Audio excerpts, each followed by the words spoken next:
We have officially lost. Right after those words dropped, a massive blast of power struck the tower directly, completely blowing its top off. Let's dive into a story where everything falls apart. Nobody dared to say it out loud, because once spoken, they knew the game was truly over. But in that devastating moment, had they really lost it all? The gods stood there totally stunned, silently staring out at the absolute destruction before them. Is this really the end? One of the gods finally spoke up. I never expected that we'd have to say our goodbyes like this. I knew sooner or later this had to end. But another just turned his back, walking off completely cold. Drop the pathetic act and divide the gear quickly. We're all dying anyway. The legendary staff slammed hard into the dirt. What do you mean it's over? The majestic great sage Sun Wukong, who was now standing there with only one arm left, roared out, "This is nowhere near finished." Hora spoke up. "For someone about to die, you've got a really big mouth."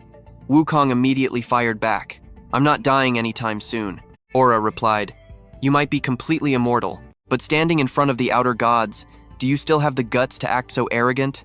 He warned that sooner or later, those monsters would discover this sanctuary too. Wukong cursed out loud, absolutely refusing to accept it. Hora suddenly blurted out, "Actually, maybe they've already tracked us down."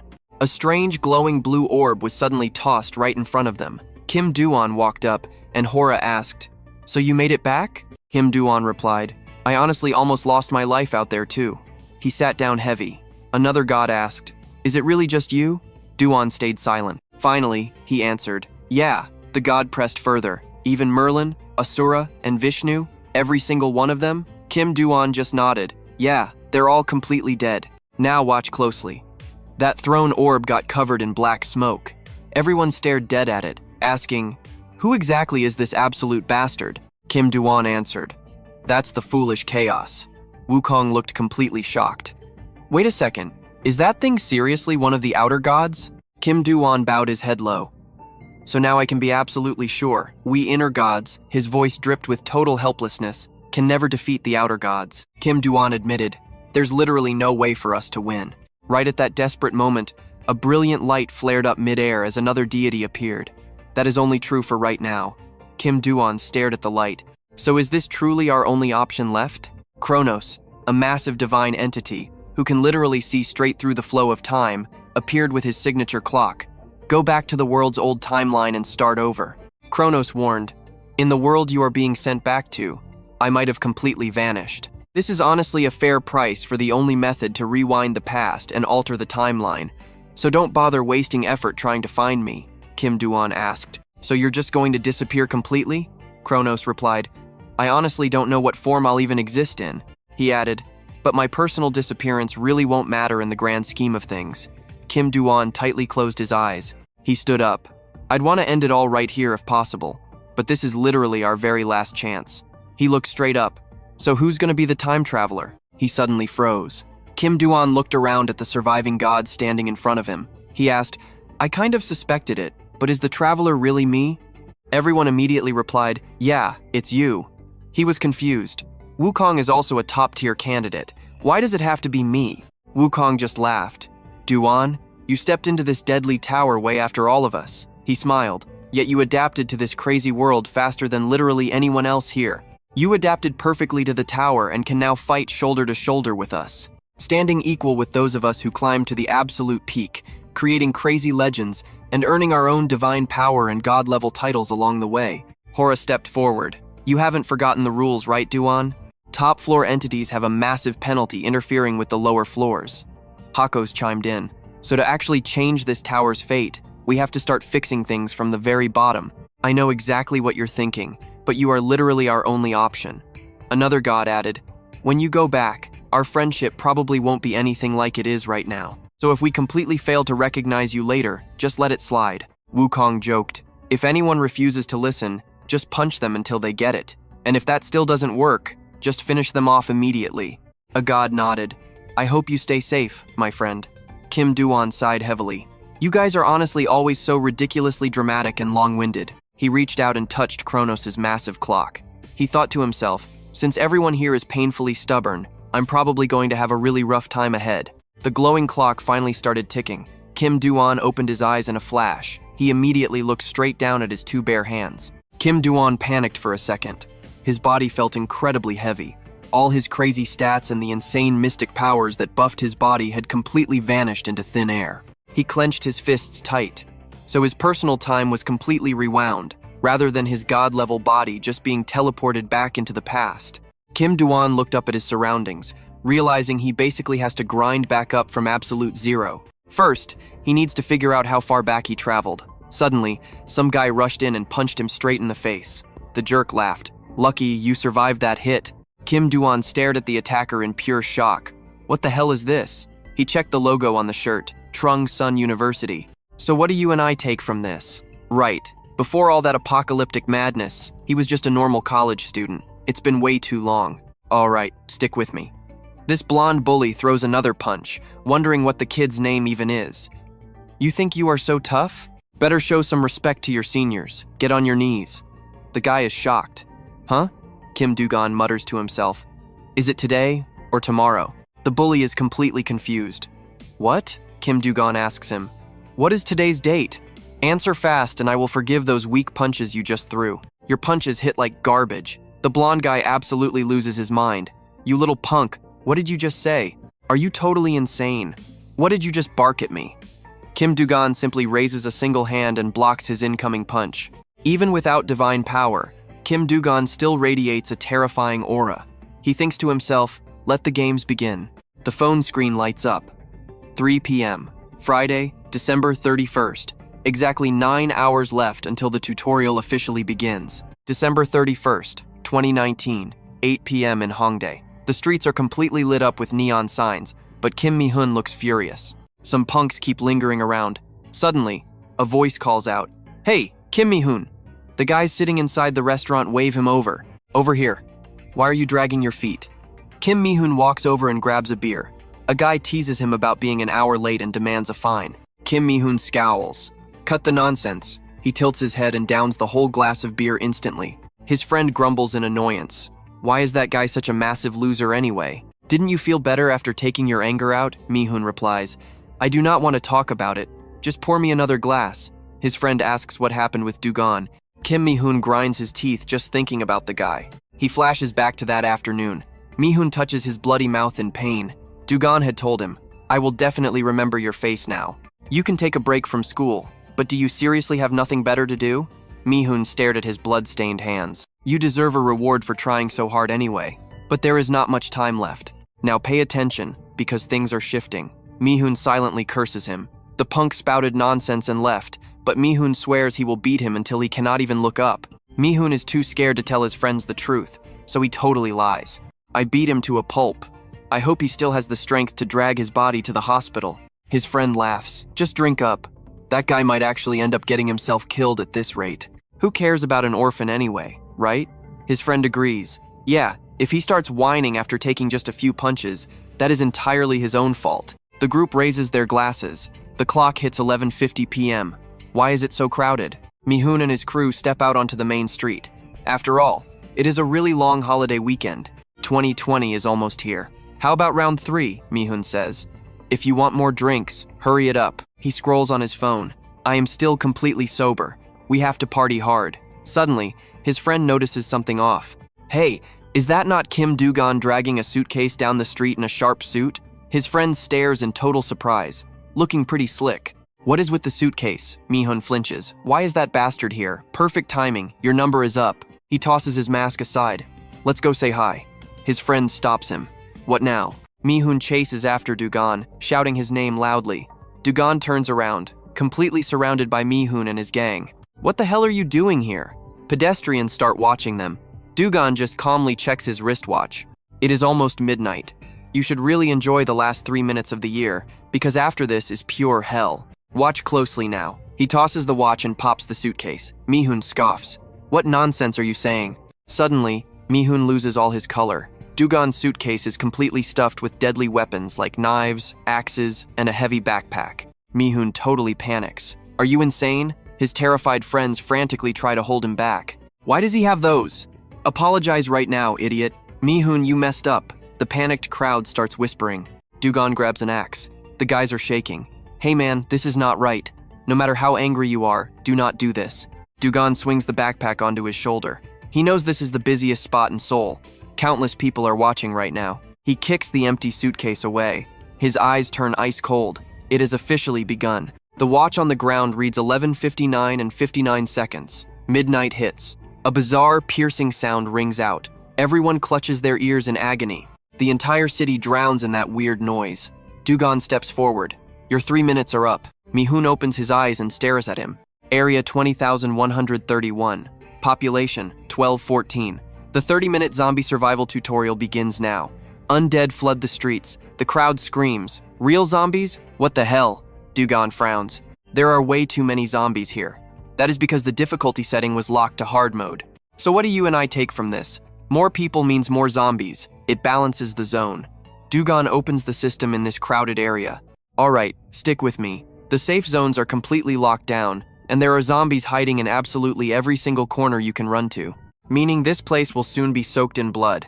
You guys can check your current status by saying the voice command to trigger your status window. Everyone also receives basic combat gear, basically random starter items classified as actual weapons. Right now, every single ordinary person in the area is nervously clutching one of these in their hands. Panic sets in. Basic weapons to fight zombies? Kim Du-gon immediately readies his knife. The ultimate theme of this very first round is pure survival. He used to be completely satisfied just being alive, but now, that is not enough. He reaches back and pulls a mysterious bottle from his backpack. Kim Du-gon pours the strange liquid from the bottle straight onto his blade. He stares dead ahead. Alright. He dashes forward at lightning speed and completely slices a zombie head clean off. Bam! The system announces that the first person to kill an undead in their zone gets a massive reward of 100 points. Your combat ability points increase, and you immediately get a level up. Du-gon goes on an absolute rampage, slaughtering zombies back to back. The system constantly spams. You leveled up. Every single person around stops to stare at him. Are those zombies seriously that weak? I bet we can easily do that too. I am going to kill every last one of them. One guy yells at the top of his lungs, swinging an axe. He strikes the zombie body hard, but the axe blade instantly gets stuck deep inside its thick flesh. The guy panics. Why? The zombie immediately counters. He screams in absolute terror. Now pay attention to this reality check. Du-gon knows ordinary strength means nothing here. These things might look slow and weak, but they feel zero pain and are nearly impossible to put down. Even more terrifying, if you get bitten, your body gets fatally infected and you die. While the survivors desperately try climbing to the upper floors of the tower, this horde becomes a nearly impossible obstacle to pass. Du-gon swings his sword at a zombie body, but the blade barely manages to scratch the tough skin. He clicks his tongue in annoyance and kicks the zombie far away. The effect time is already over? He reaches back, pulling another specific item straight out of his heavy backpack. They are incredibly tough to kill, but they still have a critical weakness. He tosses the bottle up high, and Du-gon slashes it perfectly in half. Back in his previous timeline, right before Du-gon first fought these zombies, an older man had told him something. Your abilities are honestly so different from mine, and not just you, but everyone else too. Du-gon had been sitting with that man in a dark corner. Even so, you still managed to survive. The man simply replied, "It was all just pure luck." I actually discovered something pretty surprising during that very first tutorial round. Do you have any idea what my actual job was before I got trapped inside this godforsaken tower? The man pulled out a massive bottle filled with something. I managed a massive salt farm back home. Back in the first zombie tutorial, Du-gon continues to ruthlessly slice apart the horde. Their fatal weakness is salt. The system loudly announces his progress. Unbelievable achievement unlocked. You have successfully killed 100 zombies within the first 10 minutes of the tutorial. You received 3 free stat points. Free points are different from the random ones you get after leveling up, because you can actually assign these exactly into the specific stats you want to boost. I know what you are thinking. Just use them, but if left untouched, these 3 points will be randomly distributed when the round ends. Du-gon stares at the system window floating right in front of him. Free points. So I really can get them during these early tutorial rounds. He hesitates for a second about using them right now. Then Du-gon waves his hand, dismissing the system panel entirely. Whatever. I will just leave them alone and use them later. I cannot waste the valuable points I earned from slaughtering dozens of zombies. Survive the zombie horde for 10 more minutes, and they auto-destruct in 30. Du-gon thinks to himself, first, I really need to find a good spot. The nasty growl of a zombie grabs his attention. He turns his head to look. Right there, Kim Mi-hoon is desperately struggling to fight off the zombie horde. He screams loudly and thrusts his knife forward. The blade stabs straight into the zombie face, but it is nowhere near enough to kill it. Mi-hun panics. Damn it, what the hell is happening? How can Du-gon slice through these things so incredibly easily when I cannot even make a dent? He angrily thinks to himself, if only I had the exact weapon he was using. The zombie right in front of him growls loudly, so Mi-hun instantly kicks it with everything he has. The monster flies backward, and his group of friends quickly runs over. Mi-hun, one guy says, do you get the feeling these bastards are multiplying instead of actually going down? Another adds, where the hell did Du-gon even go off to anyway? We might actually survive if we just stick to him. Mi-hun instantly thinks of Du-gon, his eyes darting around frantically as he searches everywhere. Du-gon, Du-gon, Du-gon. Damn it, where did that bastard disappear to? Suddenly, one of his friends screams in absolute panic. Mi-hun, right in front of you! The zombie lunges forward to attack him. Mi-hun completely shatters his knife, and the zombie reaches out. Mi-hun is paralyzed with fear, thinking he is dead. Trembling, he curls into a ball, convinced his life is completely over, but suddenly the zombie screeches in pure agony. Mi-hun and his friends are totally stunned. What just happened? Why are they suddenly reacting like this? Someone points up. I think something just rained down on us. Up in the air, tiny white grains are flying everywhere. Mi-hun reaches out a hand to catch it, staring in total disbelief. It is salt. And that is where we leave it. System notifications spam his level-ups while Du-gon glides across the building like a bird, making it literally rain salt. Alright, stick with me here. He finally lands on a rooftop just as the system announces the first training round is completely over. 4,077 survivors. Kim Du-gon realizes a ton of people died. Then the system speaks up rewards will be given based on your total enemy kill count. 1,427 kills. You receive exactly that many points. You earned bonus stats, +1 strength, +1 endurance, and 1 free stat point. As the player with the highest kill count, you get an extra 500 points. Unbelievable achievement unlocked. Another 1,000 points added. Kim Du-gon is not even surprised. He really did slaughter an insane amount of enemies out there. How many system alerts even popped up just now? He does the math in his head. He has racked up over 3,000 points total. He thought he would start with maybe 10 points like before. Getting this massive payout just from the tutorial round is honestly completely ridiculous. The system suddenly warns that the second training round will begin shortly. Kim Du-gon immediately moves out. There is absolutely no time to rest. He starts trying to guess what the next round will be, but suddenly, a massive, booming voice completely cuts through his train of thought. Hello there, everyone. The mysterious entity continues speaking. A huge congratulations to all of the surviving players. Looks like there are quite a few of you left. We expanded the scale, so you must be shocked. The crowd starts panicking. Who is that? You guys are hearing this too, right? Where the heck is that voice coming from? The entity speaks again. I have some things to deliver to you survivors. Normally, I would only share this information with you after the entire tutorial ends, but this time is a very special exception. Kim Du-gon immediately recognizes this administrator. The voice explains that the exception is happening because a certain someone reached the absolute limit. I only have one thing to say about how you can use your points. Alright, everyone clap. People in the crowd freak out. What the hell is going on? Aren't you going to tell us how to get back home? Someone else yells out, hey, shut up and let us listen. The voice continues, explaining there are two main ways to spend points. The very first method is to use them in the system shop. They prepared items completely beyond human imagination. Now here is where it gets crazy for us. Watching the second method is using those points right here, right now. Everyone here loves money, right? You can instantly trade points with anyone else, as long as you simply shake their hand. Kim Du-gon smirks. Yeah, he already knows all of this. That is exactly why people say you can literally become a god if you have enough cash. Especially since the shop plays such a crucial role in this crazy new world. Kim Du-gon narrows his eyes. From this moment forward, it turns into an absolutely brutal war to level up and hoard points. The voice rings out again. Alright, break time is officially over. The sky shakes violently, and a massive glowing circle appears. That is everything we wanted to announce to you all. Now it is time to start fighting for your lives once again. The system announces that a safe zone has been created in the center of every district. Please enter the safe zone immediately. You will receive 100 points every 3 hours. The second round of training officially begins right now. The massive circle in the sky slowly expands. The crowd is totally confused. Safe zone? What the heck are they talking about? Do they mean that glowing area? A young guy taps Kim Mi-hun on the shoulder. Hey, let's move. Mi-hun grabs his own face in panic. Damn it. What kind of sick joke is this? Someone asks where Trang Ho went. Another guy replies, yeah, pretty sure he is dead. Someone turns back and asks Kim Mi-hun, what is wrong with you? Are you looking for something? He mutters, ah, nothing. The other guy sneers. Now that I think about it, I haven't seen that loser Kim Du-gon either. Good riddance. Wait, but he fought like an absolute monster out there. Is it even right to call him a loser anymore? Suddenly, Kim Mi-hun spots a very familiar back in the chaotic crowd. He instantly runs after him. His buddy yells out, hey, where are we supposed to go now? Kim Mi-hun aggressively grabs the guy's shoulder and pulls him back. Kim Du-gon, where are you going? You are heading the wrong way. Didn't you hear them say to get inside the safe zone?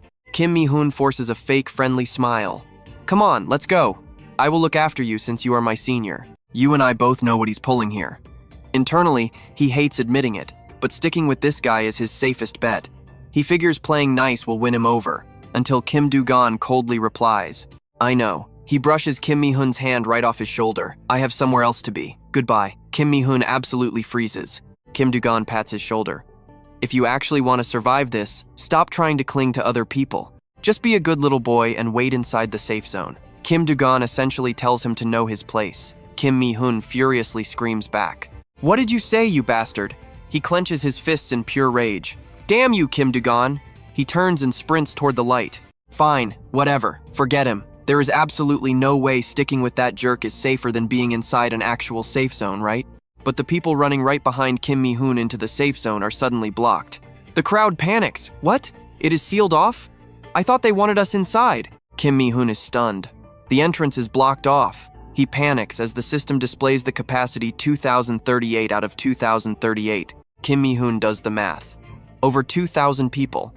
That is exactly half of the remaining survivors. So what happens to everyone else? Trust me, you and I are about to witness absolute carnage. Something terrifying instantly starts brutally attacking the people trapped outside the safe zone. The crowd screams out, what is that? Stick with me, because you and I are about to watch absolute chaos unfold as massive mutant earthworms erupt from the ground, using massive razor-sharp teeth to devour anyone in sight, while terrifying screams echo everywhere. Somebody save me! Suddenly, something violently pieces through a giant worm, making gross green blood explode everywhere. Kim Du-gon swings his blade in a brutal arc. The colossal worm screeches in pure agony. The crowd is absolutely losing their minds, screaming, what the hell is that thing? Save me, Kim Du-gon. He smirks, thinking, so the madness has finally started. A system window pops up. You are the first to kill an earthworm. You earned 300 points. You received 2 random stat points, strength +1 and agility +1. Kim Du-gon narrows his eyes. These nasty earthworms hunt by shooting up from underground, meaning tracking them with just your normal vision is totally impossible. He shuts his eyes tight. By blinding himself to feel their subtle vibrations, the world ahead turns into pure pitch black, filled with a chaotic mess of terrifying sounds. The solid ground beneath his boots violently shakes. Something lunges up, ripping the concrete apart. Reacting fast, Kim Du-gon stomps his foot down with incredible bone-crushing force. This is his opening. The monster lets out a blood-curdling screech. Drawing his dagger in a flash, Kim Du-gon effortlessly slices the earthworm's massive head clean off. System alert, you leveled up. Strength +1, agility +1, perception +1. Kim Du-gon keeps his eyes firmly shut, staying dialed into their movements. He thinks to himself, wait, I leveled up after killing just 2 of these things? Stepping forward, he realizes that at this crazy rate, he is going to farm a massive amount of points. Kim Du-gon heads straight down into a dark underground subway station. It is completely deserted. He pushes deeper into the shadows. These earthworms live way underground, digging out massive tunnels to build their nests. Now pay close attention here, guys. He looks ahead, spotting an entire swarm of worms. This is the absolute perfect hunting ground. Right on cue, the system chimes in, secret dungeon discovered. You discovered Hongdae Station. You received 100 points. Kim Du-gon casually glares at the disgusting squirming horde. Bingo. He spins the blade in his hand. Now that he found their actual nest, wiping these ugly freaks out will be an absolute cakewalk. Dual-wielding his sharp daggers, he sets a simple goal hit level 21st. A giant earthworm lets out an ear-piercing roar, but one by one, the entire disgusting pack gets completely and utterly slaughtered without mercy. Every single ruthless strike makes vile green blood splatter across the walls. Kim Du-gon fiercely chops them into literal pieces. Suddenly, a glowing orb drops onto the floor. Kim Du-gon is stunned. Wait, is this special marble something you can actually loot during the second training round? He easily scoops it up.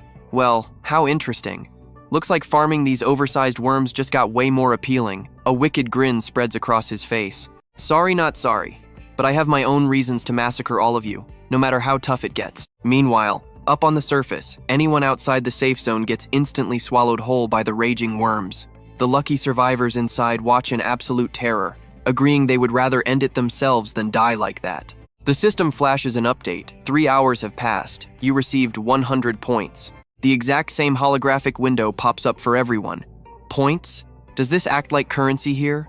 Is 100 points actually a lot? Another brutal notification drops. The red zone is deactivated. Population shows 1867 out of 1500. Suddenly, the safe zone starts shrinking. Let that sink in for a second. Once the max capacity is breached, random people get forcibly expelled straight out of the safe zone. Instant panic ripples through the crowd. How small is this thing going to get? Someone wildly screams out, "What? My body is being dragged!" A massive group gets violently kicked out into the danger zone. The system counter aggressively ticks down. Those terrifying earthworms just wait with open jaws for free meals to drop right in. It is a total bloodbath filled with agonizing screams. Time remaining 2 hours, 57 minutes, 11 seconds. Total chaos erupts as people literally fight for survival. Get the hell out of my way, unless you want me to kill you.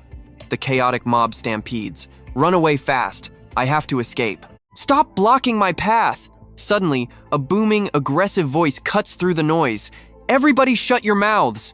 The frightened crowd instantly turns around. A thug named Kim Mi-hoon steps up and snarls. Starting right now, we need to choose who gets sacrificed so the rest survive. Kim Mi-hoon ruthlessly yells out, "Let's get this started." We decide exactly who lives and dies in an all-out survival brawl. He internally panics, realizing doing nothing guarantees his own expulsion. Scanning through the terrified faces of the crowd, he accepts the dark truth: he absolutely must murder someone to stay alive. Moving fast, Kim Mi-hoon grabs a helpless old man by the collar, lifting him right up. The bystanders freeze in total horror. "What are you doing, young man? Have you completely lost your mind?" Kim Mi-hoon glares. "I am going to kill this old geezer." Back underground, a worm takes a devastating axe strike. Kim Du-gon swings hard, slicing a massive, flawless line straight down its thick body. Toxic green sludge erupts everywhere. He lands smoothly, breaking his momentum with one boot. Kim Du-gon instantly spins around and dashes forward, ruthlessly executing 2 more squirming monsters in a flash. Shortly after, the entire ugly swarm is completely wiped out. The system chimes. You leveled up. Kim Du-gon happily stashes every glowing loot orb into his heavy backpack. Agility +1, strength +1, perception +1. You finally reached level 20. Arcane power is now successfully unlocked. Kim Du-gon heavily slings the backpack over his shoulder. I actually did it. He wipes his sweat, noting it took 3 whole hours. He is pretty exhausted, but thanks to those sweet stat boosts, his body feels surprisingly good. Kim Du-gon deeply analyzes his glowing status window. So I scored a reward of 3 random stats just for hunting that pathetic earthworm mob, right? Plus 1 single unassigned stat point left over. Hey, that is honestly not a bad haul at all. I probably cannot expect any better rewards until I manage to catch that specific thing.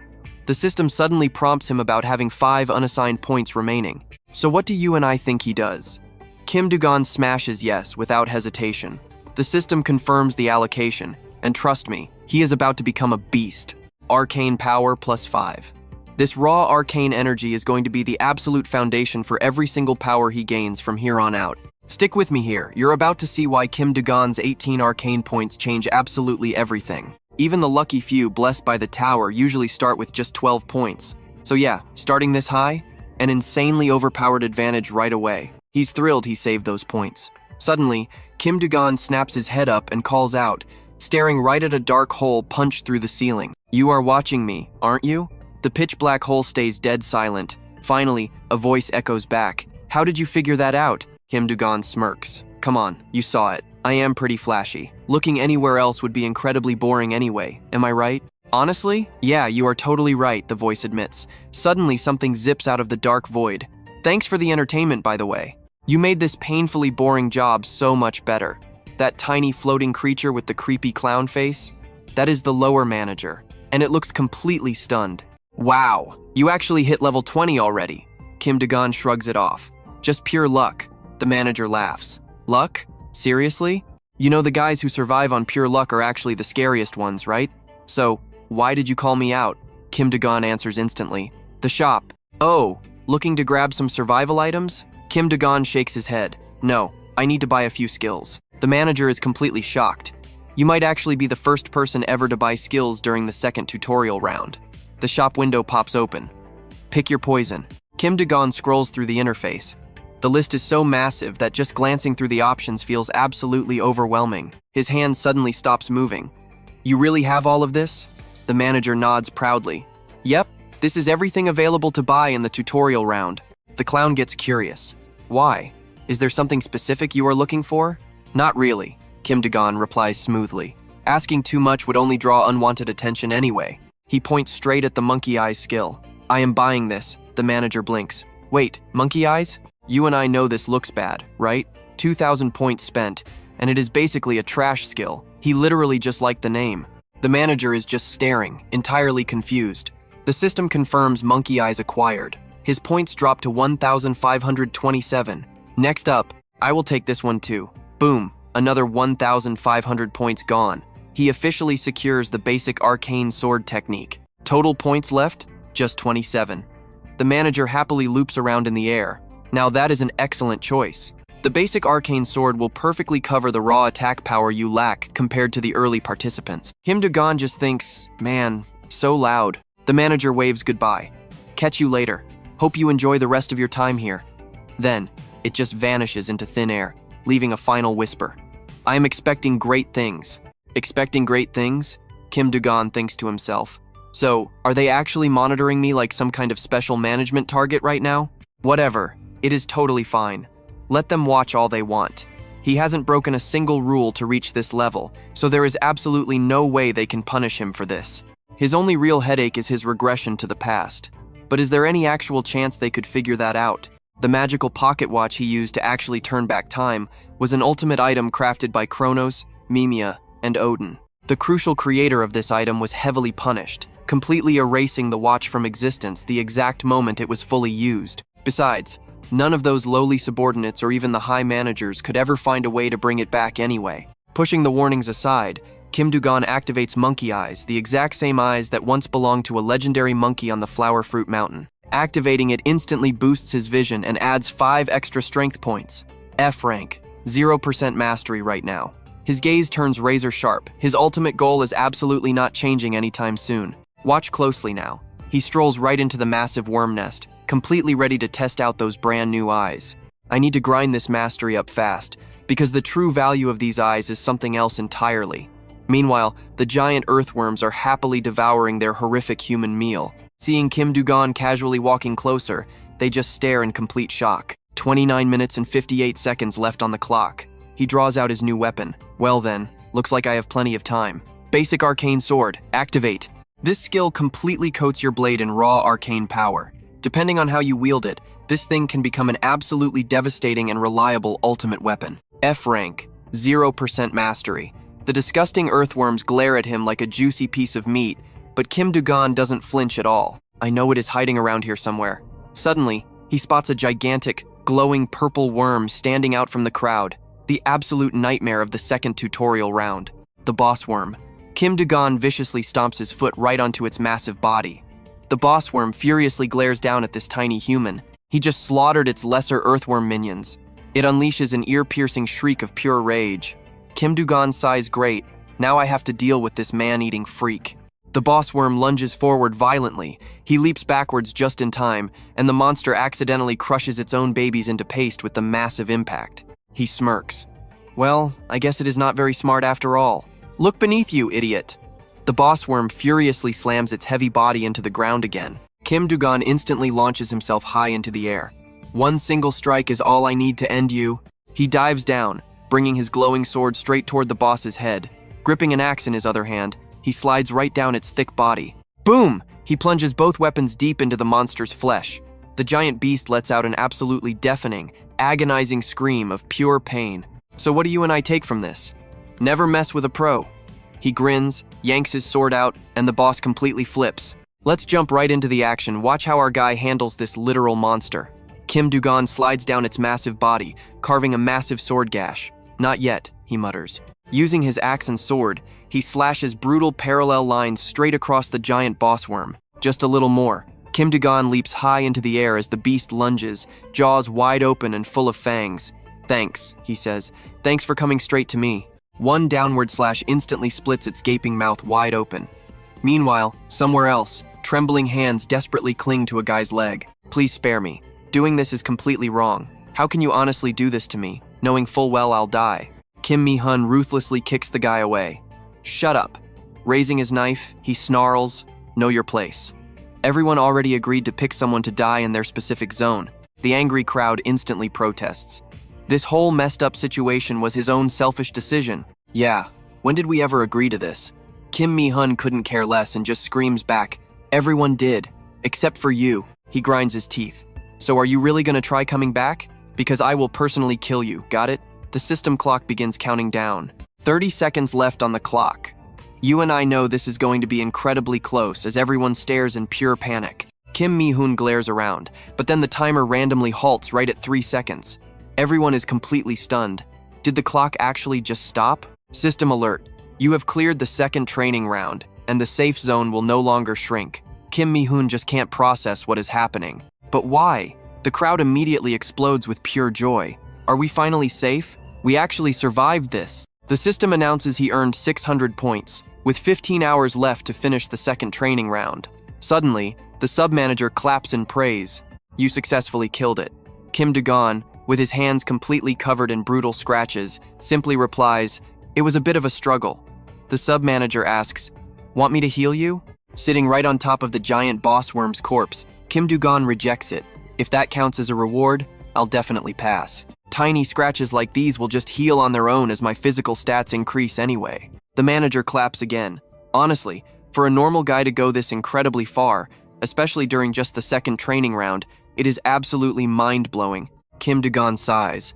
You are just as loud as usual. He thinks to himself, 30 minutes passed since I killed the boss worm, but this guy showed up super late. The sub-managers currently running this tutorial probably never expected the boss worm to actually die at all. That beast was the literal monster maintaining the second training round's entire active ecosystem. So obviously, there's absolutely no preset reward programmed into the system for hunting down the main boss worm.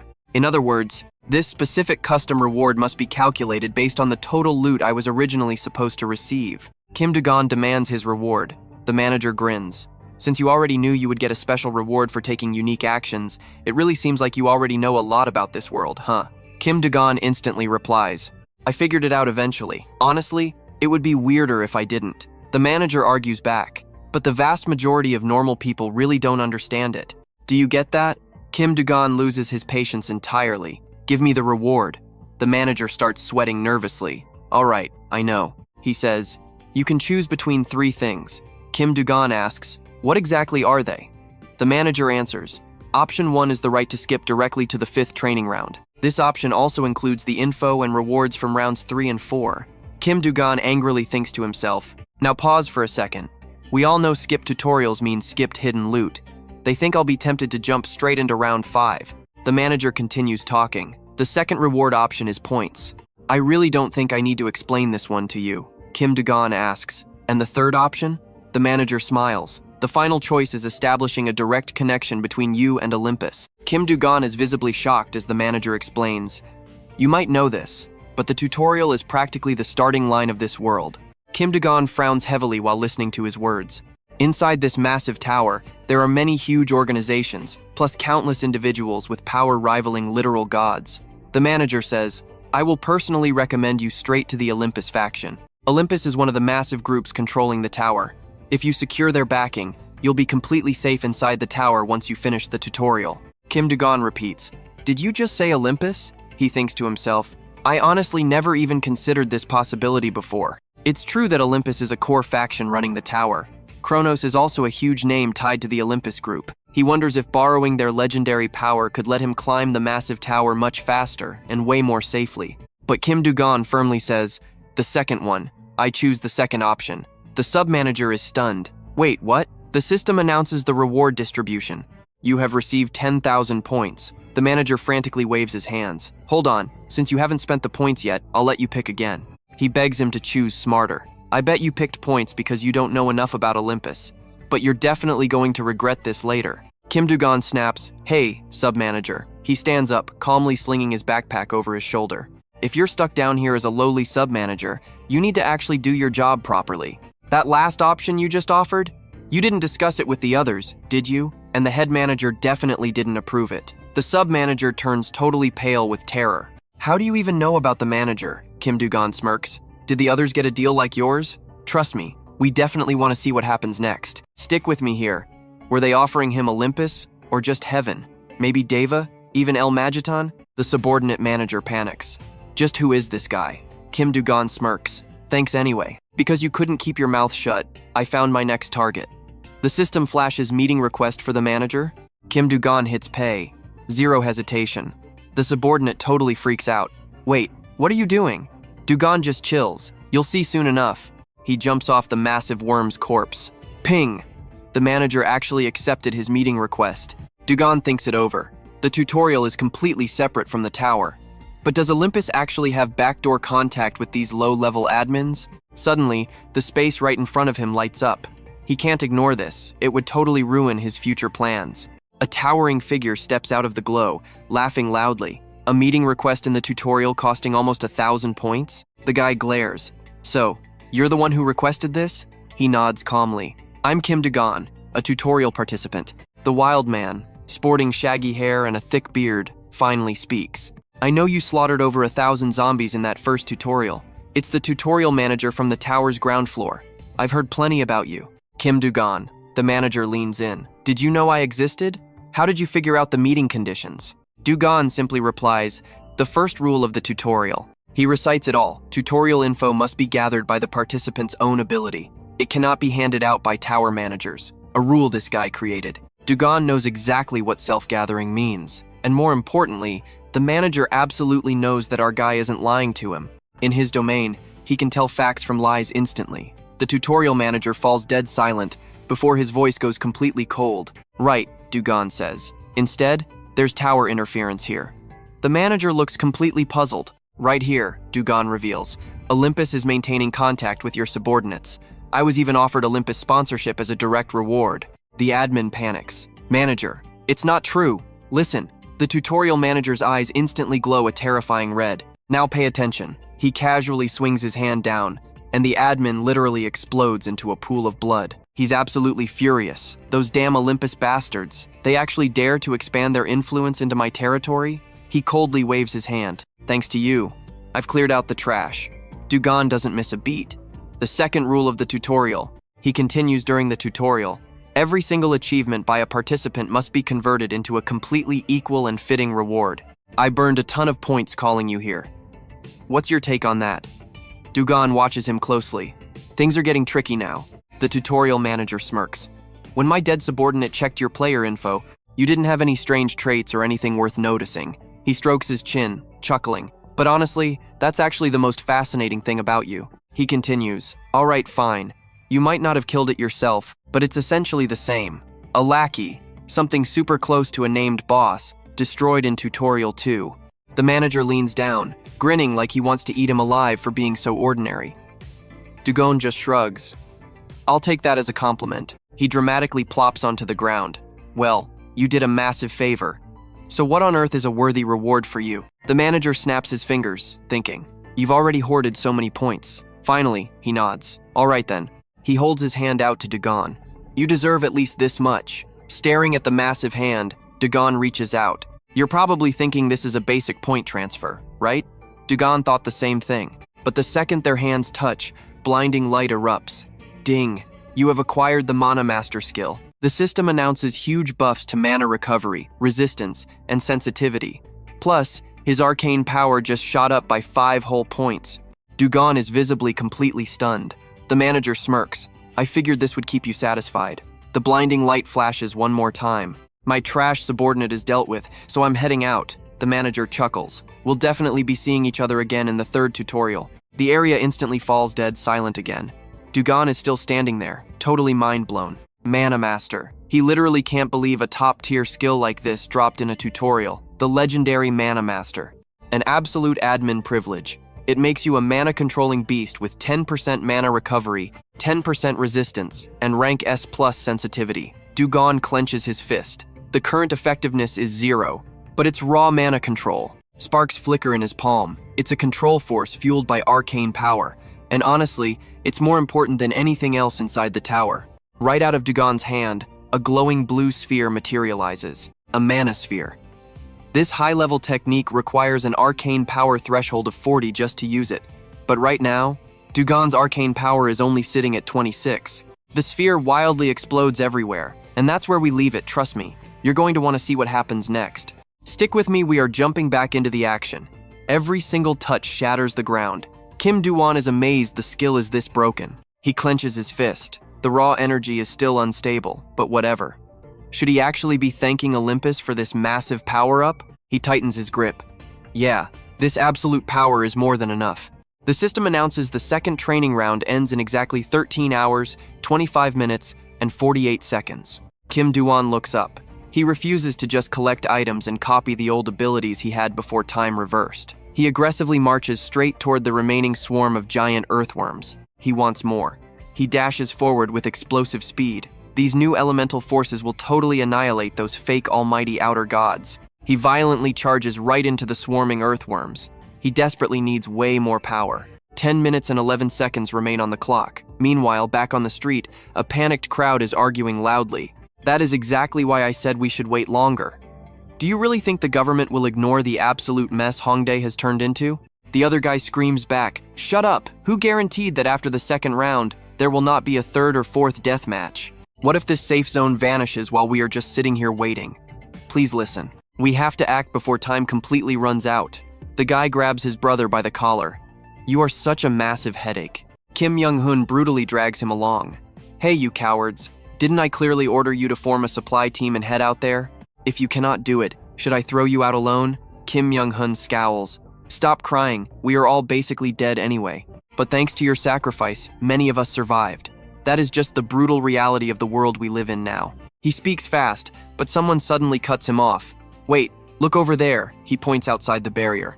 "Is that actually a person? Now watch closely, this is where the crowd spots him.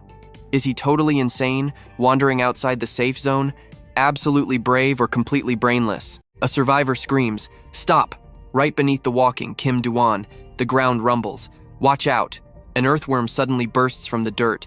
The monster opens its jaws and lunges. Kim Du-gon casually lifts his leg and violently stomps its head.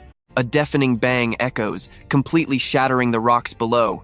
The crowd freezes in shock. 5 minutes, 12 seconds remain. Kim Young-hoon's face turns dark. Kim Du-gon scoffs, "Just ignore me completely. Go ahead and continue your little pathetic group discussion." Kim Du-gon, level 26, points 10,627. He says, "Ignore me and continue your chat." Stepping on the bloody corpse, Kim Du-gon thinks, "I was just passing by for a reward." Suddenly, someone calls out his name. He thinks, "Seems like some irrelevant bastards are playing boss right now." Kim Young-hoon rushes over, throwing an arm around his shoulder. "Where were you? I was searching everywhere." He acts super friendly. "I was worried sick when you vanished." Population left 1,427 out of 1,500. The terrified crowd stares at Kim Du-gon. Do they really know each other? He just killed a monster with one stomp. Nearby, terrified survivors cling to supplies while being totally threatened by thugs holding knives. Kim Young-hoon pats his shoulder. "Go inside." Kim Du-gon stares hard. "What about those people? You forced them to grab those items." Kim Young-hoon freezes, then makes a pathetic excuse. "They could have died. It benefits all of us." Kim Du-gon asks coldly. "So you made them gamble their lives for food again?" He realizes something is deeply messed up.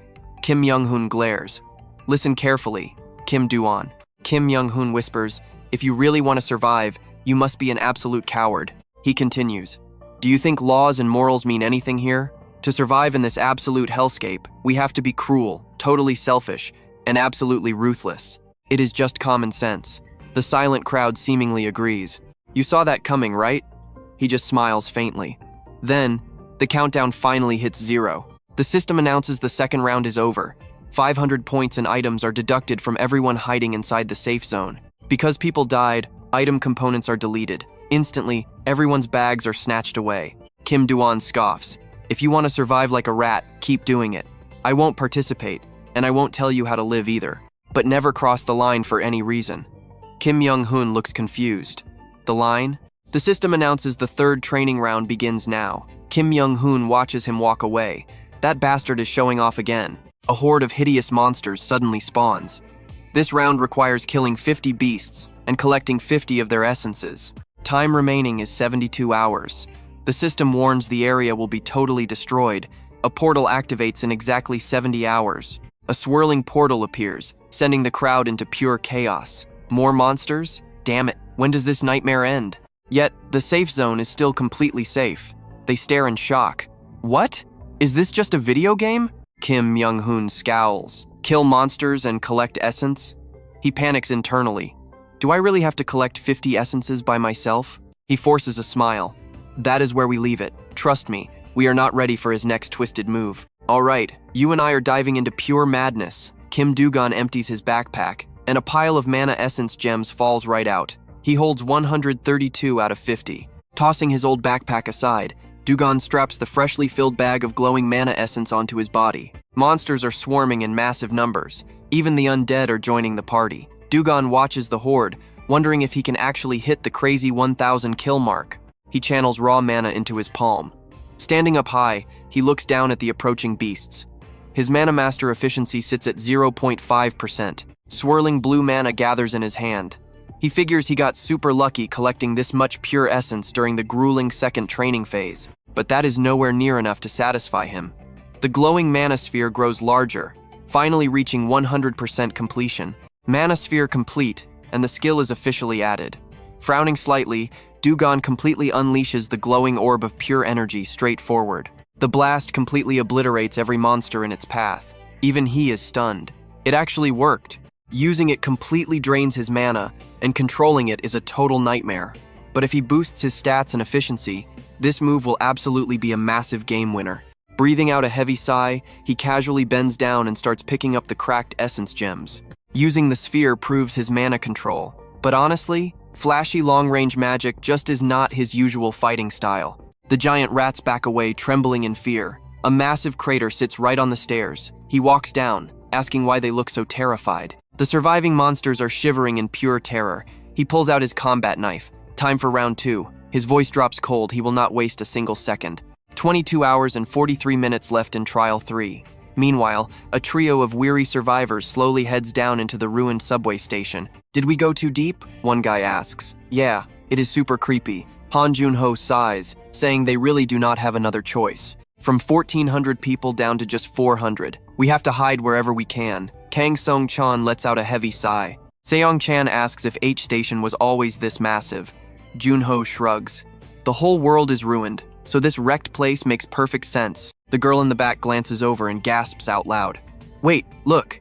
The two guys in front immediately spin around. They stare in pure shock. Wait, a convenience store? Lim-do says, thank God. They can finally pack their bags with real food. Junho eagerly runs ahead. Let us go. He is starving and hoping they have ramen. Seong-chan just laughs at his wild excitement. We lack water to cook it, idiot. Junho shoots back saying whatever, he will gladly eat it raw. Now pay attention, because this is where it gets wild. He has no idea a giant spider monster is clinging to the pitch-black ceiling above him. Lim-do and Seong-chan freeze in terror. Junho's headless body drops. They scream his name. More horrifying monsters pour out from the dark shadows. Lim-do and Seong-chan frantically draw their weapons in a panic. Seong-chan curses loudly. Damn it, there are way too many. Lim-do trembles, wondering if they can even win. She tried so hard to survive, and her level is decent. A massive rat lunges straight at her. But why can she not move? Seong-chan screams at her to watch out. She raises her weapon to block the rat, swinging hard to knock it away. But another beast instantly chomps down right on her bare arm. Seong-chan wrestles an undead in front of him. Damn it! The zombie shrieks, tackling him hard to the cold ground. They struggle desperately amid the screaming. Lim-do panics. No, it cannot end like this. I want to live. I have endured so much. The beast dives at her again. Terrified, she wonders why she has to die right here. Suddenly, the rat charging her completely explodes. She stands there absolutely stunned as monster blood splatters all over her. The monster horde freezes as an annoyed voice echoes out. "You guys are way too loud." Du-gon appears, visibly irritated that they woke him up. Lim Du is in pure shock. Impossible. Her level and stats are already pretty high. You saw that too, right? Her tear-filled eyes lock onto Du-gon. Did he seriously kill a monster using an empty can? He casually swings his arm and throws another can. The zombie pinning Seong-chan gets decapitated instantly. Its body collapses in a fountain of dark blood. Du-gon draws his combat knife. He agilely leaps from one spider to the next, slicing heads clean off before dashing toward another massive beast. He lifts his leg, delivering a brutal kick that completely blows away the spider's head. Blood sprays everywhere as he effortlessly rips through the horde. In a flash, he wipes them all out. He stands up as the shocked survivors exchange looks. Seong-chan manages a painful thanks, and Lim Du agrees. "Thanks for saving us." Suddenly, Seong-chan groans in pure agony and drops to his knees. Lim Du panics for him. Du-gon walks over and tosses a small bottle. "Rub this on first. It is seriously effective for healing." She catches the bottle. Du-gon asks what his physical stat is. Seong-chan stares blankly, totally confused. "Around 17. Du-gon nods. "Well, you definitely will not die from that bite, but your arm is pretty much useless now." Hearing that, all the color drains from his pale face. They panic and apply the medicine. Du-gon rubs his neck in sheer exhaustion. "I think I slept around 6 hours. I am not tired anymore, but extra sleep would be nice." He realizes it was his first real rest in 4 days. So what do we take from this? He pushed himself too far, needing odorless powder just to grab a safe nap. Let's jump straight into this wild manhwa, where scentless powder is the ultimate trick to blind a monster's deadly sense of smell. Kim Du-gon frowns at those two, annoyed by the sudden interruption. They immediately catch his cold glare. He turns away as Lim Du-sa finally speaks up. "Sorry, are you still hunting?" she asks. She warns him there are way more monsters down here, and one bad step means running into earth snakes. Kim Du-gon replies that he is not staying here. He casually adds that this place is just his restaurant and resting spot. Lim Du-sa is totally confused. A resting spot? Du-gon simply answers that his real hunting ground is elsewhere. The three of them head even deeper underground. Kang Zong-chan is completely stunned. There is actually a dungeon right here on the second basement level. Lim Du-sa notes the entirely different layout. "Now this is a real hunting ground," Du-gon says. He asks why they followed him, knowing the dangers. Lim Du-sa quickly responds. She guesses he has been down here so long he missed the surface news. Violent gangs are already starting to form up above. Everyone is paranoid, brutally killing each other. Plus, the constant wars over essence drops have basically turned the surface into pure hell. Du-gon says they should have just left before getting attacked. Lim Du-sa agrees, while Kang Zong-chan adds the gangs wouldn't dare follow them down here. Du-gon keeps walking and coldly points out they still almost died just coming down here. They argue back that they survived thanks to him. Suddenly, a massive gust of wind blasts from the cave entrance, followed by a screech. Kang Zong-chan panics. What was that sound? Kim Du-gon turns his head back, reminding them they only lived because of him. Now watch closely here. He flat out warns them he might just kill them both for their essence drops. They violently flinch, realizing they got way too comfortable around their savior. They stumble backward. Compared to the ruthless thugs up on the surface, this guy is infinitely more terrifying. Kang Zong-chan stammers, guessing Du-gon already has enough essence and does not need to kill them. Du-gon smirks. "And what if I want more?" Kang Zong-chan stutters. Du-gon's voice turns ice cold. Even if he spares them, they will definitely die in this dungeon anyway. He does not even need to explain why. Lim Du-sa is trembling. She thinks it is weird if he actually wanted to kill them. Why waste time giving them warnings? Wait, could it be? She gathers her courage and finally asks him directly, "What do you want from us?" Du-gon gives a faint smile. He offers them a pretty solid deal. If they do their job well, he will split the essence with them. Then he says, "Let's go." A massive snake opens its jaw full of razor-sharp teeth and roars. It furiously chases after Kang Zong-chan as he sprints for his life. He wants to cry but cannot. Is this what he called a solid deal? Flashback to earlier. Du-gon asking if his leg was fully healed, while Kang Zong-chan just stared blankly. Huh? Du-gon had just smiled, uttered the word run, and left him as bait. Now Kang Zong-chan is sprinting, screaming for help. Out of nowhere, Du-gon leaps high into the air. He plunges his blade straight down the giant snake's throat. Kicking off its body, Du-gon uses the momentum to launch himself at another colossal monster. The red beast opens its mouth, but Du-gon is already there. With just one blinding slash, Its head and front arm are completely severed from its body. Kang Zong-chan slams to a sudden halt. He is gasping for air, looking up in pure shock. You and I are seeing the exact same thing right now. This hunting speed is just unnatural. Kang Song-chan looks back as Du-gon brutally chains attacks, slicing two monsters to pieces. If he keeps farming at this insane speed, just how much essence has this guy actually managed to stockpile so far? Shining essence, stones are scattered all over the ground. Kang Zong-chan slowly walks over. It looks like higher-level monsters have a much better drop rate for these essence stones. Kang Zong-chan bends down to pick one up. Getting 50 essence in just 2 hours is way crazier than he ever imagined. Suddenly, a blood-soaked hand reaches out to grab the essence stone right next to it. Du-gon is completely covered in blood. Kang Zong-chan stares at him in awe as thick crimson drops fall from his sword. This guy is an absolute anomaly. Du-gon casually asks for the count. Startled, Kang Song-chan stammers out a quick response. 6 in total. Du-gon simply tells him to keep one as a reward. Kang Zong-chan safely hands over the rest, thinking their baiting cannot even keep up with Du-gon's insane killing speed. He seriously wonders what on earth Du-gon plans to do with all this essence. Kang Zong-chan wonders aloud why Lim Du-sa is taking so long. Du-gon brushes it off, saying she will be back soon. Out of curiosity, Kang Zong-chan asks what his current level is. With hunting speed like this, he assumes his level must be skyrocketing. Du-gon replies that leveling has slowed down drastically. He calmly states he has to wait for the next training phase just to level up normally again. Kang Song-chan sweats bullets. Just how absurdly high is this guy's level if it is literally soft-capped right now? Du-gon adds that a hunter's level is strictly classified information.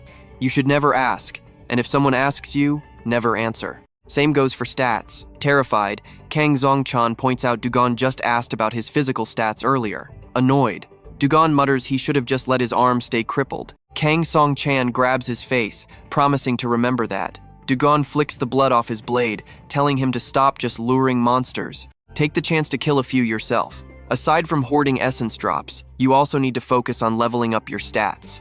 Suddenly, a desperate scream echoes. Lim Du-sa comes sprinting toward them in absolute panic. Right behind her, a colossal stampede of giant monsters charging full speed. And that's where we leave it. Kang Song-chan turns pale, having barely rested. Du-gon just frowns.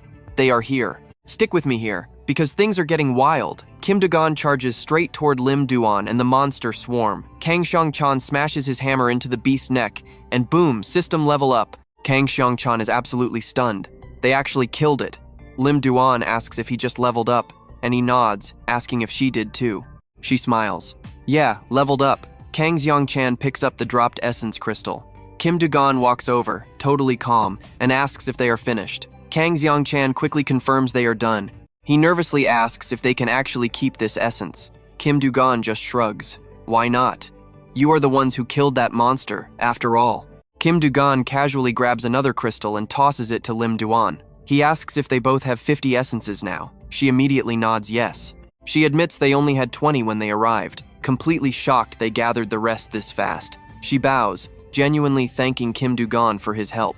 Kim Du-gon waves it off, saying their teamwork actually boosted his own hunting speed by 50%. Plus, he secretly realizes he hoarded way more essences than usual. He checks the glowing countdown timer, 2 hours and 57 minutes left on the clock. He knows that portal is getting ready to activate very soon. If we are all set, let us move out, Kim Du-gon says. Kang Zong-chan cheers, hyped that they are finally heading back up to the surface. Lim Du-an wonders out loud if the outside is still a total war zone. Kang Song-chan shakes his head, betting it is way worse than before. The third training phase is almost over, he says, frowning. He is worried about the others up top. Meanwhile, back on the outside, someone suddenly shouts to look at the portal. It just turned blood red. The crowd goes wild, thinking they are finally about to get inside. This guy checks his pocket. He only has 45 out of 50 essences. Everyone around him is desperately trying to hide their weapons. They are all faking polite smiles, scheming for later. A bald guy whispers that the drop rate is trash. Instead of risking their lives hunting monsters, killing players for essences is way faster. His buddy nods grimly. Yeah, everyone is thinking the exact same thing. The bald guy smirks, noting nobody wants to strike just yet. The other guy grinds his teeth. Once that portal opens, it is going to be a bloodbath. Now watch closely, this is where the tension snaps. He knows absolute chaos will erupt once those doors open. Suddenly, the bald guy warns his boss that the top dog across the room is staring right at them. Kim Mi-hun suddenly steps forward, closing the distance. The bald guy panics, warning that he is heading straight for them. The boss curses under his breath. Kim Mi-hun flashes a fake smile, asking how they have been doing these past 2 days. The boss glares back, saying they aren't exactly close enough for small talk. Kim Mi-hun just sneers, arrogant as always, perfectly aware of the power dynamic. He asks if they grasp the current situation. The moment that portal finally opens, an absolute sea of blood is going to spill. The boss is so furious, his veins are popping. He curses internally this bastard gathered a massive crew just to exploit this exact moment. He finally caves and asks how many essences he wants. Kim Mi-hun smirks, pointing out his side has a lot more mouths to feed than theirs. He casually demands 700, just like that. 700? The boss clenches his fists in pure shock. His entire crew barely scraped together 300. It is an absolutely ridiculous demand. A brutal clash with this guy seems totally unavoidable now. Kim Mi-hun laughs darkly. Fine, give me 400 and I will spare your pathetic lives. We will just hunt down the rest ourselves. His smile is pure evil. The boss curses in his head. If he refuses, it is an all-out war. 50 guys against his 20, they would be absolutely slaughtered.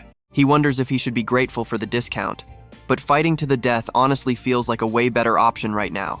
Suddenly, footsteps echo as someone politely asks to pass through. Kim Mi-hun snaps his head around to see Lim Du-gon and Kang Xiong-chan walking right into the tension. I know what you are thinking, who interrupts a turf war?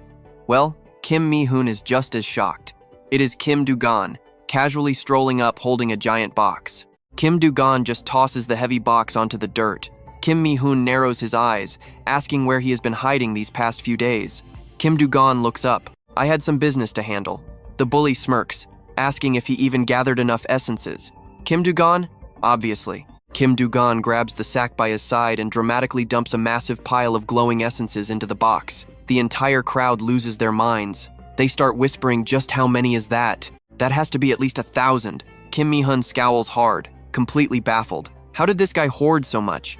But then he catches himself. Wait, why be scared? He glances back at his massive crew. He has 50 guys ready to jump on his command. Kim Mi-hun steps forward confidently, thinking no matter how strong one guy is, he cannot fight an army. Kim Du-gon simply sighs. What a completely stupid question. I am not forcing anyone. If you want to buy these, just step right up and pay me first. It is that simple. Sell your items, sell your stat points. I really do not care how you get the currency. The crowd erupts into chaos. Sell items? Is that even allowed here? Kim Mi-hun grinds his teeth and steps up. You absolute bastard.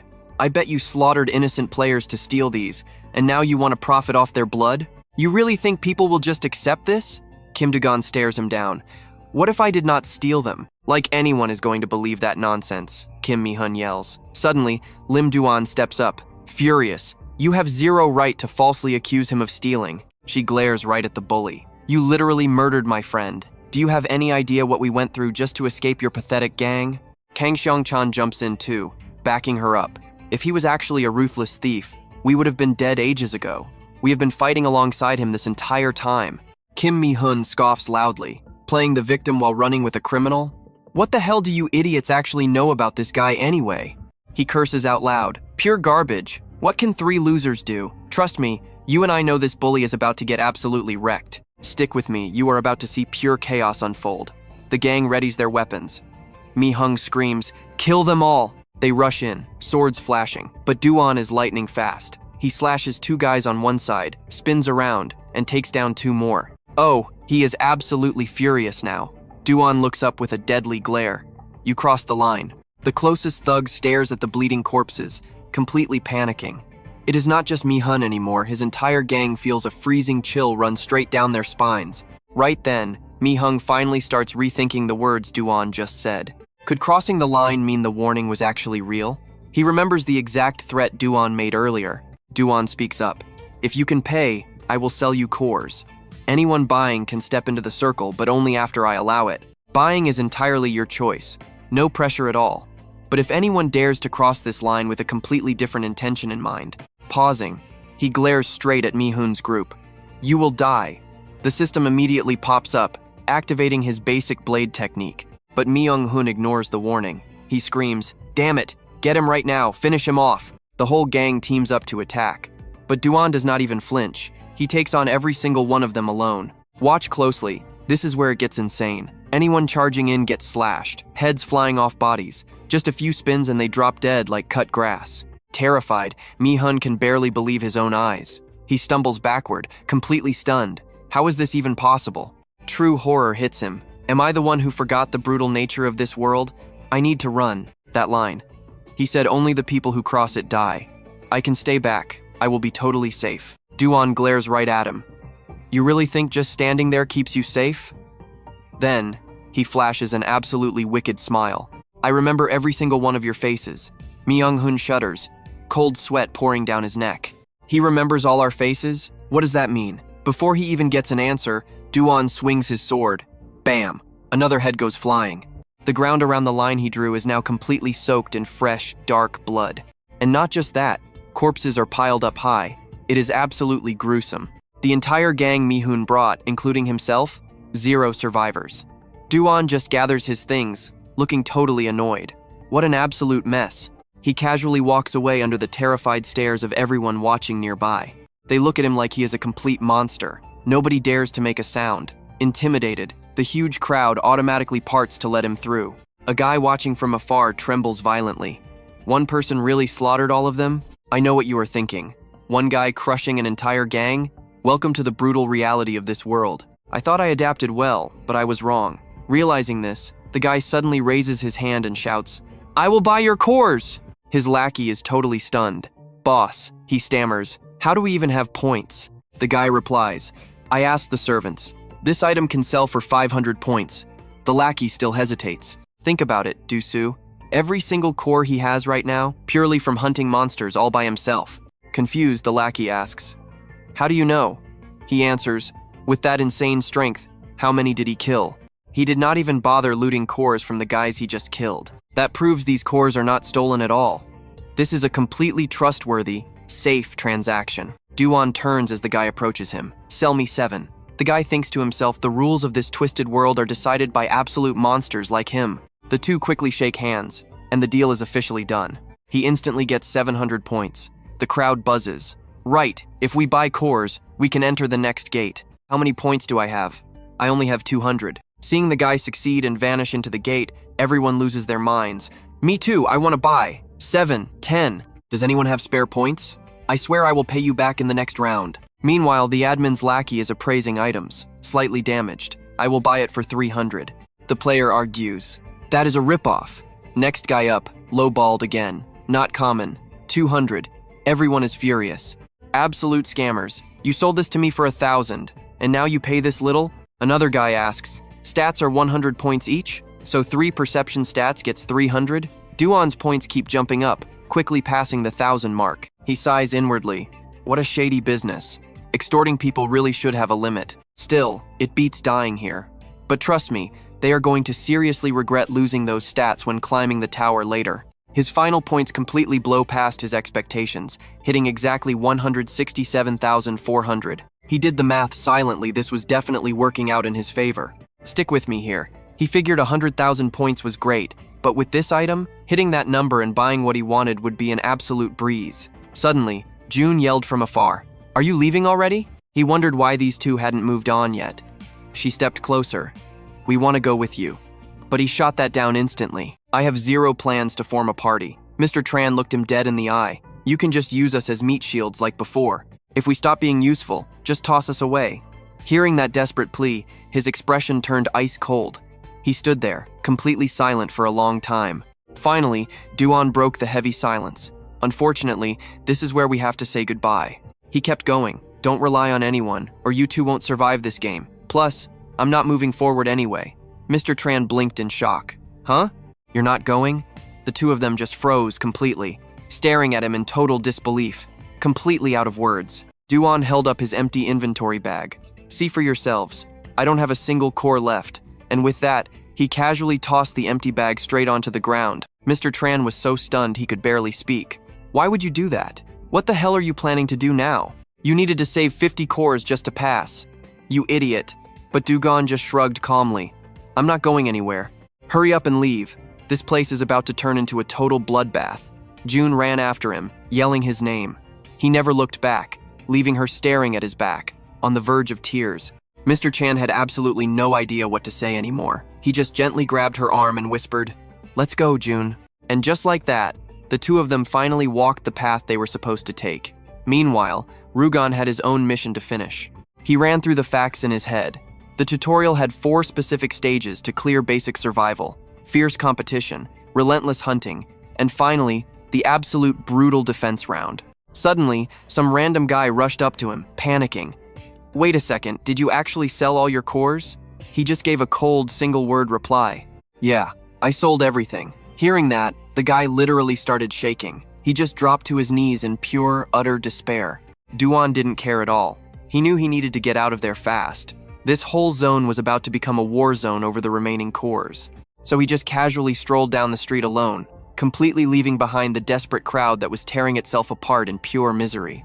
Now pay close attention, things are about to get crazy. Du-gon calculated he only had 1 hour left when he spotted a shop nearby. Right then, a massive purple streak ripped across the city sky. The heavy, oppressive aura from above was getting stronger by the second. Even he was genuinely caught off guard for a moment. Every instinct screamed at him to stay alert. He wondered what the hell was happening. Then, hovering right in midair, a super scruffy, bearded man just materialized right in front of him. The strange man gave him a confused look. "Did you call for me?" Du said. "I definitely wasn't trying to call you. Where's your usual minion at?" The man sighed heavily.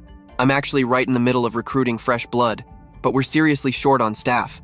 A whole bunch of workers just got laid off." Du looked surprised. "Wait, you're laying them off? Did you already narrow down the whole area?" The manager grumbled. Basically, out of every 3, only 1 actually connects. Kids these days are just way too lazy. And honestly, thanks to you, most of my subordinates are wasting their time right here, which means our progress in other zones is completely stalling out. He blinked, genuinely confused. "Wait, how is that my fault?" The manager groaned in pure frustration. "Because over 100 people literally used the shop to buy their items directly through you." He just shrugged it off casually. "Wouldn't that kind of bulk business be better for you? And do you really need that much staff just to run the local shops? Is that really the only reason you showed up here?" The manager snapped back. "Just the shops? This isn't just about the damn shops. Do you seriously not get what's happening right now?" He quickly figured it out. The manager was specifically targeting him as a massive threat. Normally, if an admin couldn't control a player, they'd just ignore them. But looking at this guy's face, that definitely wasn't happening today. The manager kept talking. "Let that sink in for a second. You cleared round 3 with 160,000 points. Your level is insane, and your raw power could literally break this entire training system." Du-gon just smiled, completely unbothered. "Yeah, that's exactly what I'm aiming for. Now, if there aren't any other glitches, I'm just gonna keep going. This is the path I chose. Open the shop for me." The manager scowled hard. "You are honestly the most annoyingly stubborn punk I've ever met. I've been a system manager for a very long time, but you are a total first." Sighing, he waved his hand, and the digital shop instantly booted up. Right there in midair, a massive glowing interface packed with epic gear popped up. The admin crossed his arms. "Just tell me what you want to buy." Du tapped the glowing screen. "All right, let's start with this one right here." The system instantly chimed with a notification. "You have spent 10,000 points and acquired the mid-tier player bag. All your purchased items can now be accessed simply by using the inventory command." Rugon didn't stop there. He bought an epic sword that constantly radiated freezing northern air, dropping another solid 50,000 points. Without hesitating, Du-gon opened up his new stash. The admin raised an eyebrow in surprise. "The Arctic Iron Blade, huh? You just picked a seriously tough weapon to master." Right after that, he casually dropped another 80,000 points for the astrologer's cloak and some heavy magic resistance gear. That cloak was actually enchanted with ancient magic and crafted from special materials. And the shield was perfectly designed to block brutal magic attacks. Rugon smirked to himself. Just as he predicted, he wasn't really surprised the training system was totally glitching out. "These items are going to be absolutely clutch when I reach the upper floors. Good thing I bought them now."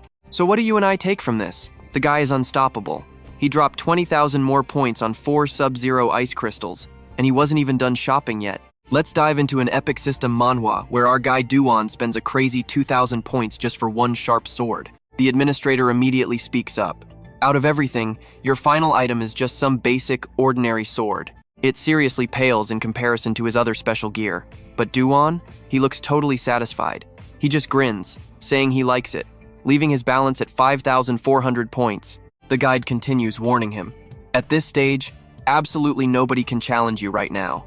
None of the players left in the tutorial have the strength to pierce through it. But hey, that rule only applies to other players.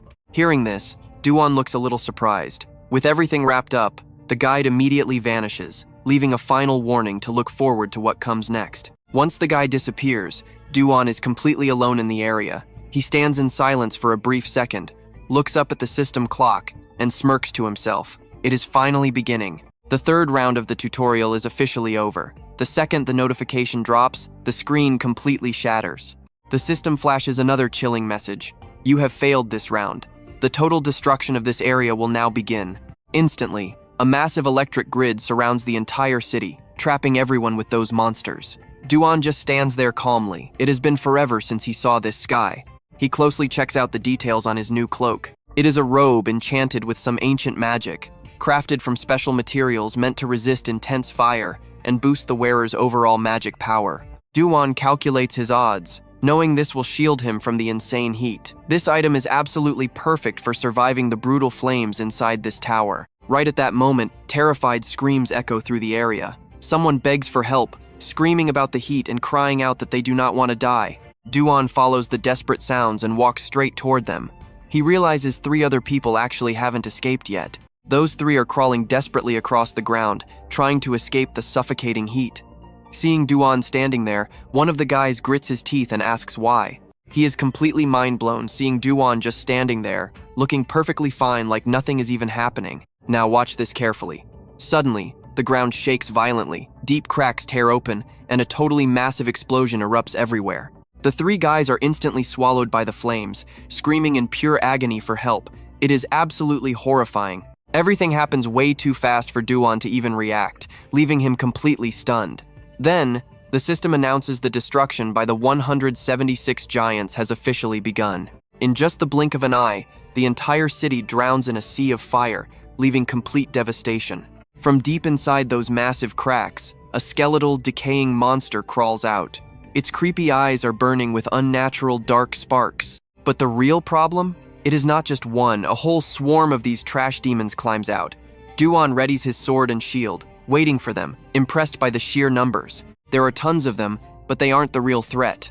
He stares for a second and says, "We meet again." Du-gon thinks to himself, there is a reason people call this event an absolute total destruction. And in no time, a low-tier demon finally shows up. It is the demon Surucha, and Du-gon stares him down calmly. "We meet again, Surucha." Du-gon remembers that during the Ragnarok event, this guy was known as a massive mountain, but right now, he is only the size of a house.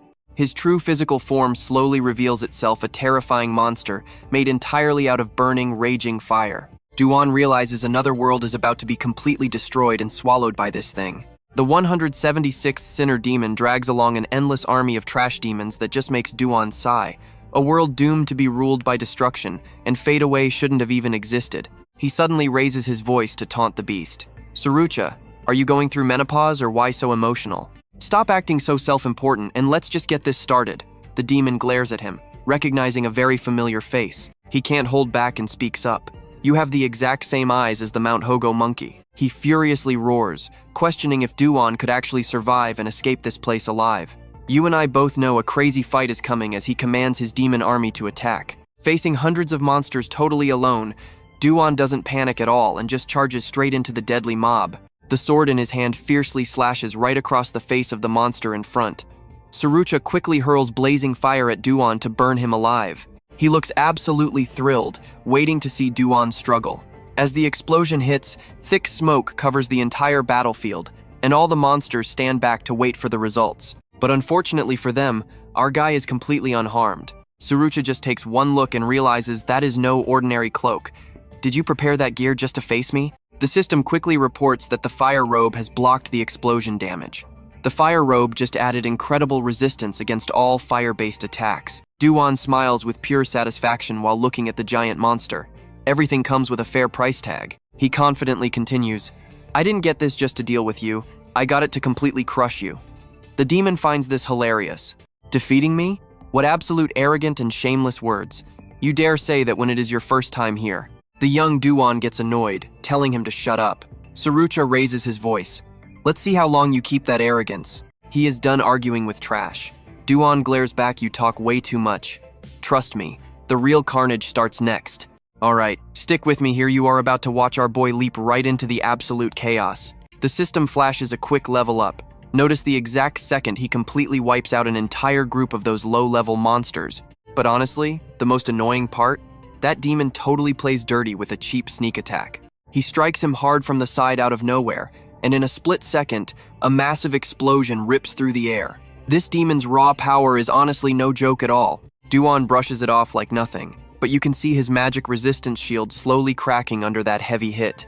Even so, giving up just isn't his style. Rugon instantly dashes forward, charging absolutely solo straight towards Sriracha with zero hesitation. Another system screen pops up. Level up! His agility, raw strength, and mysterious power stats all get a solid +1 boost right there. Right now, Du-gon is really starting to struggle to catch his breath. He starts running the numbers in his head, even while wearing the Fire Mage robe.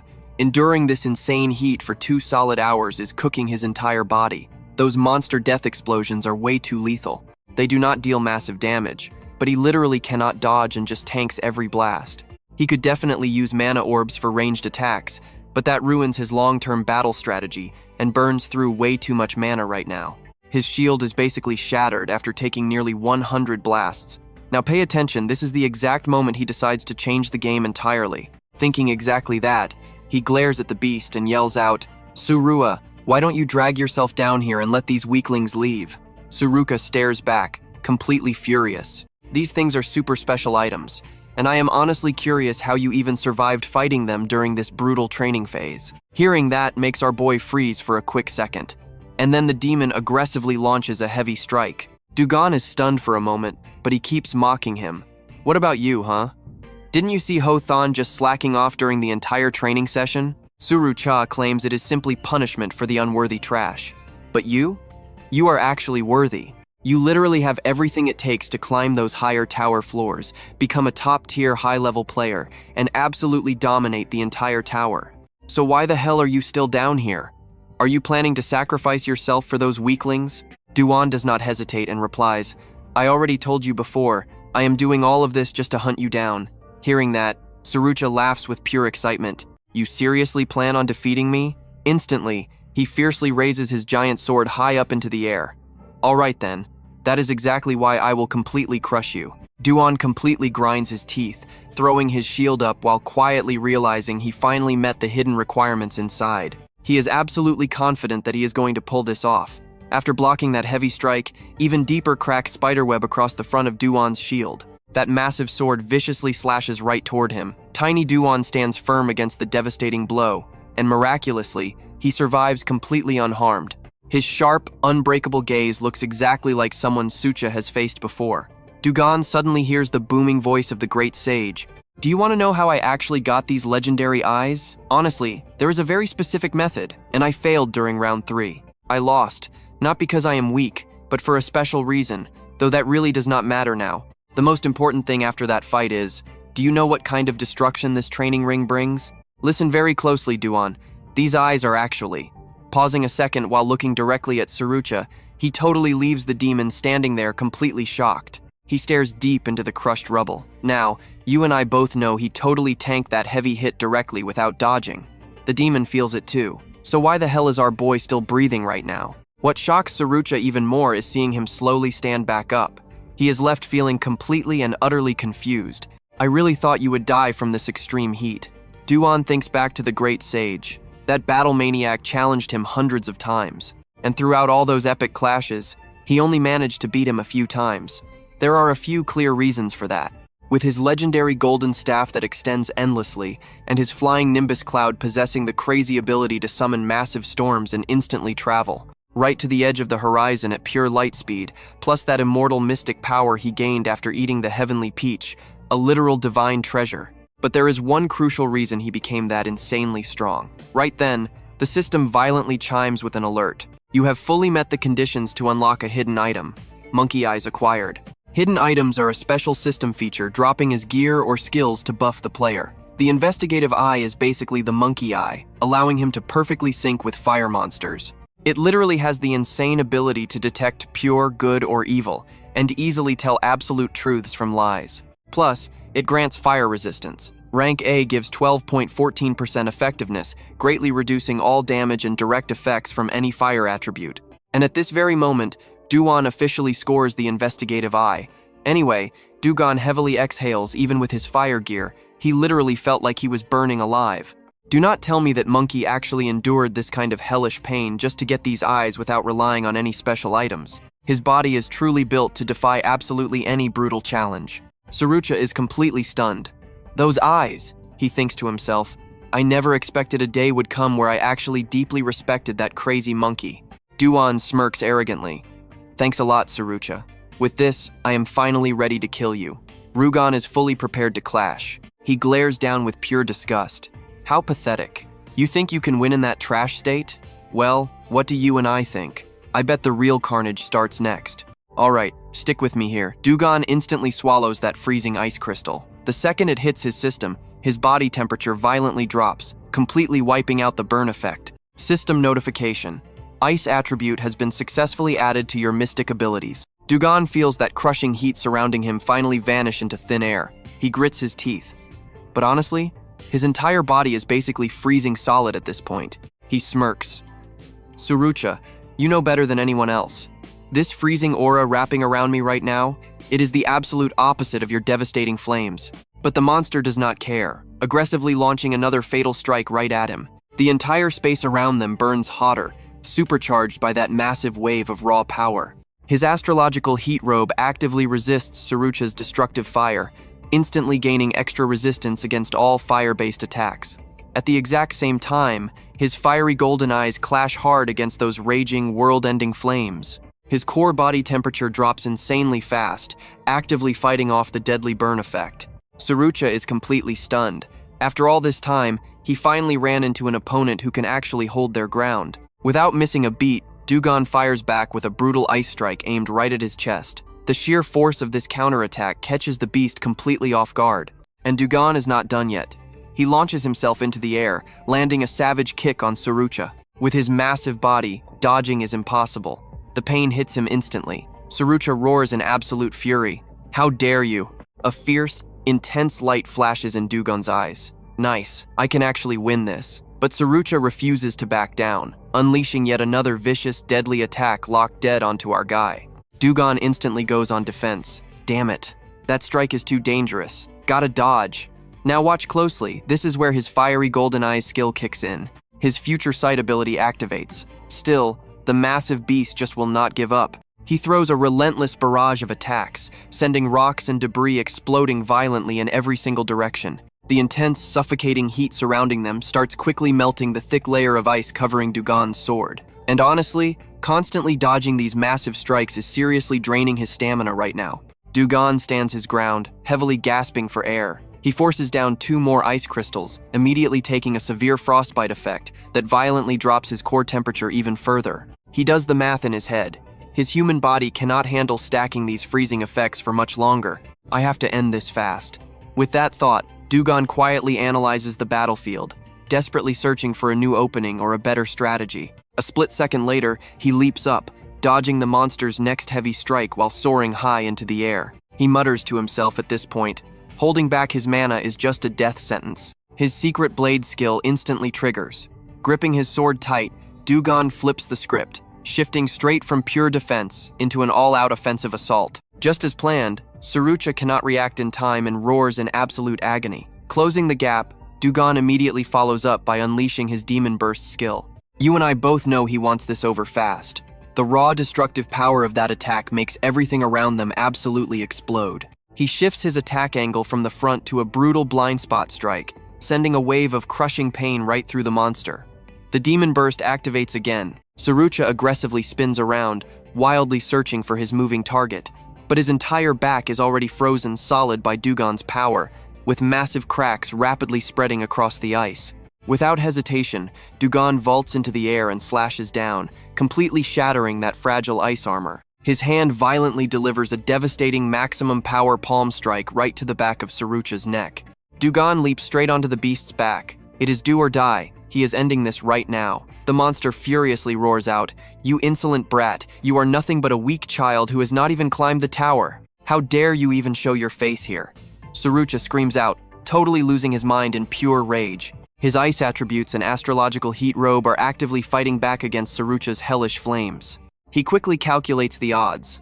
He has literally burned through every defensive measure to survive this fire, yet somehow, he still cannot close the massive power gap. Du-gon pushes his fiery golden eyes to absorb the inferno, but the defense completely shatters under the pressure. Burn effect rapidly rises to level 2, then level 3. System alert flashes, your fire element resistance has successfully increased by exactly 1 point. Surucha furiously roars, flexing his terrifying power, claiming he is the final winner.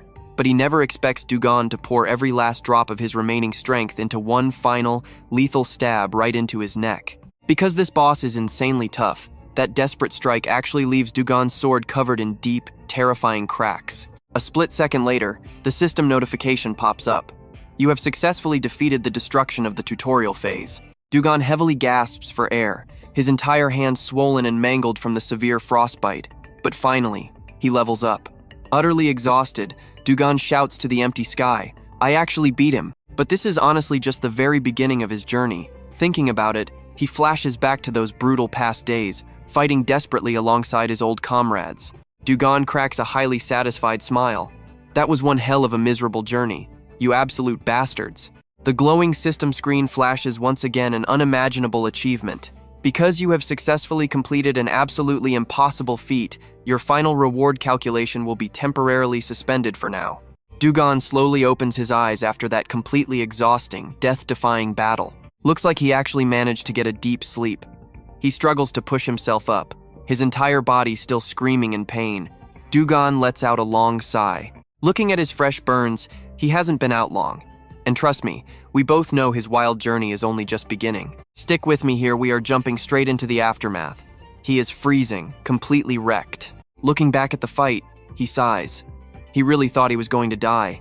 All this absolute nightmare just to get his hands on the fiery golden eyes. But the tutorial is not over yet. Still a long way to go, so no point complaining. Glancing at Surucha's lifeless body, he thinks, wow, without fire, this guy is seriously ugly. But this is not just any corpse. Demon bodies usually drop sweet loot, and since this is a boss like Surucha, there has to be something good. Without missing a beat, he starts digging right through the giant's remains, desperately searching for anything remotely valuable. Bingo! Just as he hoped, there is a rare drop inside. His eyes light up instantly. He just pulled out the actual heart of a giant. The heart of the demon boss, Surucha, a literal giant born in the lands of fire. This item is absolutely dripping with raw, colossal power and radiating an insanely intense aura. The system labels it as an elixir. The effect? It grants the insane physical strength of a giant, plus a massive boost to magic. He calculates quickly. He wants to consume it now, but his body is just too weak. It would completely mutate his physical body, and handling that evolution requires way more baseline stamina. Suddenly, a very familiar, annoying voice entirely interrupts his train of thought. "Hey!" The administrator sounds super impatient, demanding to know if he is done yet. Du-gon just rolls his eyes. "You again?" The admin snaps back. "I should be the one asking why it is always you." Du-gon just shrugs, saying he still has a long way to go. The admin groans, complaining that the tutorial balance is completely ruined. "Because of you, the other admins will not stop complaining to me." Remembering how this kid literally hunted down and wiped out every single monster, the admin just facepalms in pure frustration. What a massive headache. He tells Du-gon he is getting sent straight to the next zone. The 4th tutorial already started, and the others are almost finished. "Really? How much time is left?" Du-gon asks. The admin flatly replies that he has about 4 hours. Du-gon smirks, totally satisfied. 4 hours? That is more than enough time. The admin huffs, saying of course it is. I had to argue with the other floor admins just to figure out your rewards. It took forever. Right on cue, the system drops his loot. 10,000 points, plus a skill called Heaven Destroying Star. Du-gon is stunned. Heaven Destroying Star? He thought he already knew all the high-tier skills out there. But this one? This is the first time he has ever heard of it. Now, pay close attention to this. An A+ rank skill dropping in a basic tutorial? That is completely unheard of. The system literally says he is destined to destroy heaven itself with his absolute power. The value of his destiny will shift and grow based on the exact number of lives he takes. Rank A+. 0% completion. The base effect gives a +3 to all stats, with extra stat boost scaling off the enemies he kills. He quickly analyzes it. Not every high-rank skill is actually good, but since this one directly buffs his raw stats, it is going to be incredibly useful. Plus, it has a completion rate. It is an unfinished skill, meaning it can evolve. Either way, free stats are an absolute win. The admin sighs. You got your rewards. Do you need anything else before I get out of here? Buy me a minor red potion right now. The admin jumps, completely shocked by the request. Spending your points like water, aren't we? In a flash, he gets the item, blowing all 10,000 points. It is an insanely bitter pill that permanently boosts magic and endurance stats. Transaction complete. The admin turns to leave. He tells Du-gon to eat the pill, get some actual rest, and just wait for the timer. The second he swallows it, his magic and endurance jump up by 1 point. The admin gives a quick goodbye and vanishes into thin air. The tutorial system chimes in, confirming that his injuries and stamina will rapidly start to heal. Du-gon finally relaxes his battered body. 4 hours. By the time that clock hits 0, he needs to be fully recovered and ready for the 5th tutorial. The 5th stage is going to be a brutal race against time. Thinking about it, he lies back and lets out a long, heavy sigh. A good chunk of time passes before his eyes snap open. The monster's corpse is still there, but Du-gon is looking way better. The rest definitely brought his strength back. Suddenly, a glowing blue light circles around his feet. In the blink of an eye, he is teleported straight out of the boss room. You and I both know things are about to escalate. The final phase begins, and instantly, he drops into a completely different world. The moment his boots hit the dirt, his eyes dart around, taking in every single detail of his new surroundings. He is definitely not alone here. It looks like the other survivors arrived way before him. Nearby, a random guy takes a massive breath, instantly tasting the salty ocean air. The person next to him is totally confused. Where the heck are we? There are so many people. How huge is this place? Basically, this is the very first time tutorial players from entirely different dimensions have been grouped together in one spot. And this massive gathering is exactly what the tower calls the final tutorial. A giant system window quickly flashes into view. Worlds merged. The final tutorial phase will begin right now. The entire crowd instantly erupts into a panic. Wait, the final tutorial? Is it really over? Of course not. This is just the tutorial, guys. Silence. The system announcement coldly continues ringing out. The island of Baraganda is slowly sinking into the ocean. There is only one single condition to escape and prove your true worth. So what do you and I take from this? Simple. Kill the boss at the peak, rack up contribution points, and survive. Your ultimate rewards will be decided purely by your score and the remaining time on the clock. The strict time limit is 30 days. The entire island sinks when the timer hits 0. Stick with me here, because this crazy system starts counting down the second the tutorial ends. Everyone is completely stunned. Wait, what? An entire month? Du-gon thinks quietly. They are totally shocked because earlier, the time limits only ranged from 1 hour to a maximum of 4 days. Nobody actually needs to rush into deadly combat right away. Having plenty of extra time to safely reach the finish line is usually a blessing. But on the flip side, it also means defeating the final boss could take an entire month. That proves just how insanely strong this monster really is. Du-gon watches the panicked crowd react, quietly analyzing the whole situation. A few smart players already figured out the dark reality. One man confidently steps forward. You all heard the message clearly, right?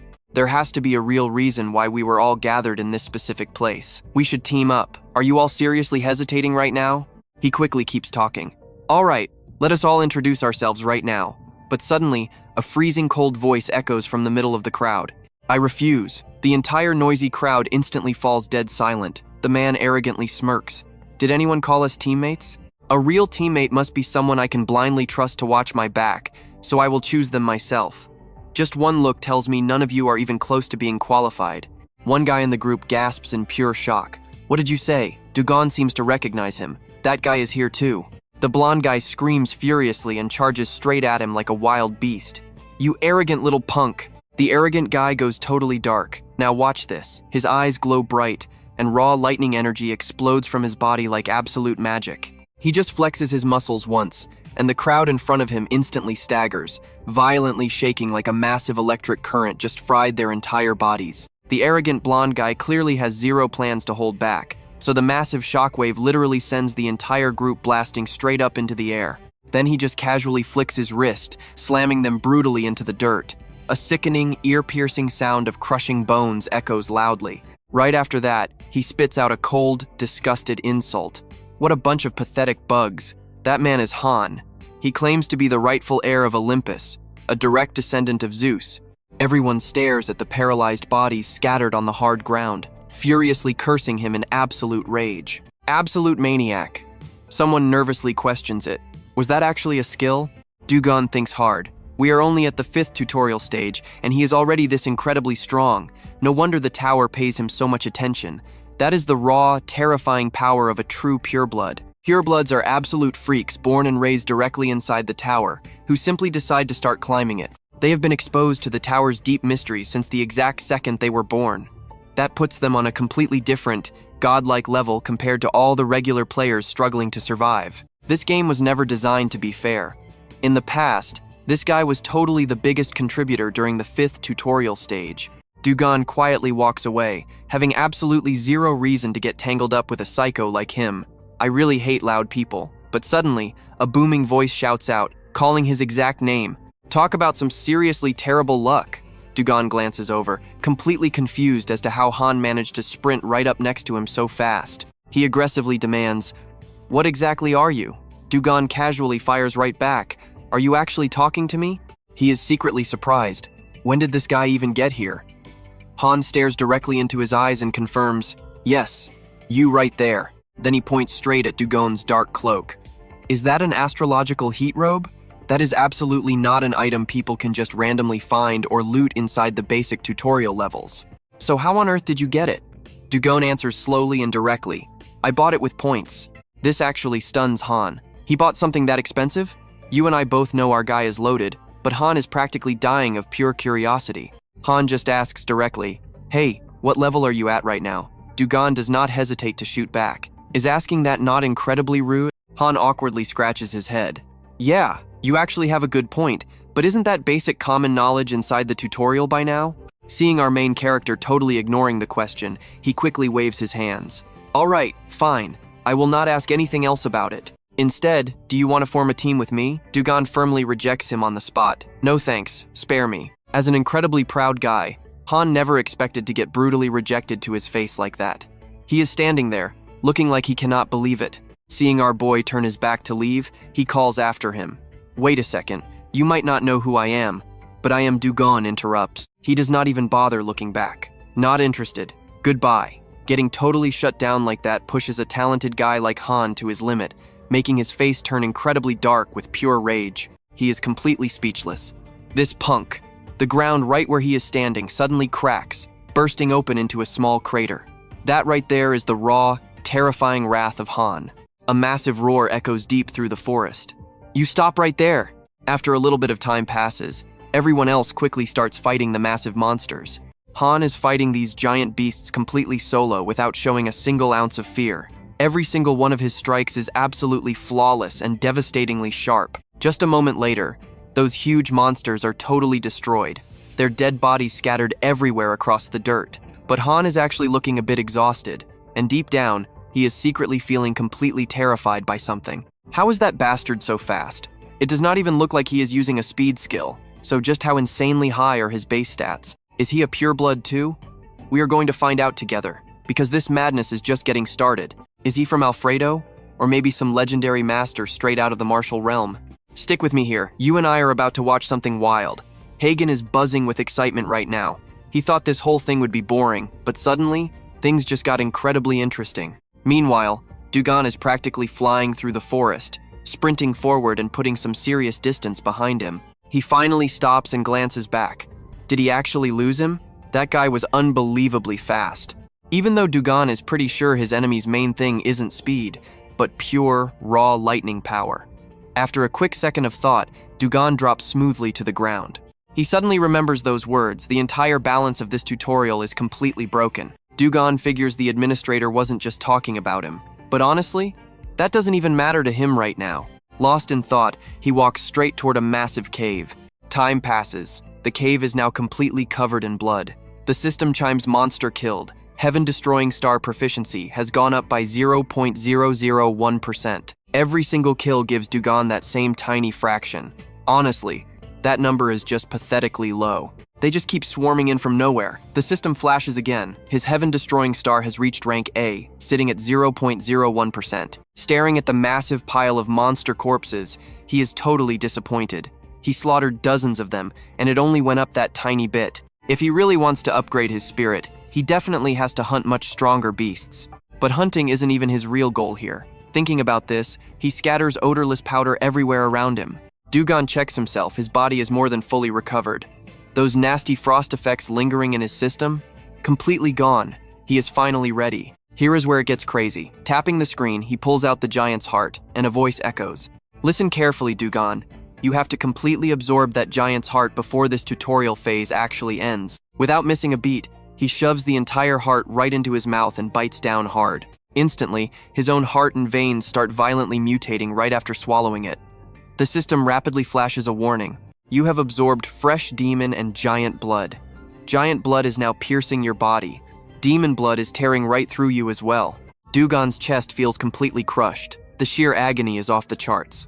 Right then, a brutal war between human, demon, and giant blood erupts deep inside him. Du-gon starts gasping, struggling just to breathe. Blistering heat is literally melting his internal organs. He grits his teeth since the fire is burning from the inside out. His heat resistance gear is completely useless. Meanwhile, his fiery golden eyes are desperately fighting back against the giant's flame. Unable to take it, he collapses hard. It feels like every bone and muscle is violently twisting. His blood is flowing backwards. And worse, the fiery golden eyes just failed to hold back the giant's fire. His mind is tearing itself apart. There is zero easy way out of this agony now. He just has to force his way through with pure willpower. Endure it and take all the power possible. The great sage is speechless. Giant's blood is supposed to coat your body, not be swallowed whole. Eating that stuff during the tutorial is basically absolute suicide. I know what you are thinking, crazy risk, right? That is why he absolutely needed those fiery golden eyes. Without them, absorbing this heart is a guaranteed death sentence. Suddenly, his strength and stamina stats go up by 1. The harder Du-gon fights through this absolute hell, the more those numbers keep climbing higher. Bulging veins cover his face and forehead from the sheer, overwhelming agony. How long has it been? By his calculations, it is almost time for it to show up. Right on cue, the system window pops. The golden eyes and giant's flame are clashing. You can now fully control the giant's fire through your fiery golden eyes. Hidden conditions met. You have successfully acquired the Grand Hellfire skill. Dripping sweat, Du-gon grits his teeth. What the hell is Grand Hellfire? The skill he actually wants isn't appearing. He tries pushing himself up, but his broken body just collapses again. He is going insane. Night slowly falls, leaving the sky as clear as summer water. The timer on the system interface is still slowly ticking away. Du-gon lies completely motionless, his whole body practically on fire. He doesn't have an ounce of strength left to sit up, just trembling in endless agony. Staring in despair, he realizes half a day has passed. His vision starts blurring out from the pain. Was his whole theory completely wrong? To be fair, unlocking that specific skill usually requires slaughtering 10,000 giants and completely bathing in their blood. No way he'd get it this easily. Clenching his fists tight, he wonders should he just settle for this? Suddenly, another notification pops up, making him jump. Hidden condition met. A tiny spark of hope finally shines through. Du-gon weakly tries to move. The system flashes again. You have completely absorbed the fresh demon and giant blood. You and I just watched history. He successfully absorbed the giant's heart during the tutorial phase. Stick with me, we are about to watch this kid push past his absolute limits. His eyes slowly close, completely satisfied that he finally pulled it off. Du-gon completely blacks out. Little does he know, he is about to unlock gigantification next. Waking up, he immediately checks the time limit. He is totally confused. Did he really faint for half a day? He never expected to pass out twice during training. He needs to hurry. The absolute fastest record for clearing this final stage is 1 single week. He already wasted precious time. The absolute legend holding that record is Odin, the greatest magic warrior and leader of the Asga sect. Right after waking up, Du-gon rips open the system window to check. He silently vows he will never lose to Odin. He checks the rankings. Just as expected, Echgan is in first place, leaving absolutely everyone else in the dust. Elidor and Paladinte are elite ranker sisters from Pantomium, a world where extreme magic and sword arts are absolute peak. If his memory is right, they actually participated in the dual world training. Maybe even more than that. Is G really a pureblood? He has never heard that name before. And based on this other guy's name, they might share the exact same homeworld, but still totally unfamiliar. The unknowns probably failed to even enter the tower and just straight up died out here. Whatever, thinking about this anymore is not going to change a single thing. He wasted way too much time. Let us check stats and get moving. Absorbing the giant's heart boosted his constitution like crazy, so he must carefully keep his stats perfectly balanced. The moment he thinks that, the system info flashes. Great fire disaster. A pure fire element born with an inner flame. That tiny inner flame never burns out, persisting long after death for future generations. The skill's raw power scales up massively alongside his efficiency and esoteric energy. The level is not super high, but Du-gon guesses it will work perfectly. He desperately needs an area of effect attack right now. No more wasting time. By the time he steps out of the cave, dawn is already breaking. With a fully clear mind, he quickly tests his brand new powers. The tracking skill activates instantly under its new master. His vision completely shifts, like looking through a mini screen. He can clearly see distances incredibly far away. This massive area is wide open. Just a short distance away, he spots a whole squad of monsters hanging out. He quickly closes the distance. The second they spot him, they scream a human, fresh prey. Now pay close attention here. He raises his hand to test Great Fire Disaster, and boom, the orcs are instantly swallowed by raging flames. The monsters panic in absolute chaos, burning heat. A human. It is his fault. Du-gon fiercely charges forward with his razor-sharp sword, burning from flames and taking direct hits. The orcs scatter like confused ducks. Du-gon is an absolute demon here, rushing in alone and completely wiping out the entire mob. Mid-battle, he glances at the timer. Only 6 days left. He silently vows to clear this intense training way faster than expected. Meanwhile, over on Hagen's side, he is staring intensely at the leaderboards. That specific name. He does not know the kid's actual name, but it is definitely him. Hagen flashes a wicked smirk. Interesting. He thought the kid just had fast legs. But you and I know the truth, our guy is climbing the ranks faster than anyone expected. Right then, a young man walks up. Why so happy? Hagen does not hide it, there is someone he wants on his team, no matter what. The guy smiles brightly. Is it Kim Yeon? This is Lanjian, the participant from the Earth Circuit. His mana control talent is absolutely insane. Hagen looks surprised. You know him? Sang-yoon replies, maybe we share the same nationality. I do not actually know him, just guessing from the name. But he seriously stands out on that leaderboard over there. Sang-yoon guesses that at this crazy pace, the kid will definitely steal Hagan's spot. Let us check the scores. Hgan quickly defends himself. That is only because he was busy gathering this squad. He built a super strong team, but one empty spot remains. That is his name, right? Filled with absolute confidence, Hagan declares, now let the real hunt begin. Switching to another location, one of them shouts, Aussie, is that it? I finally found it. This is Paladinte, the half-elf and dark-elf mix from Pantomium. Hagan snaps back, annoyed. I already told you I am not a Rusi, you little brat. He steps closer. Good job anyway. Let us take a look. Hgan warns everyone to step back right now unless they want a lethal electric shock. He powers up. In a flash, Hagan's entire body is completely coated in massive, high-voltage electricity.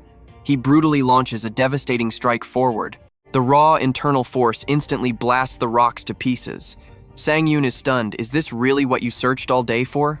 Hgan confidently speaks up. Without Paladinte, we would have lost several more days just trying to find it, you know? Whatever. Let us all head inside. They step inside the massive cave, and trust me, you will want to see what happens next. Paladinte stays super cautious, wanting to scout everything first. Seeing Hagan walk in with pure attitude, he nervously asks, what is wrong? Come along with me here, something is totally off. That dungeon discovery alert should have popped up by now. Curious, he steps right inside. Did someone already beat us to this place? Sanjian panics and screams out, Captain, check the rankings right now.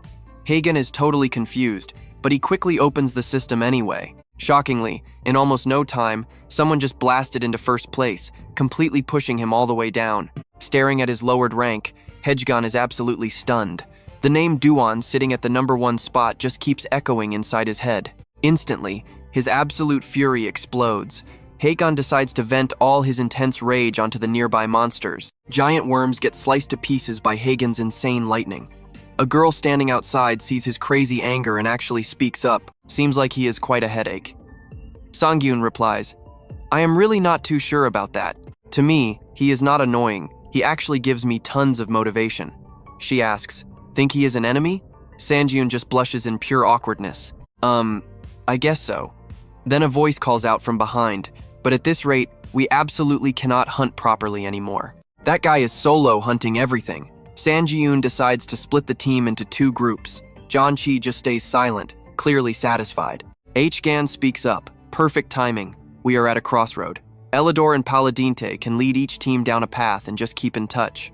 Janchi, Sanjiyun, Elidor, File, and Tafel. You guys head right. Having G means you will all be completely fine. G quickly draws her twin swords and confirms, understood. They immediately say their goodbyes.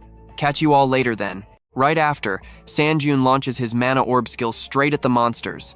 His inner energy is unreal, blasting the entire mob away with one single hit. Junchi is honestly just as impressive. He leaps directly into the monster horde. Just one effortless sword strike slices them down in massive rows. Soon enough, Hgan's entire squad has completely wiped out everything here. The dark-skinned guy behind them pants heavily. Hunting for hours straight with 0 breaks is completely exhausting. Sanjiyun totally agrees. He secretly calculates that he can only use his mana orb maybe 2 more times. Now pay attention here. He saves his mana. But what is that massive door? Someone whispers, I am not really sure. Maybe something like a boss room. Elidor asks, a boss room? Sanjiyun replies, exactly like in video games. Ah, I mean in my old world. I have experienced places exactly like this. And usually, there is an absolute monster of a boss hiding behind that door. Junchi stays perfectly alert. Do not drop your guard just because the hunt seems over. Losing focus right now is when you are closest to death. Sanjiyun just laughs cheerfully, saying yes, yes. Then he raises a hand to check the rankings.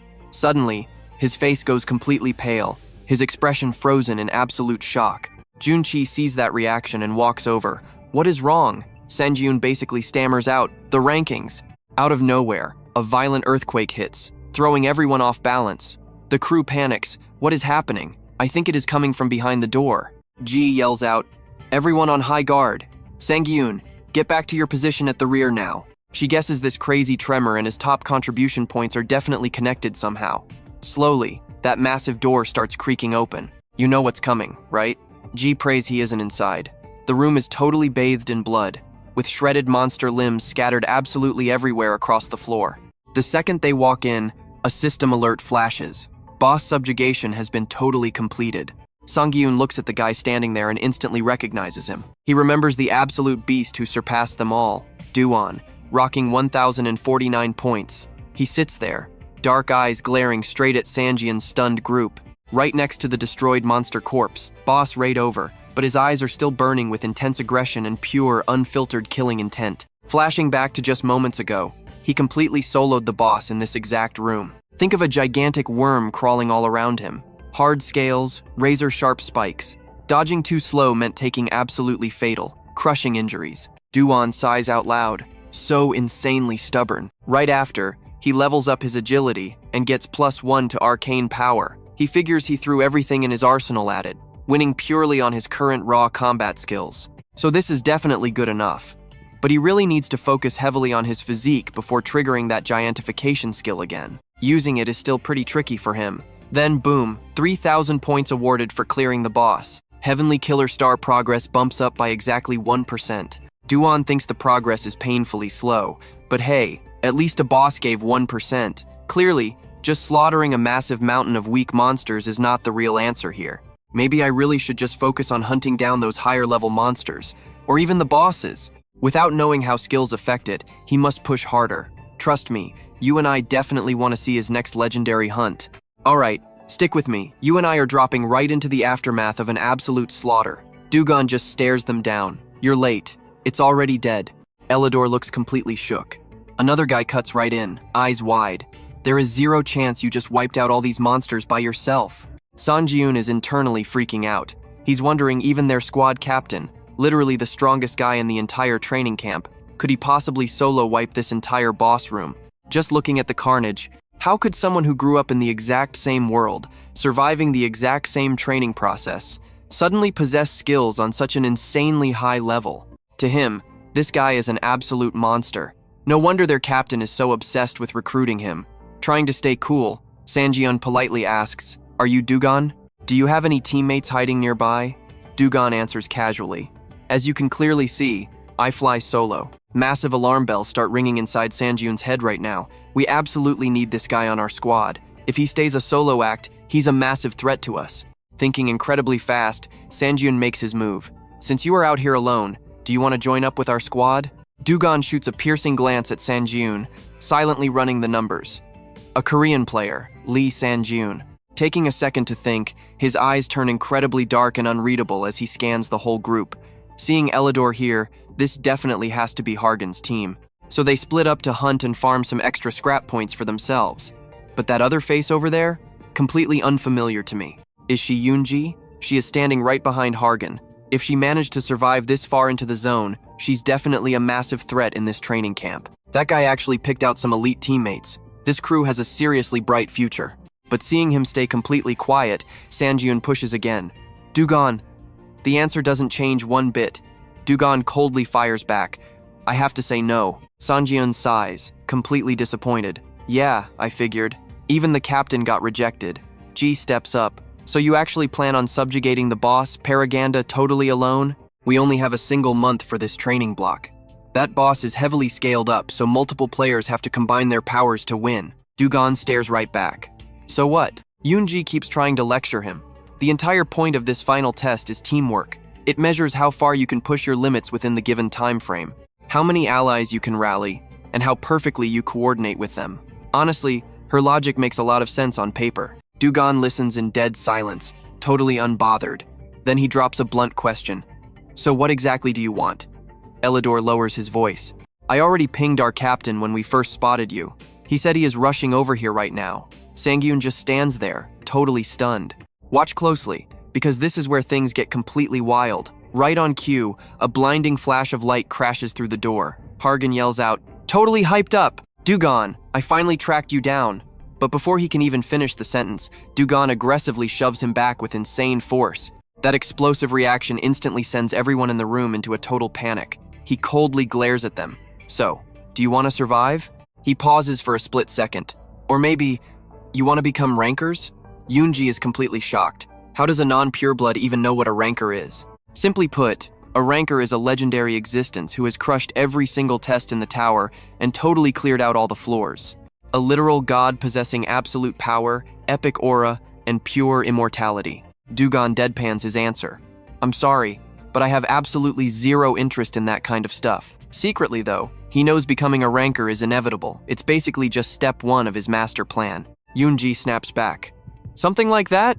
For someone who wasn't even chosen by the tower, becoming a ranker is nothing but a delusional fantasy. The king leading my clan is a highly respected ranker." Thinking about this, she sneers at him with pure disgust. "What makes you so special anyway? If not a ranker, are you seriously aiming to be a high ranker?" You feel that tension, right? Du-gon listens silently before dropping an absolutely freezing response. "No, even higher than that. I'm going to smash the top of the tower entirely." His true final destination is way beyond something as basic as the summit. Hearing him declare that, everyone's faces instantly darken. Ji just can't hold back her outrage. That is completely absurd. Hargan suddenly leaps up and screams, "Du-gon, time out, he's whining like an overgrown kid. What the hell do you think you're doing right now?" "That seriously hurt." Du-gon shrugs it off. "You charged at me with that much killer intent. I obviously thought you were trying to end me." Hargan groans, incredibly frustrated. "I simply wanted to catch you." Du-gon throws the logic right back. "If a powerhouse like you rushes me, obviously I'm going to defend myself." Hearing that little compliment, Hargan's raging anger instantly vanishes into thin air. He softens up. "Oh, really? Then my bad." Sanjiun is literally speechless. "That's all it takes for you?" Hargan ignores him. "You said you'd smash the tower's peak. That is so incredibly interesting. What a wild plan. My father actually told me once that there is an even greater power waiting outside the tower. You probably have no clue who he is, but he is a ridiculously important figure." Du-gon doesn't even bother exposing the guy, just thinking to himself, "How could I possibly not know Zeus, the literal king of Olympus?" Hargan presses on. "Du-gon, I heard that you went and rejected the official invitation to join up with our squad again. So what do you and I make of this?" He finishes strong, "Don't treat me like a tiny minnow, because one day, I am going to be the absolute king of Olympus." Let's jump right back in. Hearing that crazy claim, his entire group was just standing there absolutely stunned. Du-gon just smiled to himself. A bold declaration from a direct descendant of Olympus? At least the guy had some seriously high ambitions. Seeing his silence, Du-gon keeps pushing. If you don't believe me, I'll prove it. Let's make a bet right now. First one to crush the boss gets the bigger share. You're completely free to form your own squad. Bring as many people as you want, but my team won't exceed 9 members. Du-gon stays quiet, thinking it over. Not a bad proposal at all. He could easily gather dozens or even hundreds of fighters, while they were strictly capping themselves at just 9 people. Du-gon smirks. Obviously, if I win, you join our team. Du-gon raises an eyebrow and fires back. And what if I win? Du-gon answers bluntly, I'll literally work under you as Hyung-min. Hearing that name, Du-gon's interest peaks, flashing a super satisfied smile. Resting his chin on his hand, he scoffs. Drop the Hyung-min stuff. I don't need a brother like you. He calculates his next move. The future has to change anyway, and Du-gon could be a highly useful pawn. Du-gon suddenly stands up. Instead, if I win this, you just owe me one massive favor. Du-gon looks surprised. Just one favor? Are you entirely sure? Then he yells excitedly, since that's not unreasonable at all, I fully accept your terms. I'll even give you my items if you want. Du-gon looks bored. We'll discuss that later. Du-gon punches his fists together. All right, the bet is officially on. I'll see you down on floor 1. Don't act like you don't know me. Du-gon's face darkens instantly. Every single time they meet, this guy is just way too aggressively energetic. But honestly, that's exactly how he wiped out the entire training session in 9 days. Overflowing with energy, Du-gon shouts to his crew. Right? We're going to be extremely busy. Let's go. Now watch closely, this is where he breaks the rules. Pointing at the timer, Du-gon says, no need to rush, I'm stopping time. Instantly, the system timer completely freezes in place. Du-gon stares blankly. Wait, what just happened? Why did the clock stop? Du-gon reminds them, Baraganda isn't an island, it's a mythical beast. Du-gon asks, then what are these things? Du-gon replies, parasites. They latch onto giant beasts and drain their power. They're exactly why Baraganda sank down. If seawater rushes in, those parasites won't survive. Du-gon asks, so is that the parasite overlord or something? Du-gon explains, something like that. It's a monster far worse than a parasite. Du-gon gets suspicious. Should he actually believe this guy? He knows things even Olympus has zero clue about, but I don't even know who he is. Snapping back, Du-gon mutters, right, keep going. The countdown stops until admins intervene to fix the system back to normal. You're probably wondering how he knows this. Well, Odin actually told him Baraganda's secret. The entire 5th training round is a desperate race against the clock. Defeating the boss with time remaining is the key. Odin had told him, you ask how I killed it in just 1 week? Well, it wasn't actually a single week. I literally froze the time. Du-gon calculates he must absolutely maximize this frozen period to get stronger. Once the clock restarts, training ends. Du-gon's 2 teammates are completely shocked. Wait, a bug? I'm not the only one seeing it stop, right? Is the time going to drop all at once later? Damn it, it'll probably start counting down again soon. What are you guys doing? Hurry up and grind stats while we have time. Let's go. Meanwhile, the system admins are panicking. The parasite dragons were killed? This is the first time since Odin. What about the manager? Does he know there's a bug? He's busy arguing with Olympus right now. Someone contact the manager immediately. Those parasite dragons are practically impossible to find. Cutting back to an empty, silent forest, the ground suddenly splits wide open. A massive tremor sends terrified birds scattering everywhere. The giant monster stands there completely dazed, a huge sword lodged in its head, bleeding endlessly. Yu leaps solo onto its massive body and strikes down with brutal force. Even worse, there's more than one of them. Seeing their leader fall, the other 2 jolt in panic. That human just killed our boss.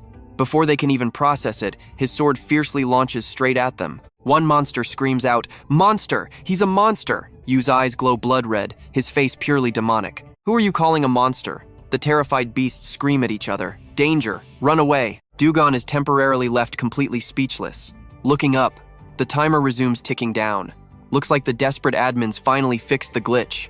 As expected, that parasite dragon was completely useless.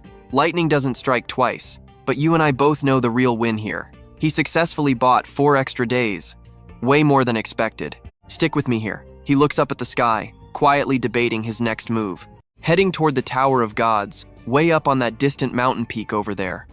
Suddenly, A massive, earth-shattering explosion violently echoes right from the very top. The sheer impact caves the surrounding ground in, forming one absolutely massive, deep crater. Watching the progress, Sanjiun mentions that everyone is quickly starting to group up. Elidor chimes in, explaining they can only get those high points by defeating the alpha boss. So all the capable players are desperately trying to jump into that fight. He stammers out, "Well, judging by their mana levels, I bet most of them are over level 20. Junchi casually says, "Whatever, they made it here anyway.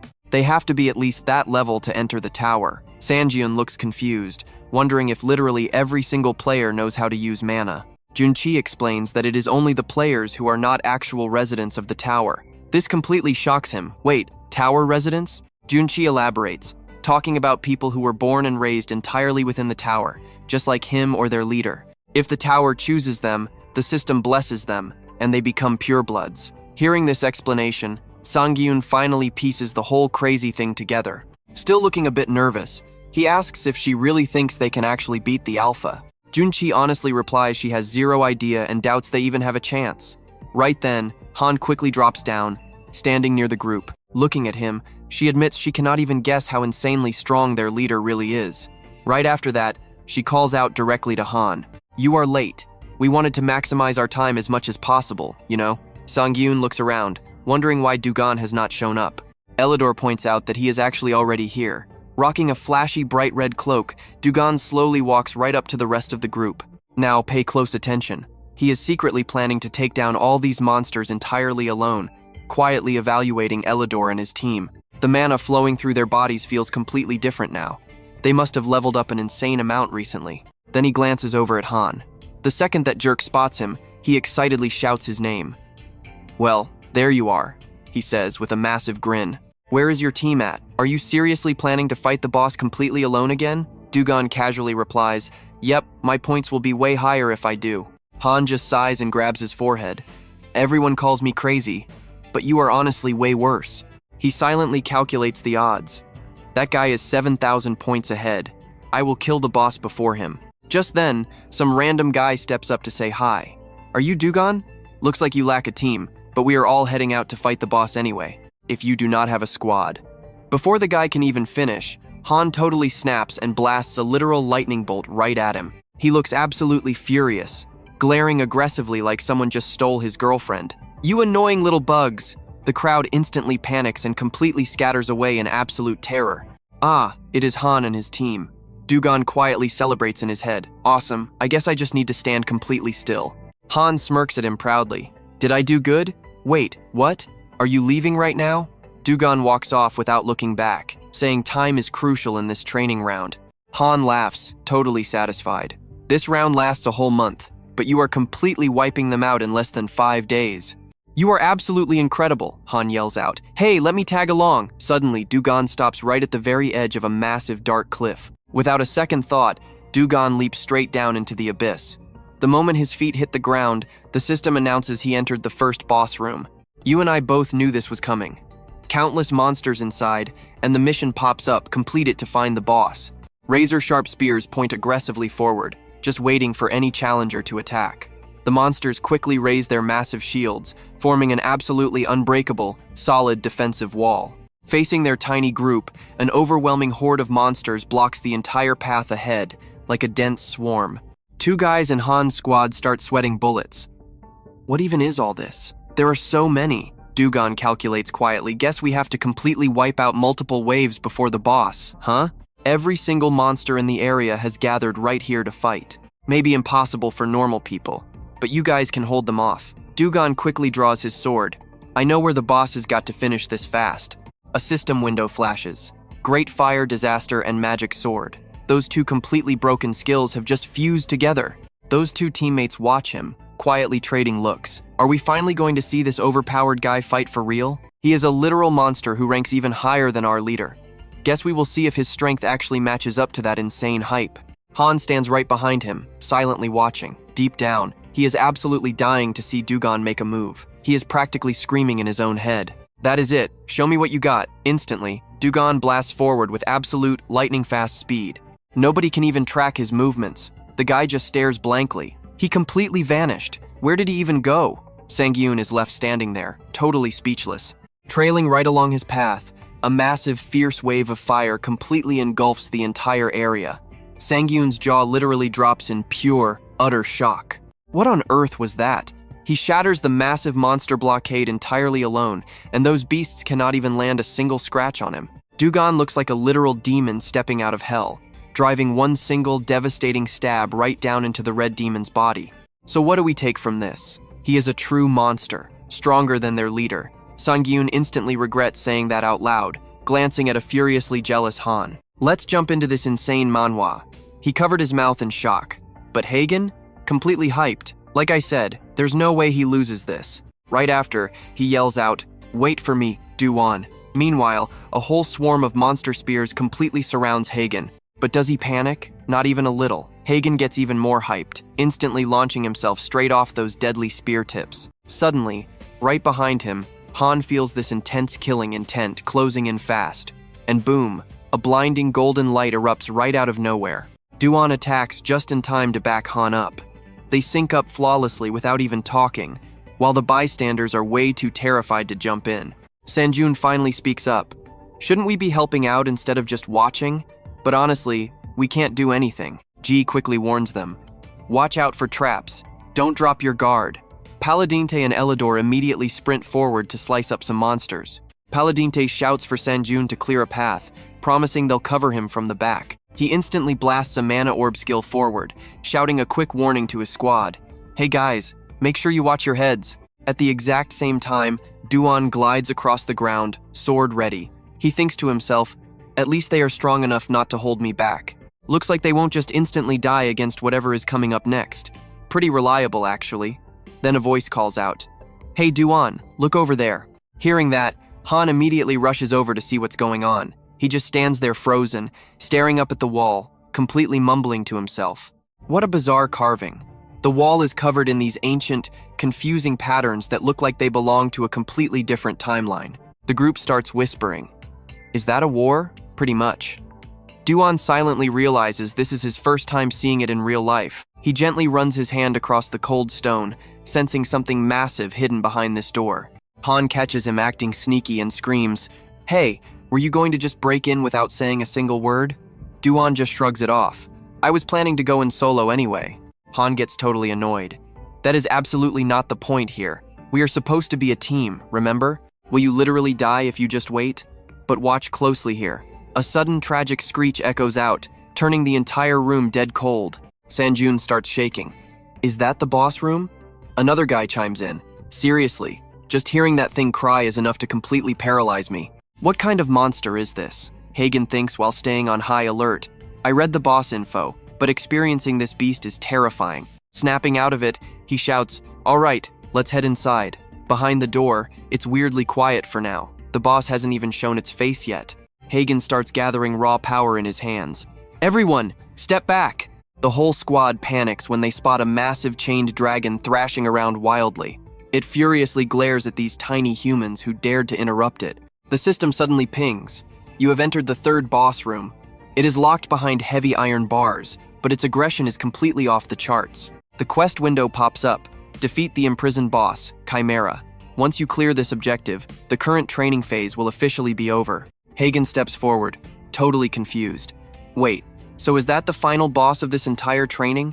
Du-won thinks about that question for a really long second before finally answering. The final boss? The system states only one person can break the Chimera's chains and actually tame it. If you manage to shatter the crystal sealing orb over there, the time limit completely ends and you can pass the training phase, totally ignoring the usual requirements. Plus, the Chimera's new master will get massive bonus points depending on how many other participants they kill. Sang-yoon gasps. The Chimera's master? Elidor is also super confused by this. Let that sink in for a second, guys. We have to fight the Chimera and protect the crystal orb from our own teammates? Ji speaks up. Look, there are 10 of us here. It shouldn't be too hard to keep an eye on everyone with this many people, right? She calculates in her head. Even if someone tries to backstab us, our leader is right here. Absolutely nobody is faster than the boss man. But while everyone else is standing around hesitating in complete silence, Du-won just confidently marches straight to the front alone. Han jumps forward and violently blocks his path. What the hell do you think you're doing? Du-won stares him down coldly. Step aside. You wouldn't betray us after coming this far, right? Han grits his teeth. Did you already forget about our bet? You can't solo the boss. We have to finish this training as a full team. Du-gon keeps his face ice cold. I am going to win that bet, and I'll be the only one finishing this training. Hearing this absolute disrespect, Hagen completely loses his mind. What did you just say? Why the hell would you even need to do that? Du-gon smirks. That is exactly why I wanted to run this dungeon solo. Losing the last bit of his patience, Du-gon instantly draws his sword from the system. A massive explosion goes off, blasting rocks and dust everywhere around him. Obviously, Han is absolutely furious at this point. He screams out, Du-gon! Then a brutal system message drops. The crystal ceiling orb has been destroyed. The boss Chimera is now unchained. Du-gon is recognized as the master. The massive dragon instantly shakes off its heavy chains. The iron barrier holding it back fades into nothing. The monster's eyes glow with pure rage, and a new alert pops up. Defeat the newly released Chimera, and trust me, you are not ready for this. A giant three-headed dragon just broke entirely free. Its raw power sends massive shockwaves shaking the entire room. Hagen is pushed to his absolute breaking point, grinding his teeth as he glares forward. Alright, stick with me here. You are about to see this guy completely flip the script. The enemy screams at him, but Du-gon just casually calls out for his Chimera. He points straight at the solid stone wall ahead of them and gives a simple order to destroy it. The massive dragon does not hesitate. It brutally smashes its giant leg into the structure, completely obliterating the wall in seconds. Du-gon and Hagen watch in pure silence as the dust settles. Meanwhile, the sheer shockwave of the impact forces everyone else to stumble backward. Honestly, you do not even need to ask every single person there goes totally pale facing the insane raw power of this three-headed dragon. Du-gon glances back at the terrified crowd. He tells them he controls the Chimera now, so it will not attack. He has another enemy to face. Hagen looks completely lost. Wait, what? Du-gon explains that the Chimera is actually a monstrous creation, stitched together from countless different beasts found on this very island. Who exactly do you think made this thing? Looking at the dragon shifting from green to dark purple, Hagen suddenly freezes in absolute shock. If the Chimera is not the real boss here, then who is? Du-gon continues. He tells Hagen that whether he wants to fight alongside him or not, he needs to make a choice right now. Then, Du-gon and his massive dragon head straight into the dark cave. Sanjun steps up, totally confused about what their next move should be. Hagen grits his teeth, ordering them to investigate. And just like that, the entire squad follows their leader, pushing deeper into the shadows of the unknown cavern. Now pay close attention, this is where things get wild. The deeper they go, the more horrifying twisted corpses appear. Everyone is terrified. What is all this? Hagen stays on high alert, staring at the dead bodies. He never expected a path this long. What the heck is this nightmare place? Du-gon runs the math in his head. There was literally zero system information given about the fourth room in this fifth training round, but he is absolutely certain this is the hiding spot. The system suddenly pings you have entered the fourth boss room. Du-gon lets out a surprised sound. The alert confirms the boss has been fully upgraded. Du-gon steps forward. You sleeping in there? In the shadows, a skinny, skeletal hand is endlessly stitching together torn pieces of dragon skin. And this creepy guy is none other than the creator of the Chimera. The objective is simple: defeat the boss who made the monster. Seeing its creator, Du-gon's dragon instantly goes completely feral with rage. Du-gon shrugs it off, saying this is not exactly his first rodeo. The twisted creator finally steps forward. The guy smirks. Even though you control the Chimera, you did not just betray them, you actually tracked down my room. He flashes an incredibly evil smile. Pretty interesting. He glares at Hagen, mocking him for looking like a descendant of a famous bloodline. Are you just some mixed blood trash? He sneers. But he admits that still has some use. Hearing this disrespect, absolute fury explodes inside Hagen. He steps up, ready to totally lose his mind. Who are you calling trash? Who the heck is this punk? Du-gon jumps in to explain that is Trey, a missing ranker who vanished from the tower long ago. Hagen quickly puts the pieces together. Wait, Trey is the exact same ranker who used to be the 50th floor examiner?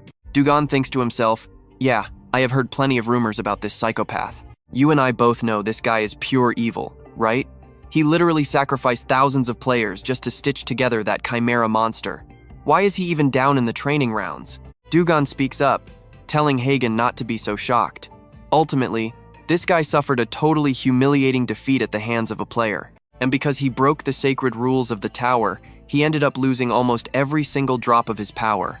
That is exactly why he was cursed to be a training round boss for 1,000 years. And honestly, even after a millennium, he is never getting that crazy strength back. Hearing this, the boss flinches hard and demands to know how Du-gon knows his past.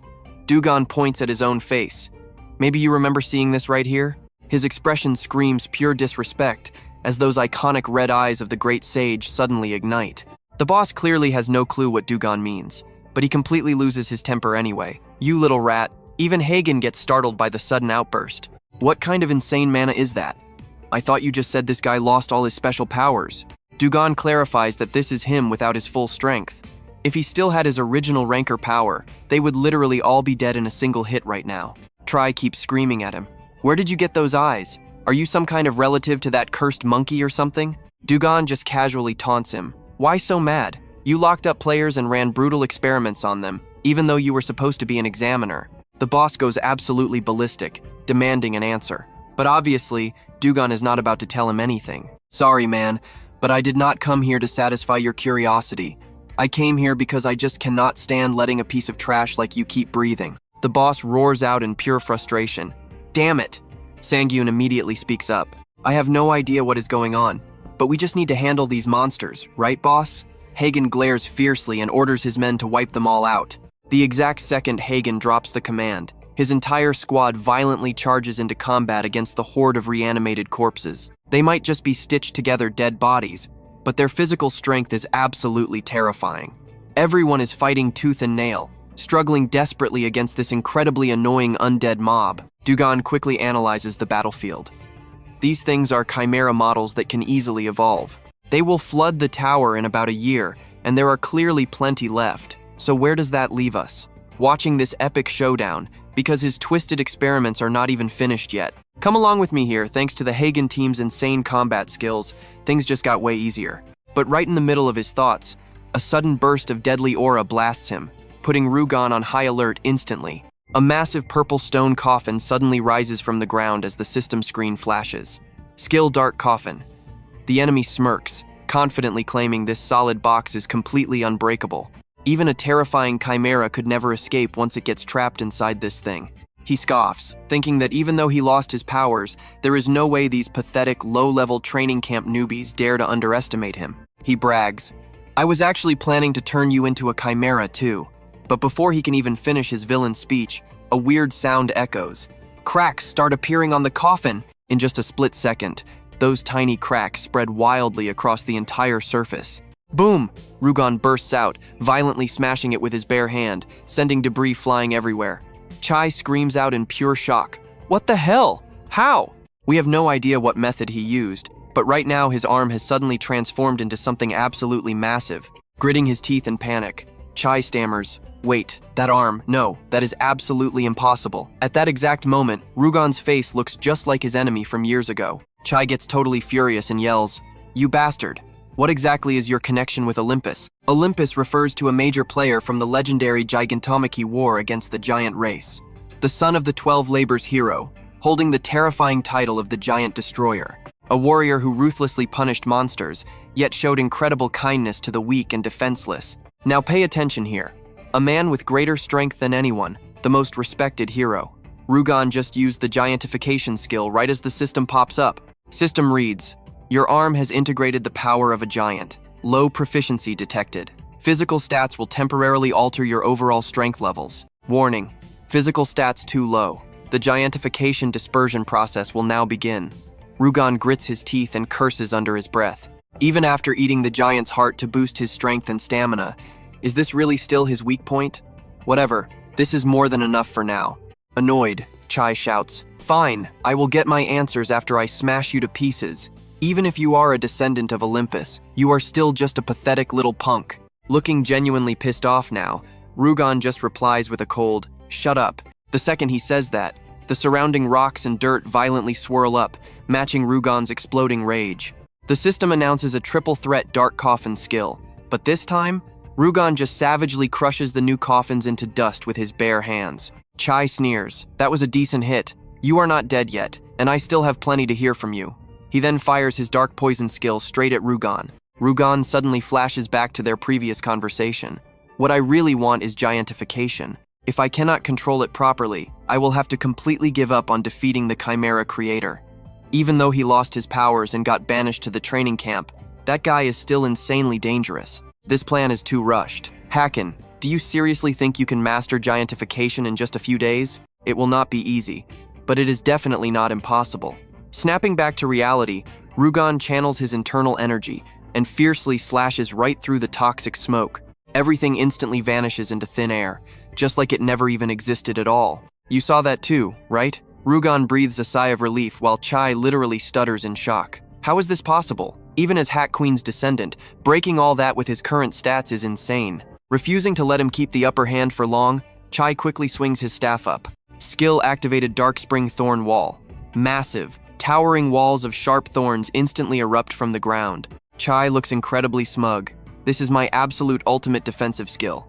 Let us see how you try to break through this one. Before you can even scratch it, your arm will. He does not even get to finish his sentence before another strange noise interrupts him. He never expected his trump card to get demolished this fast. His jaw drops as he screams. Just what the hell is this stupid idiot doing? That mighty thorn wall gets brutally smashed by an aggressive force, sending a web of deep cracks everywhere. Chai is blown far away, his frail old bones making awful cracking sounds. But after watching for a second and seeing no more major movements, the villain secretly starts feeling overjoyed. He stopped? I bet he is completely exhausted now. He definitely destroyed his own hand trying to smash through my solid wall. Thinking he actually won, his mood instantly brightens up. But absolute surprise. The very second he steps closer, a massive hand violently lunges forward, grabbing him and choking his neck tight. It is Rugon. He has absolutely no idea how the kid pulled it off. But right at this moment, Rugon is standing right in front of him. Rugon delivers a brutal kick straight to Chai's body, knocking him flat on his back. Even now, the guy still has not recovered his senses, just lying there staring with his mouth wide open. Giving Chai zero chance to fight back, Rugon viciously lands another direct punch to his face, practically caving it entirely inward. Then, a totally different voice suddenly rings out, "All right then, let us continue. If he fails while possessing both the evil eye and giantification, then do not even try fighting against him. If you successfully manage to get your hands on either one of those two things, we will let you decide for yourself. But if you succeed in getting both, you must successfully defeat the one who created the Chimera." The scene shifts over to Hack Queen's group as he speaks up. Trust me, you and I will definitely want to remember this part. Hey Wukong, got anything to add? If I remember correctly, you defeated that Chimera creator on the 50th floor. Stick with me here, Wukong playfully adds. I have nothing more to say. As long as you have these eyes, you can see absolutely everything. Suddenly, the Monkey King drops his smile, and his face turns completely dead serious. Back to the fight, Du-gon has completely trashed Chud.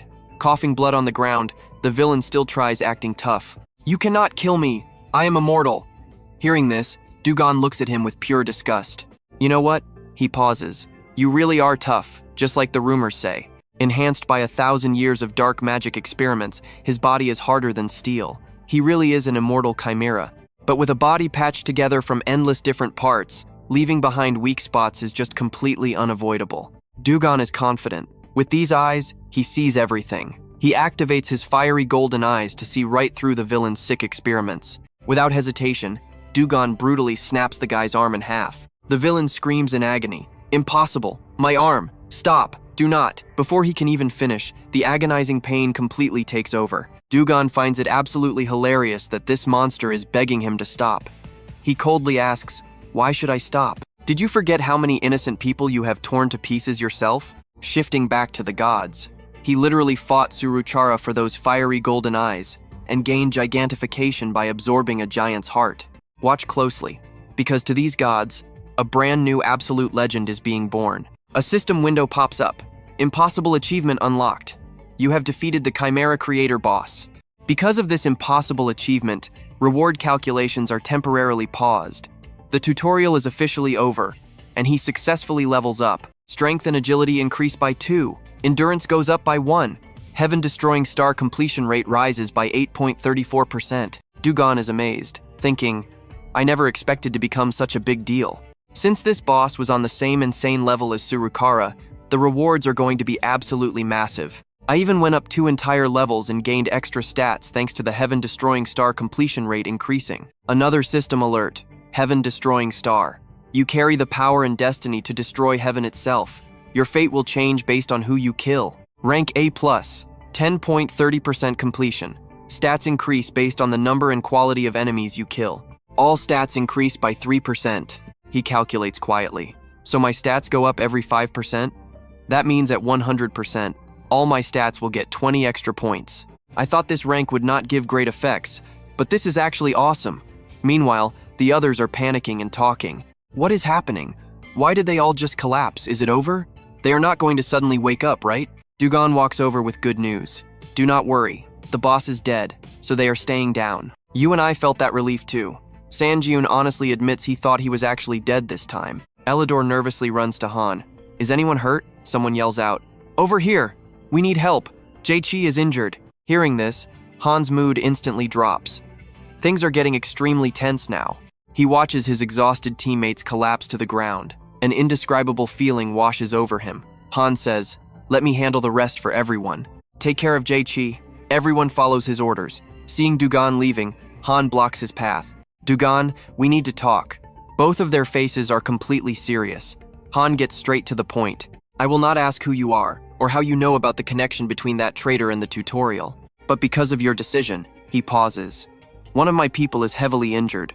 Did you really have to defeat that creator? Just defeating the Chimera would have been enough for you to easily clear this tutorial. Du-gon replies, normally, yes, that is true. Han asks in shock. Normally? You could have set the greatest record of all time without doing any of this crazy stuff. Just how far do you plan to go to be satisfied? Will you only be completely satisfied when every single one of your teammates is dead? Hearing this, Du-gon closes his eyes. How far? I wonder how far I actually need to go. Old memories suddenly flash back. The outer gods. Those terrifying divine beings from another world outside the tower. Beings that should never have existed. Their pure despair reaches the high heavens. Their gloom is trapped in a deadly swamp, mixed with the foolish, absolute chaos they created themselves. Under that sunset sky, just to kill one of them, countless comrades lost their lives.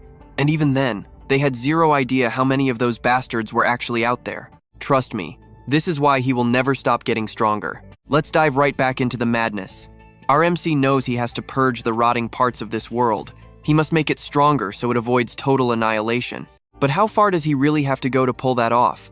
Thinking about it, he just answers honestly, I don't know. Hargan is instantly annoyed. You don't know? Our guy just shoots back. Yeah, you were looking for a squad that can fight alongside you, right? And that is exactly why I am not looking for teammates right now. None of them can survive walking the same path as me. Hearing this, it finally clicks for Hargan. He realizes this guy's teammates need to be absolute beasts to face those kinds of insane dangers together. Du-on. Just how brutal is the path you actually chose? Right then, Du-on speaks up. Give up on teaming up. If you pull me into your squad, who knows when something like this will happen again? With the conversation totally over, he smoothly walks past him. He looks over at the administrator and says, sorry about that, did you wait long? The old man awkwardly replies it looked serious, so he waited. Hargan is totally confused. Who is that guy? Some homeless dude? Du-on casually introduces him as the tutorial administrator, and Hargan's jaw absolutely drops in shock. Hargan is screaming internally. Why is a top-tier ranker like him hanging out down here? He immediately bows in total respect. I am Hargan of Olympus. Honor to meet you, sir. The administrator just gives him a super cold, dismissive grunt. Du-on sighs. Don't be like that. At least say a proper hello. He had absolutely nothing to do with that other mess anyway. The administrator glares at him with pure annoyance. No. Just thinking about the massive mountain of work I have right now makes me want to rip out Zeus's beard. Plus, knowing I am going to have to listen to those guys complain all because of you, He grabs his forehead in helpless frustration. Now pay close attention here. Things are getting wild. The contract for the Chimera Creator's tutorial boss was for 1,000 years, but he ended up dying before the admin could even prepare the next boss. The administrator simply cannot resist taking a sarcastic jab at him. Thanks to someone, the tutorial staff is going to have way too much free time now. Du-on loses his patience. Did you come here just to whine? Give me my reward. The old man pulls out the item while grumbling. You really have zero patience, don't you? How you use this thing is completely up to you. How you protect it is your call too. This is the Dark Holy Crystal, a fragment holding the absolute darkness of the source. It holds insane magic power with limitless dark properties. But right now, this fragment is completely unrefined. Only a master craftsman can actually unlock its true power. RMC stares at the epic item in his hands for a long time, totally stunned by it. The Dark Holy Crystal. It actually has another legendary name, a fragment of the invisibility helmet belonging to Hades, one of the 3 great Olympus gods. That invisibility helmet is one of his signature pieces of gear. It is literally one of the most overpowered items in all of Olympus. And the absolute core material needed to craft that helmet? The Dark Holy Crystal. Du-gon thinks to himself this was a must-have item he planned to track down after returning to the past. He never expected to get his hands on it this early. You and I both know how crazy his luck is. He already knows where the crystal is, so he just needs the lightning fragment now. Catching him staring intently, Hargan gets confused. What is it? Meanwhile, Du-gon is plotting, figuring he will probably grab that next piece way sooner than expected. The administrator continues. Satisfied now? Since you actually meet the insane requirements, you are getting sent to the tower. Everyone else will get rewards based on their contribution points. Hargan, trust me, your reward is not going to be bad either. Hargan lights up. Thank you so much, Administrator. The old man looks back at our MC. This will probably be our very last meeting. Once you go up there, you definitely aren't planning to cause as much trouble as you did down here, right? Du-gon acts completely casual. I am honestly not too sure about that. The administrator instantly realizes that definitely does not sound like a no. He sighs, figuring that now he has his hands on that epic item, he is definitely going to cause way more chaos. If you are going to cause massive trouble anyway, becoming a giant wave that completely shakes the entire tower wouldn't be so bad, huh? Right as those words drop, Du-gon instantly vanishes. Who knows if he even heard what the old man said? The time notification screen pops up, and the clock just keeps on ticking. The ranking board still shows him right at number 1. After this epic mission, he bagged over 67,480,000 points. For setting a brand new record, he gets an extra 50,000 points. Du-gon's inventory is looking absolutely stacked right now. But suddenly, something inside it starts vibrating. The system announces he received an egg of an unknown creature. Then, another notification flashes right in front of him. Welcome to the very first floor. The second he arrives, he thinks to himself he already got his rewards during the teleportation phase. Was there anything else besides points? He spots the mysterious egg in his inventory and gets immediately annoyed. It doesn't even have a name. What the heck is this burden? At that exact same moment, Hargan touches down too, just barely a step behind him. Out in the starting zone of the first floor, 2 guys are chatting in the distance. What? Newbies already?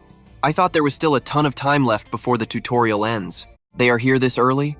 Du-gon just quietly observes his new surroundings. So what do you and I make of this? These aren't candidates anymore, they are real players.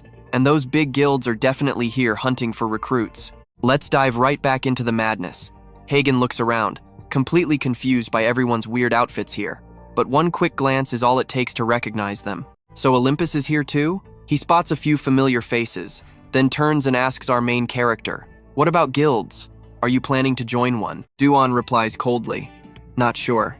Hagen scoffs. Knew it. You didn't even bother forming a party, so obviously you would never join a guild anyway. Since I lost our bet, I will keep my promise. Remembering the admin's weird attitude earlier, he gets curious and asks, hey, what exactly happened back there between the admin and Olympus? Hearing this, he goes dead silent for a moment. Du-gon asks back, you think Olympus is some righteous group that maintains order inside the tower, right? Hagen still doesn't get it and asks again, what do you mean? But our guy chooses to keep his mouth shut. If you want to know their true nature, you better find out for yourself. You probably wouldn't believe me anyway. Hagen shouts right at his back. Hey, are you really just gonna walk away? Make sure to register as a player when you finally get to the town. At least that way we can keep in touch. He genuinely cares, so he adds one final warning. Also, watch out for the wild dogs. Du-gon doesn't even look back, just waves a hand like he already knows and says bye. Hagen watches him fade into the distance, completely unaware of a shadow creeping up behind him. Suddenly, a voice. I am Agamemnon, here to greet a legendary descendant. Hagen spins around. You finally showed up? He continues. Pretty sure we've met before. Agamemnon bows deeply with total respect. Thank you for remembering me. Hagen replies. Watch closely now. You're an apostle of Ares, right? I heard he just became a high-tier ranker. Make sure to pass along my congratulations. He speaks up. Thank you. Agamemnon then adds. However, Lord Ares values bloodlines above absolutely everything else. He specifically ordered me not to deliver any of your messages to him until you finally track down your real mother. Hagen is stunned. What? Agamemnon's tone slowly drips with pure sarcasm. You know the sky god has zero interest in children, and since you don't even know who your mother is, Hagen boils with rage. You arrogant punk? Facing his anger, the guy just bows slightly. Please don't act like this. I am sure you know his temper. A bloodline is something he built himself. I hope one day you can start a family of your own. Hagen grinds his teeth in fury. This bastard is totally mocking him.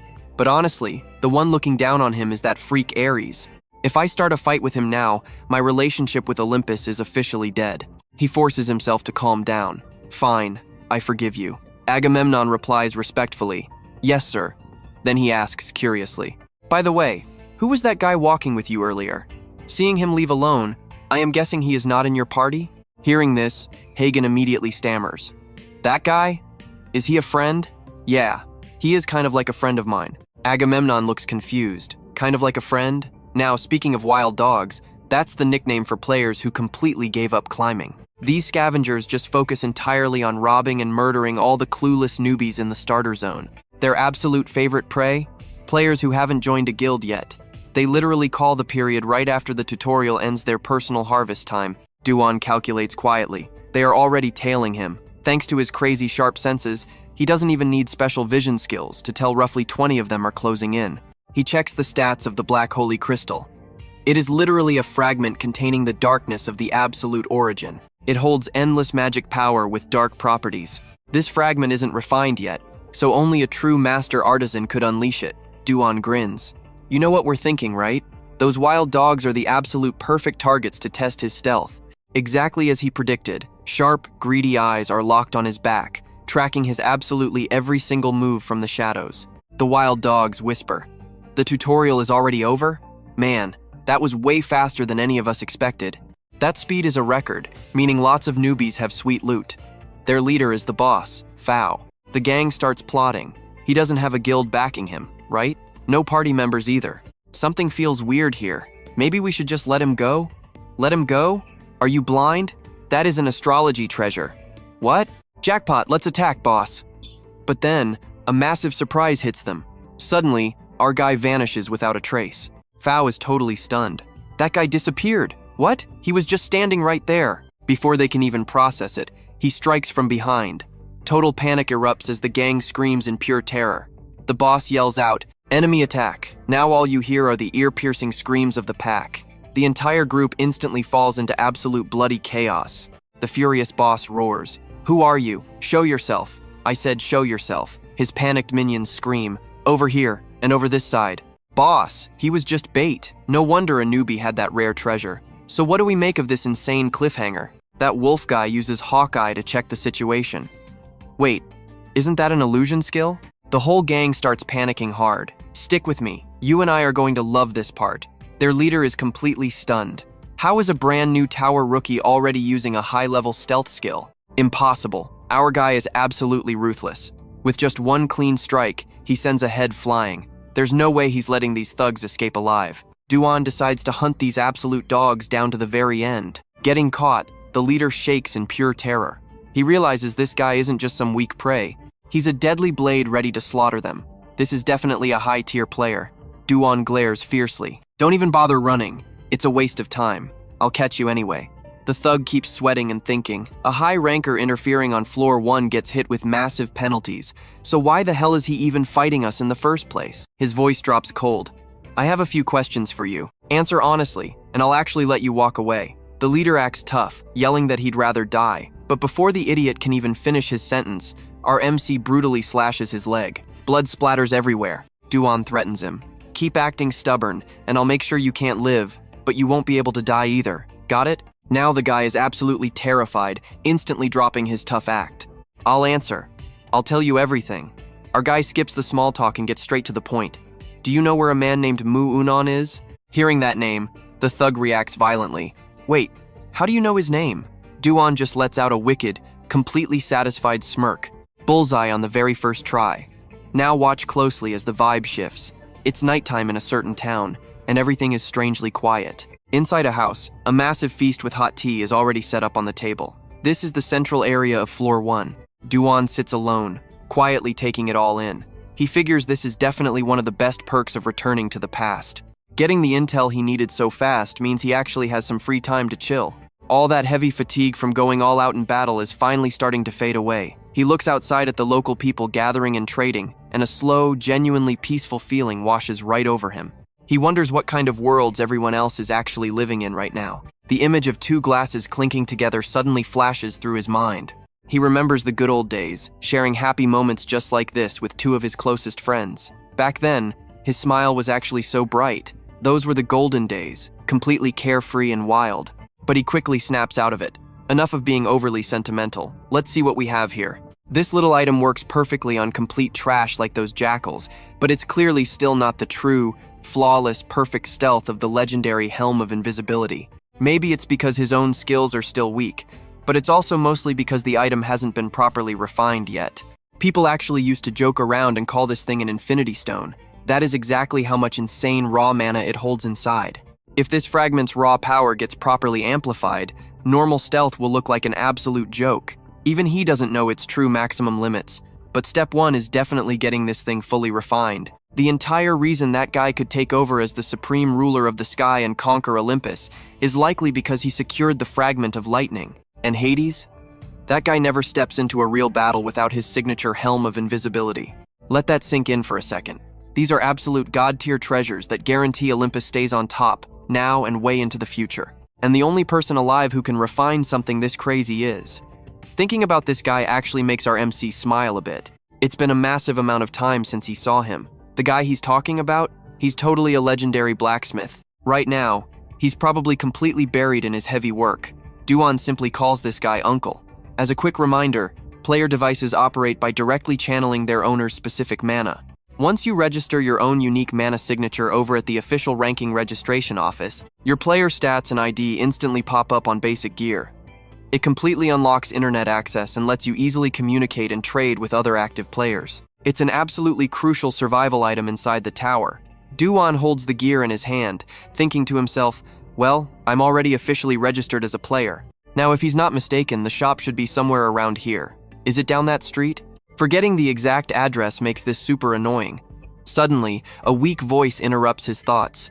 Excuse me, sir, could you please spare some points? The guy steps closer, trembling all over. Please, my child is literally starving to death right now. Seeing absolutely zero reaction from our MC, the guy loses his patience and shows his true colors.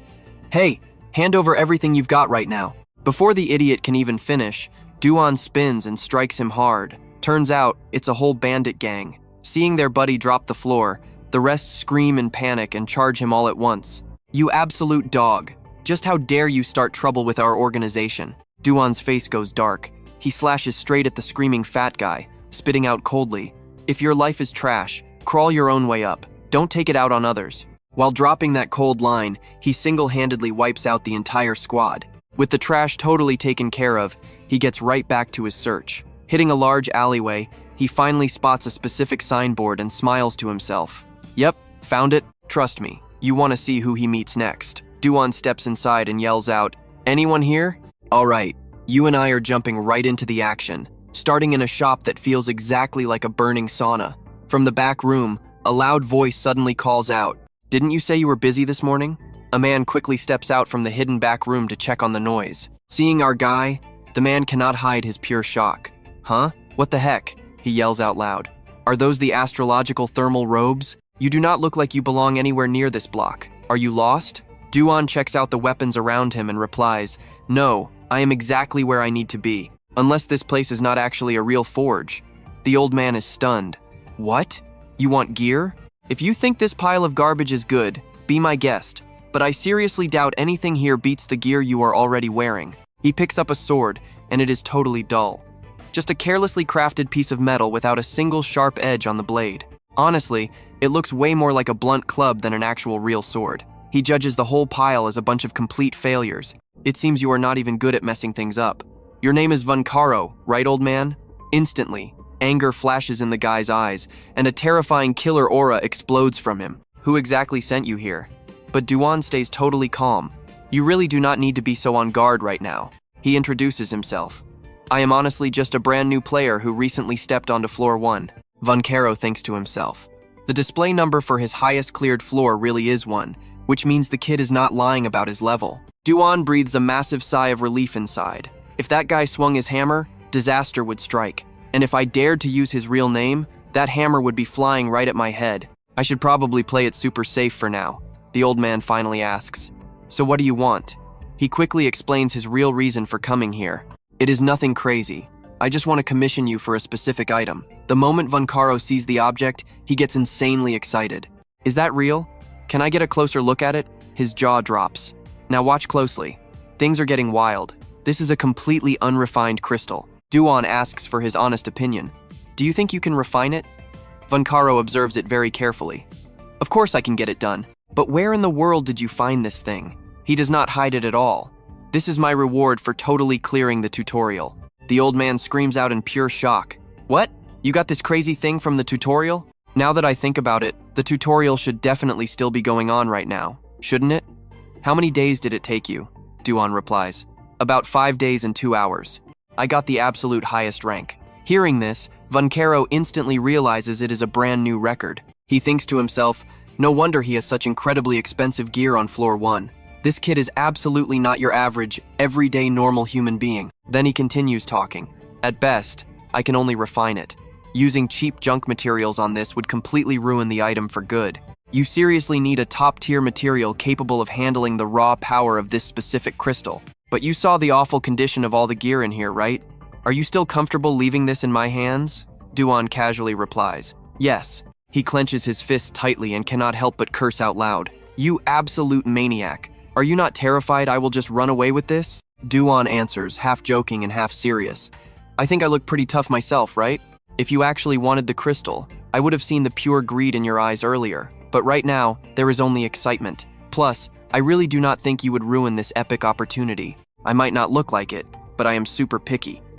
While the old guy is standing there confused, he swings the dull sword up and down to test it.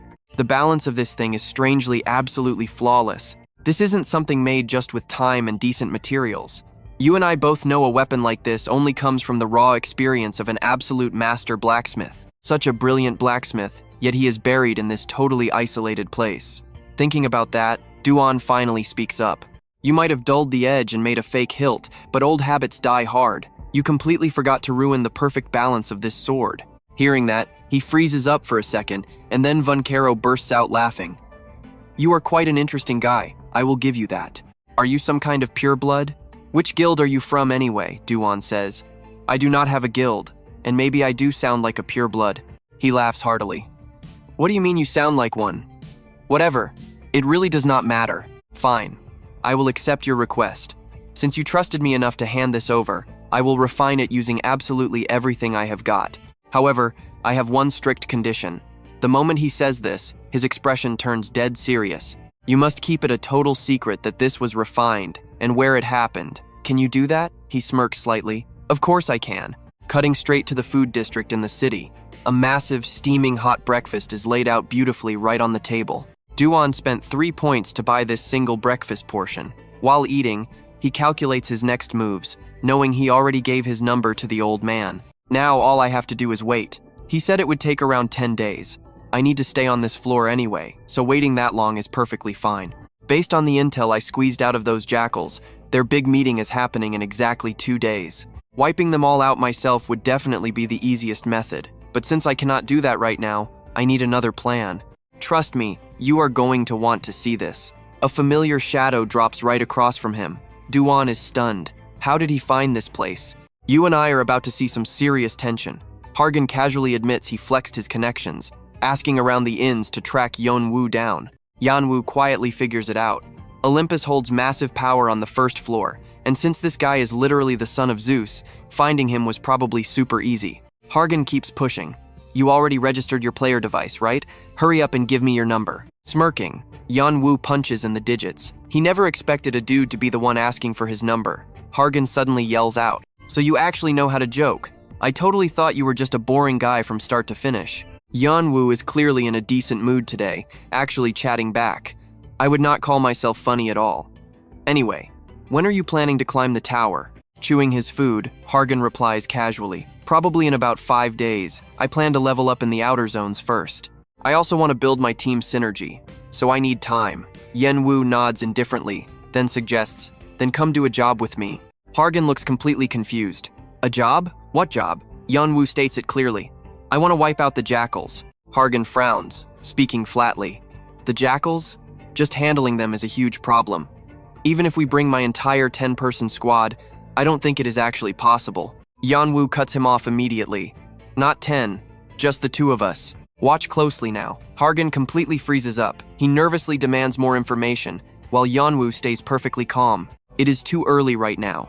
Come back here the night after tomorrow, and I will explain.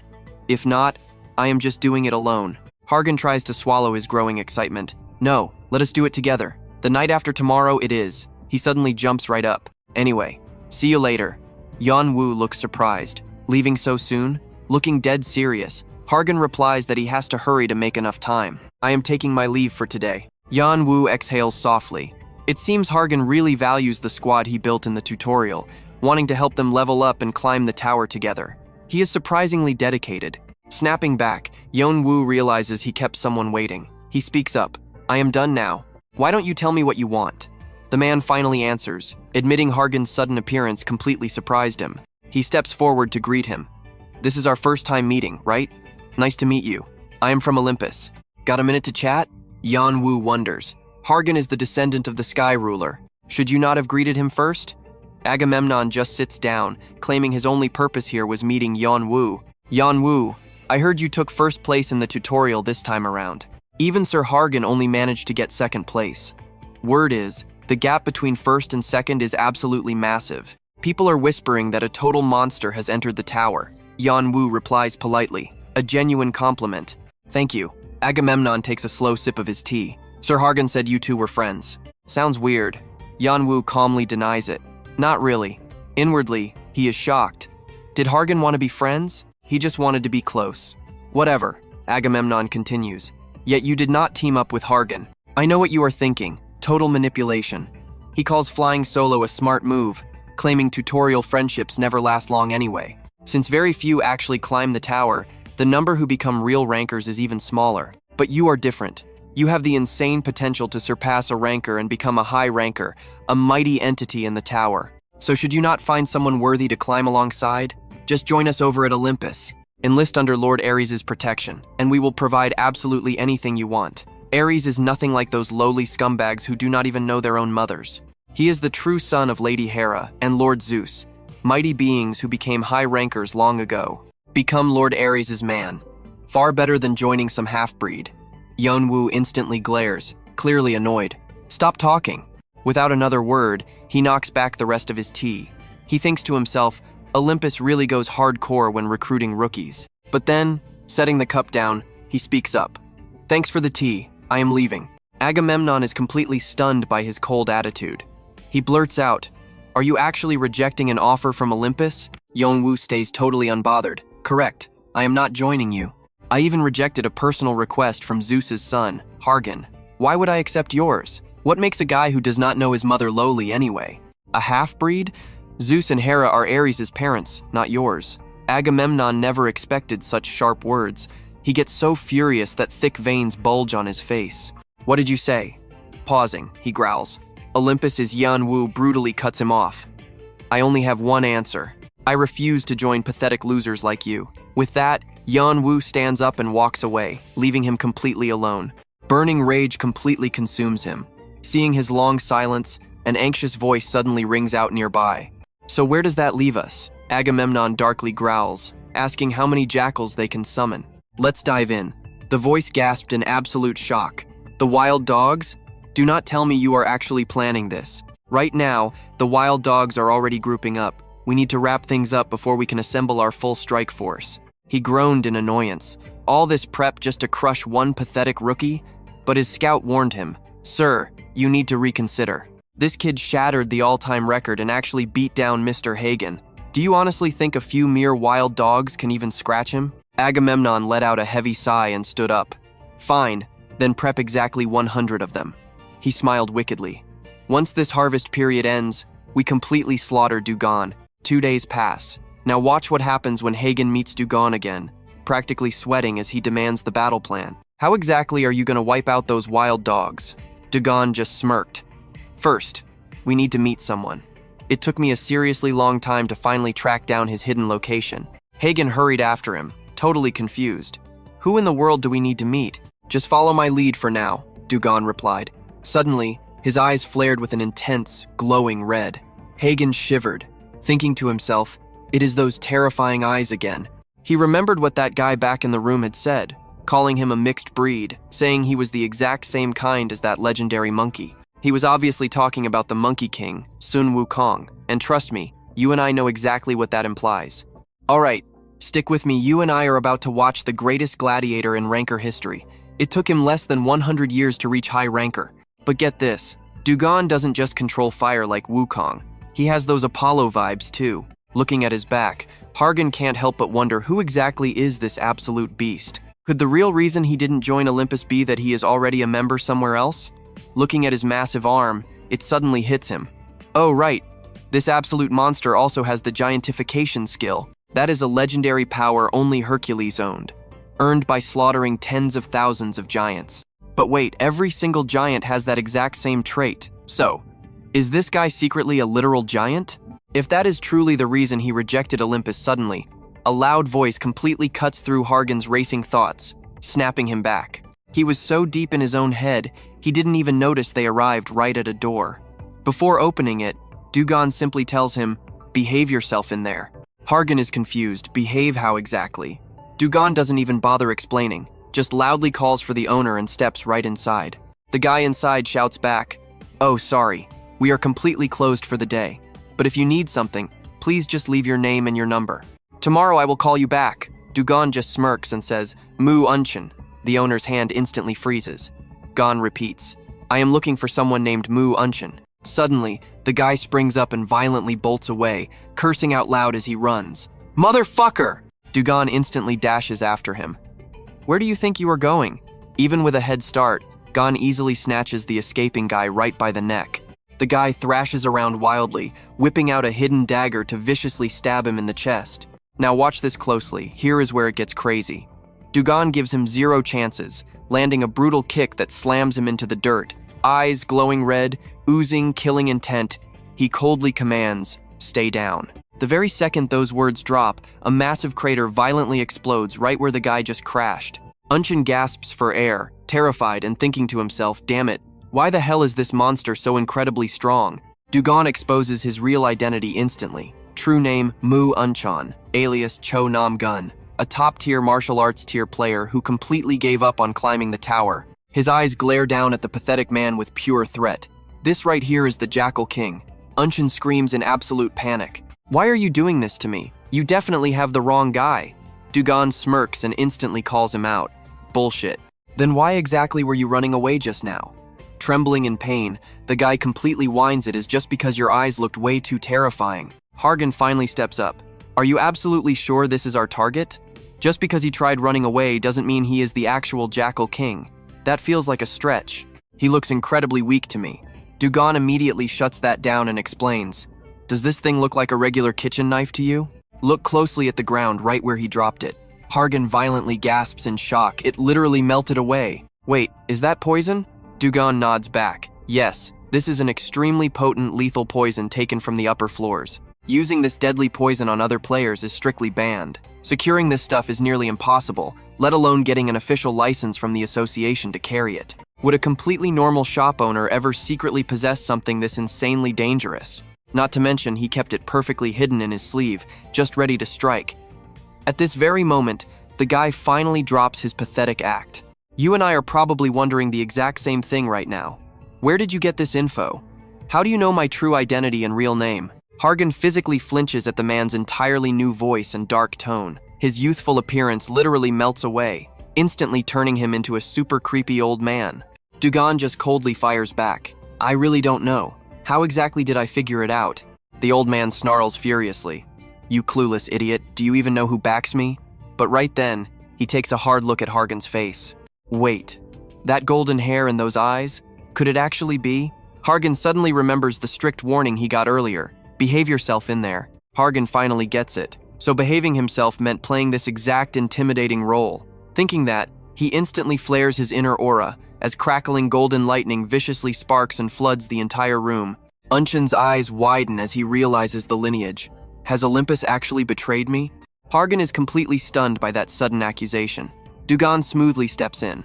Saying betrayal is a bit harsh. We just want to ask for a very small favor. You recently took a special request from Agamemnon, right? He instantly admits it without thinking. Yes, I did. So what? Du-gon smirks and continues. Well, right now, the ruler of the sky has some heavy interest in a few matters down on floor 1. His very own son just completely cleared the tutorial. So, how much longer do you plan on being Agamemnon's loyal little dog on this starting floor? That guy is not even one of the legendary Big Three.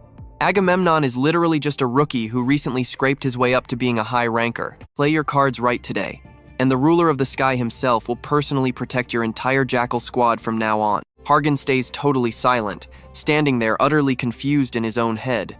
What the hell is this guy talking about? Du-gon just keeps dropping the bait. Do this right, and you might even score a high-ranking executive position within Olympus itself. Unshan looks completely hooked now. So what exactly do you need from me? How can I possibly help you today? Witnessing this insane bluff play out right in front of him, Hargan couldn't help but feel a little terrified inside. And that's where we leave it. Du-gon asks exactly how many jackals he controls, and the answer is 1,000. Trust me, things are about to get wild. Stick with me, you're about to watch a massive trap unfold. Tomorrow at exactly midnight. Du-gon adds a harsh warning. Keep Agamemnon and Ares completely in the dark. It is way better for you, understand? With that, he pats Hagen on the shoulder. The guy is just standing there frozen and says, "Let's move." Hagen clearly has a million questions swirling in his head. They hit up a nearby spot, and Hagen immediately snaps. You are really good at faking connections with other people's fathers. He absolutely loses it, demanding a full explanation without skipping a single detail. Du-gon stays completely chill. It is exactly what you heard. The wild dogs and Olympus are actually working together. Hagen is literally shaking with pure rage. You seriously think I would just believe that? No way that is true. Those parasites are definitely just using the Olympus name for their own gain. Seeing him completely lose his cool, Du-gon finally steps in. Hagen, I do not care how great you think Olympus is. It is time to wake up, rip off those rose-colored glasses, and see their true, ugly face for yourself. Hearing those harsh words, Hagen's expression instantly goes completely dark. He seriously pieces everything together. Remembering the administrator complaining about all the messy cleanup work, he wants to literally rip the old man's beard straight off his face. Now watch closely as the realization hits him. Unche hinted at this too. Did Olympus actually betray him? Du-gon told him to find the ugly truth himself. Even if I told you, you wouldn't believe me. Hagen mutters the true face of Olympus. 2 whole days pass. Du-gon sits alone in total silence, clearly waiting for someone. Heavy footsteps echo nearby, making him instantly frown. If you were even a second later, I would have left without you. So, made up your mind? Hagen stares him down. I was born and raised inside Olympus. It is my only home, my family. And my father? A literal hero. My memories of my mother are completely blurry. I cannot even picture her face anymore. But her voice? I remember exactly what she told me. She told me to never forget the absolute pride of Olympus. That name is everything I stand for. I thought carefully. Even if this is wrong, even if I am betraying Olympus, Du-gon interrupts him. So what is your final decision? Hagen does not answer right away. Du-gon, whether your theory is right or totally wrong, those wild dogs still need to be completely exterminated. Those guys are straight up parasites feeding on the first floor. If they really are Olympus's dirty secret, I will personally wipe them out of existence forever. His expression turns completely savage.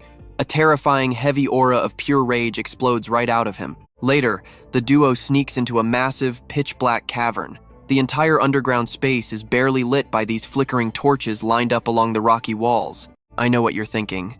Thousands of glowing yellow eyes. Every single wild dog is gathered right here. The mob murmurs in total shock. Who knew a hideout this massive existed? It is huge, but way too damp, and the floor is basically just pure mud. I never realized our numbers were this massive. There must be at least 1,000 guys packed in here. Well, that is because we usually stay scattered everywhere. This is the very first time our entire crew is gathering together. Rumor has it that squad over there scored frog poison. Wait, seriously? That stuff goes for 10,000 points. Unbelievable. Meanwhile, our team completely failed to loot anything this round. A moment later, the Wild Dog King finally makes his entrance. He shouts across the cavern, "Is everyone present?" Instantly, the chatter completely dies. The massive crowd snaps into neat lines, bowing their heads in deep respect. Moonshon scans the massive crowd, nodding with a smug sense of satisfaction. "Keep your heads up!" The grunts instantly start whispering. Whoa, wait a second, is that actually the legendary Captain Moonshon standing up there? I have literally never seen the guy show his face before. Word is he has some insanely powerful backers, which is exactly how we keep dodging the authorities. Moonshon suddenly roars from this second on. Anyone who dares to speak loses their head. He aggressively rips out his glowing sword and hoists it high into the pitch-black air. Radiating pure authority, the Alpha roars for absolute silence. Moonshon continues, "We have a massive new mission to execute. They requested every single one of us to participate, so I guarantee this will not be easy. But I can promise you all one thing. After today's bloodbath, our Wild Dog Syndicate is going to rise straight to the top of the heavens." The entire massive crowd instantly erupts into wild, deafening cheers. Moonshon smirks. "Let me introduce the mysterious VIPs backing our operation today." On cue, two massive, intimidating masked figures slowly step out from the shadows. Moonshon instantly spins around, dropping into a deep, respectful bow. "Thank you both for traveling all this way. This is just a small token of my immense gratitude, but please accept it. It is genuine Asgard currency." Quick context here. Asgard currency is this special money created by the Great Asgard faction. It acts just like real cash and can literally buy system points. Moonshon practically brags each bill is worth 1,000 points, the entire harvest from our latest run. Under his mask, Du-gon thinks to himself, since Asgard controls this stuff, the value is absolutely rock solid. Disguised, Du-gon coldly asks, "You swear on your life this is absolutely everything?" Moonshon panics and nods. "Yes, sir," Du-gon smirks happily. "Just a quick glance proves this cash pile is worth hundreds of thousands of points. So what do you and I take from this? Total betrayal. Agamemnon is going to absolutely rage when he realizes this massive fortune is gone. Stick with me here." He quickly stashes absolutely everything into his system, smirking as he adds, "Got it. Thanks for the awesome gift." Unshin bows deep. "My pleasure, sir." But then he looks up, totally clueless, asking, "So, what exactly do you want us to do now?" Du doesn't waste any time at all. Time to say goodbye. With just one simple, effortless snap of his fingers, the entire place instantly erupts into a massive, roaring sea of flames, his ultimate great heat skill. The Jackal Gang screams in pure panic, burning up alive. What is this? Unshon is caught totally off guard. He shrieks, completely terrified, wondering how the fire spread so insanely fast. Was the liquid on the ground actually oil instead of water? But he didn't smell a single thing earlier. His men keep screaming in agony. "It's too hot. Move out of the way. Everyone get out." That's when it finally hits him. The stuff on the ground was odorless powder. Unon glares at him with absolute pure hatred. "Damn it, what the hell do you think you're doing?" Duon just replies completely calmly. "What does it look like? We're taking out the trash." Unon stammers, completely shaken. You guys aren't from Olympus." Hgan viciously stabs a jackal thug right next to him. "No, we are from Olympus." Unshin is left standing there in absolute total shock. "Then why the hell are you attacking us?" Hagon goes completely crazy, shouting, "Because you are the dirty stains of Olympus. I'll wipe you out myself." Rugon instantly joins the absolute slaughter. Sword in hand, he charges straight in like a literal demon, wiping out dozens in the blink of an eye. Unon screams at the top of his lungs, "I'll kill you bastards!" He desperately commands, "Get them. There's only two of them." But obviously, the overwhelming, terrifying aura of these two monsters completely shakes him to his very core. "Damn it, this is really bad. They're actually planning to wipe us all out. I need to contact Lord Agamemnon right now." Thinking that, he frantically pulls out his magical communication sphere. But here's where it gets wild. Watch this carefully. Things don't go the way Unshin planned at all. His message completely fails to send right now, leaving him in absolute, pure panic. Unon screams out in total despair. The message won't send. "Why? Why isn't this thing working?" Duon explains coldly. "Do you really think something like that would keep working normally in the middle of all this absolute chaos? Player devices send messages by literally encoding the text directly into pure magical energy. So naturally, in an area flooded with this much intense magic, that thing becomes completely useless." Hearing those words makes his heart absolutely drop a beat. Unon can only stand there, completely helpless, watching his entire gang get swallowed by the roaring flames. With absolutely zero way out, he decides to go all in. Unon charges straight at him aggressively, his mouth continuously screaming vicious curses without stopping.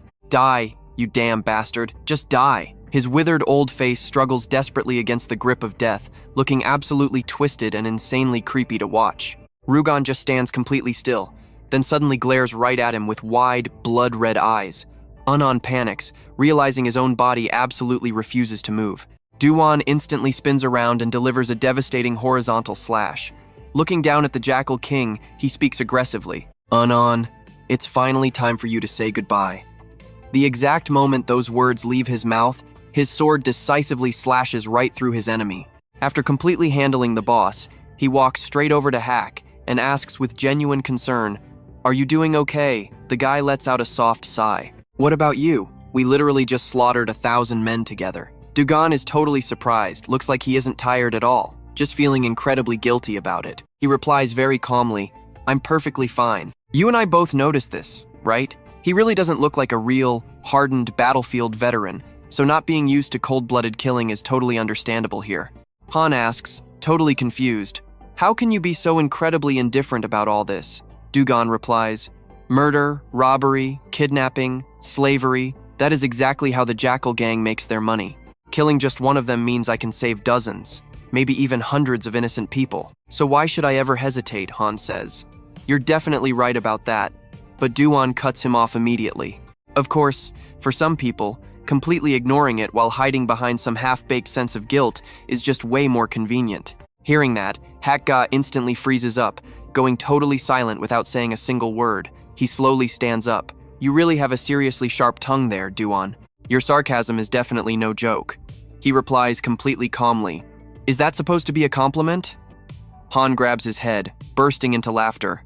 "Yeah, it's a compliment." He thinks to himself, "I actually noticed this way earlier." But his mental endurance is seriously impressive.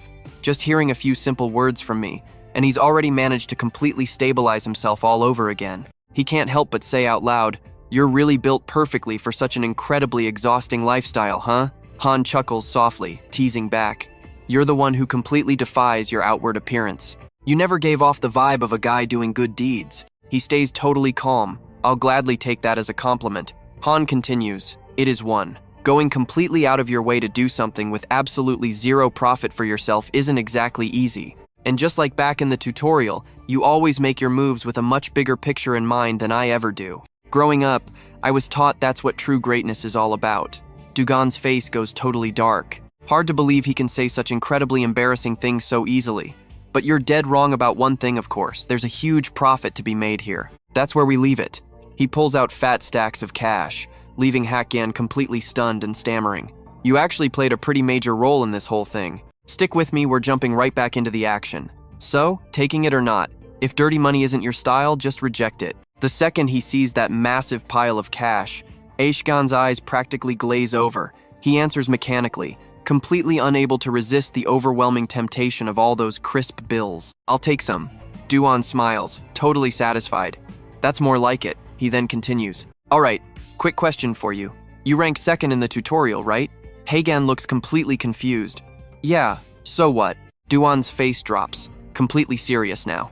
"What exactly was your reward?" Meanwhile, somewhere else entirely, a hand violently slams down onto a desk with a massive bang, screaming out, "Why?" Agamemnon is absolutely furious. Why the hell can't I reach him? His subordinate stutters in absolute panic. "I really don't know, sir." I messaged Unchan, but Agamemnon curses internally. Unless that guy lost his mind, he would never dare run off with the cash. Just then, another minion bursts into the room, totally panicking. He loudly yells, "Lord Agamemnon, we finally tracked down those wild dogs. But honestly, sir, you really need to see this for yourself." Immediately, he leads his angry boss straight over to the gruesome crime scene. There is nothing but charred, unrecognizable corpses scattered everywhere. Agamemnon literally starts shaking. "What is this?" "Sweating bullets." He stammers out a terrified guess. "Don't tell me Mugen Cheon is." The lackey quickly confirms his worst fear. "Yes, sir. He is right there in that pile." Agamemnon instantly panics. "What about the cash we collected?" With the massive pile of money completely missing, his eyes turn bloodshot, screaming like a pure maniac. Meanwhile, we cut back to Du-gon. Right now, he is casually counting his newly stolen loot. Now pay attention here, because this is where it gets crazy. 384,000 points total. A jaw-dropping number only rankers dream of. And that's even after splitting with Haken. Thanks to this epic haul, worrying about food or cheap in-rooms is completely a thing of the past. If only he could hit up Asgard and exchange these points right now. But if he did that, Olympus would easily track him down as the guy who killed the wild dogs. And getting dragged into messy floor 1 politics right now? Yeah, that would not be a good time at all. Even this massive stash isn't quite enough to buy all the crafting materials, but it is definitely enough to grab the core stuff needed to create the Black Holy Crystal, which means he can craft that ultimate item way earlier than he originally planned. The Black Holy Crystal is easily the highest-ranking item he currently owns, and right now, it is slowly taking shape in the capable hands of the absolute greatest blacksmith in the entire tower. Thinking about that, he raises a hand, channels his inner energy, and closely checks out his current level of power. He stares hard at the unnamed egg. There is literally zero way to know what kind of creature is inside it, what will hatch from it, or how to even trigger the process.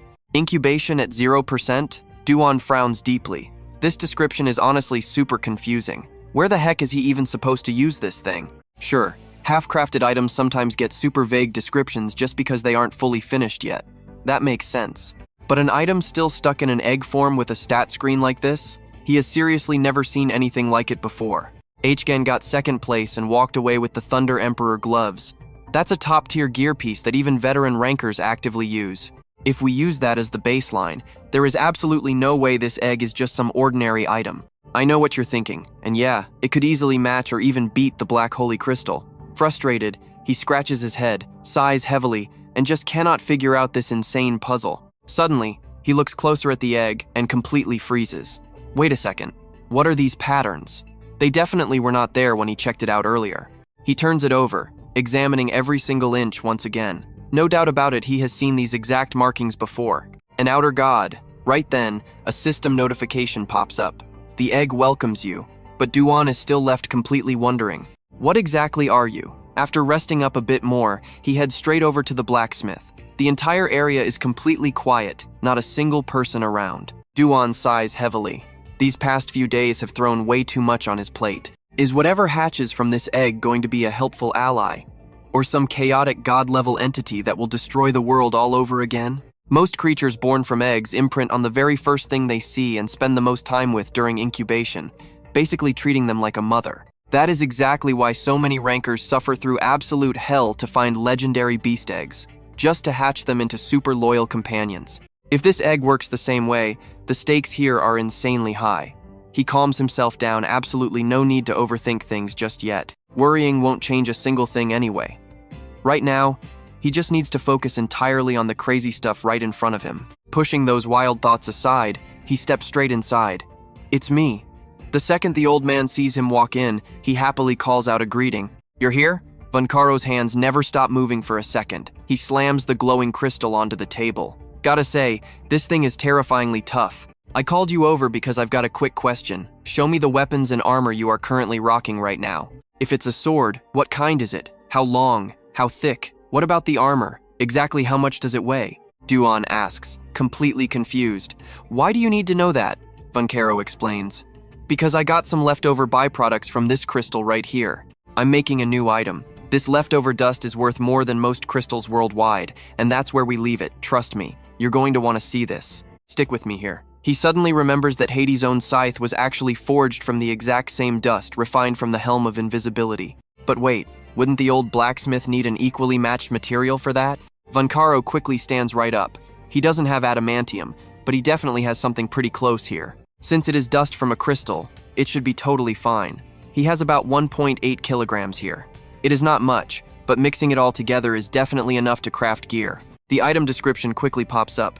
Midrin isn't the absolute toughest metal out there, but this metal's magic conductivity is absolutely off the charts. It is a super rare metal that can even possess magic depending entirely on exactly how it gets refined. Looking at the crafting class, he instantly knows what it is. Midrin is an insanely expensive metal. Just using half a kilogram to mix together with other base metals is more than enough to craft some absolutely top-tier equipment. Let alone 1.8 kilograms.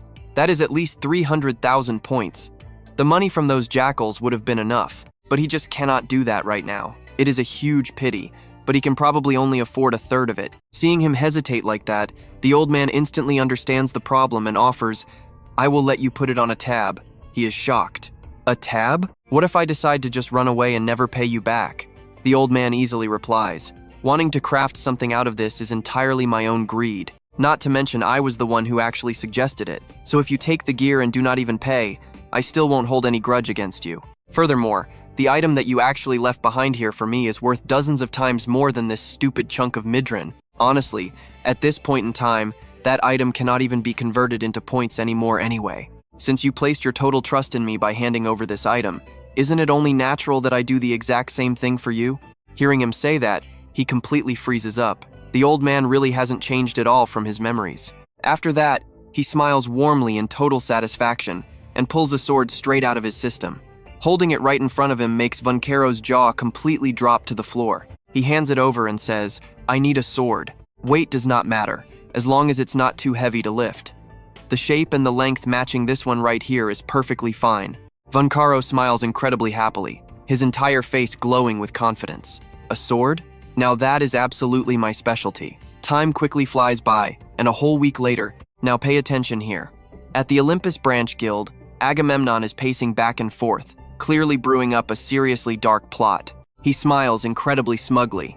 He never expected such a perfect opportunity to fall into his lap. The complete destruction of the jackals was clearly just a test from the tower itself, meant to deliver an even greater opportunity straight to him. If he can just completely finish this task, not only will his past mistakes be fully forgiven, but the ruler of the sky might actually finally notice him. One of his subordinates steps up to report, "Sir Agamemnon, we have successfully gathered every single player located between floors 1 and 10, just as you asked. We have about 200 troops," he continues speaking. "And what about the reinforcements?" The subordinate quickly answers. After carefully calculating the exact limits of the tower and the potential interference from the administrators, a perfectly suitable wave of reinforcements has just arrived, sir. Agamemnon happily sheathes his sword onto his belt, absolutely unable to hold back his excitement as he shouts, "Perfect! Army of Mount Olympus, it is time to move out." Agamemnon barks his order. From this moment on, we are hunting down a criminal. Meanwhile, on this side, he is still fiercely battling against giant beasts. The lifeless corpse of a massive jaguar lies directly beneath his feet right now. A system notification quickly pops up. The completion rate of Heaven-Slaying Star has increased by 0.006%. He grumbles internally. This really takes forever, and that is considering for the past 10 days waiting for the crystal to refine, I have literally only been slaughtering monsters. The guidance panel pops up again. You are going to love this. Heaven-Slaying Star. The destiny to destroy heaven. From this moment on, your destiny and personal worth will actually change based entirely on the value of the lives you take. Your stats will permanently increase depending on the total number and value of every enemy you have killed. All stats increase by 3. Rugon quickly calculates the math in his head. It seems the completion rate he can actually gain on this first floor is definitely capped. Not to mention, endless hunting has only leveled him up by a single level. Oh well, it is still way better than just sitting around doing absolutely nothing. Suddenly, his communication orb rings, completely cutting off his entire train of thought. He gets a brand new message from Vancaro. The old man happily announces, "The refining is completely finished. Come over right now." Back at the shop, the old man is happily admiring his masterpiece. "It is so incredibly beautiful. I could stare at this forever and never get tired of it. I really never expected to witness this kind of brilliant light for a second time. I want to craft an absolutely perfect item with this material so badly, but I suppose that is probably impossible." He lifts the crystal up and puts it back down endlessly, somehow making it sparkle and shine even brighter. While he is completely absorbed in staring at this masterpiece, a loud noise echoes outside. Vancaro instantly frowns, recognizing that specific sound right away. He immediately steps outside, instinctively grabbing his heavy hammer with pure, unhidden annoyance written on his face. Why does it have to be now? He knew this day would inevitably come, but trust me, you and I are about to watch absolute chaos unfold here. The exact moment he thinks that, he pulls back the curtain and steps right outside. Let's dive into this epic clash. Waiting outside is a massive Olympus army. Agamemnon sneers. "Never expected you to hide in a dump like this. No wonder it took us so long to track you down. Hearing that, pure annoyance bubbles up inside Von Caro. You guys are totally bothering my neighbors. What is so important that you dragged yourselves all the way out here? He fires back. Honestly, what a beautifully sarcastic response. The criminal Hephaestus finishes speaking, and immediately, a sword swings aggressively right at him. The surrounding soldiers completely freak out in pure terror. Wait, what? Hephaestus? The legendary blacksmith of Olympus? One soldier mutters, I thought we were here to execute that rookie causing chaos on floor 1. Turns out he's a ranker? Another guy yells out in panic. How the hell are we supposed to catch a ranker? They have the numbers advantage, and Agamemnon quickly orders his men not to panic. He reminds them a ranker's power is heavily restricted on floor 1. Hearing that, Von Caro fiercely swings his massive hammer high into the air, launching a devastating attack at the whole squad. Restricted power, huh? Von Caro glares at them. Don't make me laugh. If you're so tough, come get it. I'll crush every single one of your skulls. Agamemnon smirks with absolute disgust. You're completely crippled after taking that punishment from the ruler of the sky. Not a single piece of armor on your body, and you still dare call yourself a ranker? Besides, we brought our very own ranker today. The guy he introduces is a high-tier ranker under Apollo named Chrysis. Hearing that name, Von Caro looks visibly stunned for a second. Chrysis? You actually became a ranker? You know exactly how severe the punishment is for interfering with events all the way down here on floor 1, right? He just calmly replies, You're a ranker too, old man. It really does not matter. Von Caro aggressively raises his hammer, channeling raw power right into it. You guys are really good at coming up with these absolute garbage tactics. He glares straight at his enemy and roars, Bring it on! Chrysis instantly goes on the defensive. Now watch closely. This is where it gets crazy. In a flash, both sides clash in an all-out war. Blinding light and a massive storm erupt violently all around his ruined house. The soldiers absolutely cannot handle this level of power. A massive surge of electricity from him leaves them screaming in pure, agonizing pain. Right now, Von Caro looks like an insane lightning god striking back. Facing the absolute fury of a veteran ranker, Chrysis immediately falls into a massive disadvantage. Fresh blood quickly paints the entire courtyard red, and the casualties pile up into the dozens. Chrysis stares coldly at Von Caro. I actually used to really admire you. Thousands of years ago, after becoming a ranker, you weren't thirsty for power. You grabbed a hammer and followed your own beliefs. Von Caro scoffs in disgust. That is why you admired me?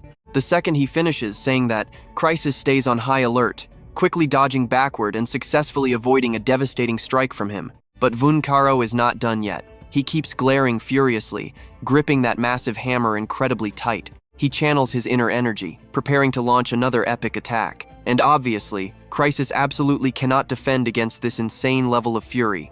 He takes a direct hit. Von Caro now looks like a man who has completely lost control, raw rage burning intensely right inside his eyes. It seems he's decided not to let a single person leave this place alive. The remaining soldiers are very quickly beaten into absolute dust. His entire body is completely covered in enemy blood, yet somehow, the boiling anger inside Von Caro hasn't faded even a little bit. Chrysis mocks him. Since you just attacked players way below your floor, the penalty must be absolutely brutal. You and I both know that's gonna cost him big time. The fact that I respected you is completely true. Your crazy resolve to abandon ultimate power, throwing absolutely everything away just to follow your own personal beliefs, that is exactly what I admired about you. Right after that, he points his spear blade forward and continues speaking. Because of that, I really didn't want to fight you at all. He says that, but the second the words drop, he violently launches a strike at Von Caro. He instantly blocks it with his hammer, his face full of absolute contempt, and screams, "Cut the nonsense." The two massive powers clash together, creating an insane shockwave that completely blows away several rooftops in the surrounding area. Everything around them is entirely obscured by smoke and fire. A blood-stained wall appears through the incredibly thick smoke. It definitely looks like Von Caro has taken some heavy damage. His hand starts bleeding, but the much more serious problem here? His entire body is slowly turning into solid stone. Von Caro fiercely roars, "You absolute bastard!" Before he finishes, Chrysis calmly answers his obvious doubt. He explains that this is actually an Aegis copy. Even though it's just a cheap fake, once you're completely exhausted, this thing alone is more than enough. Watching him slowly turn into a completely lifeless, solid stone statue, those guys clearly show their twisted satisfaction. Chrysis's face stays ice cold, but a hint of sadness flickers in his eyes. He thinks to himself, it all ends here. Agamemnon, however, cannot hide his absolute excitement. It's written all over his face. Finally, he turns around and barks an order. Hurry up and take this pathetic criminal away. Right at that moment, an ice-cold voice rings out. That's not going to happen. Trust me, you're going to love this entrance. Du-gon instantly dashes through, cleanly slicing off the leg of the guy standing next to Agamemnon. The guy screams in absolutely unbearable pain. My leg! Du-gon quickly steps in front to block them. Von Caro, he coldly states. Stick with me, you and I are about to watch absolute madness unfold. What brings a trash mob to a high-tier zone like this? Facing a top ranker and the forces of Olympus, our guy doesn't even flinch. Pure ice in his veins. Agamemnon smirks, his tone dripping with absolute mockery. Oh, so it is you, Du-gon. Du-gon stays dead silent, just staring him down cold.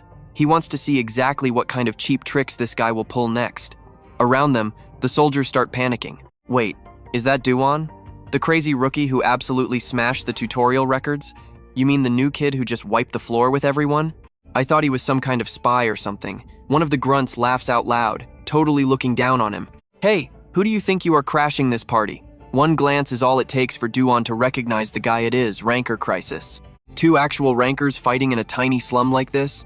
Yeah, absolute nonsense. Plus, if this fight drags on and forces an admin to step in, Olympus is going to lose a ton of power over the first floor. Agamemnon snaps. What exactly do you think you are doing?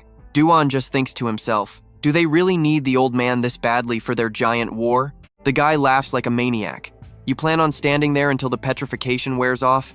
Du-gon stays totally calm. And what if I am? Agamemnon glances at the statue, a sudden wave of panic hitting him. Did the old man just move? The Aegis can only trigger petrification once a day, not to mention this thing is just a cheap replica anyway. Now watch closely, because time is running out. If that petrification wears off and he starts moving again, it is game over.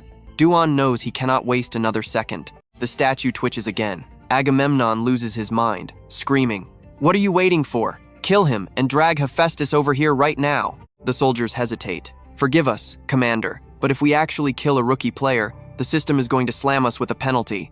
Agamemnon does not say a single word. He just draws his sword and brutally slashes the guy who spoke up. Blood sprays everywhere, completely coating his heavy armor. To hell with the penalty. Whoever kills this kid and secures the prisoner, I will personally promote you to a manager position on the first floor. Seeing the brutal fate of the guy who dared talk back, the rest of the troops just close their eyes and charge. I will kill him! Meanwhile, Du-gon's system suddenly flashes a brand new alert. The power of Great Hellfire has just been infused into his blade. Du-gon directly blocks the first charging swordsman as the intense flames of his power erupt, completely engulfing and burning the mob alive. The whole squad screams in absolute agony from the heat. Some even cry out as they get dragged into the inferno. Agamemnon furiously barks out orders. Keep your distance and attack him from afar. Du-gon glares back, eyes totally savage. His system confirms that the Fire Eye is analyzing their tactics. Solo, he completely shatters their formation, beating the soldiers into absolute dust. At the exact same time, Fire Eye actively resists their fire attribute mana. It is pretty obvious these goons are completely out of his league. Whoever rushes forward gets instantly slashed to death. But suddenly, from right behind Du-gon, a bizarre flash of light hits his face, making him flinch in surprise. Glowing orbs packed with raw lightning energy are aiming right at Du-gon for a sneak attack. They shoot up into the sky with absolutely terrifying speed, but honestly, our guy does not even flinch for a second. You and I both know he wasn't going down that easy. He deflects the blast right back at the panicking soldiers. Du-gon scoffs. Is this really all you got? Guess numbers do not actually mean strength, huh? The soldiers desperately hype each other up. Do not lose focus. Corner him right now. Agamemnon starts shaking. What the hell is this kid? Some of my men have even cleared the 10th floor. I knew he took first place and even took down Hakon. But seeing Du-gon's insane aura and raw strength up close, he is completely shocked. You are calling this monster a rookie? Du-gon immediately unleashes the Great Hellfire Pillar skill, aggressively sweeping it right through the enemy line. Du-gon grits his teeth, looking back at the petrified statue behind him. He yells out in absolute frustration, Old man, how long are you going to sleep? But the statue does not show a single sign of waking up yet. He has no choice but to keep stalling them, buying as much time as he possibly can. The system quickly pops up a new alert. Fire Eye is resisting the Sun Fragment. Astrological Heat Robe is resisting the Sun Fragment. Du-gon smirks internally. A Sun Fragment? So that Ranker is finally making his move. Crisis stares at him, genuinely confused. What exactly is your connection to Hephaestus? Du-gon casually wipes the sweat off his face and replies, I am just a customer. Crisis cannot believe his ears. A customer? You jumped into this insane turf war over some trashy business relationship like that? Du-gon quickly calculates his odds. A ranker really is different. Even though his body is wrecked by system penalties, the pressure he gives off is absolutely terrifying. This guy is Apollo's right-hand man, the ruler of flames. If I slip up even for a fraction of a second, I will be instantly burned to ash. But factoring in his injuries and the penalty for attacking me, he can only strike a maximum of 5 times. He immediately activates his gigantification skill. Honestly, it is super lucky his opponent is fighting right on his level. The fire resistance from Fire Eye and Astrological Heat Robe is solid. I can definitely handle this. I already survived Sarucha's destructive fire before, didn't I? Crisis steps up. You actually possess multiple skills that even rankers do not have. Then he scoffs. But what the hell can a fresh rookie in the tower actually do? That is where we leave it. Du-gon grits his teeth, forcing himself to withstand the roaring flames. Let's dive right in. The system keeps analyzing his power as giantification clashes straight into the sun fragment. Fire Eye and Astrological Heat Robe both trigger, desperately fighting off that fiery sun fragment. But boom, a massive explosion instantly erupts, sending insane shockwaves ripping right across the entire battlefield. System alert flashes. Resistance against the sun fragment has completely failed. A nasty burn effect instantly activates. Du-gon curses to himself. He knew pure physical strength alone isn't cutting it here. If only he had bought some frost crystals beforehand, his fire resistance would at least stand a chance against this madness. He is so frustrated. This guy isn't even giving him a single second to breathe. And right on cue, Rugon activates his heavy explosive skill. From deep inside that giant sea of flames, 3 bizarre blue circles suddenly appear.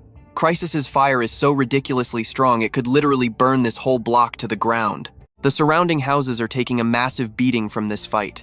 Just from that one single attack, thick smoke and dust instantly choke out the entire area. The system screen pops up again. The Astrological Heat Robe is still fighting the sun fragment, but it fails again. The burn effect just leveled up to tier 2. Du-gon gasps hard for air, cursing out loud. Damn it, at this rate I'm going to be completely roasted alive. But wait, since his enemy pushed his power this far, the tower's penalty for him definitely won't be light either, right? Just as he guessed, the system penalty is already torturing his opponent. The pain is so brutal he starts shaking, letting out a loud groan of pure agony. Now watch carefully here. Du-gon secretly calculates that stalling might save his life, but before he can even get a second to breathe, his enemy quickly launches another attack, completely catching him off guard. Rugon's entire body is instantly swallowed by wild flames, and he violently coughs up a huge mouthful of blood. That crazy hit from Crisis sends him flying backward. It is pretty obvious that Du-gon took some serious damage this time. But right after that, Crisis himself spits out a pool of blood, looking totally shocked. Crisis is completely covered in blood too, looking barely any better than his target. Du-gon's body is screaming in absolute pain as he keeps coughing up even more blood. Du-gon thinks to himself, did he really underestimate this guy just because they were fighting on the very first floor? Even bleeding from the tower's penalty, this dude is still way too powerful. Du-gon knows he can keep fighting, but winning? That feels totally out of reach right now. If he takes 2 more hits, he is done for. He stands up and looks around. He thought he was blasted into nowhere, but he actually landed in the uncle's workshop. A freshly refined black crystal is still sitting right on the table. It pulses with a shimmering light that completely grabs his attention. That item is a legendary holy crystal, a fragment holding primal dark power from the very beginning of time, packed with an endless source of pure dark mana inside. A refined item type. Meanwhile, Crisis suddenly remembers something an old master told him. The tower's penalty? You will only truly understand it once you experience the pain yourself. He realizes just how insanely massive the power flowing through this tower really is. Fighting through the agony, he slowly forces himself to stand. He was totally right, Crisis mutters. It is like the tower itself is alive. This power exists to stop out-of-control fighters and protect the safety of the lower floors. This is the true will and penalty of the tower. Realizing this, he bows respectfully and says, "Thank you very much, but Agamemnon is completely losing his patience. Grab that traitor right now, and check our casualties and wounded immediately." The soldiers yell, "Yes, sir." Agamemnon then glares over at where our boy was blasted away. "And what about Du-gon?" Crisis calmly replies, "Just leave him be." Agamemnon is stunned. "What? But in the future he might." Crisis cuts him off. "Mission accomplished. We already broke tower rules by causing chaos on floor 1. I want to completely avoid any more pointless killing today.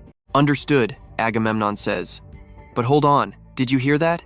Right then, a massive crashing sound violently echoes from the wall. Agamemnon panics. That half-dead brat is still moving. Chrysis steps up to block him. Wait.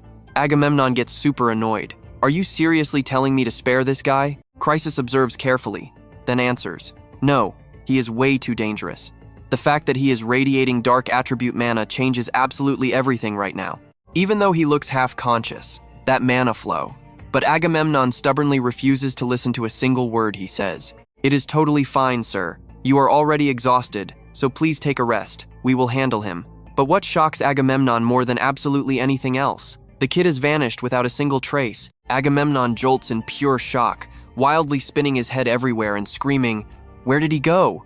Our guy quickly dashes right up to Vunkero's statue and snatches it back. Agamemnon panics. Damn it, the petrification didn't freeze his consciousness. He is going to break it. He frantically screams orders at his men. What the hell are you idiots doing? Are you just going to stand there and watch? Going absolutely insane, Agamemnon roars at the top of his lungs. Kill him now! But Du-gon quickly channels his inner energy. Instantly, a bright blue surge of power gathers into an incredibly fierce, swirling aura. Then he fiercely smashes his attack straight into the ground. That shockwave sweeps brutally toward the enemies. The guys caught in the blast instantly feel the world spinning, completely struggling to even breathe. Chrysis smirks slightly. That thing he is holding is seriously dangerous. Looks like the tower actually summoned a total monster. Agamemnon panics, yelling that this isn't the time for awe. Sir, Chrysis says with dead calm. Agamemnon snaps back. What now?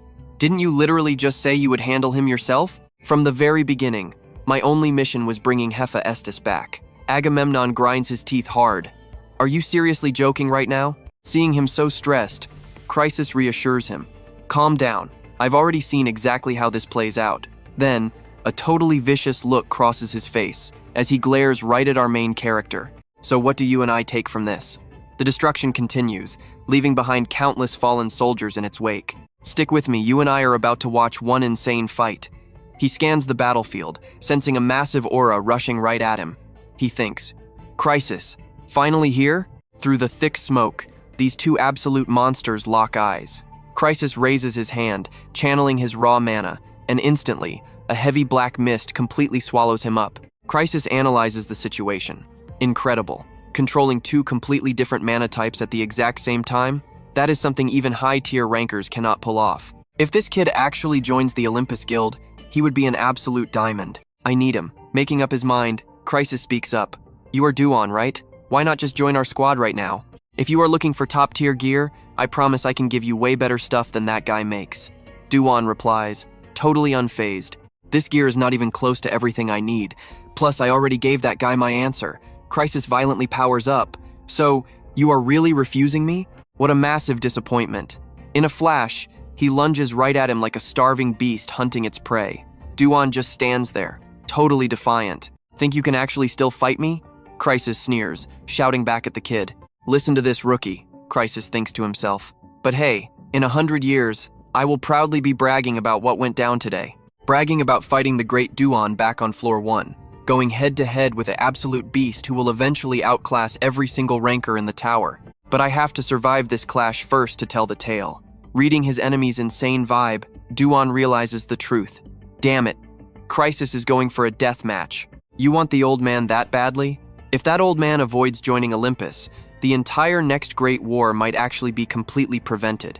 To stop that massive disaster, I have to hold the line right here. Thinking that, he firmly plants his feet. Now, pay close attention here, this next part is legendary. Chrysis charges forward with absolutely terrifying energy.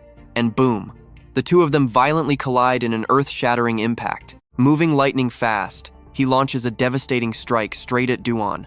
Our boy is completely shocked. How can this guy output this much insane damage? Du-gon actually speaks up. You know what? You are seriously impressive. Chrysis is totally caught off guard by that compliment. A second later, a massive, deafening explosion rocks the area. Honestly, this is the most brutal showdown ever recorded between a high ranker and a floor 1 player. Agamemnon flinches hard. What in the world is this absolute madness? A ranker going all out on the first floor is basically unheard of. He should be grateful the system penalty hasn't deleted him yet. So, who won the clash? Seeing our boy lying completely motionless, Agamemnon laughs out loud like a maniac. It is over. Even the great Du-gon could not survive a hit like that. Suddenly, someone smashes him from behind, making him cough up blood. Agamemnon is stunned. It is Vulcano. The old man aggressively roars, "Over my dead body, you trash!" His eyes flash with absolute savage fury as he screams out, "We are not done here, you little brats." Agamemnon curses right back at him. "Damn you, old man. Are you not afraid of the system penalty?" The hammer swings down. "I do not care." Agamemnon spits up more blood. Vulcano fiercely declares his intentions. "I do not give a damn about the rest, but I am definitely killing you." Trembling in absolute fear, he weakly begs for mercy, terrified by the old man's bloodthirsty aura. "Somebody please save me." You probably thought he was dead, right? Watch this. A massive guy suddenly appears, effortlessly blocking Vulcano's fatal strike. A booming voice echoes out, "You have gone too far." Vulcano is incredibly annoyed. "Why the hell did you show up right now?" Agamemnon is too terrified to even speak, just shivering as he stares at his surprise savior. Turns out, this new guy is none other than the Floor 1 administrator. The admin glares back, clearly irritated. "What exactly do you mean by that comment? Do you expect me to just sit back and let a massive guild wreck Floor 1? If you want a real, unrestricted fight, then go up a floor." Agamemnon's voice shrinks down instantly. "Sir, I think there is a huge misunderstanding here. I really was not planning on fighting anyone at all." The angry admin aggressively interrogates him. "So you little punks are from the Olympus Guild?" Agamemnon stammers in pure fear. "Yes, sir, that is completely correct." The admin points a glowing finger right at his forehead and roars, "Go back and tell that Zeus, leader of yours." Agamemnon yelps out in sudden shock. As a magical mark burns onto his skin, the admin issues a threat. "If he dares to pull another stunt like this, I will personally go and rip his beard off." Agamemnon sits there, completely stunned. The admin glares. "Make sure you deliver my exact message." Vulcano watches from the sidelines, secretly gloating. "Go ahead and die, trash." Vulcano thinks to himself, with that admin mark branded on his head, he is literally forced to repeat everything perfectly. He cannot even hide his absolute smugness right now. Those damn Olympus dogs really lost big time today. Now, let's rewind a bit back to that insane clash between Du-gon and Crisis from earlier. Right when things were looking extremely critical, the system suddenly announced that his mysterious egg was hatching. He shivers. That was seriously way too close for comfort. Was this thing planning to swallow me whole while I am weakened, or was it actually stepping up to protect me from the blast? Right as the quest officially completes, the egg drops straight back into hibernation mode. Du-gon slowly regains his senses, his mind spinning as he wonders, "Since when was I knocked out? I did what?" Just then, an aggressive, familiar voice pulls him right back to reality. "What the hell happened to me?" He tiredly looks up at Vulcano. "Oh, it is you, old man?" Vulcano instantly gets annoyed. "Old man, you better watch your mouth, you little punk." Seeing him sitting up, his tone shifts to worry. "How is your body feeling?" Du-gon replies easily. "Doing okay. And what about you, old man?" "So what do you and I learn here?" Vulcano groans. "How long will you call me old man?" Du-gon just smirks. "Should I call you old lady?" "Stick with me, we are diving straight into the chaos." He snapped. "Still won't drop it?" Du-gon smirked. "Hey, I just saved your life. Doesn't that mean I get to call you whatever I want?" The old guy clicked his tongue. "Man, you are completely shameless." Suddenly, Vulcano pressed his lips together. He clearly wanted to say something. The usually grumpy, dry old man was actually stammering right now. Du-gon totally played dumb. "What was that?" Vulcano groaned in pure frustration. "I said thank you. How many times do I have to repeat it for you?" Du-gon acted completely wronged. "Hey, it has only been twice." The blacksmith just grumbled under his breath, annoyed at whoever made this awkward situation. Du-gon chuckled. The guy was definitely embarrassed. Dropping the act, the old man confessed, "Vulcano isn't my real name. I am actually Hephaestus, the former blacksmith for Olympus." Du-gon actually knew this all along, but seeing him stay so dead silent made the god feel pretty weird. Not even a little surprised? Du-gon deadpanned, "I am totally shocked right now." The old man scowled. Seriously, is he just a terrible liar, or does he not even care to try? Hephaestus realized instantly, this crazy kid already knew his true identity from the start. That exact reason is why he initially suspected the boy was working for the Olympus faction. But now, he knew for a fact this kid wasn't from Olympus, and he definitely wasn't just some normal player. Now pay close attention here, because everything changes. Whatever, Hephaestus sighed. After this massive event, Olympus will have to lay low for a while. Because of that, I am burning some serious cash to rent a massive, top-tier smithy for a few days." Hephaestus smirked. "I am the kind of guy who repays every favor and grudge 10 times over. Just give me a few days. I will forge you the absolute best sword possible." Hearing that epic promise, Du-gon just sat silently on the bed. It really seemed like Du-gon had a soft spot for Hephaestus. He just quietly watched the old god, a rare, genuinely warm smile on his face. Stepping off the hospital bed, Du-gon simply nodded. "I understand." His mind was already racing. Once that new sword was finished, his real tower climb would officially begin. Looking at Hephaestus, he answered honestly, "I am really looking forward to it." Seeing his completely battered and bloody state, the blacksmith rolled his eyes and barked, "Get yourself to the hospital first." The second he fully recovered, Du-gon jumped straight into intense training to loosen his stiff muscles. His specific targets for this session? Those massive, terrifying giant gorillas. Du-gon exhaled slowly, already calculating his next moves. After being stuck in that hospital for days, he finally felt like his insane mobility was back to normal. He had originally planned to clash with Olympus around the 10th floor, but things had clearly gone off the rails a little bit. But honestly, this sudden delay actually worked heavily in his favor. Thanks to strict admin supervision, Olympus would be completely blocked from messing with the first floor for years. Plus, his dynamic with the grumpy old man was already feeling exactly like it did in his past life, especially since he had finally secured this specific item. It was going to be an absolute game-winning factor when the second giant war inevitably breaks out. Still, this dark holy crystal was notoriously difficult to control. The sheer raw power radiating from it made Hades' invisibility helmet look like child's play. I know what you are thinking, what happens now? Since it isn't like the helmet, he genuinely wondered if a totally different user would trigger completely different abilities. After running it through refinement, he immediately noticed 3 massive differences that completely changed its value. The dark divine crystal was basically a shard holding the pure origin of darkness. It pulsed with magic power, carrying an endless, terrifying dark attribute. The original unrefined description text was completely gone. Now, every single vital stat like his resistance, magic amplification, and energy consumption had been massively upgraded to the next tier. And finally, the downright insane ability to literally summon hell. Hell was the ultimate symbol of Hades, deeply and intimately connected to his absolute, underworld-ruling power source. Looking at the strict text limits, it was pretty obvious he couldn't unleash its full godlike power just yet. But honestly, even this restricted fraction was more than enough for him to grasp the true, terrifying potential of the Dark Divine Crystal. Rather than just a battery holding energy, the Dark Divine Crystal felt way more like a powerful catalyst meant to summon absolute destruction. After testing it for an entire day, he finally figured out the right rhythm. Breathing a deep sigh of relief, he decided it was finally time to head back. Right at that moment, his system pinged. A super short message from Hephaestus popped up. It just read, "Get over here." Du-gon blinked in surprise. That timing was actually scary perfect. Cutting to a massive, bustling street, he quickly followed the given coordinates to the location. Stepping inside, Du-gon was instantly blown away. This smithy was absolutely massive. Renting this place must have cost an absolute fortune. Then again, any gear this master blacksmith poured his soul into would easily sell for hundreds of thousands of points. Plus, taking a direct cut from all the insanely profitable Olympus sales, the old man was easily sitting in the top 1% of the richest elites. "Okay, I am officially jealous." Du-gon walked further in and called out, "It is dead quiet in here. Guess you finished the job?" Hephaestus looked hyped. "You made it!" He eagerly shoved an item directly into the kid's hands. "Here, take this."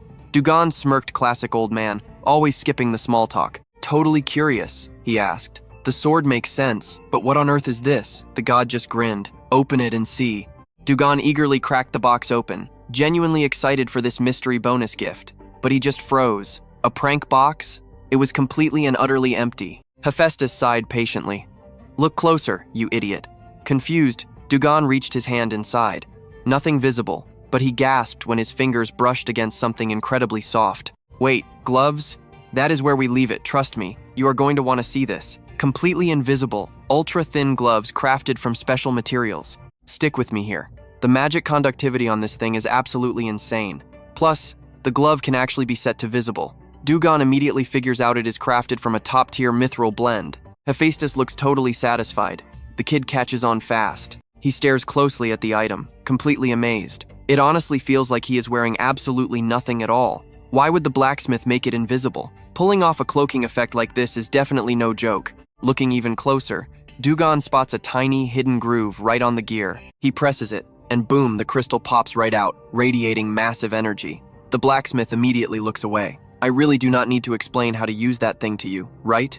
Honestly, I was short on both time and materials, so I just smashed some stuff together and crafted it. Use it however you want.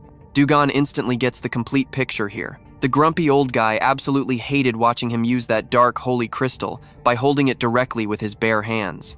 Du-gon smiles warmly. I promise to put this to good use. The old man grumbles, telling him to save that exact sentence until he actually checks out the sword. It is an absolutely flawless masterpiece. Every single epic design carved into the blade is completely flawless. Du-gon is absolutely stunned to the core. There is zero defect here, and just holding the hilt makes him feel its terrifyingly lethal sharpness. He literally cannot help but think this is totally incredible. Watch closely now. Hephaestus tells him to name it, and the system instantly drops a loud warning prompt. The blacksmith Hephaestus demands a title. Please choose a name. Du-gon thinks deeply about it. The terrifyingly deep black of the dark crystal dust has completely swallowed up both the blue mithril and the blade's original glowing aura. A signature blade born from the dark night itself. Looking right at the old man, he casually says, I will call it Nightfall Fang. Du-gon happily hums a little tune, completely oblivious, while the blacksmith literally freezes in pure shock. Say what? His naming sense is absolute garbage compared to anyone else. A system notification immediately pops up on screen. You have obtained the legendary Nightfall Fang. The Nightfall Fang will now permanently bind to you, fulfilling Hephaestus' special request. A spectacular sword defined by the heavy, calm blackness of the midnight sky. It earned this specific title not just for its badass appearance, but mainly for its insane passive effects. Nightfall Fang is an ultimate weapon forged from pure mithril and special crystal remnants by the legendary blacksmith Hephaestus. It possesses the insane ability to infinitely accumulate dark magic. It boosts maximum stamina recovery by 200% in the dark, and amplifies dark magic power output by a massive 100%. Plus, it increases mana recovery by another 100% in darkness. Du-gon is utterly amazed. The mana accumulation and healing passives on this sword are completely broken. With stats like these, I could fight endlessly in the shadows without ever burning out. This sword completely exceeds all of my wildest expectations. But for some reason, standing right across the room, Hephaestus looks furious, his face completely dark with annoyance. You and I know exactly why he is mad, right? The name is the final, crucial puzzle piece of a masterpiece. Yet this crazy kid just slapped the most cringe, ridiculous title onto it. But seeing the boy happily singing to himself, the grumpy old man just clicks his tongue. At least the kid looks totally satisfied with it. As long as it suits him, whatever happens, happens. He then asks, So, are you planning to head up now? Du-gon replies instantly, Obviously. Hephaestus pushes further, trying to gauge him. And what exactly are you going to do about Olympus then? Du-gon answers casually, What do you mean? I am going to tear them down. Du-gon points his finger to make an epic example, from the absolute peak all the way down to the bottom. The blacksmith replies dryly, Is that so? But deep down, Hephaestus thinks very seriously about it. Getting dragged into a massive war like this, yet the boy does not show a single ounce of panic. What a truly bizarre kid. He has absolutely zero fear or hesitation inside him. Finishing his thought, the old man quickly kicks his guest out. All right, get out of here right now. We are entirely done. I am not seeing you off. Du-gon quickly steps out the door, but still looks back very nostalgically. Du-gon smiles warmly to himself, always rushing the goodbyes as usual, even though it has been forever since we last met. He warmly remembers a specific moment from the past. Old man, is this really made of adamantium? Aren't we completely out of iron right now? So how did you manage to forge it? Back then, the old blacksmith just casually replied to him, You said you lost your sword. If you want to fight those alien bastards out there, you need at least one good weapon. Du-gon was incredibly moved back then. You actually melted down your own hammer, right? Did you seriously use your bare hands instead of a hammer to make this? Why would you do that? Hephaestus looked visibly annoyed and completely exhausted by him. Just stop your whining and take the damn thing already. He might have a really grumpy temper, but the old man actually has a massive heart of gold. Thinking of this, he touches the blade. You are the person who poured your entire heart into this for me. Getting to see you again makes me incredibly happy. With those silent words, he bows deeply with pure respect to thank his old friend and say goodbye.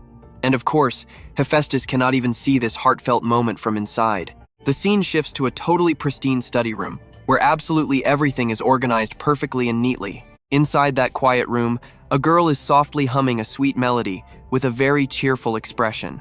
She is none other than the head examiner of the massive Surrey arena. Taking a casual bite of chocolate, she reviews the system data. Du-gon, a complete rookie who just entered the first floor 12 days ago.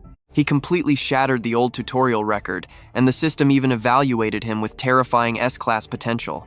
It genuinely seems like this year's rookie batch is actually pretty solid. Hagen was already a powerhouse, so watching him dominate was fun enough. But trust me, you are going to love this. Du-gon just completely crushed him for that sweet top spot. Stick with me here. We are diving into pure hype.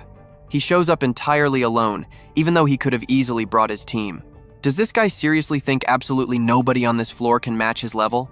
This is an indestructible fortress, built to easily withstand even a ranker's massive attacks. So yeah, he can go all out. The scene suddenly shifts over to the Colosseum's floor, one testing area.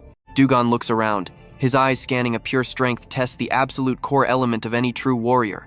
And honestly, this test is incredibly straightforward. Just completely wipe out every single opponent that spawns, and you are done. He checks out the current rankings, and yep, just as expected. Sun Wukong is sitting right at the very top. Compared to his own stats before he regressed, that score is insanely high, considering he only made it to round 12 back then.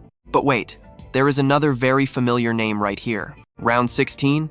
That is seriously high. Honestly, maybe even better than his own past life records. It must be all thanks to those crazy Thunder Emperor gloves. He is fully prepared for this. Even though he does not know exactly what floor that guy is on, he will get there soon enough.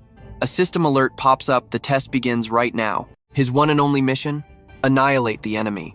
This is a brutal trial where nobody has ever actually seen the final ending, because the more enemies you destroy, the bigger the ultimate reward gets. That is exactly why any player aiming for the ranker position comes straight here to test their limits. Without hesitating, he shoves the gate wide open. Inside, a massive, terrifyingly fierce monster is already waiting for him. Its gigantic body and violent looks scream danger. The heavy door opening echoes loudly, instantly alerting the beast to the intruder. It lets out a deafening roar, towering over him, just waiting for him to step a little closer. But Du-gon does not freeze up at all. The moment he spots it, he launches his secret technique. Now pay attention here, because this is wild. He grips his sword, jumps with such explosive force the ground literally shatters, and instantly splits that monster's head clean in half. Du-gon calmly turns and walks away right as that heavy corpse crashes to the ground. His star annihilation completion rate jumps up by 0.008%, clearing floor 1. He thinks to himself, is the floor 1 test seriously just this basic? But obviously, this is just a quick warm-up for the absolute chaos ahead. The system prompts him, asking, do you want to challenge the very next trial? Du-gon simply replies with one word, fight. The notification flashes again. You have chosen to tackle the next trial. The second test officially begins. Over on the outside, Suri is watching him closely and absolutely cannot believe her eyes. She screams out loud, how is this even possible? Him slaughtering those orcs was not exactly surprising, since Hagen had pulled off that exact same crazy feat before. But doing it this incredibly fast? Is this not literally a first in history? He is actually faster than Sun Wukong, the legendary great sage equal to heaven and victorious fighting Buddha himself. Watching him aggressively speedrun through the monitoring screen, Su is just left completely and utterly speechless. After that, tons of other monsters get completely wiped out by Du-gon in record time. Suri just mutters to herself. He keeps on fighting without taking a single break, and to save his mana and stamina, he is not even bothering to use any of his flashy skills. He does not care about this specific trial at all. His eyes are locked on a way bigger goal, completely destroying the records of those high-level rankers. The system bar pops right back up. Do you wish to attempt the next challenge? Du-gon gives a short answer, fight. Right after, he tightens his grip on the sword. You and I both thought this would be easy, right? Wrong. He triggers his massive heat skill, but then he is stunned. The enemy actually blocks it. Fine then, no point dragging this battle out any longer. At that exact moment, a wildly aggressive burst of fire surges forward, completely lighting up the entire space. The system screen flashes your arms have been fully coated with the strength of a giant. Your proficiency is too low, and your durability stats are lacking, so gigantification is only partial. Still, the enemy's sword instantly cracks and shatters under his intensely aggressive flames, and he does not stop there. His blazing blade fiercely slashes right across the opponent's arm. The knight's helmet on his head is quickly split clean in two. Facing Du-gon's absolutely overwhelming power, the guy drops to his knees, suffering a total and complete defeat. It turns out to be an older-looking man underneath. He sighs and says, "Well, this is the second time I have lost. That blonde kid before was pretty strong too. He was the first person who refused to give up, no matter how many times I slashed or stabbed him. That battle was an equal match of skills. But you? You are on another level." Du-gon tells him, "Honestly, if your sword was not so worn out and old, I would have had a much harder time." The man replies, "What a pointless compliment. No matter what, you would have won anyway, but I am still very grateful. Thanks to you, I got to fight again and feel this joy one more time." Du gently reaches out to close the man's eyes, fully completing his brutal trial. The system quickly chimes in, "You leveled up. Strength increases by 1, agility increases by 1, and endurance increases by 1 point. The star annihilation completion rate rises by 4.78%. You have cleared the 19th challenge." Du-gon realizes his score is now perfectly tied with Sun Wukong. Finally, he has reached the 20th challenge, a stage no one has ever managed to beat before. The poll prompt pops up once again. Do you wish to push forward and attempt the next challenge? So where does that leave us? He just coldly answers fight, cursing in his head that they do not even give a guy time to breathe. Stick with me on this one. If this system gave players too much time to rest, the entire brutal arena would just lose its true meaning. Our boy quickly recovers his stamina, gearing up to face the very next grueling round. Du-gon steps right into the final trial, and his face shows zero hesitation. Suddenly, a massive hurricane erupts, with wild sand and wind violently swirling all around him. Inwardly, Du-gon is absolutely terrified. This overwhelming magic and killer aura are just completely massive. It is literally giving him goosebumps. Is that thing really coming out? The system alerts him, your arms are now wrapped in a giant's raw power. From behind that massive gate, a savage killer intent bursts out, blowing rocks and dirt everywhere. The final trial boss has officially arrived. Savage, non-stop hissing echoes everywhere. Du-gon grits his teeth hard, using every single ounce of his strength to withstand this absolutely crushing pressure. He cannot even clearly see its actual shape before the monster violently lunges forward, launching an absolutely brutal surprise attack. Du-gon is secretly shocked. He already activated his giantification skill, yet this monster still easily pushes him back. The beast viciously thrashes toward him over and over, making Du-gon desperately struggle just to dodge. He fiercely slams his hands deep into the ground just to stop himself from blowing away. The great sage equals heaven speaks up, intensely recalling his own brutal experience. Back at the 20th trial of Floor 1, I got whipped unconscious by that bastard's giant tail and was instantly eliminated. If you want to survive, your vitality needs to match mine. Anyone else taking a direct hit like that would be instantly dead. Now pay attention here. It only has one head and tail, but it is definitely that mythical beast. And this crazy final trial is literally just Floor 1. Exhausted, Du-gon asks. Are you confusing it with another creature? The great sage remains completely dead serious. Du-gon, do you honestly think I would mistake something like this? An 8-headed snake so incredibly massive, it spans across 8 giant mountains and fills 8 whole valleys. An existence rivaling legendary mythical beasts or even dragons. It is literally an ancient, terrifying fragment left behind by the actual outer gods. Susanoo was supposed to have sealed this monster away ages ago. Who would have ever guessed it would show up here? Furious, Du-gon mutters under his breath. Those bastard administrators just do whatever they want, huh? His current mission? Defeat the 8th head of the legendary Yamada no Orochi. Du-gon cannot hide his extreme annoyance. What kind of hellish difficulty is this? The savage monster glares at him with glowing yellow eyes, looking ready to swallow him completely whole. A second later, it violently lunges straight toward him, unleashing a massive roar that literally shakes the entire dimension. Du-gon thinks to himself, just like the rumors said, it only has one head right now, and it actually seems to be the smallest one. But in his current physical state, one wrong step means instant death.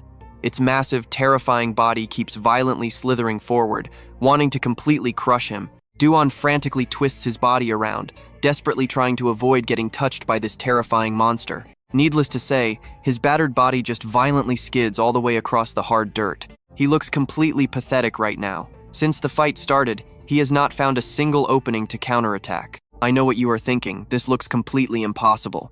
The serpent chaotically charges forward, its massive size causing massive hurdles for any player. Du-gon confidently taunts, your attacks have zero flow. The real Orochi would never fight like this. Instantly, he activates the holy black crystal leg technique. Finally, Du-gon spots a solid window to strike back. Meanwhile, the monster keeps shrieking with that completely ear-piercing grating noise. His whole body burns up from whatever the snake just spewed. He uses all his strength to quickly lean back and dodge. Over on this side, the beast relentlessly keeps breathing out that scorching hot smoke. Right after, it shifts its massive, heavy body again, aiming to completely crush him flat. Du-gon is getting seriously pissed. The Fang of the Dark Knight is already boosted by holy black crystal power, yet that ridiculous armor scale still heavily reduces his attack damage. Looking at this, it seems like a completely unbeatable trial. While distracted by these thoughts, its giant tail sweeps across, slamming into Du-gon and knocking him flat. Gritting his teeth, he analyzes the situation. The tower would never, ever create a completely unbeatable trial. I just need to find the weak point. That flaw is definitely still somewhere on Orochi's massive body. Up on a higher floor, Suri stands there, watching his intense battle without ever blinking once. She wonders why he suddenly stopped attacking. Did he finally realize just how reckless he is being? Honestly, reaching this far is already an unbelievable achievement that most people would never even dream of hitting. Just give up. Wounding Orochi is already enough. But before she can even finish that thought, he spots the weakness. Suri is completely shocked. She never expected him to actually discover the giant serpent's hidden weak point. Instantly, he channels every ounce of his strength, launching a brutally powerful strike at it. He fiercely stomps on its thick body, using the momentum to blast upward. Spotting him, it immediately whips its head around, hissing loudly as a vicious warning. But pure, unwavering determination brilliantly flashes deep within Du-gon's eyes. Who would have ever guessed it was right there? Just by watching his fast movements, Suri understands immediately. He aims at a tiny dent near Orochi's heart. And trust me, you will love this. It is the only spot on its entire body completely missing those thick scales. Stick with me here. Du-gon spots it instantly, the unique golden scale on Orochi's chest. Target locked. He fiercely drives his sword straight down into that exact spot.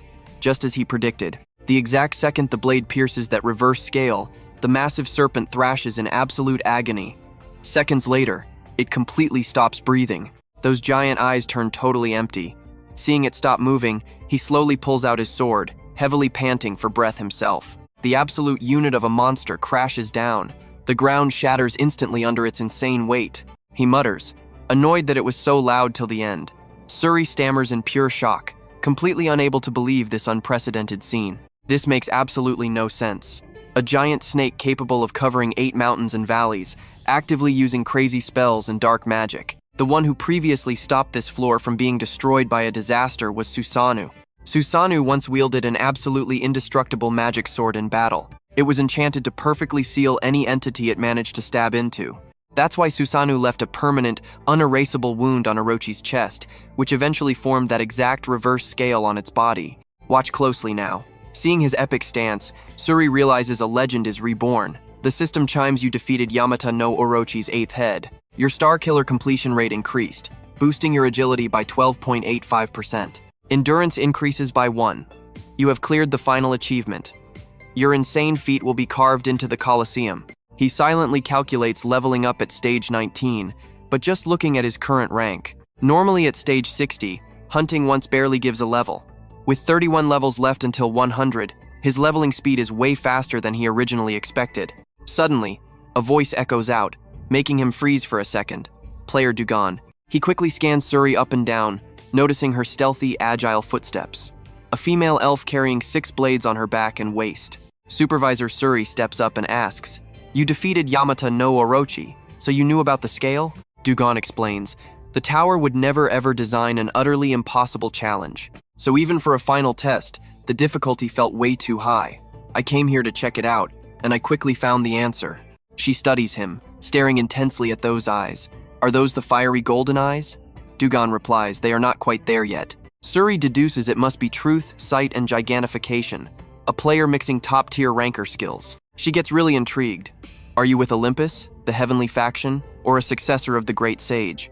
He fires back. "Either way, I figured out the exact reason why." Suri adds, "Do not worry, supervisors cannot leak player information. I know what you're thinking, right?" He assumes she misunderstood something, but figures it does not matter anyway. She pulls out a blade and says, This is an extra bonus from the administrator. I was told to gift this to the player who clears all Floor 1 challenges. Honestly, I never thought I would hand this over because of Orochi. But the true master of this sword finally showed up today. Check it yourself, because I have zero clue what it is. Drawing it, Suri absolutely panics. What? Is it completely broken? Du-gon inspects it for a long time. So this is where it was. The system info pops up. Tosca's sword. Fragment. Ages ago, Susanoo used this exact blade to seal Orochi. A special power is locked inside. However, since it is shattered, you must gather the other pieces to unlock its true legendary power. He smiles in pure satisfaction. Excellent. Now my master plan can proceed smoothly. Suri continues. If you have complaints about the reward, I can report it. He quickly replies, no, this is more than enough for me. A sly thought crosses his mind. This was just a bonus. The real prize is next. Instantly, massive reward screens flood his vision. You cleared every single floor, 1 trial. You received 20,000 points. All stats increase by 2. You obtained Tosca's sword fragment. You received the 8th heart of Orochi. Yamata no Orochi's 8th heart detached when Susanoo sealed it. It contains insanely lethal poison. He immediately ponders the deadly venom inside. I cannot just use this through any normal standard method. But neutralizing it creates a god-tier medicine that top rankers would absolutely kill for. Suri speaks up. I doubted it, but it actually dropped. That item is incredibly hard to convert into points. Congratulations to you, she adds. If I may offer advice, absolutely do not use it normally. Du-gon nods. I will gladly take that helpful advice. Just as he reaches out to touch the system, an unexpected noise rings out, making Du-gon stop dead in his tracks. The system chimes, the egg is reacting. The egg is hungry. Hearing this, he just freezes. Trust me, you will want to see what hatches. Let's jump right into the chaos. Du-gon is completely lost, staring as the system announces his mysterious egg is making its grand appearance. Right at that exact second, a massive wave of intense energy floods the entire area. Even Suri freezes up, totally stunned by the crazy pressure. What kind of power is this? Du-gon wonders, confused since the egg hasn't hatched yet. Making an appearance? The moment that thought crosses his mind, he looks absolutely totally thrown off. Suddenly, countless sharp spikes shoot out around him, looking exactly like scorpion stingers. Suri is completely baffled. How in the world did this thing bypass the tower's powerful magical protection? The Orochi's dead body starts moving entirely on its own. Du-gon panics and yells out, wait, hold on a second. But before he can even finish, the system chimes in. The egg is currently devouring the Orochi's huge 8th head. Now watch closely, this is where things get completely unhinged. Those sharp spikes are frantically tearing into the beast. Juri sees this, shivers down her spine, and screams, it is eating the corpse? I have never seen a creature like that in my entire life. What the heck is it? Trying to keep her cool, she says, I will not ask any more questions, since you rightfully own the rights to that monster corpse. But is that seriously one of your skills? Du-gon is standing there equally shocked. I guess it is something like that, he replies after a short, awkward pause. Honestly though, even I am not entirely sure. Meanwhile, the egg just keeps violently absorbing that gigantic dead beast without stopping. A little later, he casually asks it, are you finally full? The system pings, the egg nods, and then it literally starts singing. Du-gon thinks to himself, this thing looks like a terrifying freak, but acts like a total toddler. Seriously, what in the world is it? Right after finishing off every last piece of that massive boss monster, the strange little egg finally settles down and falls fast asleep. Du-gon is super suspicious now. It did absolutely nothing before, but suddenly popped out today. Could the hatching percentage have gone up after that massive meal? Suri steps up, super curious, and asks, do you actually know what that thing was? Just a little bit, Du-gon answers honestly. She thinks to herself, terrified. I thought he was just another Sun Wukong. But after witnessing that absurd power firsthand, I am really not so sure anymore.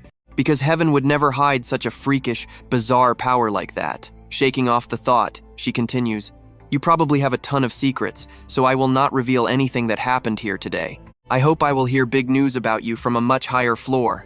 Du-gon just smiles gently to himself. She is still exactly the same, always saying goodbye to everyone who clears this tough trial. Thinking back on his past memories of her, she was always a highly knowledgeable, incredibly upright, fast-moving, and beautiful warrior. Just a real elite. Du-gon grasps her hand and speaks softly. It was really great meeting you. Meanwhile, over on the main ranking board, his name is now proudly sitting right at number 1. I know what you're thinking, taking the top spot? Absolutely wild. Outside, everybody is buzzing. Did you hear? The 1,000-year rank 1 just changed? Yeah, I heard it too. Rumor has it he took first place in the trial. Is there another absolute monster out there like Sun Wukong? Is he a pure blood moon?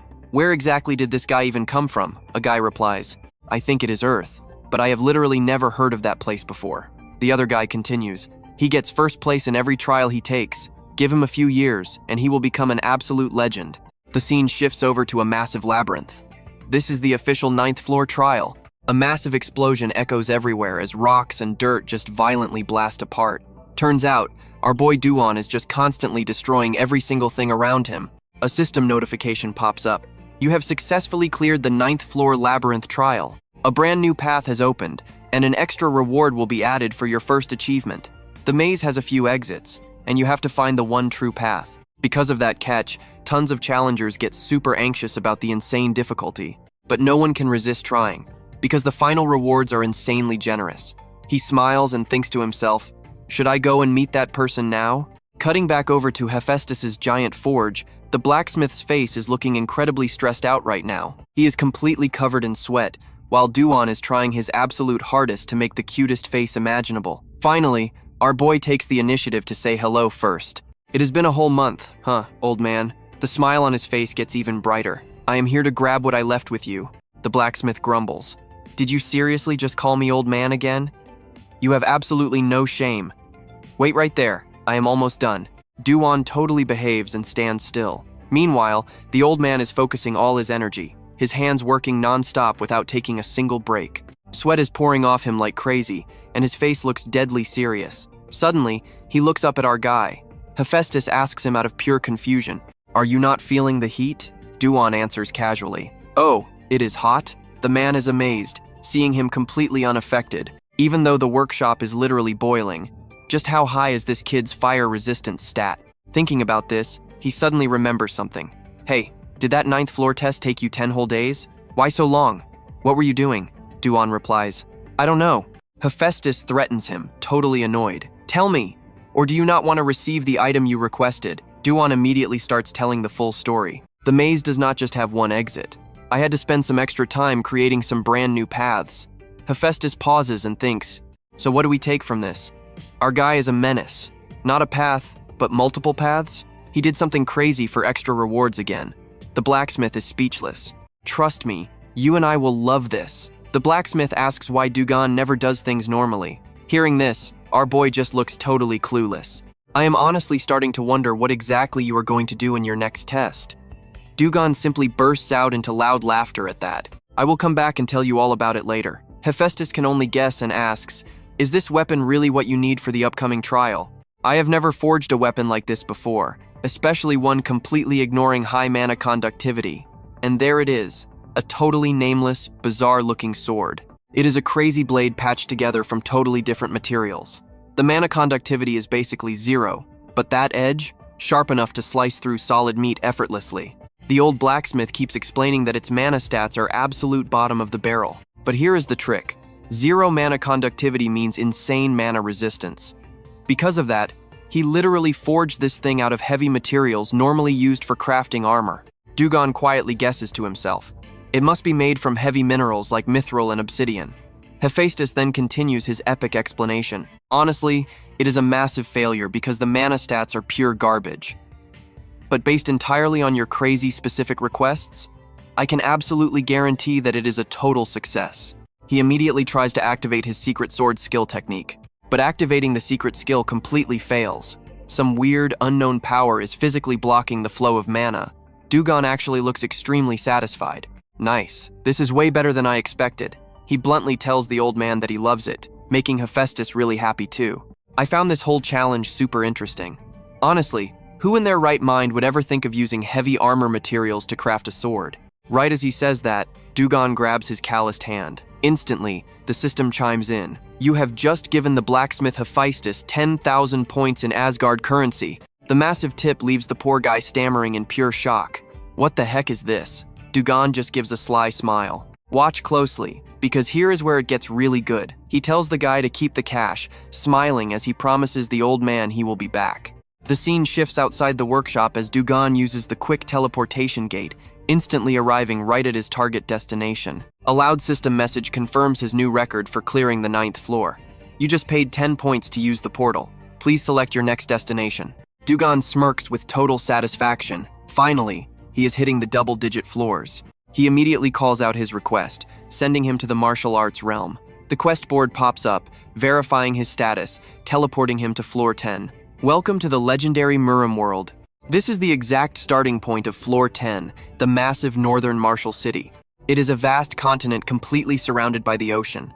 The Murim world is a brutal ecosystem, where only the absolute strongest hold all the power. Unlike the previous floors, the test for floor 10 begins the literal second you step foot onto this brutal new battleground. Heavy hitters are everywhere, screaming loudly to recruit people into the Dragon Sword sect. They welcome anyone to join, as long as you have the passion. If you are a swordsman, come join the Wolf Sword Hall. The Iron Heavy sect trains bodies hard as steel, claiming their martial arts are the ultimate way to climb the tower. At that exact moment, the system chimes again. The new floor trial begins right now. Please choose a martial arts sect to join, and perfectly pass their specific entry test to advance further. Meanwhile, aggressive recruiters are still desperately screaming, "Come over to our sect! Pick our sect!" This insane trial demands that you pass their entry test by fully learning and mastering their specific martial arts techniques. You and I both know what is coming, right? Because this trial is so totally different. Tons of players hit a massive wall here and never ever pass it. Du-gon quickly scans the loud area, judging that it looks exactly like a totally chaotic marketplace. Suddenly, a random voice calls out, "Hey there, young man. Is this your very first time in the Murim world? Judging by your gear, you must be pretty skilled. Is there any chance you happen to use a sword? This is absolute destiny. You need to join our Azure Sword sect." Seeing our boy stay completely silent, the guy just keeps rambling non-stop about his supposedly great sect. Actually, the Azure Sword sect was founded even before this giant tower. The massive sects probably do not care about this place, and even if they did, they would never actively recruit like this. He continues bragging, which is exactly why our Azure Sword sect is amazing. Noticing that Du-gon looks totally distracted, the guy angrily snaps, "Hey, are you even listening to me right now?" Du-gon calmly replies, "Sorry, but I have already decided on a sect, so excuse me." The guy instantly rages, "Are you looking down on me and my legendary sect?" Our guy coolly responds, "That is not what I meant. But honestly, you are not entirely wrong." The dude furiously draws his blade, screaming that Du-gon looks like a literal scarecrow who just got lucky, telling him to watch his mouth. Do you have any idea how insanely great the Azure Sword sect really is? A scarecrow? Du-gon thinks to himself. Great, looks like I got dragged into something annoying. Flexing power on a totally clueless new player like this is a decent way for a minor sect to grab attention. He just calmly asks the angry guy, "Are you not terrified of the penalty? Plus, starting a random fight with a player who just stepped onto this floor is a really bad look for your sect's image." The guy coldly snorts. "Even so, the Murim world has strict rules. I can never let the sacred name of my sect be completely humiliated by you." Right after that, he screams at the top of his lungs. It is way too late for begging. Du-gon calmly replies that he never intended to beg. So what do you and I make of this? Since this guy is stubborn, our boy has zero choice left. Let's dive right in. His face goes freezing cold, glaring at that fighter with pure, unfiltered killing intent. Come on. The guy is absolutely terrified. How could someone have eyes like that? He starts shaking uncontrollably, gritting his teeth while staring right back at him. The crowd instantly starts gossiping around them. What is going on here? Wait, isn't that Yang Gunnen? The absolute shame of the Heavenly Sword sect? I heard he caused some serious trouble lately. What is he doing here anyway?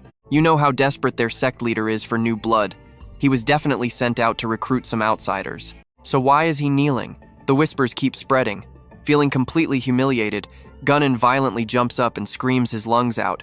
"Get out of my way!" He frantically runs off. Gunnen grits his teeth in pure rage. Damn it, this is so humiliating.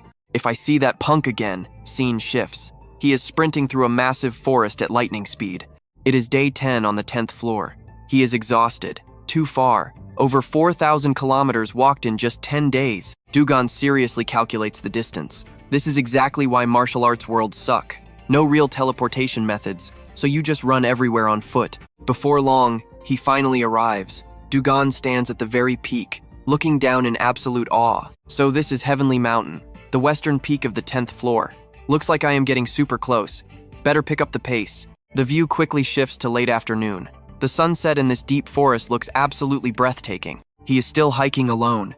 The overgrown plants and twisted trees make this place look completely wild and deserted. Du-gon steps quietly through the thick trees, looking like a lone wolf. Suddenly, he freezes. Someone is definitely watching him from behind. Pay close attention here. He senses around 20 people hiding, and they are not just a crowd, they are seriously strong. He cannot help but sigh. Heavenly Mountain really is a literal monster den. A dark, creepy voice calls out from the bushes. "Who are you? You do not look lost. Came here on purpose?" He speaks up. "Please do not be so defensive. I am not your enemy." Du-gon takes a wild guess and asks, "This is Western Heavenly Mountain, the Heavenly Demon cult's main base, right?"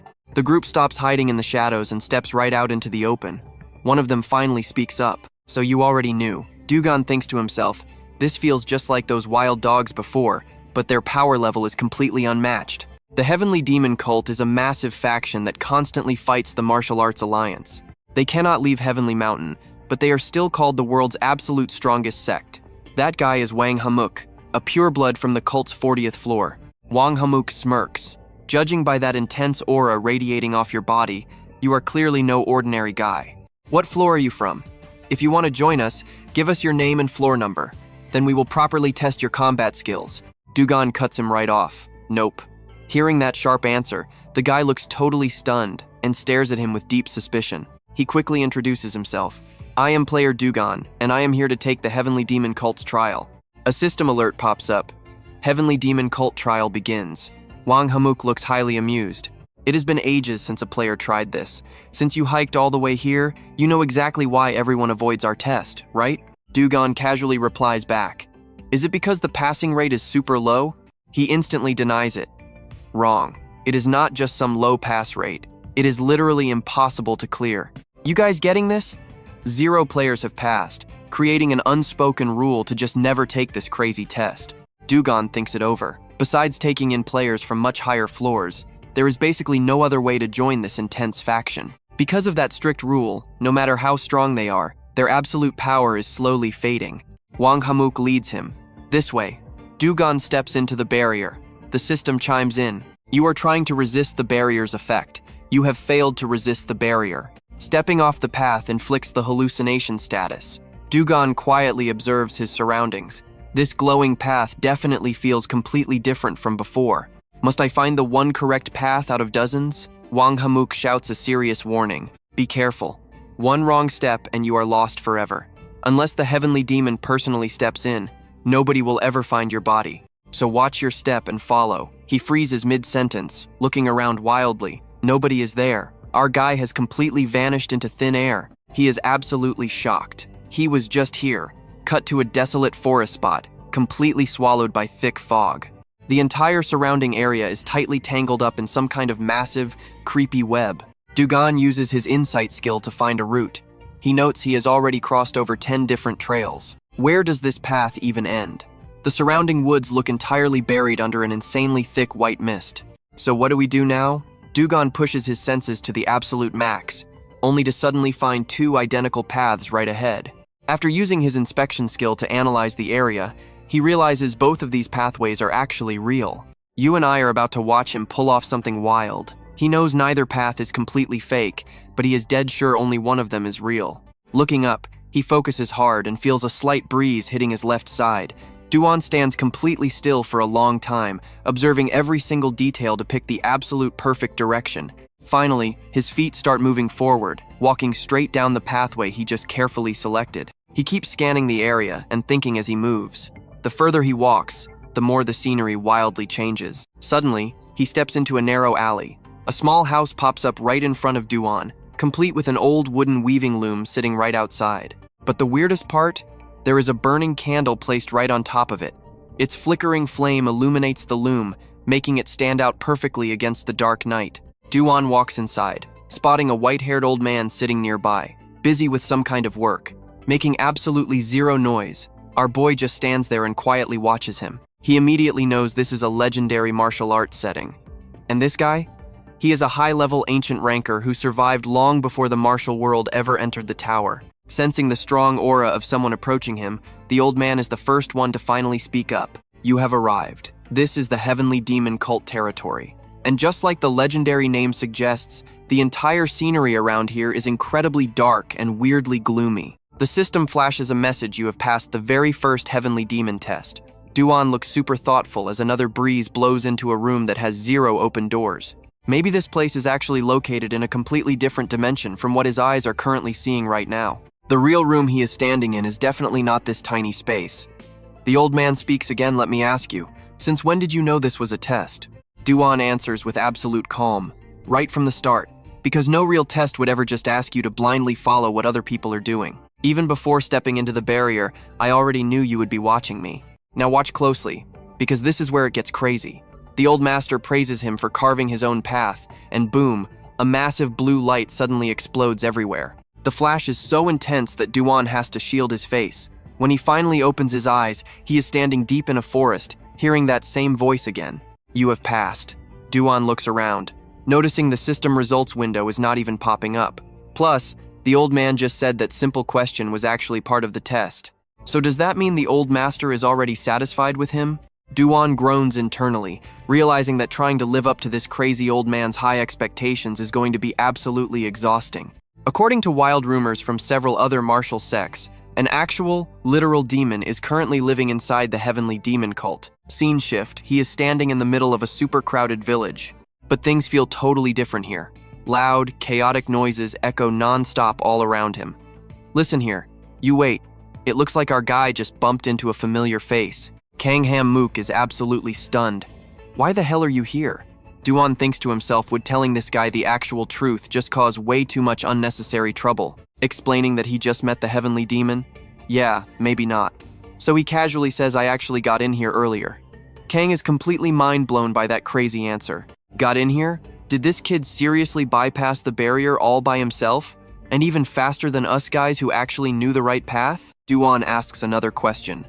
How I actually got here is not really that important, right? Then he calmly adds, I am totally bored of just wandering around. Let's go. This is the notorious Heavenly Demon Cult. So you guys are at least going to provide some dorm rooms for the people taking the tests, right? A subordinate steps up and nervously asks, Sir, does any of this even make sense? I have never heard of an outsider making it through that barrier before. Kang Ham-mook immediately cuts him off. No, even though I have been here for 50 years, I only cross it using the specific path I memorized. You're probably thinking the exact same thing Kang is right now. Who on earth is this kid? Scene shift to a steaming hot spring, with thick mist rising everywhere. Du-gon has finally been brought here to wash up and get clean. He happily scrubs his tired face. Sitting completely still in the hot bath, his insanely ripped, muscular body rests while he thinks deeply. After so many completely exhausting days, this is probably the absolute longest moment of relaxation he has gotten. Du-gon looks around and thinks to himself, this place is way too tiny. If the test was just a little bit easier, way more people would come try it and get better chances to reach whole new cultivation realms. He dunks his head underwater, suddenly remembering Hephaestus. That old dude is seriously stubborn as a rock, but he definitely must have his own personal reasons for being like that. He glances over at his unhatched egg. Aside from him, nobody has a clue what is inside it. Thinking about it, Du-gon shakes his head, but it definitely will not be useless. The system is actively updating the egg's status. The egg is happily wiggling around. The egg is currently feeling super comfortable in this environment. He just stares at it. Ever since arriving in the Heavenly Demon's territory, this little thing has not sat still for a single minute. Flashback to his memories, a highly surprised voice echoes out. What am I doing on that floor?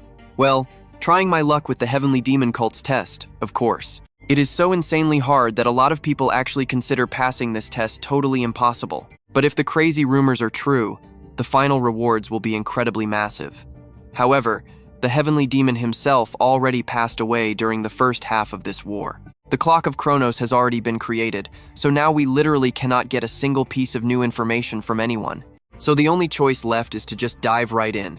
And honestly, you and I both know you cannot have a martial arts realm without an epic fighting tournament. If you win, you get a great red pill. Not to mention, you might even learn the absolute greatest secret techniques from the Shaolin Temple or the Namgung clan. Someone else chimes in. The tournament rewards are absolutely massive, but actually surviving long enough to win them? Way easier said than done. Stick with me, we are about to find out exactly why nobody has ever claimed this tournament prize. The Great Sage is absolutely furious. You want a piece of me? A tournament? How dare they throw an epic brawl without inviting me? Who the heck set this up? You mean a crazy fun deathmatch has been happening this whole time? The other guy just sweats, trying to explain that he ran to the next floor too fast. The great sage keeps throwing a massive tantrum. I told you I did not know. Why am I the only one left in the dark here? Remembering this, a warm smile crosses Du-gon's face. With his battle-crazy personality, there is absolutely zero chance he would miss a martial arts tournament. He quietly thinks to himself, whatever is waiting for them in that arena, it definitely will not be boring. Meanwhile, the egg keeps spamming its emotions. The egg is squirming. The egg feels super warm. Ever since he stepped foot into the heavenly demon cult territory, this little thing has not stayed still once. Flashback to a month ago. Just days after crushing the first floor arena, he checked on it at the second floor. It had already swelled up several times its original size. A wildly mysterious egg carrying the terrifying aura of an outer god. After watching it literally devour Orochi, a powerful fragment of an outer god, he gets this undeniably weird gut feeling. This thing right here is almost definitely the egg of a real outer god. Now watch closely. Imagine dozens of eyes and razor-sharp fangs sprouting everywhere. Is that what actually hatches from this crazy thing when the time finally comes? No. Even after fighting those cosmic horrors for so long, he still cannot predict it. Outer gods lack a fixed form. They are mysterious entities that literally mirror a person's deepest emotions, like raw, pure fear, for example. Thinking about all this makes him miss his old comrades. If they were here right now, he could at least brainstorm with them. But suddenly, a random voice pops up, totally interrupting his train of deep thought. Hey, are you sleeping right now? He blurts out, seriously debating whether he should let this dangerous little anomaly live or just end it. But it clearly understands his threat. The system instantly rings out with an alert. The egg shakes its head. Du-gon gets totally annoyed. So you only bother to react when I actually show clear intent to murder you? So you have been hearing me this entire time, but just blatantly ignoring me? He shoves his face right up against it, scowling as he curses. Damn egg. If that is how you play, I have no other choice. This is not personal or anything. But the moment it sees him draw his sword, it panics and dives straight back into the system inventory. Du-gon does not hesitate. He aggressively slashes right at the egg. The egg feels shocked. The egg screams. A massive cloud of smoke and dust instantly fills up his entire room. But when the dust clears, absolutely nothing has changed. The egg is just hugging itself in fear. He thinks it can clearly manifest a physical body, like it did when eating Orochi. Does it actually see me as its master? I know exactly what you are thinking. Is it hiding its power, or just helpless? Guess we have to just keep observing it for now. Back to the present on floor 10. The egg is happily soaking in a hot tub right next to him. The egg feels wonderfully warm. Du-gon asks it, totally dumbfounded, "You actually like this?" The egg immediately nods its head. Finding this amusing, he asks, "So now you decide to react?" But almost instantly, the egg falls fast asleep again. He says, completely unimpressed, "You sleep for a whole straight month, wake up for 5 seconds, and pass out again? Give me a hint at least. Come on, outer gods and the heavenly demon cult." He really hopes he hasn't just walked straight into a tiger's den. Time flies, and it is already the next day at the cult. Inside a grand room, 4 imposing figures are holding a serious meeting. Our cult's gathering today has a pretty fascinating topic to discuss, does it not? The Spear King speaks up first, a new challenger. He is the very first one to attempt this since Jarian, 30 years, right? The Fist King immediately corrects him. To be exact, it has been 34 years. Then, a low, gravelly voice chimes in. "Just who is this Du-gon kid?" The Blade King responds. "I know you always isolate yourself up here on Heavenly Mountain, but how many times have I told you not to be totally clueless about the world outside our tower?" The old man with flowing white hair snaps right back. "Yelling at me will not solve anything. Just tell me who he is already." This old man is the legendary Sword King. The Blade King explains. "He is the absolute monster who took first place in every single ranking since the tutorial." The Sword King scoffs, completely skeptical. Hard to believe. Rumors are usually way overblown compared to the actual truth. Everyone mutters, but the records carved into the tower absolutely do not lie. This is not something you can just fake or exaggerate with a few empty words. "Let's just meet the kid. Start it up, Spear King." The moment he finishes speaking, the Spear King raises his hand, giving the signal to his subordinates. The entire army receives the order and fiercely rushes toward their position. In the blink of an eye, the massive room is completely packed with elite fighters. They all shout in absolute reverence. Every single martial artist kneels flat on the ground, not a single one daring to even lift their head. The doors fly open, and trust me, you and I are going to love who walks in next. Stick with me here. This showdown is epic. The Spear King's face instantly drops the second he sees him, asking heavily, "Is that him? Standing before all these warriors?" No, even standing right in front of us. The heavenly kings of the demonic cult. The kid has not flinched once. This guy has some serious guts. Just one glance is all it takes. He instantly recognizes them. Sword, blade, spear, and fist. The four heavenly kings standing at the absolute peak of the demonic cult. Wait, so these legends are the ones running the second test? Not the heavenly demon himself? The Fist King speaks up. So, you are the one who passed his test. You definitely give off a different vibe. I just hope all those wild rumors about you are not completely made up. Alright, let's kick off the second test right now. But suddenly a booming voice echoes out of nowhere. Please, hold on a second. It is the vice captain of the Black Storm faction, John Jerian, stepping forward. Apologies for interrupting you, my lords, but I have a special request for the four heavenly kings. Could you grant me the honor of testing this kid myself? The Sword King finds this highly amusing, glancing at his peers. A test, huh? What do you guys think? The Blade King shrugs. Do whatever you want, Jerian. He immediately bows his head in deep respect. Thank you, my lords. Du-gon quietly observes him. Just showing hostility triggered a penalty from the tower? That means this guy must be ridiculously strong. A fiery excitement builds in his mind. This is definitely going to be an epic, worthy opponent. Thinking this over, Du-gon finally speaks up. You know, this does not exactly feel like an official test from the demonic cult, does it? The Sword King considers it, nodding. Fair point. If there is zero reward, you really cannot call it a proper test. Let us see here. Jerian steps up. I will reward you with one of the cult's legendary elixirs, the Red Blood Pill. Does that sound good enough to you? Du-gon smirks, completely satisfied. Yeah, that is more than enough. Instantly, the system notification pops up. You have accepted the test from Black Storm Vice Captain John Jerian. The system chimes again. The restrictions placed on Jerian have been partially lifted. The penalties applied to Jerian have been partially reduced. A brand new quest flashes right before him. Defeat Jerian to finally earn his absolute recognition. As for that reward, the Red Blood Pill is an elixir glowing as bright crimson as blood. It is literally one of the absolute best pills in the entire Heavenly Demon cult. Way more valuable than lesser versions. Watch closely now. Both fighters instantly clash, unleashing two massive waves of pure rage that whip up an actual hurricane all around them. He thinks to himself, the penalties are scaled to the 30th floor. This insane difficulty level is just way too high for a standard combat test on floor 10. So just how terrifying is the real test gonna be? Still, having absolute heavyweights like the Heavenly Kings show up in person like this? Unbelievable. The Heavenly Demon definitely ordered them here personally, just because someone finally cleared that first impossible test. Talk about a wild welcoming party. Jerian suddenly calls out, "Hey, you said your name was Du-gon, right?" he asks, sounding weirdly curious. So you actually passed the Heavenly Demon's first trial. Du-gon stays totally calm. Yeah, and what? Jerian just scoffs in absolute pure disgust. I have no clue what the Heavenly Demon saw in you to grant his recognition. But Du-gon claps back instantly. You talk way too much. Guess you never got recognized yourself, huh?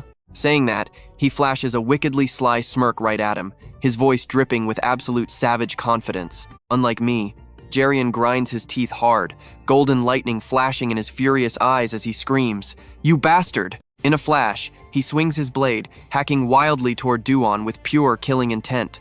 But our boy isn't some weak rookie. The lethal blade barely scrapes past as he effortlessly leans back, dodging completely. Jerian roars in pure anger, continuing to aggressively curse him out.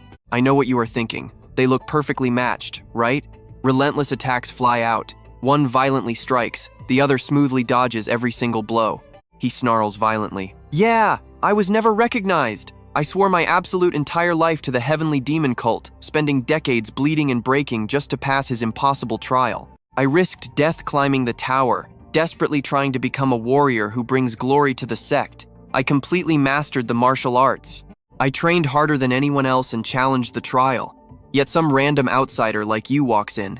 Who the hell are you to get his divine recognition? Why wasn't it me? Every single word he screams is completely overflowing with toxic hatred and dark jealousy. Du-gon just calmly replies, "You are acting exactly like a literal child."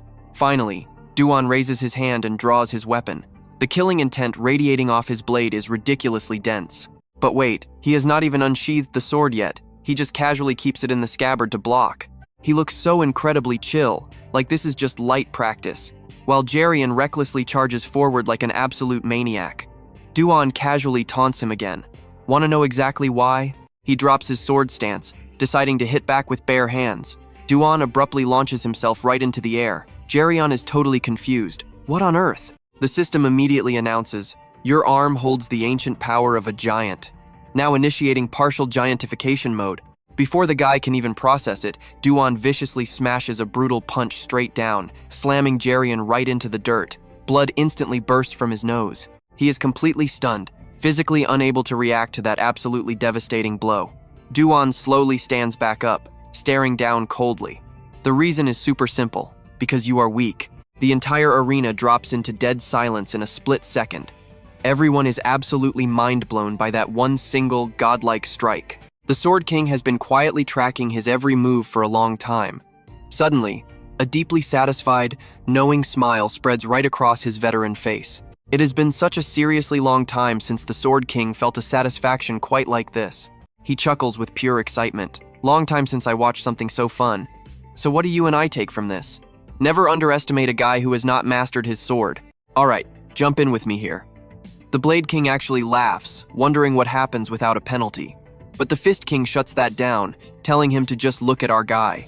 The Sword King is hyped, rewarding him with a crimson blood pill. And right on cue, a system alert pops up. You have passed John Jerian's test. You received 1 crimson blood pill. Simple and totally satisfying. The Sword King claims the item isn't a big deal, urging him to take it. Du-on is more than satisfied, brushing it off since he barely broke a sweat. The Fist King jumps in, shocked. Does he even know its true value? Most newbies hitting the 10th floor never even lay their eyes on an item like this one. The Blade King is genuinely surprised, since Du-on treated the test against Jerian like literal child's play. He honestly can't tell if our boy is faking it or just truly fearless. Curious, the Blade King asks him if he has ever studied martial arts before. I am not sure which sect that sword technique comes from, but the way you deflected his blade was seriously impressive. Du-on replies with brutal honesty he was just copying the moves.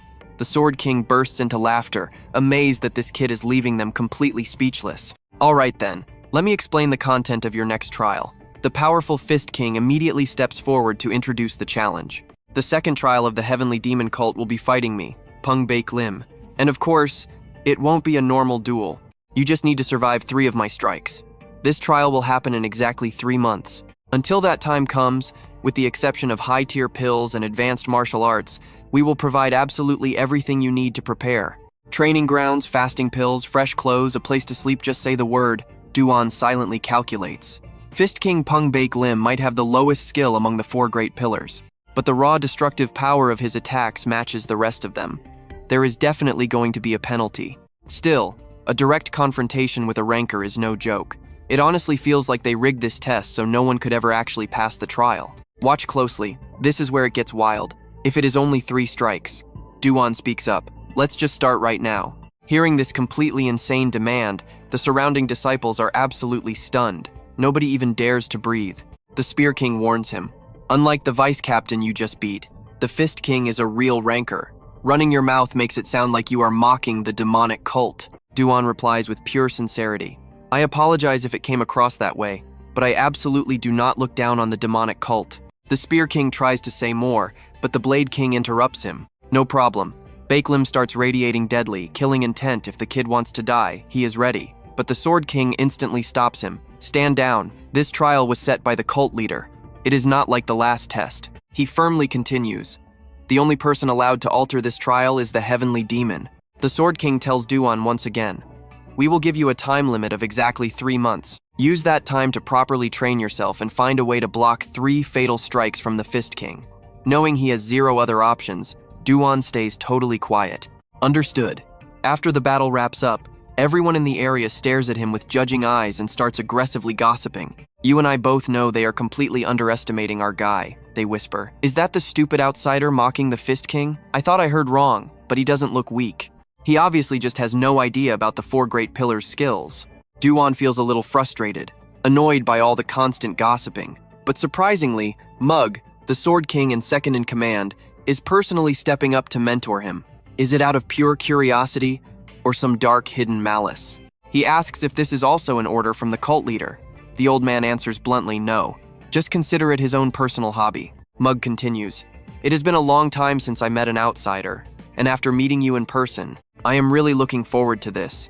I genuinely feel like you can pass the cult leader's trial. Du-gon silently evaluates his words.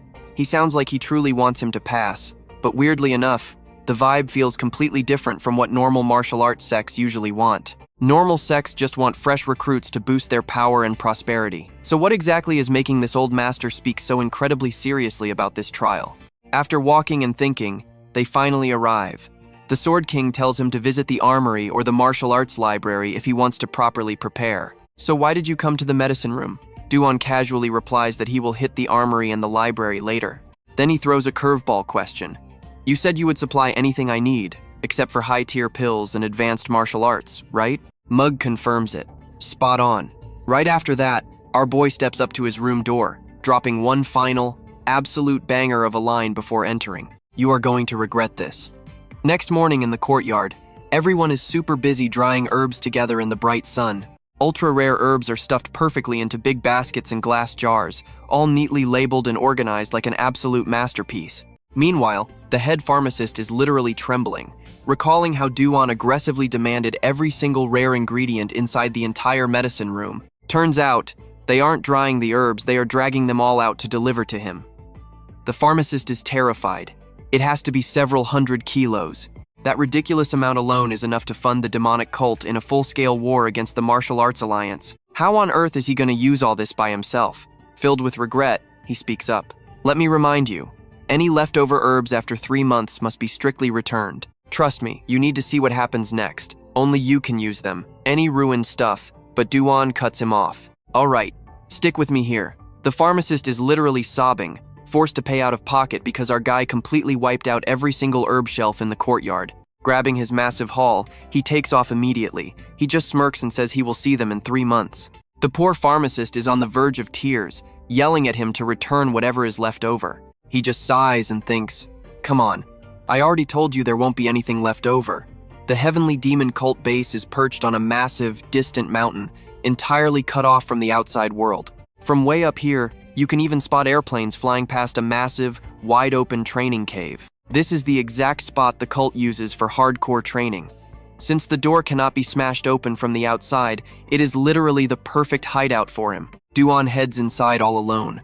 Then, he drops the massive mountain of herbs he just extorted onto the floor. We are talking enough stock to rival a massive town pharmacy. He spreads the herbs out on the dirt and slowly starts eating them, one by one. He looks completely determined to swallow every last piece. Right now, Du-gon feels so insanely sick he can barely stand it. He groans, realizing he has never eaten until his stomach burst. This stuff tastes absolutely disgusting. He figures mixing these herbs basically creates poison, but he made sure to avoid the deadly combos. A little stomach cramp is nothing he cannot handle right now. Before this, he got his hands on the Orochi heart. That thing is packed with insanely strong poison. He smirks, thinking about how he was stressing over finding enough herbs to neutralize the insane Orochi poison. Turns out, hitting the jackpot here was pure, absolute luck.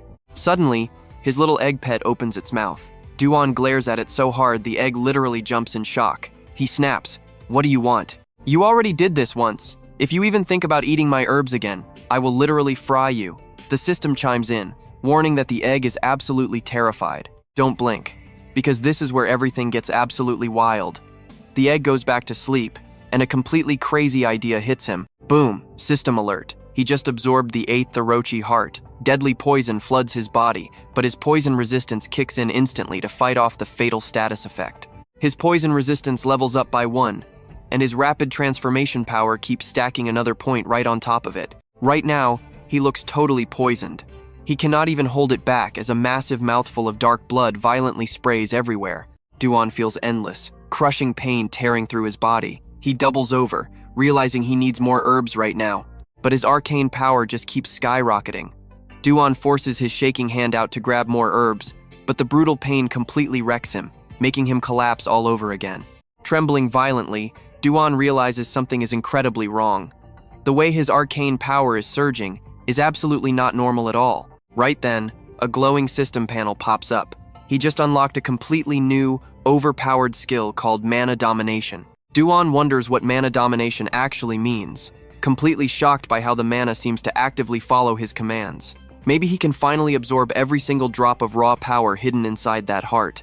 Forcing himself to sit up, he grabs a handful of herbs and chews them down frantically. He never expected the backlash to be this severe. His hidden power just keeps climbing higher and higher.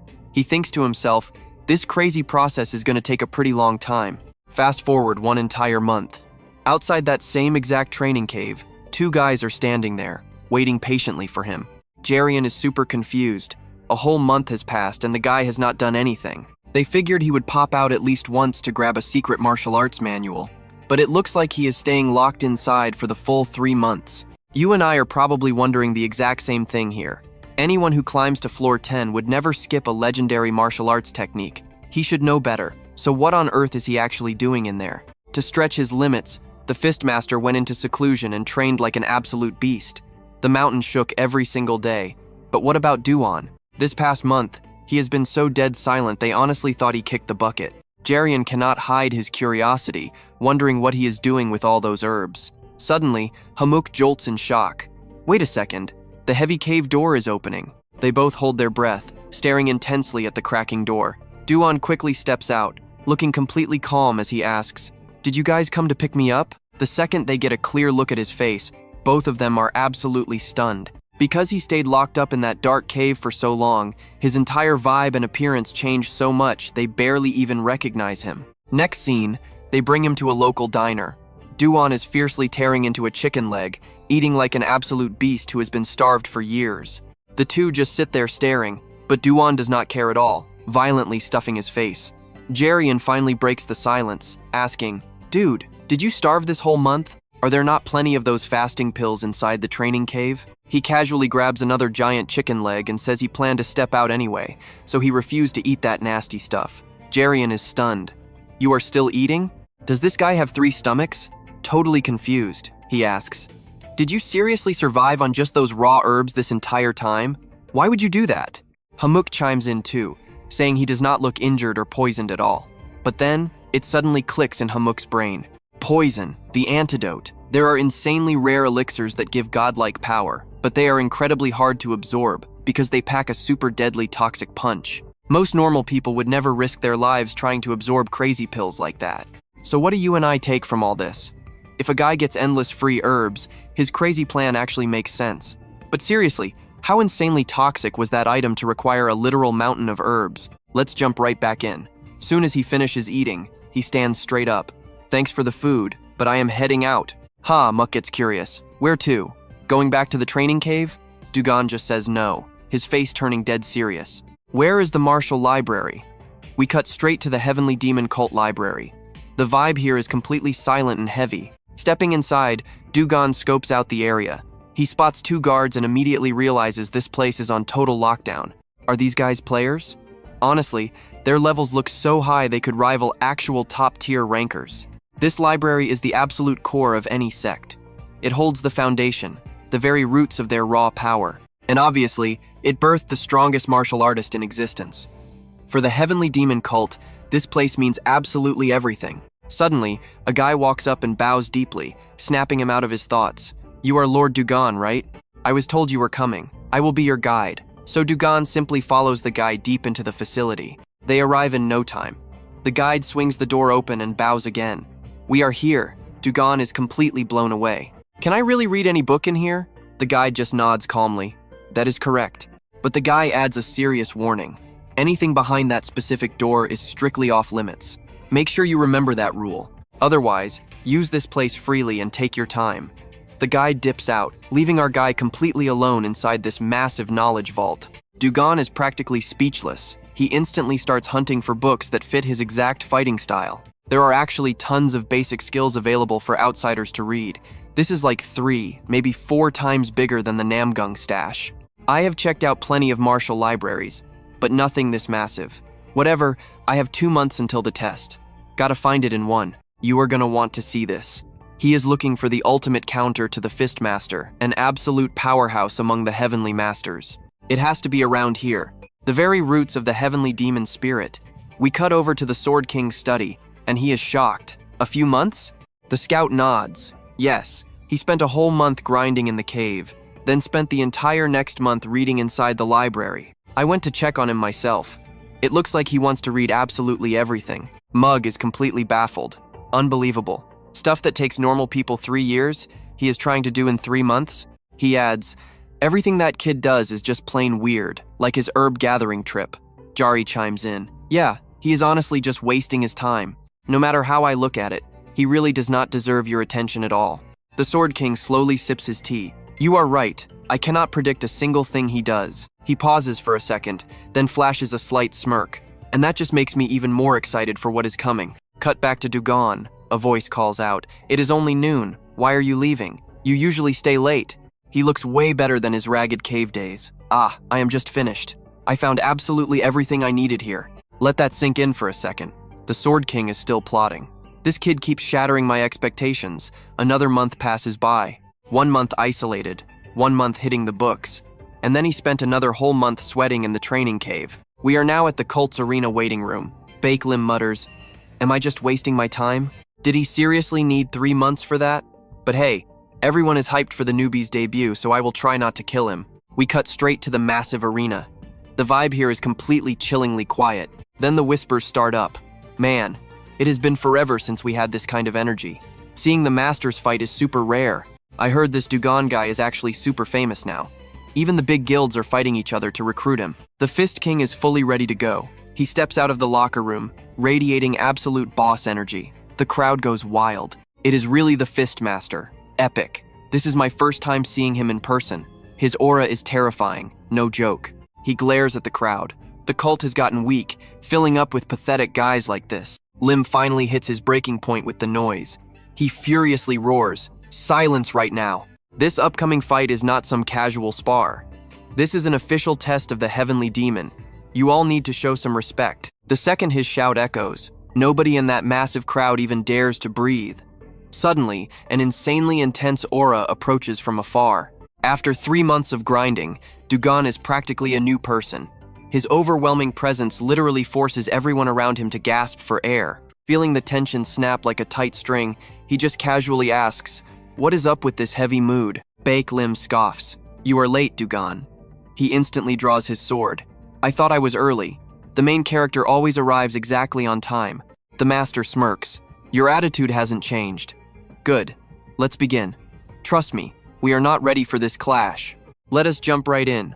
You and I are watching the cult's second trial begin, testing Du-gon after 3 months, and he looks incredibly confident. You will not regret giving me 3 months. His mission right now is simple, but insanely deadly. Dodge or block 3 Fistmaster attacks. The moment he stops speaking, the master charges forward with an absolutely massive burst of internal energy. Just channeling his raw power sends rocks flying everywhere in total chaos. The first strike begins. Du-gon freezes for a second against that terrifying strength. This is heavenly lightning. Right off the bat, the master is unleashing a killer move with this much insane destructive power. Dark clouds gather above, and violent lightning bolts crash straight down toward Du-gon. That giant black storm looks ready to swallow him whole. Compared to it, he looks tiny, but he does not even flinch for a second. Du-gon grips his sword tightly. Hard to believe this is attack 1. A direct hit would be fatal. Bakelim smiles in satisfaction. You dodged? Smart choice, because blocking that would have left you bleeding on the ground. Du-gon calculates the mana involved, or rather, what martial artists call internal energy. He cannot believe the penalty was lowered enough for a janker to use this much power. The master definitely came fully prepared. This is his second time fighting a janker, but this guy is on a totally different level. Crisis got hurt fighting the uncle under a heavier penalty. He evaluates the gap, compared to the Fistmaster standing right here. Watch closely right now. Crisis was much weaker. The Fistmaster gives 0 rest, channeling energy for strike 2. His hands blur through the air, moving way too fast for anyone to track. Try dodging this. 100-step lightning fist. Du-gon activates his mind eye skill to predict the attack. The fist rushes at his face, but he quickly dodges it. Behind him, rocks explode everywhere like a massive hurricane just ripped through the area. Bakelim speaks up. Dodging again? He thinks to himself. That kid is not just fast. It is like he can perfectly read my every single movement. Bakelim stares him down, his eyes glowing bright red. Is that a skill? A skill that sees through his attacks. So that explains the confidence. Assuming Du-gon only relies on this one trick, He laughs scornfully. Baeklim yells and charges forward. The martial arts world is way too massive for you to rely on just one skill. The Fistmaster's hand radiates pure killer intent, raising high up to deliver a brutal direct punch at him. He smirks confidently. This time, as long as we stand under the same sky, you cannot dodge. The Sword King watches from above. This strike will hit outside the arena. We need shields so the audience stays safe. The Spear King moves fast. On it. The ground below is already getting totally crushed by the Fistmaster's terrifying internal energy. Du-gon looks up. The cult leaders are stepping in. This attack feels completely different. He calculates fast. With this massive scale, it will cover the entire arena.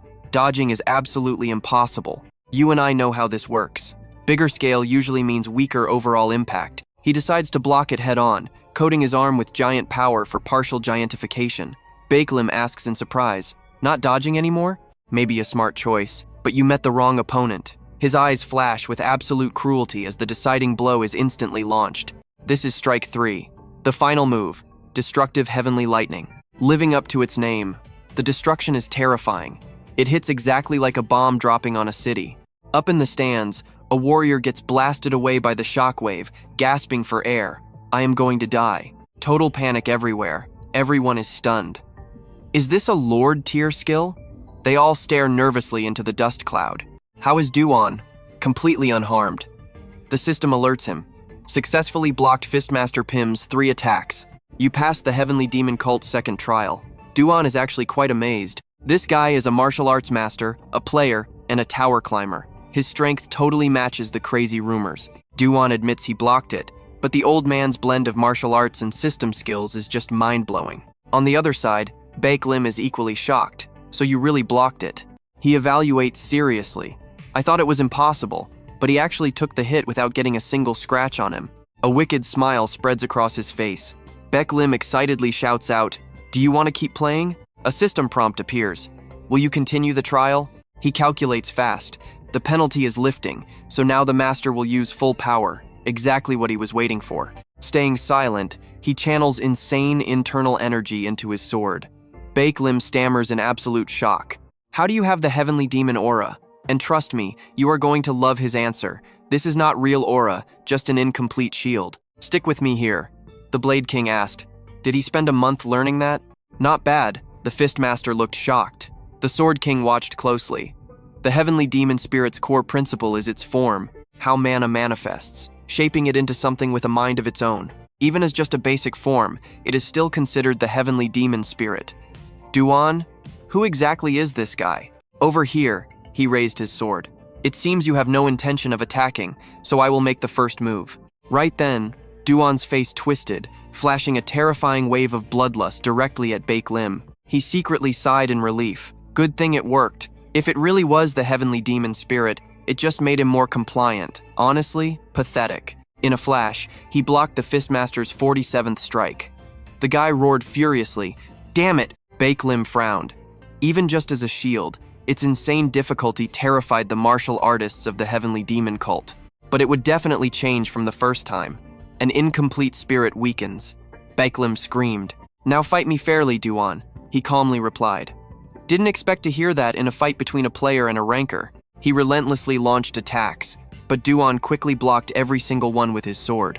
Up to now, he had successfully blocked the Fistmaster's 59th strike. Exhaustion was hitting hard. Now watch this closely. Terrifying power. Time passed, but his stamina kept refilling. Had he adapted to the heavenly demon spirit? Or was my spirit just weakening? Baeklim spoke up. 59 moves. Ha! Truly surprising. He glared aggressively. But it looks like it won't hold up much longer, isn't that right? Right as he finished, his fist clenched tight. The penalty was rising. This time, definitely. Before he could even finish, a brutal punch slammed his stomach. Blood splattered everywhere. He instantly activated his giantification skill. Giant strength wrapped around his arm.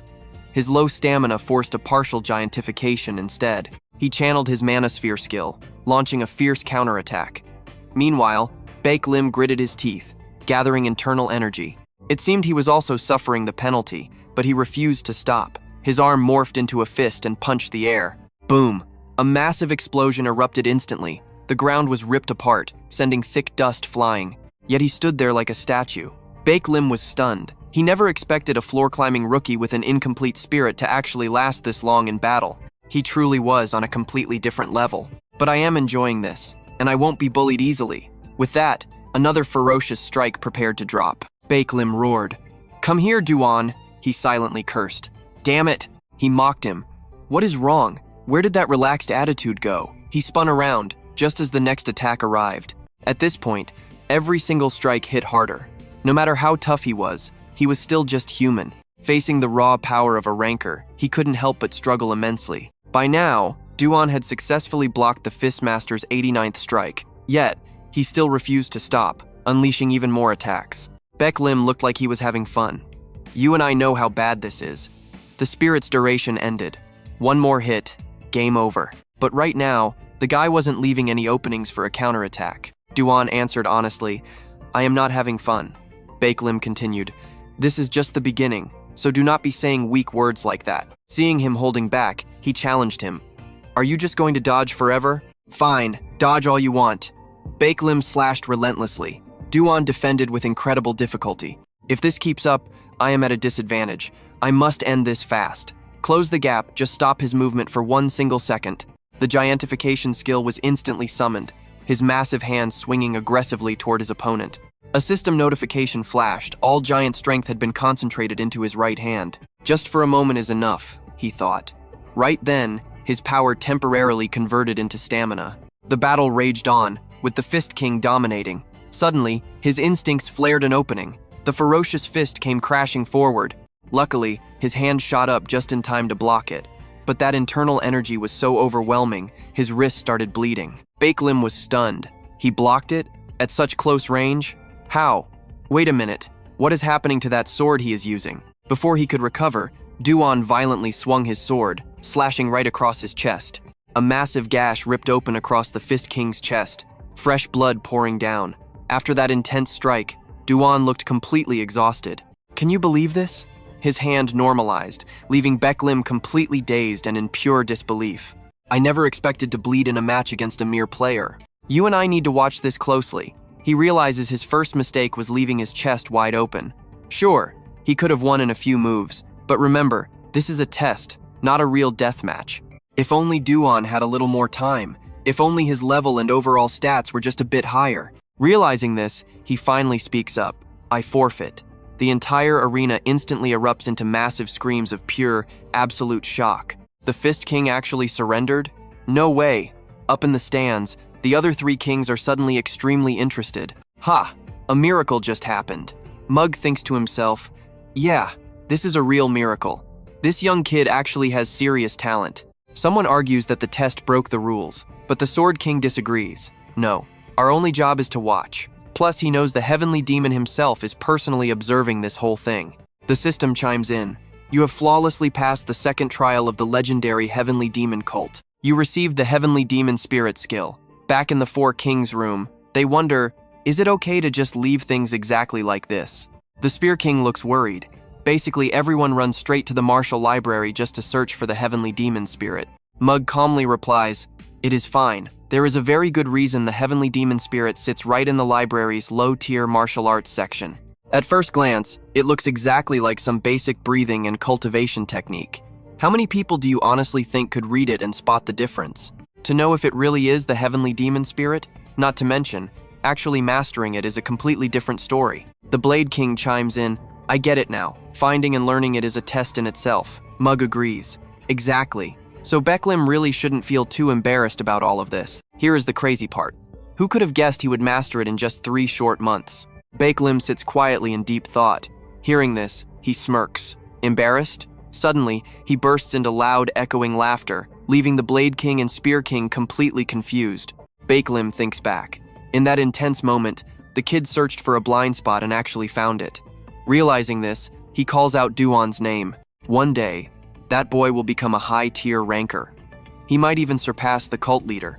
It has been a very long time since I felt this excited. The Blade King is absolutely speechless. How dare he say something so blasphemous? The Spear King feels helpless too. Who would ever look at him and see a loser's face? Baeklim laughs even harder. Spearmaster, Blade Master, what if you two also fought Du-gon head-on? Having a one-on-one duel with our future leader might actually be a huge honor. The Blade King gets annoyed. You are being way too loud. The Sword King thinks seriously. The cult leader will definitely seek him out soon to conduct the final trial. The power bar pops up. Right now, his arcane power level is sitting at exactly 98. Meanwhile, Du-gon is lying in bed recovering. His arm looks seriously injured from the intense clash. Staring right at that score, he still does not feel satisfied at all. Too bad my arcane power hasn't hit triple digits yet. He remembers the brutal fight. That slash on Baek Lim's chest was incredibly shallow. If he hadn't surrendered, I would have failed 100%. I used my left hand right after blocking his strike with my right, but it wasn't just a power gap. Du-gon keeps thinking. Going up against these top rankers requires way more than just raw physical strength. But maybe I should just feel relieved that I cleared the second trial. He figures this nasty arm injury will fully heal up in about 2 days. He realizes he is lucky his recovery speed is so crazy fast, or else he would be stuck listening to more endless nagging. Plus, he got the Heavenly Demon Spirit. This is the cult's exclusive martial art, created by the leader, Chon Mujin. It completely dominates all low-tier martial arts out there. Let that sink in. He realizes this is a skill he found himself, not a reward. Not bad. Even rankers absolutely crave an A-tier skill like this. This is the exact technique that Mujin has mastered to, near absolute perfection. I wonder about the final trial. Instead of just seeing him in an illusion barrier, will I actually get to fight the man face to face? Suddenly, a mysterious voice interrupts his deep thoughts. Lord Du-gon, are you there? The heavenly demon summons you. Very quickly after that, he arrives right at the cult leader's grand mansion. A subordinate bows deeply with total respect. He ordered that only you are allowed inside. Du-gon quickly steps inside a pitch-black room. Where is he? I cannot feel his presence or aura anywhere in here at all. I guess not being able to sense a ranker's presence is pretty normal. But right now, the egg seems to be feeling extremely restless and anxious. The egg trembles slightly as Du-gon looks around to pinpoint the exact location. He guesses it must definitely be this way. From the shadows above, an intense aura radiates outward. An incredibly hoarse voice echoes. So, you have arrived. It is the heavenly demon, Chon Mujin. Du-gon bows deeply, showing total respect. I heard you called for me. Mujin replies, that is right. How is your arm doing? Du-gon lifts his injured hand right in front of him. As you can see, suddenly, his sword undergoes a wild transformation, completely activating the powerful Twilight Blade effect. Under the night sky, your healing speed increases by 102%. The heavenly demon's sharp gaze instantly locks onto the glowing sword in his hand. He speaks up slowly. That is a fine sword. Good enough that I want it. Du-gon looks unimpressed. Bring up swords and his greed shows. So what do you and I expect? He bluntly refuses. Sorry, but no way. Some crazy old uncle will bite my head off if I can't even protect my own weapon. The heavenly demon asks, was that sword forged by Hephaestus? Stick with me here, we are jumping right into this crazy martial arts world. He definitely earned the right to say that, Du-gon replied. You know the boss? Nope, I just wielded one of his blades once. Right after those words left his mouth, his hand rapidly channeled pure internal energy. Mujin cuts the chatter. Enough small talk, he tells him. Time to kick off the final test. Du-gon is completely stunned. Wait, you mean right now? He instantly throws on a pitiful, helpless expression. Are you serious? With my arm totally messed up like this? He fired right back. Didn't you just say it was fine? Du-gon kept arguing. Yeah, moving around is fine, but I definitely cannot jump into a real fight yet. Mujin completely shuts him down. Doesn't matter. You are not going to be using your hands anyway. Du-gon is so annoyed. This guy just does whatever he wants.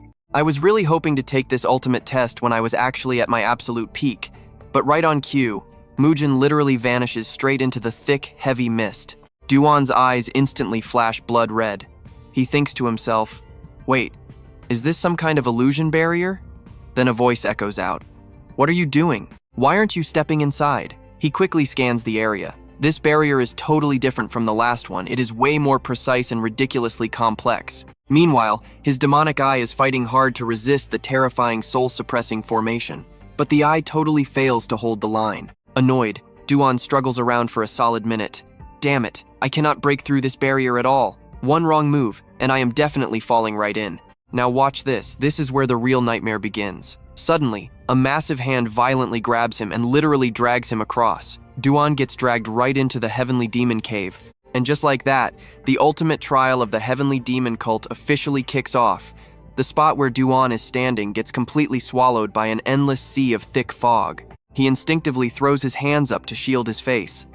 Once he finally finds his footing, he slowly opens his eyes to check out his bizarre new surroundings. A super familiar shadow is walking right up ahead. It is pitch black all around, but somehow, crazy enough, he can see the guy perfectly fine. Seeing him just standing there frozen, the guy snaps, "Follow me." Du-gon quickly revs up his internal energy, sparking a bright flame right in his palm to light up the dark path. Mu-jin cannot hide his curiosity. "So you have already mastered the heavenly demon spirit?" He instantly shoots back, "Yeah, I actually unlocked that skill too." The old man follows up, "Well then, I bet you are going to control it pretty easily. System skills and all that random junk have really upgraded this world. You are a top-tier martial artist now, so you better take damn good care of it." Du-gon looks totally thrown off. "Wait, what?" He is thinking to himself, "Take good care of it? What the heck is this old guy even talking about?" Out of nowhere, his mysterious egg suddenly bares its sharp fangs and starts drooling. That creepy expression actually startles him. He turns back around, and right in front of him is a massive purple flame illuminating the entire void. He realizes instantly, this raw power definitely comes from outside the tower. Even though it is super faint, I can literally feel the insane pressure of an outer god. Is this exactly why the egg went crazy the second we stepped into the cult?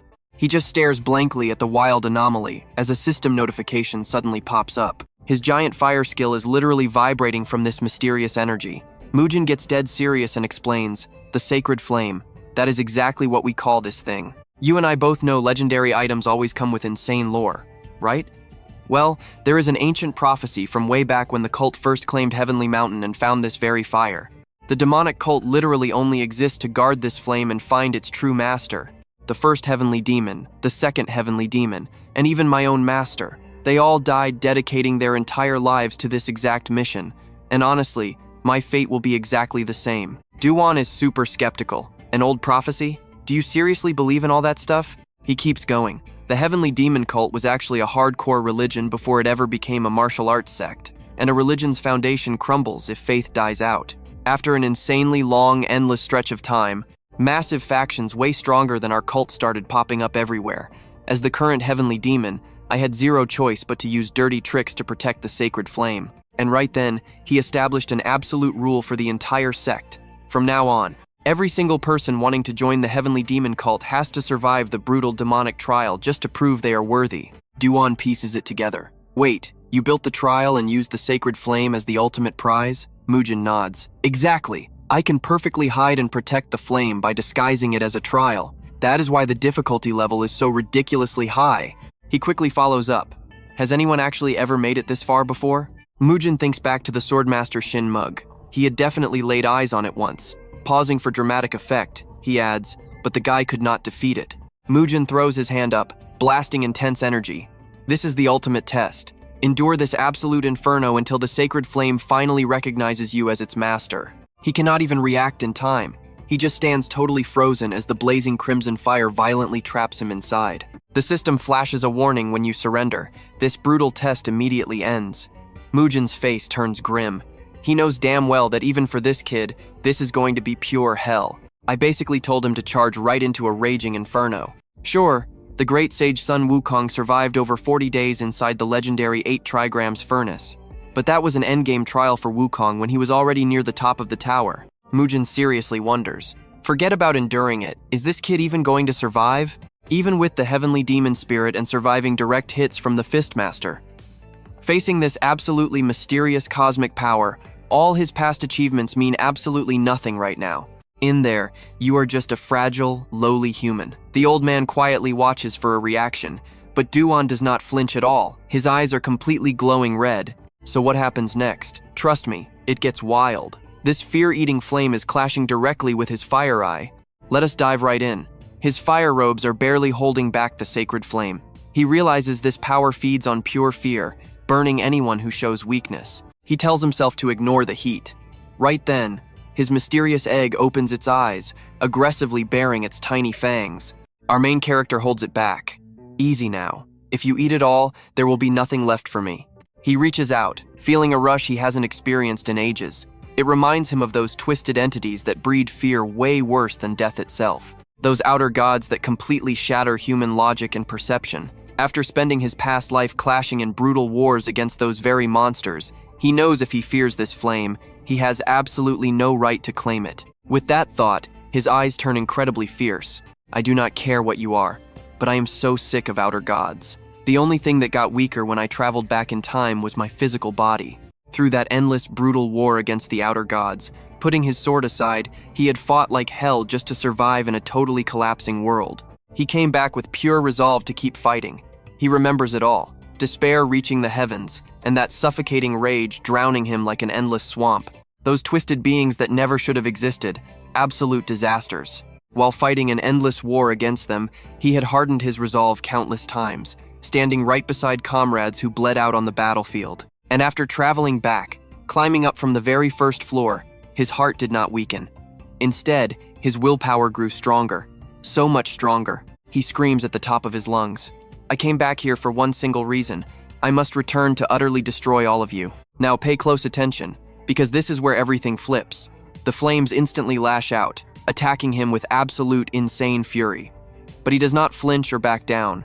His gaze only grows sharper. At that exact same moment, the black sacred crystal resting in his hand suddenly bursts into brilliant light. A system screen pops up.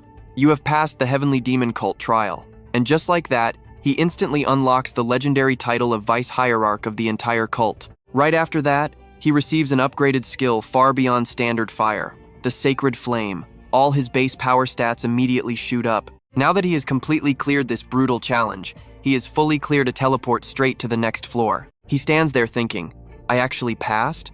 So the fire gave up on fighting me? I seriously just claimed this legendary flame for myself. Mu-jin is standing outside, watching everything. He looks completely baffled when the inferno suddenly dies down. He quietly wonders to himself, did this kid finally give up? Or is he already dead? But the second that thought crosses his mind, a familiar silhouette slowly walks out from the dying sea of flames. He actually survived. The sacred flame is shrinking back to its original form, while our guy stands there towering like an absolute demon. A million questions are racing through the old man's head right now.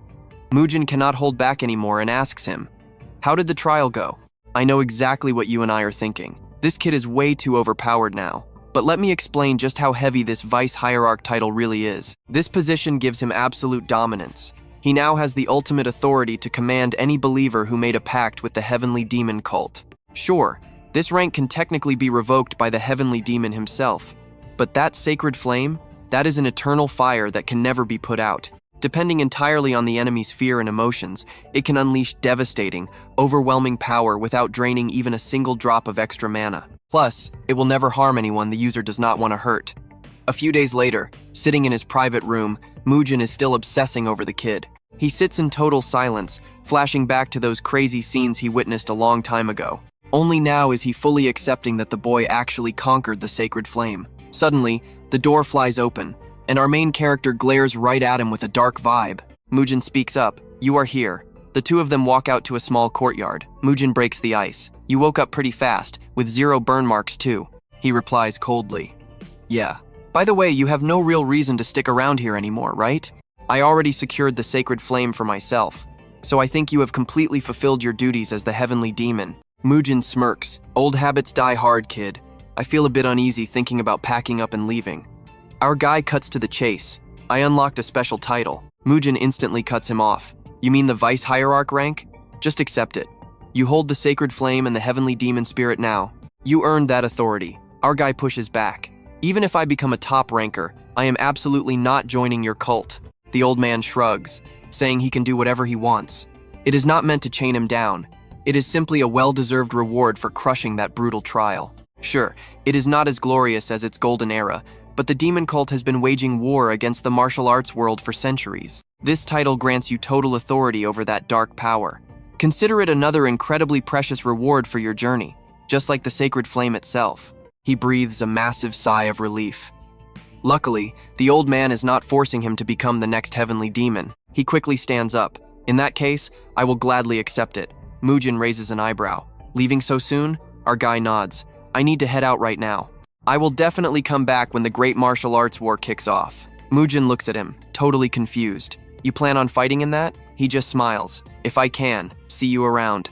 The old master quietly watches the kid walk away, seriously wondering if he has truly fulfilled his ultimate duty after everything that just went down. It feels like the invisible chains tying him down for decades have just vanished. But you and I know that peace never lasts long. His mind is racing. What happens next? But then it hits him. There is still one major thing left to handle. Something the cult has been obsessively hunting for, even before the sacred flame ever showed up. Alright, stick with me, we're heading right back to the martial arts realm. Cut to the 11th floor. The atmosphere here? Completely crystal clear and peaceful. But breaking that total silence is the sound of some guy absolutely shaking in his boots, teeth chattering non-stop. Please, please, please, just this once. The guy begging for his life is Halliman. And finally, the thing he was waiting for pops right up. Turns out, he's been sweating over the latest ranking board results. He is praying Elle and Melly are on his team, but the second he scans the rest of the list, cold sweat instantly drips down his face. Absolute madness. What is this? Nothing but complete nobodies. And wait, are those actually blacklisted troublemakers on his roster too? Then dread hits him. What about Team B? Bracing himself for the worst, Halliman immediately clicks over to check their lineup. Player role, packing a super rare healing skill. Plus, direct descendants from the legendary Namgung bloodline. Basically, an absolute dream team practically guaranteed to clear the 11th floor Namgung Hun's squad. Staring at that list, pure sheer panic sets in. Because the enemy side is completely stacked with heavy hitters that absolutely everyone knows. Could his luck actually be this rotten? 3 failed attempts already, and this is by far the worst one. He looks back at his own pathetic squad, completely unable to accept reality. But then, one specific name on the board makes Halliman freeze entirely. Du-gon. Now pay attention here, because this is wild. Is that the legendary Du-gon? Sure, rumors say he's an absolute monster, but against over 200 players with this massive skill gap, still completely hopeless. Honestly, that guy has some terrible luck too. Cut to another spot, and someone is violently slamming his fist on a counter. 30 points! He aggressively screams out, asking why the room fees are such a massive ripoff. The innkeeper casually fires back, guessing he just climbed up here. But that is simply how things work on this floor. Don't want to pay? Then hit the road. Du-gon just rolls his eyes. Unbelievably childish. He remembers all those famous names, massive guilds, and pureblood families. Every single talented player got grouped into Team B, dumping him into the trash Team A. The 11th floor judge is Chronos, a high ranker from Olympus. So this is how they plan to get payback for last time, huh? Do they literally want him dead?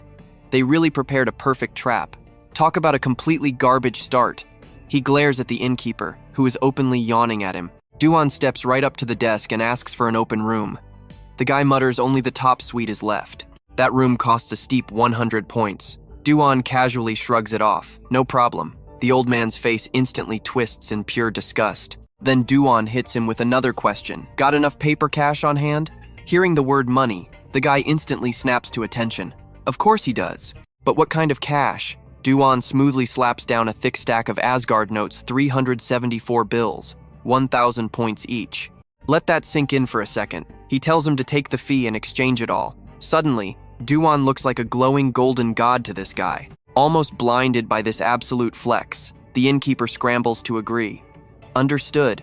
Moments later, Du-gon cashes out a massive 366,320 points, 931,420. A system prompt pops up asking if he wants to summon a helper. Du-gon immediately hits yes. In a flash, a tiny spirit materializes right in front of him. How can I help you? Du-gon blinks, feeling a bit surprised. Is this really the 11th floor administrator's taste? Honestly, it is definitely better than some creepy grinning clown. Pushing that thought aside, he gets straight to business.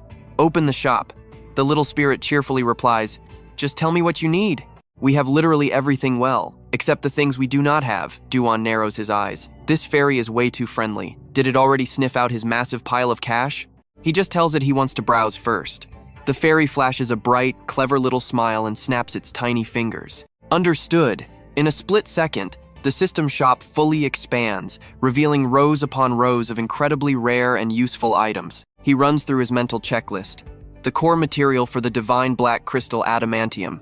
He has to find it, and it should be here. Finally, his eyes lock onto it. Adamantium. The absolute strongest metal in existence. Basically the ultimate dream material for any blacksmith. Hyped up, he immediately asks the tiny fairy for the price tag. But instead of throwing a number, it cheerfully pivots the entire conversation. Ah, adamantium. Totally high-quality stuff. The little fairy tilts its head. But wait, Why are you buying raw, unfinished materials? There are way better finished items available. Du-gon flatly explains that finished gear is way too expensive. Buying raw and crafting it himself is way cheaper. The fairy beams.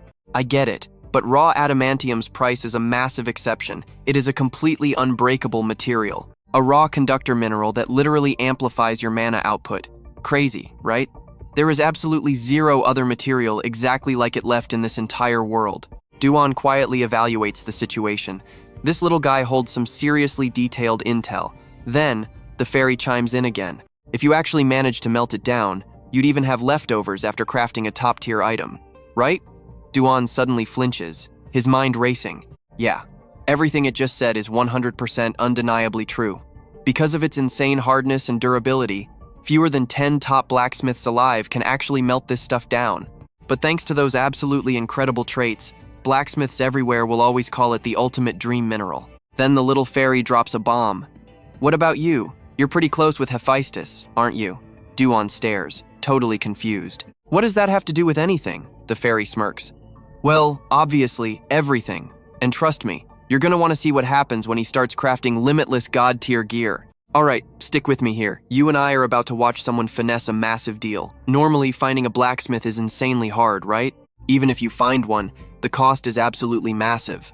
But for our guy, the price for his adamantium is totally different. The fairy calculates the 1.5 kilos of adamantium at a crazy 1.5 million points. Hearing that insane price, his face immediately darkens. He obviously doesn't have that kind of cash. The little fairy quickly jumps in, offering a loan with an 11.5% interest rate. She drops it to 10% since his credit is high. Du-gon plays it perfectly. He just sighs, acting like he has literally no other choice. The fairy cheerfully smiles, calling it a smart choice and getting ready to charge the missing points plus all that juicy interest. But he instantly cuts her off. I will just buy elsewhere. Sweat literally pours down the fairy's face. She panics, offering a slight discount while reminding him this rare item is nearly impossible to find anywhere else. Du-gon stays completely calm. He shrugs it off, saying he can climb the tower perfectly fine without it. He has plenty of time, and other floors have plenty of minions. He mentions the auction house, casually threatening to buy something else entirely. He fakes a sigh, telling her to just forget the whole deal. The little fairy stammers, desperately trying to pause him, but Du-gon cuts right in, doubling down. Man, I said forget it, I am out. She just stares at him, looking totally heartbroken by his cold attitude. But she simply refuses to give up this huge sale. Wait, sir. She drops the price to 1.3 million. Du-gon just looks utterly disgusted. She panics again, pushing it down to 1.2 million. He doesn't even budge, repeating he won't buy it. She begs, claiming 1 million is her absolute limit and completely wipes out all her profit. He acts super annoyed. Fine, if you want to sell it that badly, I will take it for 850,000. The fairy's face immediately turns dark.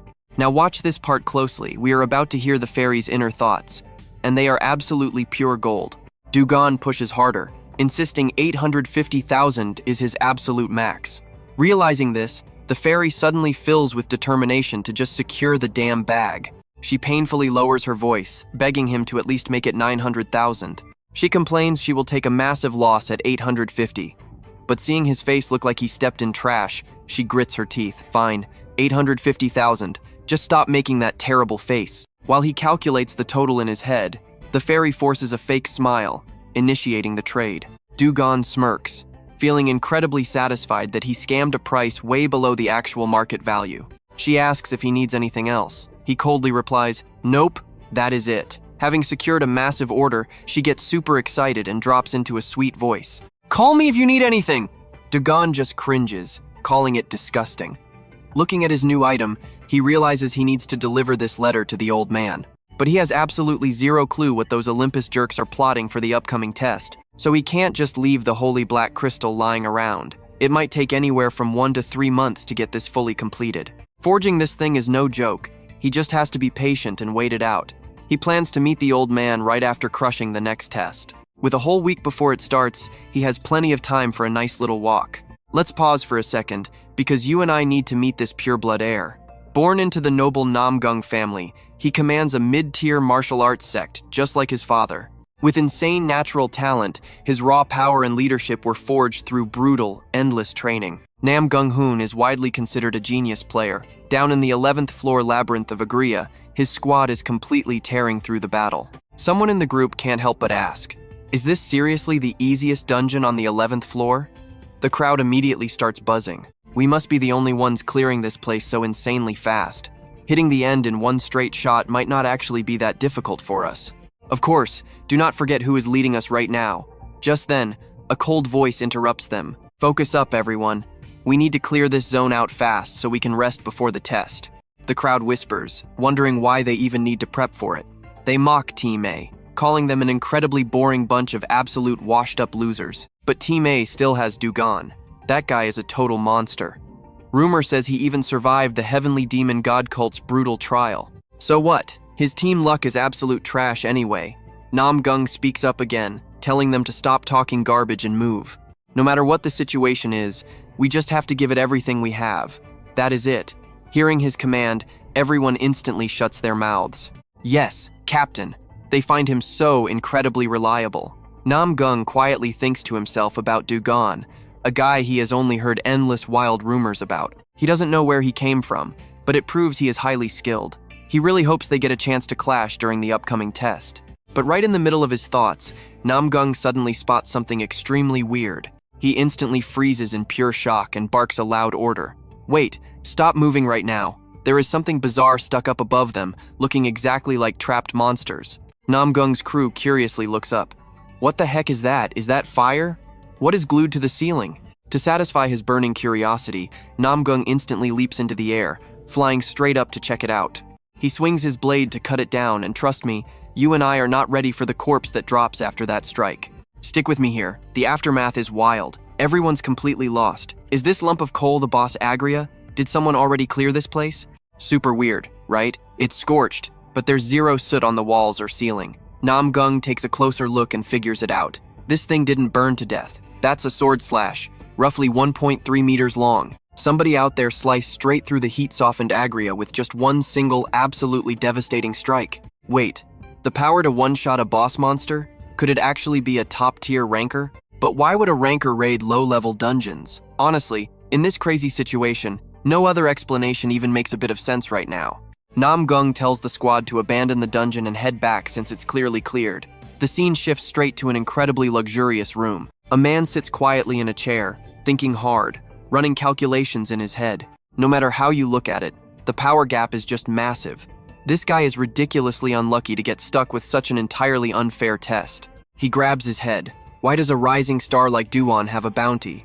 Meet Hypnos, the admin for the Floor 11 trial. He quickly recalls the exact words of the one giving orders. An order from the great Olympus. Wipe out player Du-gon and get a massive reward. Hypnos gives a totally arrogant smirk, basically acting like their obedient little attack dog. Shaking off those thoughts, he immediately hops onto his mount. Looks like all the prep is finally done. Suddenly, a ping. A message pops up, shocking Hypnos. Who on earth is sending him a text right before the big test starts? The sender? None other than Hera. We instantly cut to the dark Elam forest, and the vibe is heavy. Du-gon glances up at the participant board. Only 51 people? He looks around, realizing way more players actually gave up and quit than he expected. Hypnos is absolutely stunned.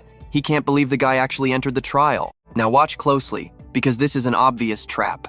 After a brief hesitation, he raises his voice with fake cheer. Hello there, everyone. He kicks things off with a quick intro. I am Hypnos, the Floor 11 trial administrator. Team A looks a little short on players, but nothing changes. We're rolling with the current two teams, starting the second I finish explaining these trial rules. With that, he holds up a flag. This week's epic challenge? Capture the flag. Super simple. First, when you grab these flags, you combine them. The number shown right on your flag tracks exactly how many you've collected. Pretty cool, right? It's all thanks to magic tech. But the real question is, where do you find them? Well, the admin sealed off this exact forest a long time ago just for this test. There are tons of monsters at every level. Flags are scattered randomly across the entire forest on paths, under massive cliffs, top of the trees, and yeah, even attached to monsters. You have no idea how much crazy effort went into designing this. You just need to gather as many as humanly possible. The team holding the most flags at the buzzer wins. Sounds easy enough, right? But here's the catch you and I need to remember. It's capture the flag, not pick up. You can totally steal from the enemy team. The method doesn't matter. Robbing, threatening, and full-on killing are absolutely allowed. Hearing that, players immediately start shivering in fear. But Hypnos isn't done. Lastly, every trial needs a king. One random player per team gets chosen, and whatever flags that king holds, their value is straight up doubled. But hey, this isn't chess, so don't sweat it too much. Your team doesn't automatically fail just because your king bites the dust. Still, having a strong king is a massive advantage, so good luck. Isn't pure luck the absolute best part of this whole challenge? Du-gon listens and thinks to himself, great. Another annoying test, completely relying on RNG and luck, which means they'll rig it to make the weakest guy Team A's king. Anyway, the rules are set. Let the games finally begin. Hypnos throws his hand up, and a blinding light instantly covers all the players. Acting just like a giant glowing compass, the system gives one last prompt. Floor 11 capture the flag begins right now. Steal the enemy's flags at literally any cost. After 24 hours, the most flags wins. Your personal contribution points are calculated based directly on your own loot. Hand those flags over to your king, and boom, double contribution points for you. But if the king gets robbed, all your points vanish. Rewards depend entirely on those final points. Starting score: Team A 0, Team B 0. Palamon stares blankly at his glowing body. What the heck? I am the king? He is completely panicking right now. What do I do? What am I supposed to do? Du-gon watches from afar, sighing helplessly. Called it. Du-gon seriously wonders how this guy even survived to floor 11. Palamon frantically chases after him. Du-gon, wait up! Where are you going? Du-gon replies with ice in his voice. Is that really how you beg for protection? Fine, I will protect you, so just calm down already. You are not fighting anyone from Team B just yet. Instantly, his eyes shift, glowing an intense, dangerous red. So let's get started. Nam-gung quietly watches him. And trust me, we're all waiting to see how this crazy dynamic plays out. Alright, you and I are about to watch a total bloodbath. Everyone around them is whispering, thinking this is an easy win. The numbers gap is just way too massive. Nam-gung silently watches, understanding exactly why they aren't worried. Their team has 4 times the players of the other side. But honestly, they are getting way too cocky. Suddenly, a soft voice completely shatters his deep train of thought. Are you worried? Nam-gung spins around, surprised. Roll. The girl bows respectfully. It is a massive honor that you actually remember my name. He just stands there, totally silent, staring at her without saying a single word. He frowns. He totally gets why they call her an angel. Even among the very few support players out there, her power is just unbelievably rare. Roll smiles gently. Don't stress too much. The power gap between the teams is huge, so you can just relax. Nam-gung finally speaks up. Don't you find this weird? Even if it's random, this massive power gap, you really think it's just some lucky coincidence? He cuts her off coldly. In my world of power, coincidences absolutely do not exist. Roll thinks about it seriously. Is that so? By the way, who is our king? Since nobody knows, it must be an ordinary player. Nam-gung scoffs. You actually think anyone cares who the king is with these insane odds? But then he pauses, remembering someone radiating a bright golden light the exact second this crazy trial started. Here's the part you and I need to watch carefully. He has perfect memory, right? But somehow, he cannot remember that glowing player's face at all. What did he look like? Meanwhile, Palamon is just sitting there, staring blankly at the massive scoreboard difference. Another player speaks up. There are way fewer flags out here than we expected, and the ones we did find were heavily guarded by monsters. Still, we managed to collect quite a few. With these numbers, we could actually crush their king and take the lead. Palamon thinks to himself. That's right, his team has exactly one guy who can pull this off. The absolute beast who grabbed most of Team A's 59 flags. Du-gon. Last time they met, the guy definitely did not want to play nice. But since Palamon is the king, hiding all day means guaranteed defeat. Du-gon had coldly ditched him, but he did give one strict order. Just sit and wait. So that means he'll be back soon, right? Another player sighs. But this forest is huge, and finding a path is just too hard. The group keeps chatting. Nobody even knows where Team B spawned. Let's just rest for now. We'll group up again around midnight anyway. Suddenly, a completely bizarre noise rings out, making every single player in the area turn dead pale. A wicked voice echoes from the shadows. Gotcha. I told you guys to be careful, didn't I? The enemy team is officially on the hunt. Their one and only mission? Steal those hard-earned flags and absolutely crush their opponents. Team A panics. Being on this team sucks. Even Du-gon can't do a single thing if our king actually gets taken down. Plus, catching the enemy king means massive contribution points. One guy grits his teeth and charges. Damn it, do not back down. We have 10 guys. But before he can even finish yelling, a brutal blade slices right across his throat. The guy drops dead instantly. The enemy just smirks. 10 guys? Look again. Now it's only 9. His face twists into a psychotic, sinister grin. Team A completely loses it, scattering like broken ants to dodge this absolute maniac holding the bloody sword.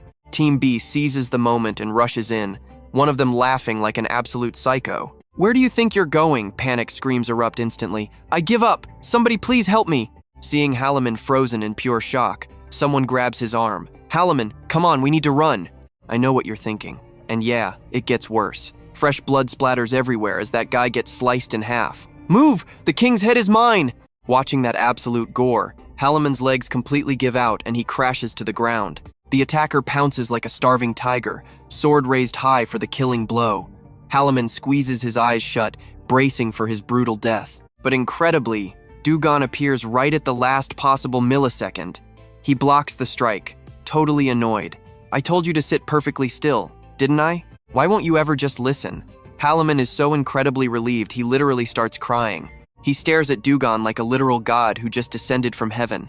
Honestly, Du-gon is the only one who could survive this. Du-gon! Team B completely freezes in panic. Is that really Du-gon? Damn it, it's actually him. He just killed one of ours with a single strike. Seeing him close the distance, one enemy screams, fall back, but one brutal sword slash instantly wipes out 2 of them right there. They desperately scream to keep their morale from shattering. Idiots, we outnumber him, just kill the guy. Right on cue, a masked player lunges forward with his twin blades. But the very second his feet leave the ground, a casual strike slices straight through his forehead.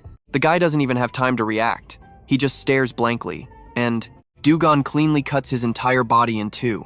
The remaining players absolutely recoil in pure terror. You and I just witnessed pure domination. Team B shivers in total terror.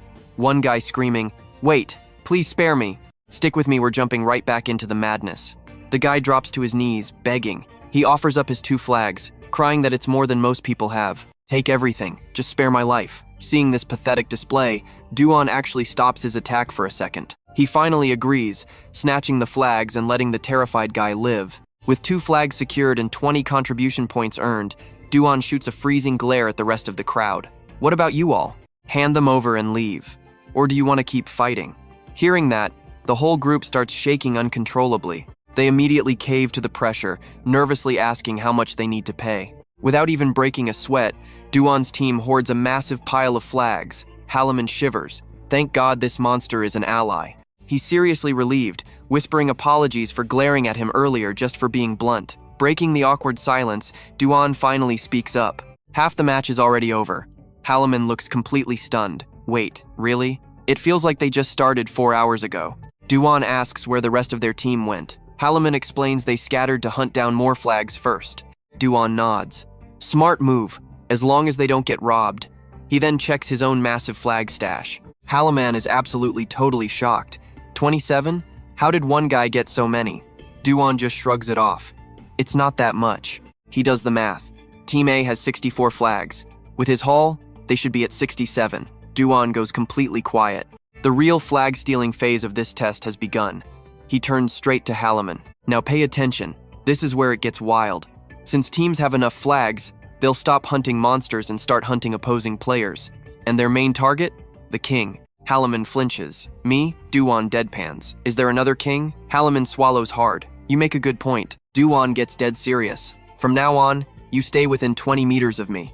Even I can't win if our king gets killed. Your name is Halloman, right? Stick to me like glue. 20 meters, got it? The terrified guy just nods like a bobblehead. In his head, Du-gon knows the real game just started. Meanwhile, Nam-gung is absolutely baffled. You just handed over the flags and ran? The panicked players try to explain. You're only saying that because you haven't seen his insane skills. He wiped out Kama in one single hit. His sword is a literal blur, and his eyes, they're like a demon's, sent chills right down my spine. Nam-gung sighs in total defeat. So pathetic. Even though that squad was packed with top-tier players, they still ran for their lives against Du-gon in a 10 versus 1 fight. The whole group starts whispering in panic. So sticking together won't even save us? Right, 10 guys did absolutely nothing. Roll steps up, asking if Du-gon grouped up with their king. If that's true, he's definitely playing bodyguard now. She orders them to contact everyone else immediately. Salam, Kai Treo, and all the other heavy hitters. Nam-gung instantly catches on. You're really going with that strategy? Roll points out they have plenty of time left. They can't just keep running forever. Let's pause for a second. We both know Team B is still packed with elites. Plus they have Nam-gung and Roll as trump cards. Got a better idea? She challenges. But looking around, nobody has a better plan. The entire group falls into a heavy silence. She smirks. Looks like it's decided. Let's go hunt down Du-gon and their king. A completely wicked, confident smile spreads across her face. Time quietly ticks away. 12 hours into the survival test, Du-gon keeps farming flags by relentlessly crushing Team B players. Halaman stares in awe. At this rate, it's not a team battle. It's more like a test of 200 people trying to survive one monster named Du-gon. Du-gon does the math. That's easily 100 or 1,000 points. A massive haul, but he won't give them to the king yet. He's guarding him on the move, so it's fine. But if this guy gets robbed, or worse, killed, those tax points are gone forever. Better to hand them over right before the test ends. Halaman slowly stands up. Now, just seeing Du-gon makes people terrified. I don't know if it's his aura or just their pure survival instinct at this point. Du-gon listens quietly, suddenly remembering how Team B players dropped their flags the second they saw him earlier. Wait, do they know his face? Or maybe, he suddenly speaks up. Have they been sharing intel? Du-gon voices his suspicion. I bet they spread the word that you're the king and we're together. They definitely shared their flag counts, agreeing to drop everything and run if they see me. But why? Halaman asks. They can't win if they just keep dropping their flags. Du-gon replies. They're definitely plotting something. Right as he says that, he feels a sharp gust of wind rushing straight at them. Thankfully, Du-gon instantly blocks the incoming arrow. The razor-sharp tip stops mere inches from Halaman's eye, freezing him in place as his whole body shakes. Halaman is so terrified he completely collapses to the dirt, letting out a massive scream. Du-gon aggressively snaps the arrow. So what do you and I take from this? They surrendered their flags just to buy time for an assassination. Alright, stick with me. We're stepping into a legendary trap called the Heaven and Earth Net. He's annoyed, wishing he killed them all. Halaman panics. Without hesitation, he aggressively raises his sword, pointing it dead straight at Halaman. The guy's face turns pale from pure fear. Hold on, Du-gon. In a flash, his blade fiercely carves a perfect circle right into the dirt. Halaman just stands there, totally confused. What is this? Just a drawn line? Du-gon speaks up. No matter what happens, do not leave this circle. If you do, consider yourself dead. Halaman jumps back. What? Are you telling me I am going to die right here? Du-gon gets incredibly annoyed. Did I stutter at all? When did I say you would die? Just stay put. He tries to speak, but Du-gon interrupts. I told you from the start, if you ignore my orders and wander off like last time, you will actually die. Halaman looks ready to cry. So I just need to stay inside this circle? Du-gon patiently adds one last warning. If you move, I won't save you this time. He panics completely. Am I going to live? Du-gon is speechless. I already said yes. Halaman is still terrified. You have to promise to save me. Before he finishes, Du-gon turns to leave. Halaman scrambles after him like a lost little chick. Wait, Du-gon! Frustrated, Du-gon draws his sword, aiming it as a threat. I said do not leave the circle. Shift to a nearby bush. Whispers break out in the shadows. Why target the king first? 55 people teaming up just to beat one guy, Du-gon. He is that strong. We need to force him into a disadvantage by making him protect the king. Another guy chimes in. That is just your thought. Even if it's Du-gon, he is totally finished. If the king dies, the guy next to him interrupts. Enough. Du-gon is moving deeper into the forest. Wait, watch closely. He abandoned the king to move alone? A collective gasp echoes. What? Completely by himself? Suddenly, another guy aggressively steps forward. Everyone, get out of the way. His name is Vak. Team B is packed with famous players and actual geniuses like Nam-gung-hoon and Roll. Major guilds are definitely watching this test. Vak thinks, if I kill Du-gon right here, he yells out loudly, arrows are way too weak. He viciously throws his spear, fully believing this strike will turn him into an absolute star. He's incredibly smug. Perfect form, that throw was dead on. But Du-gon just stands completely still. And that spear? It literally stops right in midair. What on earth is happening? Before Vak can even process it, the spear deflects backward, violently impaling the guy standing right next to him. That sight makes him so furious his eyes turn bloodshot. In an instant, everyone surrounding Vak drops dead one by one, blood pooling everywhere.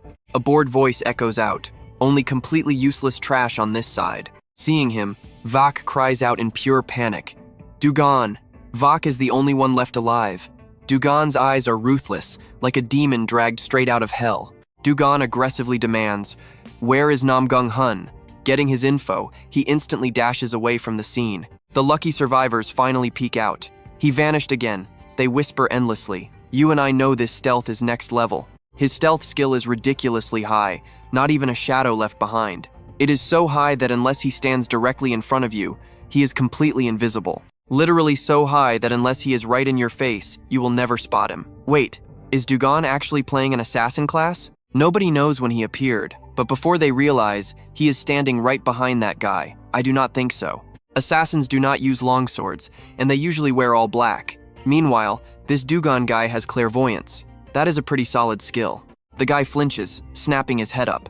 They all scream, "When did he get here?" Du-gon actually praises them. "You guys have an excellent scout, and even used a solid strategy like the heaven and earth net. Maybe lacking numbers made this formation full of holes." The white-haired guy's face darkens. "Not many people? Are you entirely sure?" He follows his gaze, thinking. They finally arrived. Nam-gung-hun and Roel. Nam-gung speaks up. "Abandoning the king to wander? Did you abandon the test just to fight?" Either way, it is a real pity this happened. Du-gon stays totally silent, not answering. He continues. "It wasn't on purpose, but I actually have a very talented team, not just numbers. Of course, that doesn't mean we feel humiliated by this situation. This is simply a test. Just this time, luck is not on your side at all." Du-gon asks, "What do you mean?" Nam-gung says, "Let me get straight to the point. I like you, so just surrender. I don't want a meaningless fight."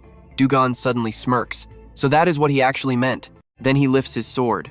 "Unlike what I have heard about you, you sure talk a lot." Nam-gung looks surprised. I predicted this, but he really refused to listen. Guess there's no other choice. Thinking this, he shouts loudly, "Everyone step back. I will fight him." Du-gon acts surprised. "You want a one-on-one duel? Because I really do not care how many of you rush at me." Nam-gung answers, "I appreciate the offer, but I decline." The second he finishes speaking, he channels his inner chi and blitzes straight toward Du-gon. An instant sword strike crashes down, but Du-gon quickly blocks it. Honestly, what a wild cliffhanger to leave you and me on. Stick with me here. A floor 11 player with this kind of insane power? Honestly, it makes you wonder what his actual stats are. His opponent's eyes flash with pure aggression. Sword strikes rain down like an absolute storm, but Du-gon? He hasn't even tried to counterattack yet. The legendary Emperor sword form of the Nam-gung clan. Just swinging a Nam-gung sword creates crushing pressure around it. It's heavier than any other sect's blade. So why is there such a massive gap in their power levels? Even using this epic weapon, he's losing the strength battle. Their suffocating clash is just relentless. Moments later, Jewel pumps him full of extra energy. Nam-gung's entire body instantly erupts with a massive surge of inner power. Archangel's blessing activated. A major system buff grants him insane strength, raw stamina, lightning-fast agility, and a seriously boosted mana recovery rate. Nam-gung shoots her a furious glare. What is the meaning of this cowardly backup tactic? She fires back. "Even with my buff, you are still being pushed back. Doesn't that prove this match is already a lost cause?" Look at him. He clearly thinks it's over too. She keeps funneling mana to him. Nam-gung is totally confused. What does she mean? Over? Don't blink now, because this changes everything. Bright purple flames suddenly engulf his surroundings. Nam-gung is completely startled. That pure flame, it's the exact same one from the Agria dungeon. Zero chance this is a coincidence. It's definitely him. Meanwhile, Du-won's face is dead calm as he stares him down. Nam-gung can't hide his suspicion, but something here feels way off. His sword technique just now? Totally different from the devastating strike that carved up Agria. It almost looks like a completely different person's skill. With that level of attack power, he could never one-shot a boss like Agria. Am I just imagining things? Or is he actually holding back? Jewel watches them staring each other down and is left totally baffled. Why did they randomly stop fighting? And then, she hears Nam-gung's voice call out retreat. Fighting is meaningless. We'll only end up dead. Jewel realizes it's sound transmission. Is Nam-gung-hun actually admitting defeat here? But why? Across the battlefield, Namgung can't hold back his burning curiosity. Let me ask you, are you the one who conquered Agria's dungeon? Du-gon replies, so what if I am? Namgung simply nods. I understand. Du-gon realizes his opponent has completely lost the will to fight. Without another word, Namgung steps back and smoothly sheathes his sword. You hear those whispers? The crowd is realizing the truth. Du-gon is the legend who conquered Agria, the hardest dungeon on floor 11. Yeah, the team steps forward, totally unwilling to accept this. Captain, what are you doing? This isn't like you at all. I know this guy is an absolute monster, but giving up before fighting? If we all rush him at once, we definitely have a chance. Namgung shakes his head. What is the point of a win like that? Du-gon alone is casually making up for this ridiculous number disadvantage. Doesn't he deserve to pass this test? You guys can keep throwing yourselves at him, but we are leaving. Jewel immediately tries to provoke him. Unlike the rumors, you're nothing but a pathetic coward. Namgung doesn't care. Say whatever you want. I value my teammates' lives way more than my own pride. Everyone is deeply moved. Captain! The crowd murmurs in awe. He's way too stubborn, which is a pity. But honestly, I love that about our captain. Right, we can always retake the test later anyway. Jewel realizes she's completely out of options and just boils with silent rage. Du-gon recalls a warning. I say this just in case, but the fewer people we bring along, the better. Adults shouldn't lose their cool over kids. Right, we're exactly who they need. And that's where we leave it. You gotta see what's next. Let's dive right in. He needs them alive to fight the outer forces later. Some will definitely become future rankers, so why wipe out his own allies for no reason? He thinks to himself, if Heck Queen was in this exact situation, he would definitely avoid killing anyone. Not only is that guy strong enough to pull it off, but he is also a hero who never breaks a promise. I genuinely respect that, but I am definitely no hero like him. Du-gon's face completely darkens. He really hoped they would all just retreat, but right now, he cannot guarantee what is going to happen. He tells himself he will try his best, but if blood has to spill, then so be it. Jay completely ignores Namgung's advice. There is absolutely no way she is accepting defeat like this. So, Joel uses her holy blessing skill, stacking massive buffs on every single one of her followers. She screams at the top of her lungs, ordering an all-out attack. Du-gon just smirks. Guess it is finally time to join in on this little game of child's play. He channels his energy, and an insanely overwhelming aura instantly erupts, completely swallowing up the entire enemy group. The crowd panics. His fire is blocking their skills. They yell to push through, since Du-gon is alone, but they have zero courage left to actually fight. Everyone is shaking uncontrollably, just looking at the shape of those terrifying flames. In pure panic, they all start screaming together. He is a demon! Du-gon thinks to himself. So the holy fire actually looks like a demon in their eyes. This flame only grows stronger by swallowing their fear. Even he would have a hard time controlling it if it gets too massive, so he has to hold it back. Their hands holding their swords are trembling wildly, but a few still try to force themselves to scream. We have to kill Du-gon. Watch closely here. He figures out that thanks to her buffs, they can barely endure the holy fire for now. Du-gon glances over. She definitely has plenty of skills left. She is pouring out all of her energy to power up these players. Looks like she seriously wants him dead. Joel is completely frustrated. What the heck is happening? She is casting the perfect buffs for every player, yet they are all paralyzed with fear, totally useless against that fire. It is like they are facing an absolutely unbreakable, terrifying aura. They cannot even get close to him, let alone land a scratch. Realizing this, she decides to unleash a lethal ultimate attack, aiming straight for him. A massive, violent sword aims right down at Du-gon's head.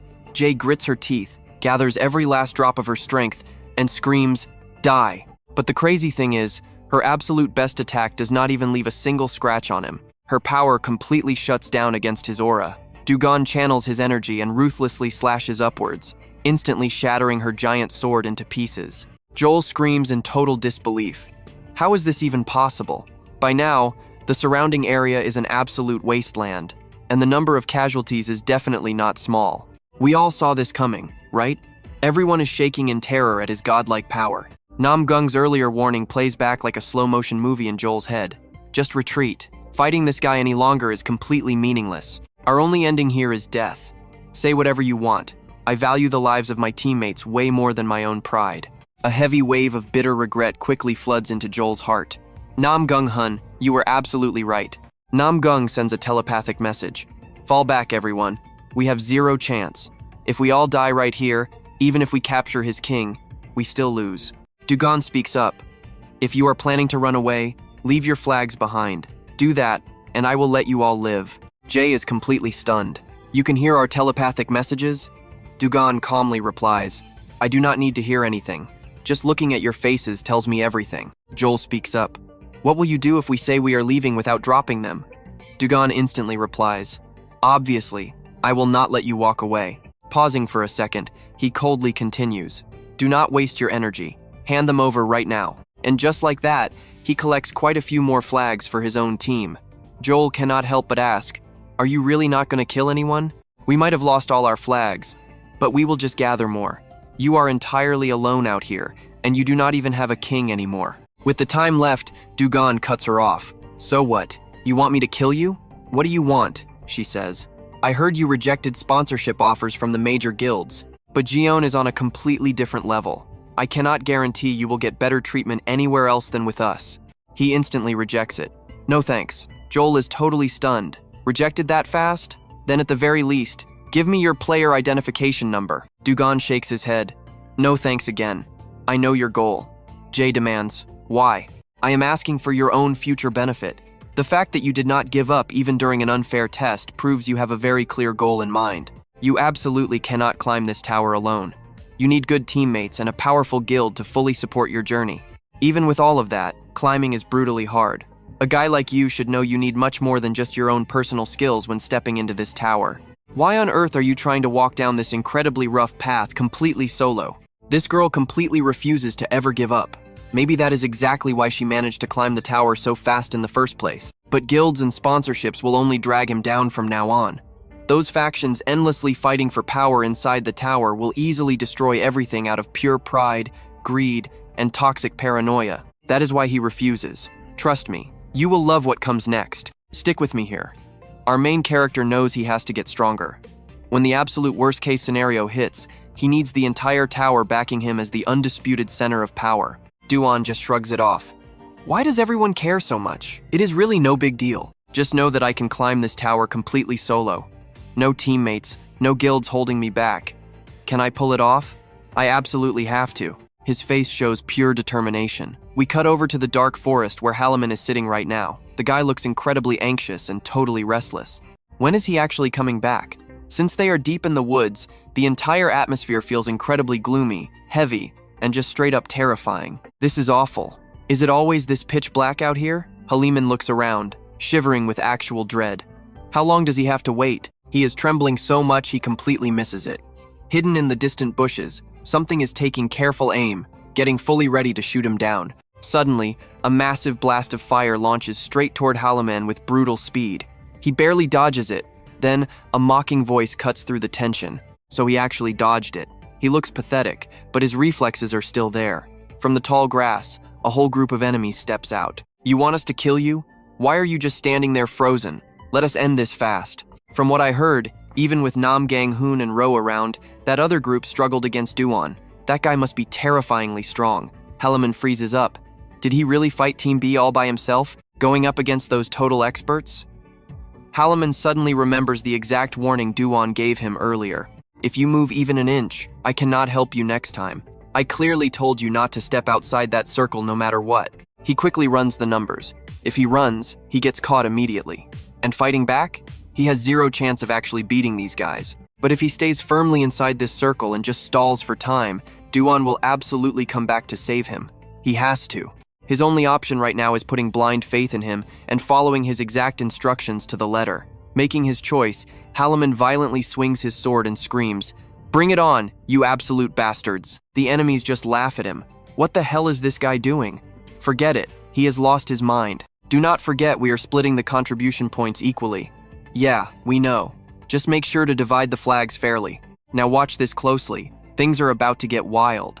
Vicious throwing darts suddenly blast toward him, but an invisible barrier blocks every single one. Right after, another thug aggressively charges straight in. Halaman panics. Damn it. I cannot leave this circle. The enemy lands a brutal kick right to his face, and blood instantly starts pouring down without stopping. Too easy. Halaman tightly shuts his eyes, repeating his rule, do not leave the circle. The attacker is confused. What are you mumbling? Look, nothing personal against you. Just accept your terrible luck today. Time to die. But suddenly, silver smoke slowly creeps up right behind the attacker. Out of nowhere, the guy is violently blasted backward through the air, leaving absolutely everyone staring in pure shock. They panic instantly. What the hell was that? A ghost? No, this is the legendary Heavenly Demon Spirit skill. Halimon exhales heavily. He has no clue what just happened. But hey, he survived. We flash back to Joel's words. Looking at it from multiple angles, he truly is incredible. I really hope that next time we meet, we are on the same squad. Du-gon looks annoyed. He wasted too much time on that conversation. Still, it is lucky everything wrapped up fine. As long as Halimon actually keeps his promise to him, there will not be any annoying problems going forward. But suddenly, his eyes flash with a totally cold and ruthless intent. Cutting his thoughts off, he speaks up. Everyone else left. You can come out now. From the thick bushes, a deep voice replies. Since when did you notice me? Du-gon answers calmly. For a while now. A fully masked guy steps out, hiding his entire identity. You are exactly as smart as the rumors say. He looks him up and down. You used such a massive blast of fire, yet there is not a single burn mark anywhere. You and I both know how insane this is. I have never heard of a skill that selectively burns specific targets like that. A living flame with a mind of its own. If he actually saw that, he would absolutely demand to have it. Du-gon coldly asks, why is an official proctor out here dressing up like some shady assassin? The guy is shocked. Wait, you can actually see my face? Du-gon just casually replies, yeah, I see it perfectly clearly. The proctor stares at him in absolute disbelief. Is it a skill? A skill that pierces the illusions of a ranked player? This guy is seriously built completely different. Thinking about it, he cannot help but blurt out, oh my god, I am actually completely surprised right now. I thought you would chase the king immediately when the test started. I never expected you to fight Team B all alone. Du-gon instantly goes on high alert. Hypnos. He is an Olympus ranker famous for illusion skills.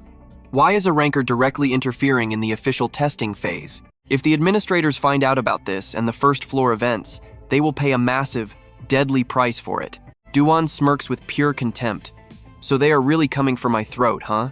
I did not expect such a fancy, elaborate trap for me. Heavy, crushing, murderous intent erupts from his body. Intense purple flames explode and surround him completely. Hypnos is stunned. A normal player would collapse instantly when I release full mana.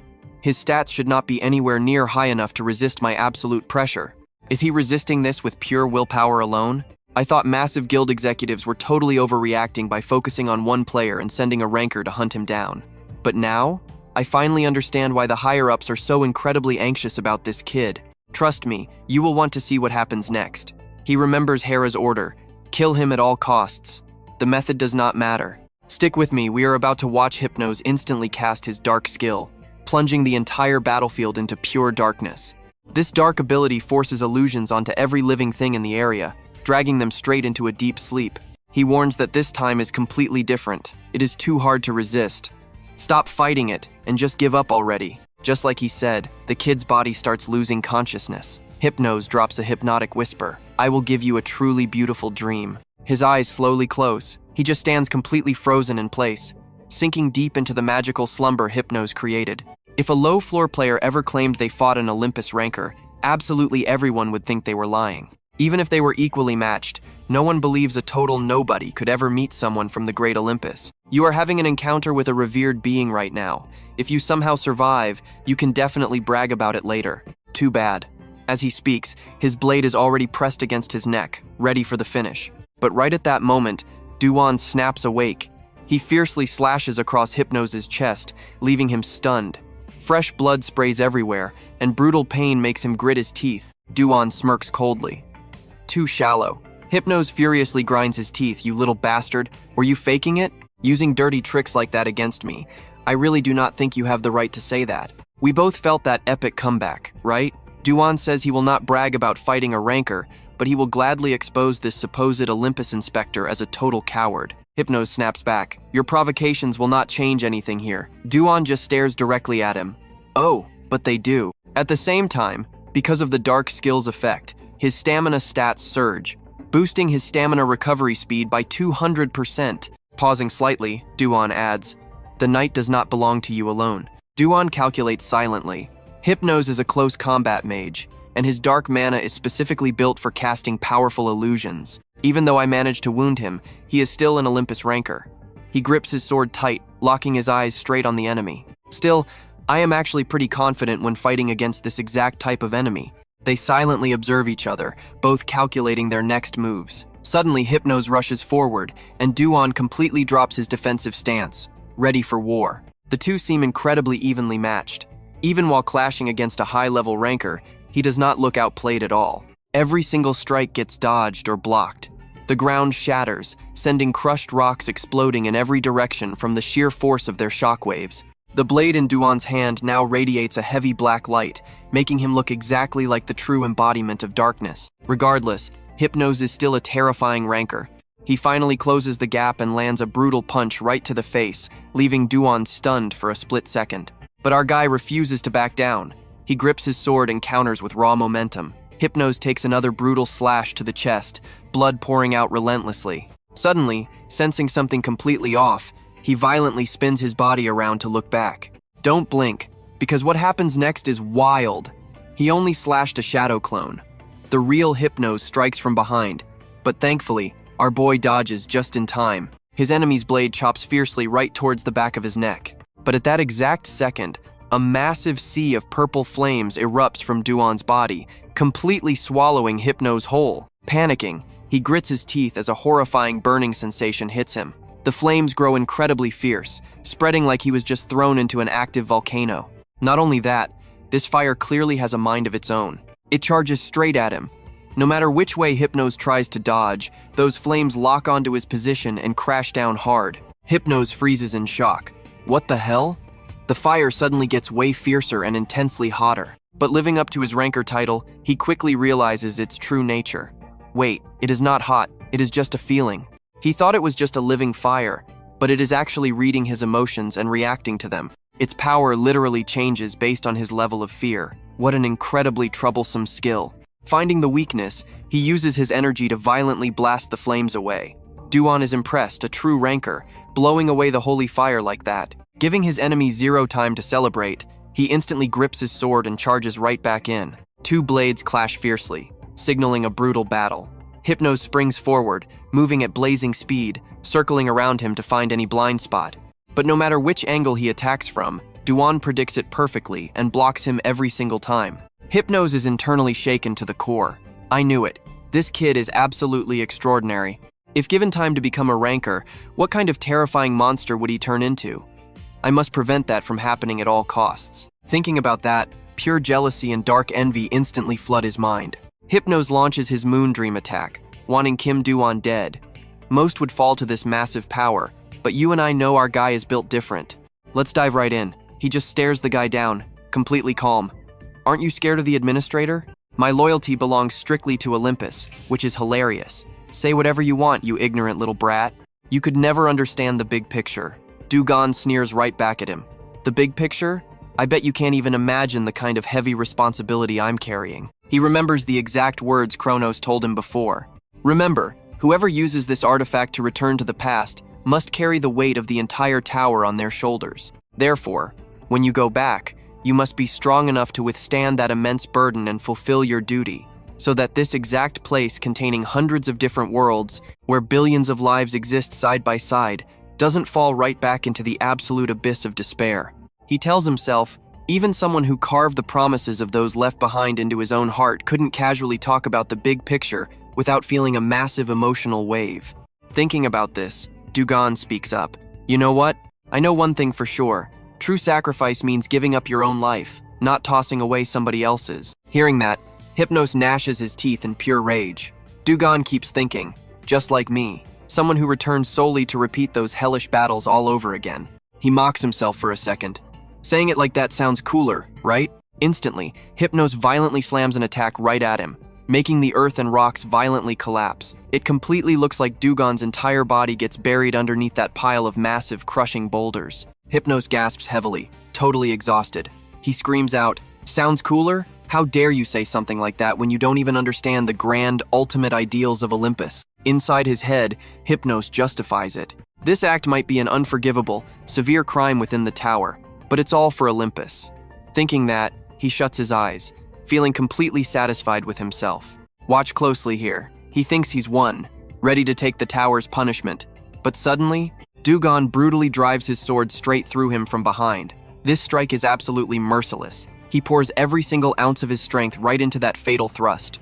Hypnos stammers in absolute shock, turning his head. Kim Du-gon. His face is ice cold, fiercely unchanging, just staring dead straight at his totally defeated opponent. Right after, Hypnos uses his very last drop of strength to roar, unleashing internal energy that blasts Du-gon far away. He grinds his teeth through the agonizing pain. How is this possible? Moondream is a skill that turns sheer fear into reality. Even if those eyes can somehow see right through my illusions, there's no way he didn't feel terrified watching those massive boulders crashing down directly onto his body. What exactly are those eyes? Du-gon just casually replies, "They're good eyes." Hypnos still refuses to give up. Damn it, this isn't over. If illusion skills don't work, I'll just use another method to. Du-gon brutally cuts him off. No, he tells himself. Even though it's only half complete, this is the ultimate counter to illusions, and exactly why I was so confident winning this entire fight. You feel that shift?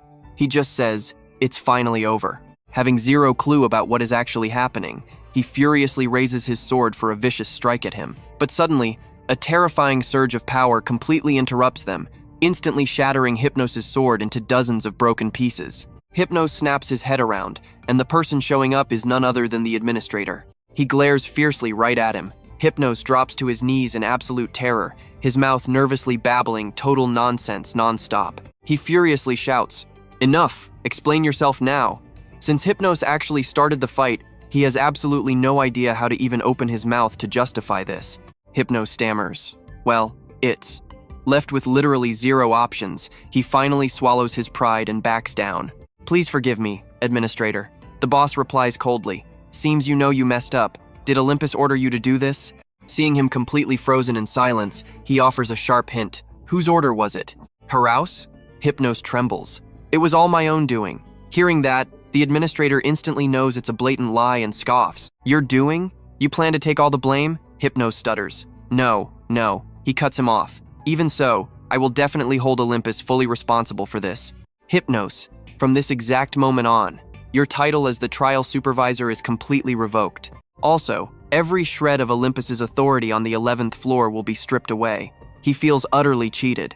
The administrator actually did it. The administrator instantly glares with burning rage, roaring out loud, "You dare raise your voice?" Those heavy words carry such massive internal energy that Hypnos can't resist and gets blasted completely away. He slams violently into the solid ground, agonizing pain spreading through his entire broken body. Then, he declares the final judgment. Committing the crime of a supervisor attacking a trial participant is absolutely unforgivable, so you will suffer a miserable, half-dead punishment for literally thousands of years. Hearing that terrifying sentence, Hypnos completely panics, desperately dragging his broken body forward to beg. "Wait a minute, Administrator, please wait." But before he can even finish his sentence, the ground starts swallowing him whole. Bloodshot with sheer rage, Hypnos fiercely glares daggers straight at our main character. But right now, whether he's too furious to speak or his internal injuries are just too severe. Besides cursing Kim Du-gon's name, he can't utter a single word. His entire body gets quickly dragged down into the dark abyss. Du-gon calmly watches, even waving a mocking goodbye. After handling that mess, the administrator faces him. "You again, Kim Du-gon. And that's where we leave it wild, right? Stick with me, you're about to see absolute madness." The admin smirks. "You're really not normal. Facing a rancor, yet still this confident?" The MC just calmly fires back. "Thanks to your terrible management skills, I had to deal with some pretty annoying problems today." He knows exactly who he's talking to. Administrators hold god-tier power, easily matching the absolute strongest high-level rankers in the tower. They are the undisputed rulers of this place. But here's the catch, as long as he doesn't break the tower's rules, he has zero reason to be afraid of them. Du-gon presses the issue. This whole test was rigged from the start, beginning with the team assignments. Am I wrong? And the examiner acted under your authority. The admin blinks, totally caught off guard. Wait, you're saying this is my fault? Du-gon doesn't miss a beat. Exactly. Someone has to take responsibility. The administrator just stares, and then smiles, totally amused. You're a brutally honest kid. Fine, you make a fair point. I promise I'll compensate you once this test fully wraps up. Du-gon immediately locks him down. You aren't going to break that promise, right? The admin declares with absolute authority, I am an administrator. Do not compare my word to the promises of ordinary mortals. Glancing back, he notices some people eavesdropping in the shadows. Looks like we have quite an audience forming. Let's wrap up this chat right here. Before vanishing, the administrator can't help but mutter to himself. A massive new wave is about to crash into the tower. A really big one. Meanwhile, Nam-gung is reeling. He only followed him to check on their team's king, but ended up witnessing something totally impossible. It finally clicks in his head this whole mess was a setup from the start. His two teammates are freaking out. Olympus actually did this? Even if an examiner pulled the strings, this is way too massive to cover up. Pure terror washes over Nam-gung. How could one single player trigger a disaster on this ridiculous scale? It makes no sense. The higher-ups definitely have to be involved. Should we intervene somehow?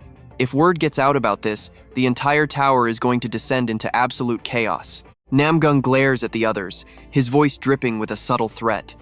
And I highly doubt any of you want to spark a full-blown war between the Martial Arts Alliance and Olympus, right? One of the guys swallows hard and speaks up. Yeah, but that guy.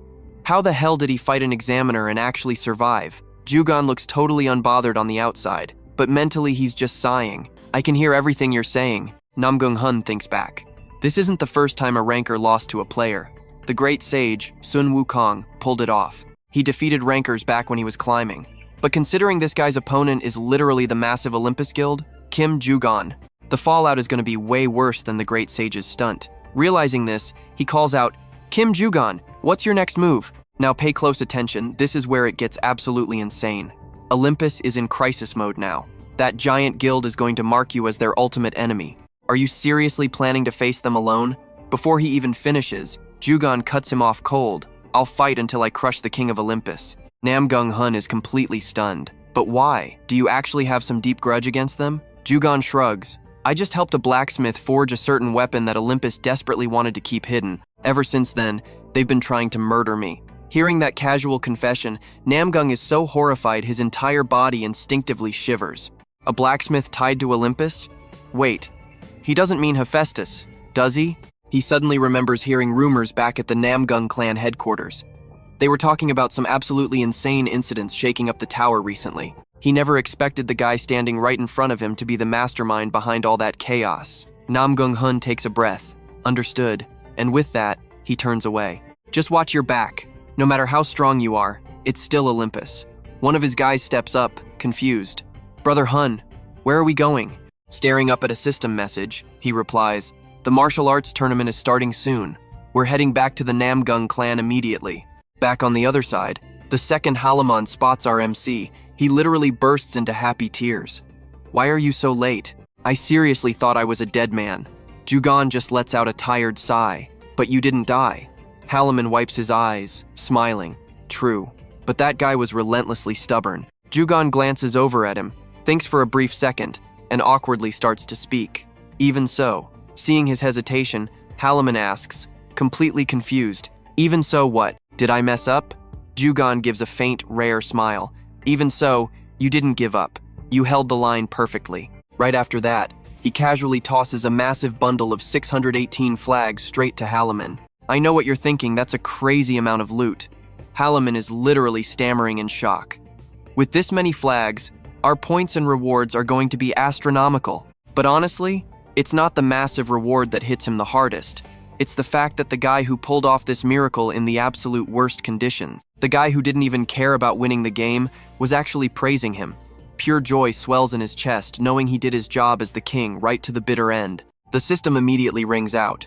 Player Kim Du-gon has officially transferred 618 flags to his king.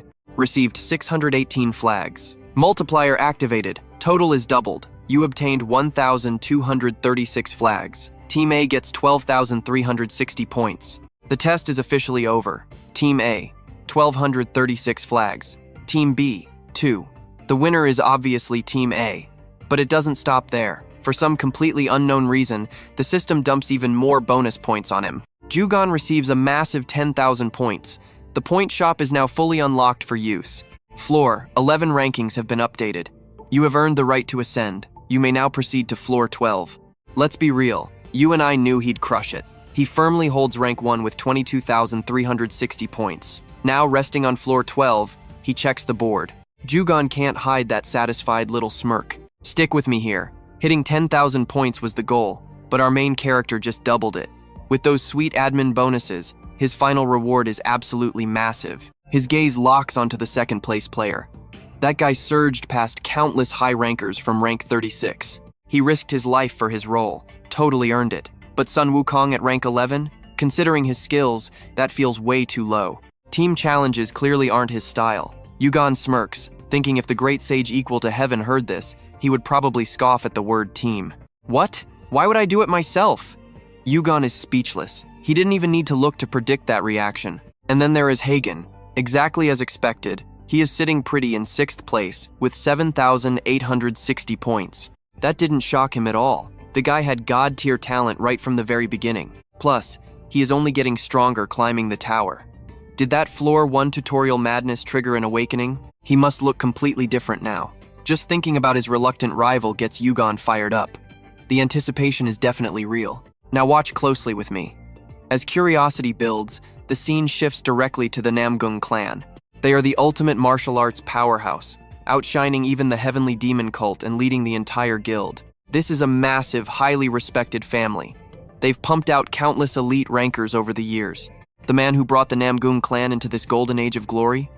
That pure-faced guy standing right there. Patriarch Namgung Jingun himself. Hearing Hoon's report, he falls silent. Who knew the 11th floor challenge was such a mess? Hoon bows respectfully, yes. Even the admin showed up. Hoon explains further. He felt that using the player inventory chat would leave a digital footprint, so he returned early to report this face-to-face. Jingun speaks up. Olympus is gearing up for the Gigantomachia War. They finally found Hephaestus, but because of Kim Du-gon, the recruitment mission was a total failure. Pouring his tea, Jingun's voice turns ice cold. He is a massive thorn in my side. He then asks about an Asgard-backed player in Hoon's team. Hoon nods. Yes, a guy named Zivans. Jingun sighs. Asgard will hear about this soon enough. Looks like Kim Du-gon, the little rising star, is about to get caught in a massive hurricane. This martial arts tournament is going to be absolute chaos. Back to Du-gon, he is holding a heavy blade, charging up his aura. It is a weapon-throwing challenge. After a quick scan of the area, he unleashes the blade with pure, savage force. Explosive power transforms into purple streaks of light, rocketing in a dead straight line. The targets ahead get absolutely pulverized, shattering into a million pieces. Everyone watching is completely frozen in absolute terror. He hit every single one. 0 misses from that insane distance, and his speed is still ramping up. How many is he going to destroy? He is definitely setting a new record today. In just a split second, an ungodly number of stone targets get utterly crushed. The system flashes. 1,000 targets destroyed. Du-gon smirks to himself. What a perfect place to train. He is confident throwing spears, but doing it with holy fire is a first. Just like that, he clears the 19th floor. Time to move to the next level. The system instantly drops the level up notification, along with a massive bonus points payout. Du-gon pauses. Still 5 minutes left on the clock, but 0 targets floating around. I guess it really is over. The passing requirement was only 100 targets. He just did 10 times that amount, but the reward feels like a complete joke. You hear that, crowd? You and I are thinking the exact same thing. Seeing someone score this high is completely insane. No regrets, no matter what I choose. Du-gon calculates his next move. Scoring way more points on floor 11 means he got his desired item. But because his rank and achievements smashed all expectations, he is hitting the growth limit way too fast. Looks like he needs to push past floor 20 for any decent loot. The early floors were tough, but the drops were totally worth it. But the floor 20 challenge? It is way too complicated right now. Taking a quick break from tower climbing seems like the smartest move. Right now is the absolute perfect moment to boost his mana to tier 3. The fastest way to max his mana pool? A 1 million point elixir. Specifically, the Crimson Great Pill, crafted every 3 years in the martial world. According to his intel, the only place to grab one is the upcoming martial arts tournament. With his business handled, he quickly packs his gear. With only a few days left on the clock, it is time to move out. Cut to 1 day before the tournament on the martial world's floor. A young servant speaks up, totally hyped. Look at this huge crowd. Someone nearby chimes in, it really is the martial world's biggest event. The whole place feels like a festival. The winner has to be Namgung Hoon, right? Everyone calls that guy the absolute genius of the Namgung clan. Come on. He is just from a martial arts sect. There is no way he can compete against the heavy hitters from the giant guilds. So who do you and I bet on? Hagen? He has been waiting on floor 25 for this exact tournament. Trust me, It gets wild. Stick with me here, you're about to see some crazy speed. At this rate, he'll hit ranker in 10 years. Two guys sitting by the road literally scream in shock. Hey, breaking news. Kim Du-gon is actually joining the upcoming martial arts tournament. The other guy hears this and absolutely jumps out of his skin. Wait, what? I thought he only cared about climbing the tower. Since when is he interested in events like this? Good point, right? He already rejected offers and full sponsorships from all the massive guilds. So why would a guy with zero interest in joining a guild enter a tournament that people usually only use to get famous? It just doesn't add up. Is he doing it just for the prize? He must be absolutely certain he's gonna win. His name has been popping up in every single rumor lately. I bet so many top-tier guilds will show up just because Kim Du-gon is competing. Wanna bet points on how many guilds will try to recruit him? Anyway, enough gossip. Let's cut back to our main guy. Every single invitation to join the martial arts factions? Rejected, one by one, leaving everyone completely and utterly stunned. The last person to get shut down is the guildmaster of the 12 Zodiacs. A literal dragon clan ranker named Brand New. He speaks up, annoyed. That is a bit rude, you know. Don't you think we should at least talk inside? This is not something to discuss at the front door. Du-gon just sighs. So annoying. But right at that moment, another voice echoes out. Now pay attention. This is where the heavy hitters arrive.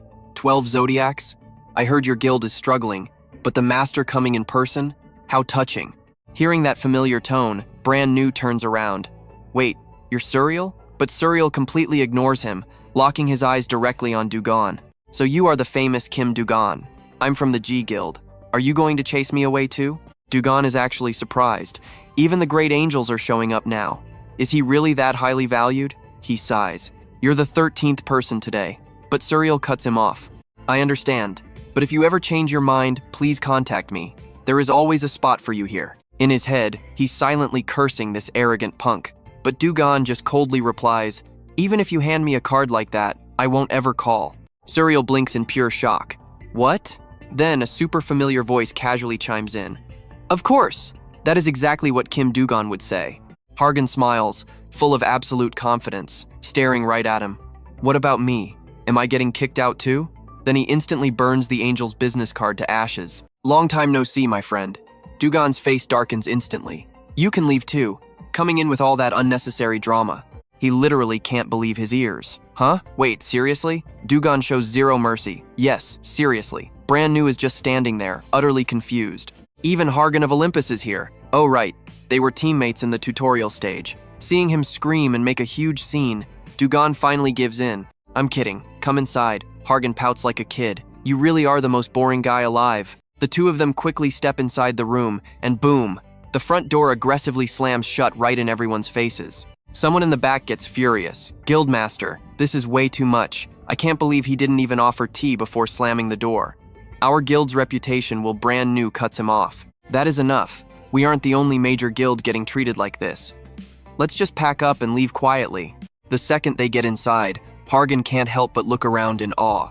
Wow, nice room. How many points did this place cost? You must be ridiculously rich. Du-gon replies casually. The points just kept piling up. I stopped climbing the tower and came all the way down here just to get some proper rest. Right in the middle of their chat, another loud voice booms from outside. Mr. Kim Du-gon, are you in there? Let's have a little talk. Du-gon stays completely calm, entirely used to this chaos. Just ignore it. If it was an actual emergency, they'd break the door down. I know what you're thinking, right? How is this relaxing at all? Hargan looks exhausted for him. At this rate, you just have a fancy room, not a real break. Seems like this happens constantly. Just like earlier. He guesses things are extra crazy today because of the massive martial arts tournament coming up. Hargan pulls up a chair. You're pretty famous, so tracking down your place wasn't that hard. Du-gon fires right back. If you had just asked, I would have told you. Hargan grins. Where's the fun in that? I had to sneak down here just to completely surprise you, even though your face literally shows zero surprise. Du-gon switches topics. Where are your teammates? Hargan shrugs. Back at the dorms. I snuck out saying I'd meet you. Du-gon is still curious. Nobody got eliminated? Hargan answers with pure pride. Not a single person. We're all gonna be rankers. Every one of us has top-tier skills. Then he suddenly shifts the mood. Anyway, enough about that. I heard you caused some massive trouble recently, didn't you? You're the one who stopped Hephaestus from being taken away, right? Even if I'm the overlooked kid, you still know exactly who my dad is, don't you? I get almost all the intel around here. When I heard the news, I genuinely thought you lost your mind. Why would you make Olympus your enemy? Du-gon immediately fires back. And yet, you still came here. Hargan answers sincerely. You know I'm not the cautious type. Plus, the ones waiting for a chance to strike are Hera's people. Ares, too. Ares and Hera don't exactly have the best relationship. I didn't even need to come, Du-gon interrupts. What about Zeus? How does he know about this? Hargan looks slightly stunned. That's the first time I've heard someone drop my dad's name so carelessly. He is currently focusing on raiding the tower's final floor. He let go of controlling Olympus a long time ago, so I'm not really sure. Du-gon falls silent, thinking deeply about that final floor. Nobody has ever cleared the 100th floor. That makes you think, doesn't it? We're just getting started here. Stick with me, we are diving into absolute madness. That is why players hitting floor 100 are called rankers. Imagine their faces knowing the truth. A level way above floor 100. Han warns him. Olympus is absolutely furious right now. You saved a massive sinner, so watch your back. I will try talking to father when I get a chance. Du cuts him off. So even you call the old man a sinner? Hargan completely freezes up. What? Du just stares. I am heading somewhere right now. Want to tag along? Hargan blinks, totally caught off guard. What is going on? Where are you suddenly going? Du smirks. To see the exact guy you call a sinner. We are going to meet Uncle Hephaestus. That grumpy face but deeply warm heart flashes right through his mind. Meanwhile, down at the forge, the flames are absolutely roaring. Pure, intense heat. The old man just keeps hammering away. Vuncaro tightly grips the hammer that has been with him his entire life. Sweat is literally pouring down his body, but he does not care at all. Pure focus. The scorching forge fire lights up the entire massive room. You can see the heavy exhaustion settling deep into Vuncaro's tired face. Day 4 already, he thinks to himself. Am I pushing my limits, but doing absolutely nothing? That just makes his hands itch for work. Honestly, more than half the gear he wants to craft are deadly weapons. He just cannot bring himself to stop right now. The weapon he makes for that kid, no. For his actual savior is going to be his absolute final masterpiece. No turning back. With rumors reaching all the way down here, that kid must be climbing the tower again. He promised to visit soon, but when exactly is that? Now pay attention to this timing. A familiar voice rings out. Is anyone home? Just hearing that, Vuncaro lets his guard down. But the second he actually sees him, he snaps. Why even ask if you are just going to barge in without knocking? But then, Vuncaro's sharp eyes instantly lock onto the total stranger standing right there, Hargan. Vuncaro eyes the intruder with intense suspicion. Who did you bring with you? The guy steps right up. I am Hargan. Vuncaro instantly gets it. So, you are one of father's kids. Hargan looks totally let down. Is calling me little brother really that hard? Vuncaro does not hold back. With all the brutal wars between us siblings, you really expect me to act like we are close friends? Boom! Killer intent violently explodes from the blacksmith. Vuncaro readies his deadly energy. Did you come to capture me too? Hargan waves his hands wildly. No way. I am not even strong enough. I just wanted to meet you. Vuncaro looks completely stunned. Meet me? Why? Hargan drops the bomb. Because I cannot trust Olympus. Vuncaro is absolutely shocked. What? A direct son of Zeus actually refuses to trust Olympus? Hargan just sighs. Since the day I was born, I have been told my older brother was a massive, unforgivable criminal. I know what you are thinking. Crazy, right? His friend who saved you taught him so much, so he wanted to personally judge you face to face. Vuncaro stares hard at his younger brother, looking this closely, those fierce eyes and that stance, a perfect copy of their father. Maybe he just inherited way more of their father's godlike bloodline? Vuncaro crosses his arms. So, what is your verdict? Hargan shrugs. Honestly, I have no idea. I am just looking at your face. We all know you quit crafting weapons, but back in the day, Olympus was literally armed to the teeth with your legendary gear. The old man nods, sharp eye. Hargan pushes further. So when exactly did you stop forging those weapons? Hargan looks deep in thought, while Vuncaro's entire expression turns incredibly dark. Even Du looks seriously uncomfortable standing there right now. The old man repeats the question softly. When did I stop? Right after the brutal war with the giants. Speaking of the giants, they once ruled everything using their insane raw power, but their crazy strength terrified the weak, who falsely accused them out of pure, bitter jealousy. But here is the massive irony. Olympus only claimed the throne because those very giants backed them up. Olympus played the loyal ally perfectly, so the giants totally trusted them. They truly believed Olympus had their backs. But no, they saw us as true friends, and I cared for them too. but those same friends got slaughtered, their hearts pierced by the very weapons I forged. The Great Giant War. That was the bloody massacre Zeus and Olympus started the second they decided to completely wipe the giants out. The real reason behind all that brutal bloodshed? Pathetically simple. It was all just dirty politics. Public opinion was turning hard against Olympus. They were losing total control. Eliminating them meant Olympus could finally hog all the ultimate power for themselves. Absolute authority. Asgard giants, Olympus giants, and high-tier rankers from every single guild crashed into a massive turf war. It was an absolute meat grinder of a battle. The insane sound of clashing blades shook the heavens like roaring thunder. The entire battlefield inside the tower was completely soaked in a terrifying ocean of blood. Every single one of my giant friends was brutally killed. Olympus sacrificed them just to expand their own greedy influence and erase their past alliance. That exact moment? That is when I walked away from Olympus forever. That is when he stopped forging. You and I can see the pure heartbreak on Du's face. Stick with me, we're diving straight back into the story the old man tearfully told him before resetting time. Even after all this time, bringing it up is torture for him. But right now, he's fighting hard to bury those emotions and keep his tough exterior. Von Caro continues, but decades later, they suddenly demanded that I start forging weapons again. I bet it's because the giants still exist. H-Gan frowns, guessing. Are they secretly planning to ignite another massive war?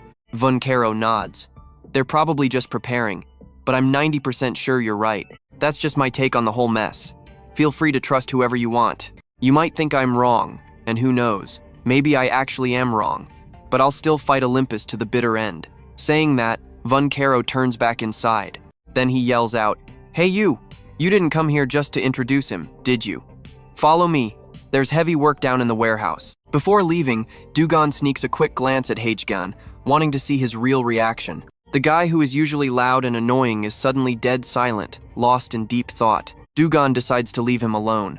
He knows Gan needs space to process everything, though he has no clue what is actually going through his head. But Hagen's relaxed hands suddenly clench into tight fists, fighting down a storm of chaotic emotions. Down in the forge's warehouse, Von Caro speaks up immediately. He seems like a solid kid. "I finally get why you brought him all the way here," he asks. "Are you sticking with him?" Du-gon shrugs. "I'm not sure yet, but maybe I should. It's crazy rare to hear you actually compliment someone." The old man glares at him. "I hope you do. You overthink things way too much." Du-gon snaps right back. "Sounds exactly like you, old man. I know you don't fully trust him either." Von Caro admits the truth. He's young and easily swayed. "Since I can't predict his path, my only option is to keep a close eye on him. By the way, you always have to get the last word in, don't you?" They stop right in front of a heavy door. Von Caro quickly unlocks it. "Watch closely here. The ceiling chains drop. I made what you asked," he says, "but forging it was absolutely annoying. After hearing your terrible naming sense, I couldn't let you name this one, so I already gave it a proper title. Kini." Du-gon walks right up to the legendary item. This is Kini? In his past life, the old man named Hades' divine helmet Kini. Who would guess he would use the exact same name for a completely different item? He explains proudly, "I used all the adamantium you brought. The divine dark crystal is inlaid on the outside, but naked eyes won't see it." Completely hyped, Du-gon asks, "Can I try it on?" Von Caro smiles. "Of course, that's exactly why I forged that epic glove. It's super thin, so thin you wouldn't even believe it's pure adamantium." Von Caro watches him silently. He doesn't doubt the kid's skills at all. After all, he was already brawling with Janker right on floor 1. But raw power isn't the issue here.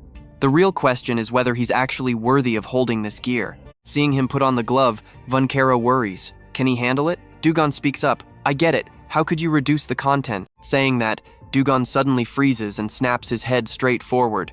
You feel that shift, right? Total darkness surrounds him.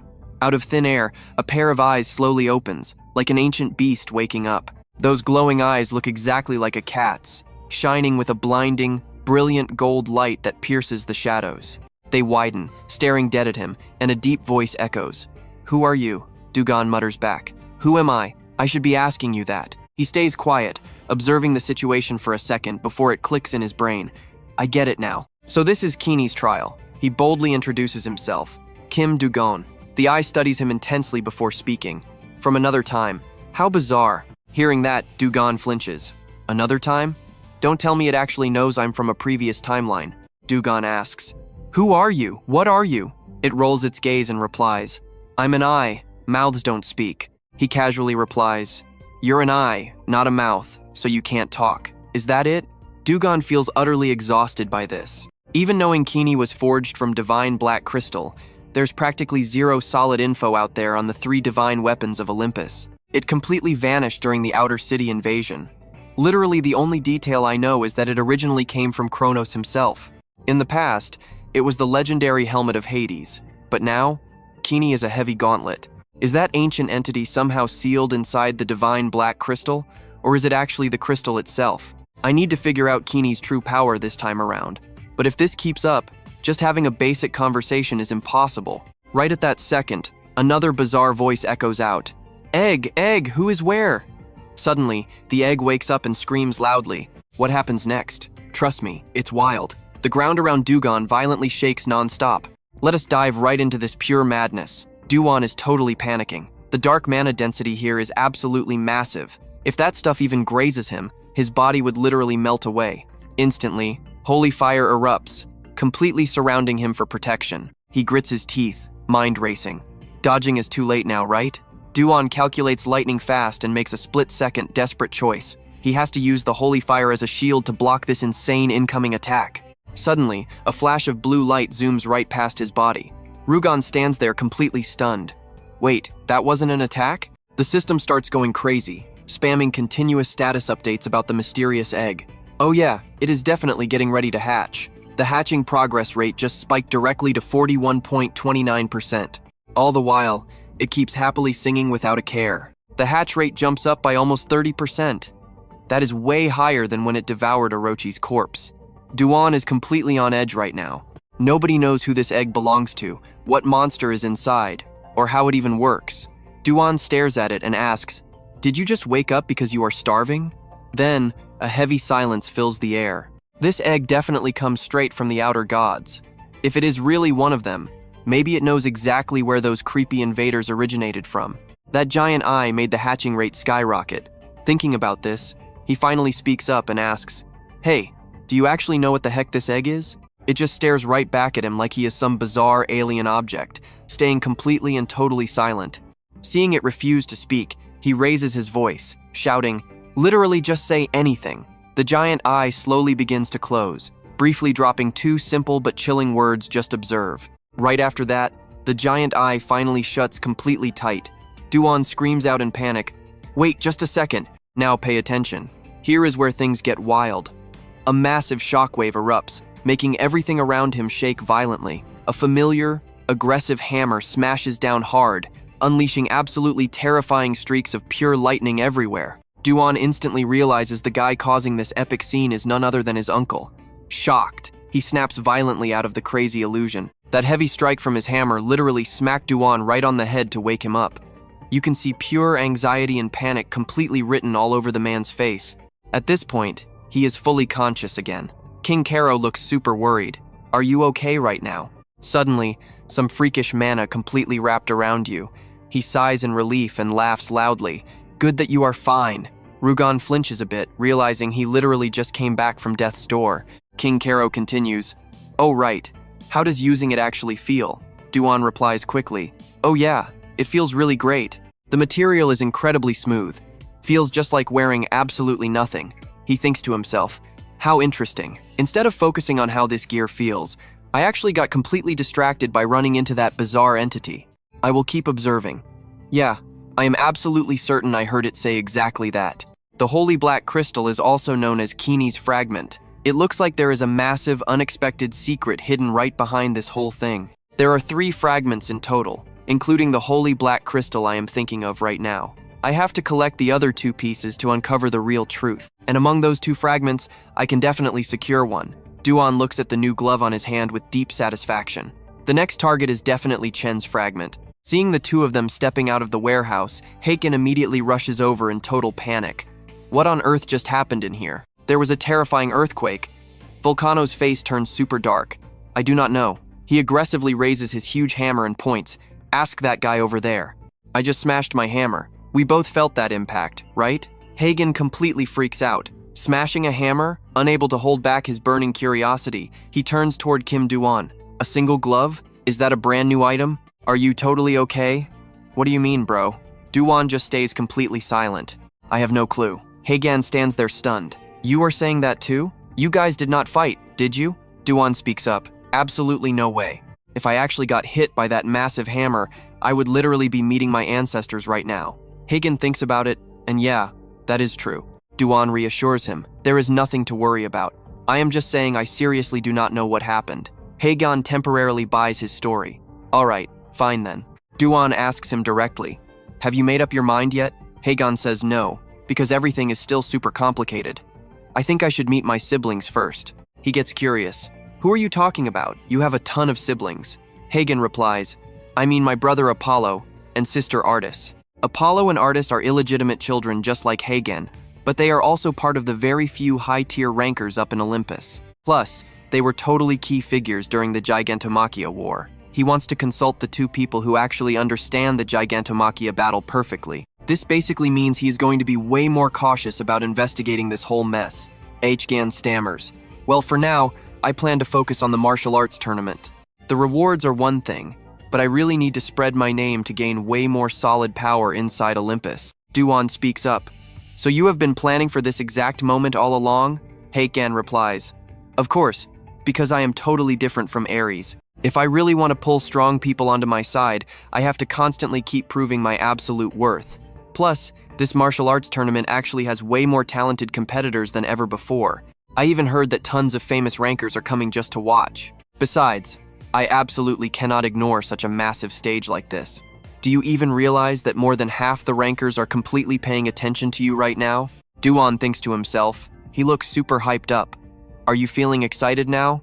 Hae-gan continues. And there is a crazy rumor that someone truly incredible is going to show up. Du-gon gets curious. Who exactly is it? Hae-gan answers dead serious. That person is none other than the vice patriarch of the heavenly demon cult. Seeing him stay completely silent out of pure shock, he looks extremely satisfied with that exact reaction. Well, what do you think about that? Feeling totally hyped now, right? Du-gon just stands there dumbfounded, totally speechless for a second, because that vice patriarch is literally him. So what do you and I make of this crazy twist? This vice patriarch title gives him absolute authority to command all disciples of the heavenly demon cult. Insane, right? You and I are jumping right in. The heavenly demon cult is still hiding in this martial world. The only reason they have been laying low in the mountains for so long? A stubborn heavenly demon was absolutely determined to protect the sacred flame. So now that his massive lifelong burden is finally lifted, it is not surprising at all that they are making a massive comeback to the world. But choosing a martial arts tournament as their grand stage? That old man is honestly way more cunning than anyone ever thought. Either way, if the heavenly demon cult is officially back in action, it's going to be a huge help in the future war against outer gods. Han continues.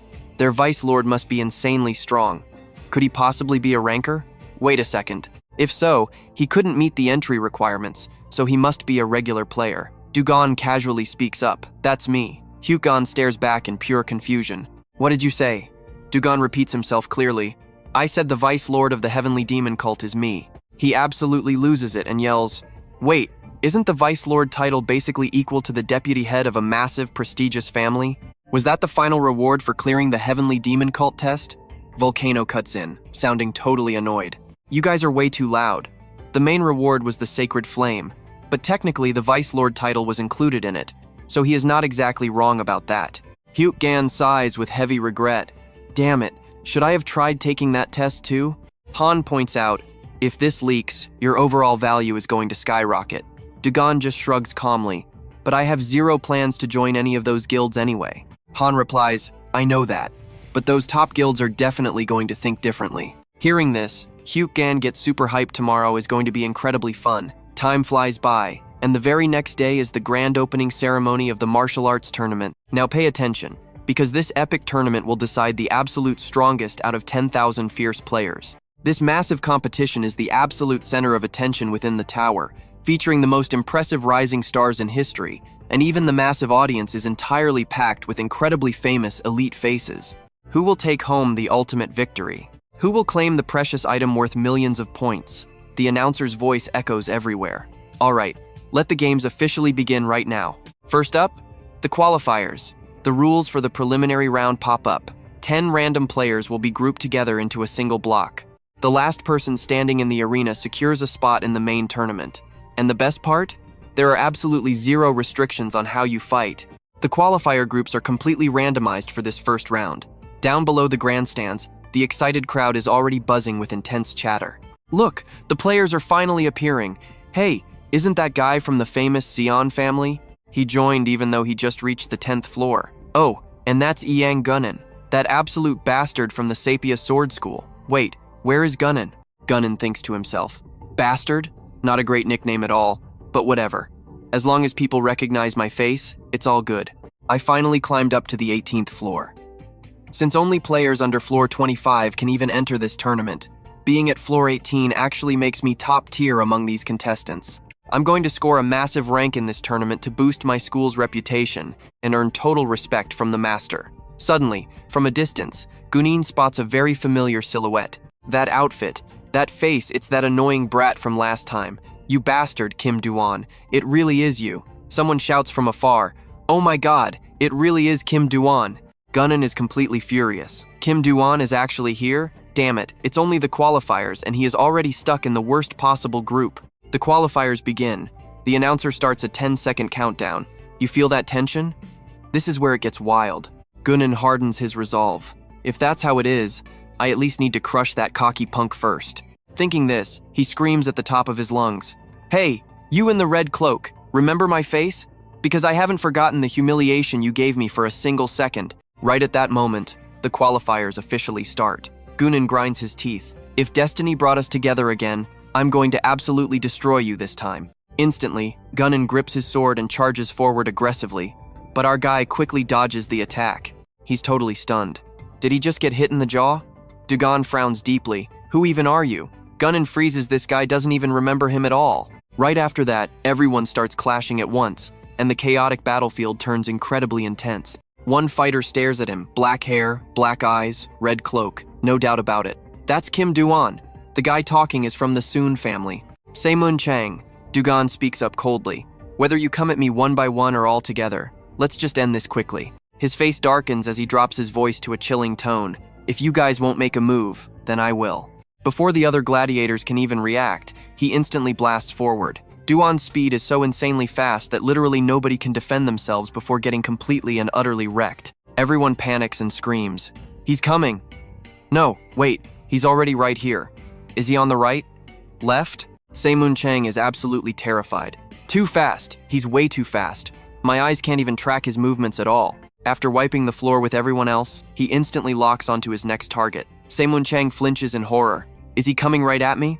Before he even grips his sword, our guy is in his face. Trust me, you and I know this won't end well. Stick with me here. You and I are about to see him use just the blunt of his sword. He's literally treating these fighters like absolute toddlers. Before that thought even finishes, he gets blasted completely out of bounds. In just the blink of an eye, the entire arena is cleared. Nobody is left standing. Seimun Trang can't hold it back and coughs up a huge mouthful of blood. Intense, burning pain shoots through his entire body as he desperately struggles to just stand back up. Damn it, he can't even move an inch. His ribs are totally shattered. But wait, did none of them actually die? This cannot be just a coincidence. Du-gon definitely went easy on every single one of them. Suddenly, a massive voice echoes out, announcing the winner. Advancing to the main stage is Kim Du-gon. He thinks to himself, now all he has to do is wait for the next guy's match. If he remembers correctly, that battle is happening right after his. Meanwhile, over on the other side, Han is quickly using his overwhelming aura to completely crush all the other competitors. That booming announcer voice echoes out once again, declaring the next fighter advancing to the main stage is Han. Du-gon stands far away, quietly watching him. Han really has gotten so much stronger. He can clearly see his power level spiking with every single floor he climbs up the tower. This insane growth rate is honestly hard to even believe. Rumor has it he just cleared the 25th floor not too long ago. But despite that, his pure combat abilities have already reached a level completely on par with players from much higher floors. If he manages to unlock his full potential, he could become absolutely unstoppable. His raw magic, his natural talent for controlling electricity, his combat skills, and even his overall look, everything about him is just shockingly similar. Later on, if he actually becomes a ranker, he will definitely be fully qualified to stand right beside him. Now pay attention, because here comes the trouble. A loud voice rings out, shouting, "Found you!" It sounds vaguely familiar, and the guy just keeps screaming. "I finally found you. Stand right there." Du-gon pauses, totally confused, and asks, "Who even are you? I feel like I have definitely seen you somewhere before." The guy gets absolutely furious. "I am Gunnin from the Azure Sword Sect.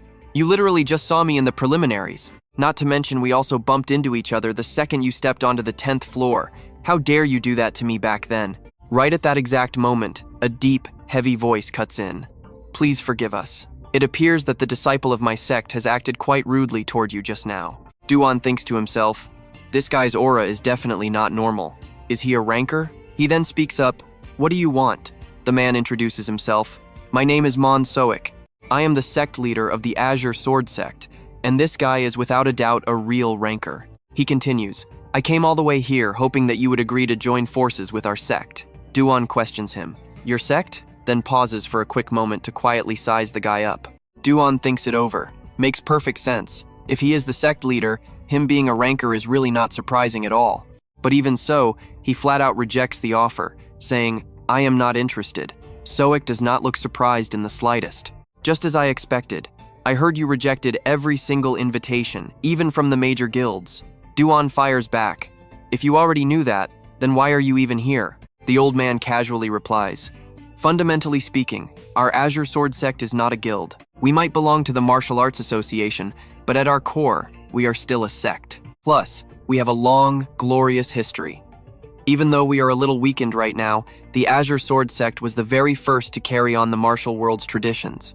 Du-gon quietly thinks to himself, "I have literally never heard of them, which proves this is not a major sect. This old guy is probably their one and only rancor." So it keeps talking, "But you and I know our main character doesn't care." Du-gon cuts him off. "You can keep talking. I am heading out." The old man's face instantly darkens as he adds, "Is that so? It seems you have completely misunderstood my intentions. This was never an actual request." The hand resting on his shoulder suddenly grips down hard. Du-gon mentally sighs. He guessed someone would eventually try to fight him just to force a recruitment, but he stays perfectly calm and asks back, "I am absolutely sure you know exactly what will happen if a rancor decides to mess with a tournament participant, right? So are you telling me you aren't afraid of the Namgung family? Starting a fight with a participant literally means declaring an all-out war against the tournament organizers." Soik shouts back, "The Namgung family? Is that the only reason you dare to act so incredibly arrogant? The head of the J family is my actual blood brother. What makes you think I would ever be terrified of the Namgung family?" Du-gon instantly understands. No wonder this guy is acting so insanely arrogant. He actually has massive backing, but our boy still isn't scared in the slightest. Does the head of the J family even know his so-called blood brother is running around using his name to threaten people? Soik flashes a totally shady smile. "Don't be so upset, kid. I just wanted to hang out and make friends with you, that is all. I am certain you will realize the Azure Sword Sect is a great place if you just listen to me." Du-gon coldly repeats, "Did I not make myself clear?" I refuse. Soik is actually caught off guard. He heard a lot about this kid's skills, but he never expected him to be this physically strong. This is going to be tough. He needs to prepare before the penalty hits. Du-gon continues, "You asked if I was relying on the Namgung family? Well, no. The only person I trust is myself." The second he says that, the grip strength he uses on the old man increases dramatically. Soik instantly blasts him away using pure internal energy, but remains calm. Not bad. He planned to use force if the kid refused, but it looks like this won't be an easy fight at all. Luckily, the tournament is hitting its absolute climax, so it will take a while before anyone actually leaves the grandstands. He plans to finish this in one strike. "But you and I both know our guy won't go down easily." Du-gon speaks up again. "Actually, there's one more thing I trust." Right on cue, a deep, heavy voice rings out. "I was wondering what took you so long. What exactly are you doing here, Vice Leader?" The man stepping out is none other than Peng Bitch Lim, the Fist King of the Heavenly Demon Cult, so is completely stunned. "Let's pause you, and I know this kid was supposed to be guildless. Wait a minute, there's only one faction in the martial world that uses that title. Could Du-gon really be the vice leader of the legendary Heavenly Demon Cult entering the tournament?" He knew Kim Du-gon was the only person to pass their impossible test, but nobody expected them to just hand him the vice leader title. Absolutely wild. Bitch Lim keeps talking. "Looks like this pathetic guy has been bothering you. What should I do?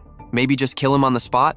Du-gon calmly sighs. "We haven't even started fighting yet." Whatever. So is visibly shaking now. This guy isn't some average ranker. Fighting him means an absolute instant defeat, and even if he somehow won, becoming enemies with the heavenly demon cult is suicide. Damn it.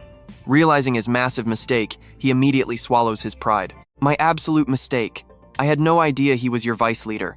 If I had known he already belonged to such a legendary faction, I never would have dared to approach him. We are not some basic faction. Don't you dare lump us in with the likes of you. Realizing he completely picked the wrong target, the man quickly bails.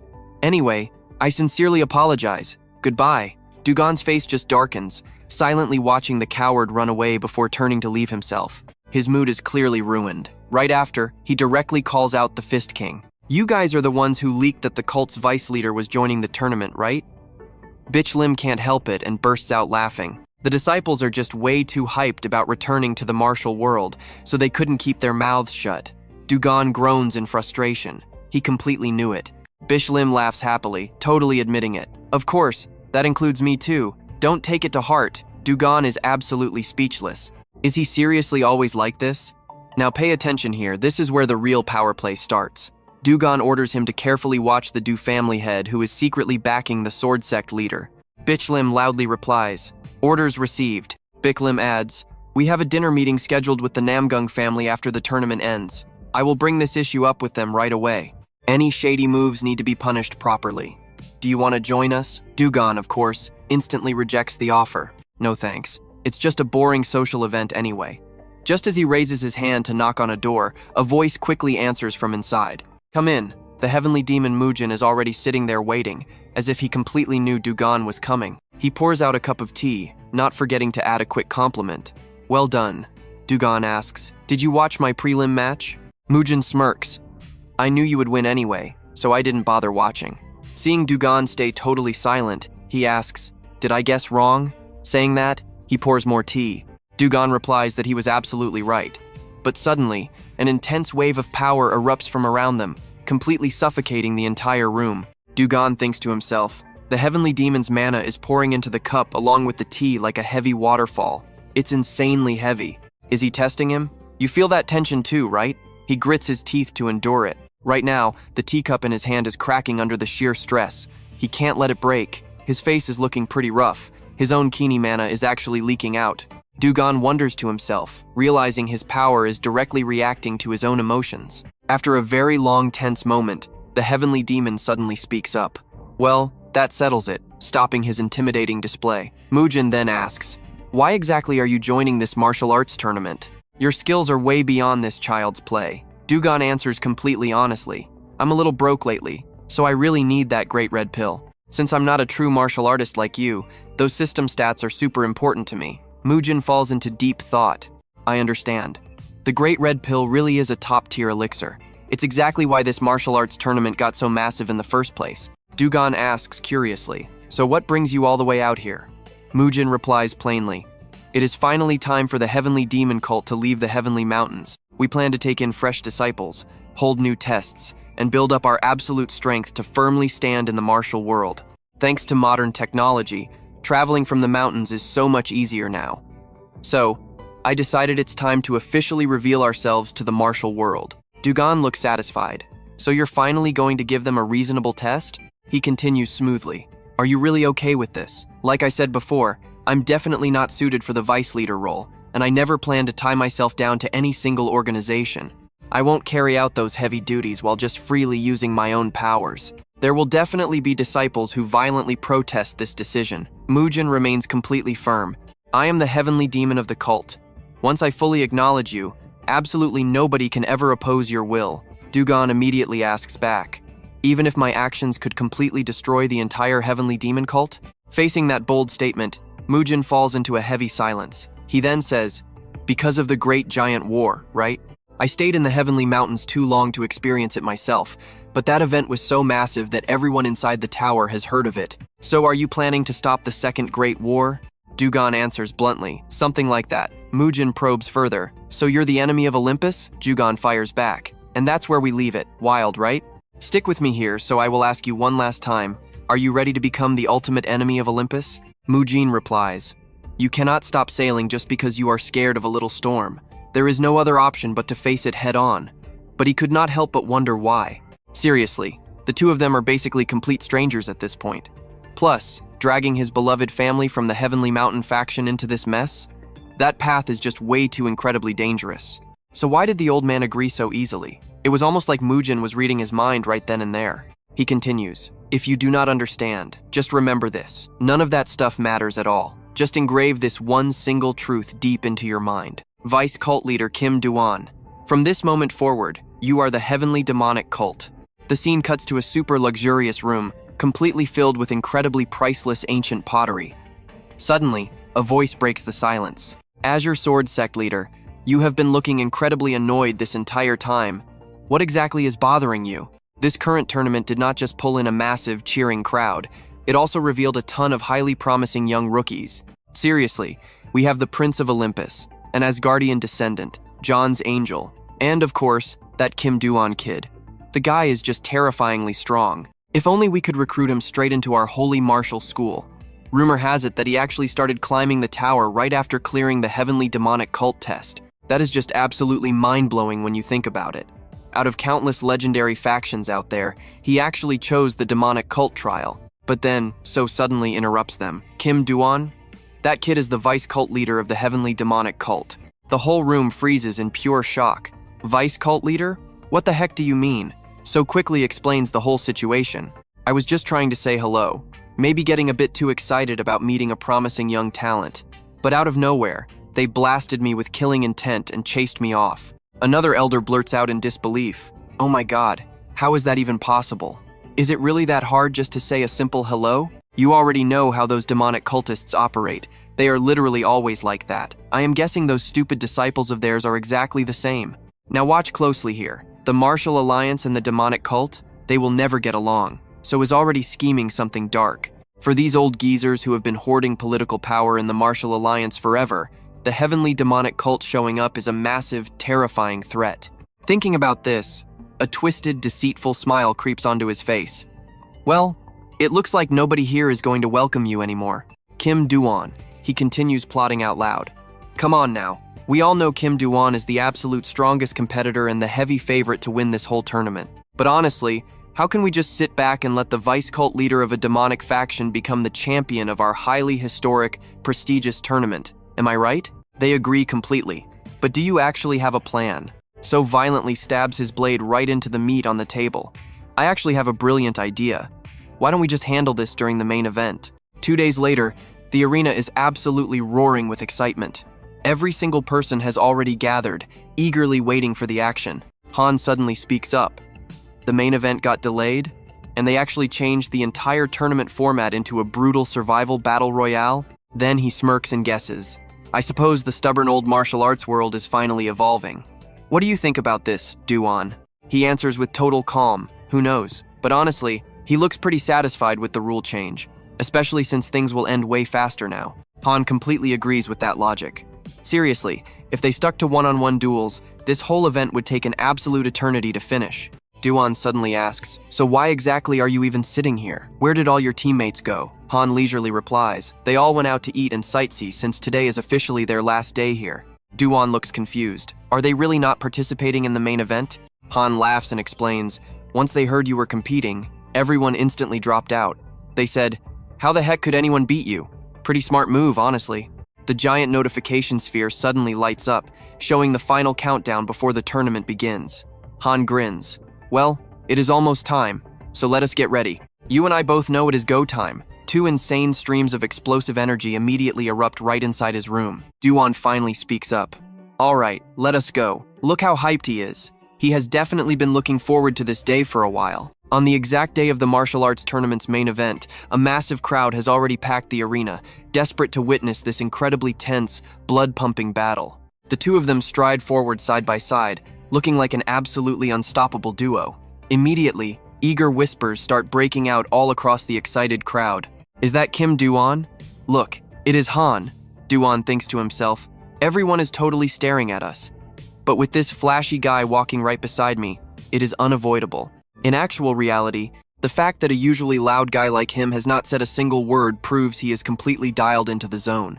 But suddenly, a random voice calls out, immediately grabbing both of their attention. "Du-gon, It has been quite a while. Remember me? Turns out, it is actually an old rival. It is Nam-gung-hoon from the legendary Nam-gung clan. Du-gon steps forward, smirking. You have a face that is pretty hard to forget. Han suddenly interrupts. Wait, you actually know this guy? Hun smiles and explains. We took the 11th floor trial together. Though back then, we were definitely at each other's throats as enemies. Han looks genuinely shocked. Rivals? Honestly, it is a miracle you are still alive. The two of them quickly shake hands to officially greet each other. I am Han, the great heir of Olympus. Hun deadpans, yeah. I have heard a few people claim that. Trust me, you will want to see what happens next. Hun covers his mouth, laughing about how his family is a bit of a mess. Du-gon is completely speechless, but Hun just nods and says he understands. Hun shoots a quick glance at Du-gon, who has been standing quietly this whole time, letting the other two chat. Stick with me here. Hun is absolutely certain that Kim Du-gon is actually the vice lord of the heavenly demon cult. He had secretly eavesdropped on their dirty plotting earlier. The timing was just way too perfect. The demonic sect only started making moves right after someone finally passed their impossible test. And now, that terrifying dark faction is aiming straight for the championship, even though they aren't even officially part of the martial arts alliance. They probably figured that passing that exam meant it was finally time for their dark era to completely take over. Those sneaky bastards. The memory comes rushing back as the crowd of hypocrites keeps on talking. The tournament rules and dates were suddenly changed, probably because Hun had spoken up back then. He literally asked them if the heavenly demon cult had ever broken a single rule. Did they ever use dirty tricks outside the arena? What is so wrong with the most talented fighter actually winning the whole thing? You cannot just ban someone from competing simply because they are not part of the mainstream martial arts world. It is not fair, and it is definitely not right. But back then, one of the guys just sneered, mocking him for playing the hero and telling him to get lost. And that guy? He was a member of the prestigious Jin clan. Hun thinks to himself in pure frustration. Jin-chan is such a vicious snake. Just look at his incredibly arrogant attitude. This must be a direct demand from the second-tier clans. For them to act this bold, most of the martial arts schools in the alliance must have already taken their side. It is honestly unbelievable. They call themselves true martial artists, yet both seniors and juniors are completely fine with playing these filthy tricks behind the scenes. But no matter what they pull, they are literally just digging their own graves. Noticing Hun staring in silence for way too long, Du-gon finally asks him what is wrong. Got something to say? Hun thinks it over for a second and decides he should probably give him a heads-up warning first. Now watch closely.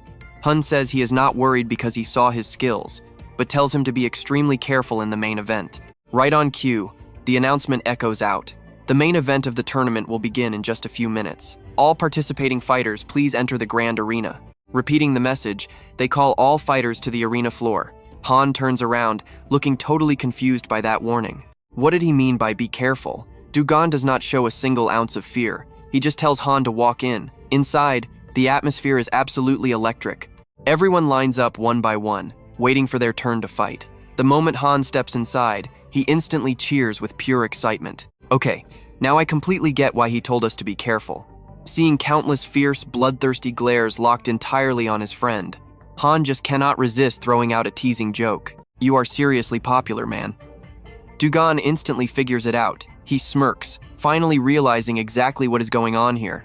Such childish behavior. Han makes it perfectly clear, telling him his only real rival is him, so he better not lose to anyone else and just watch his own back. Du-gon quickly draws his sword, getting totally prepped for battle.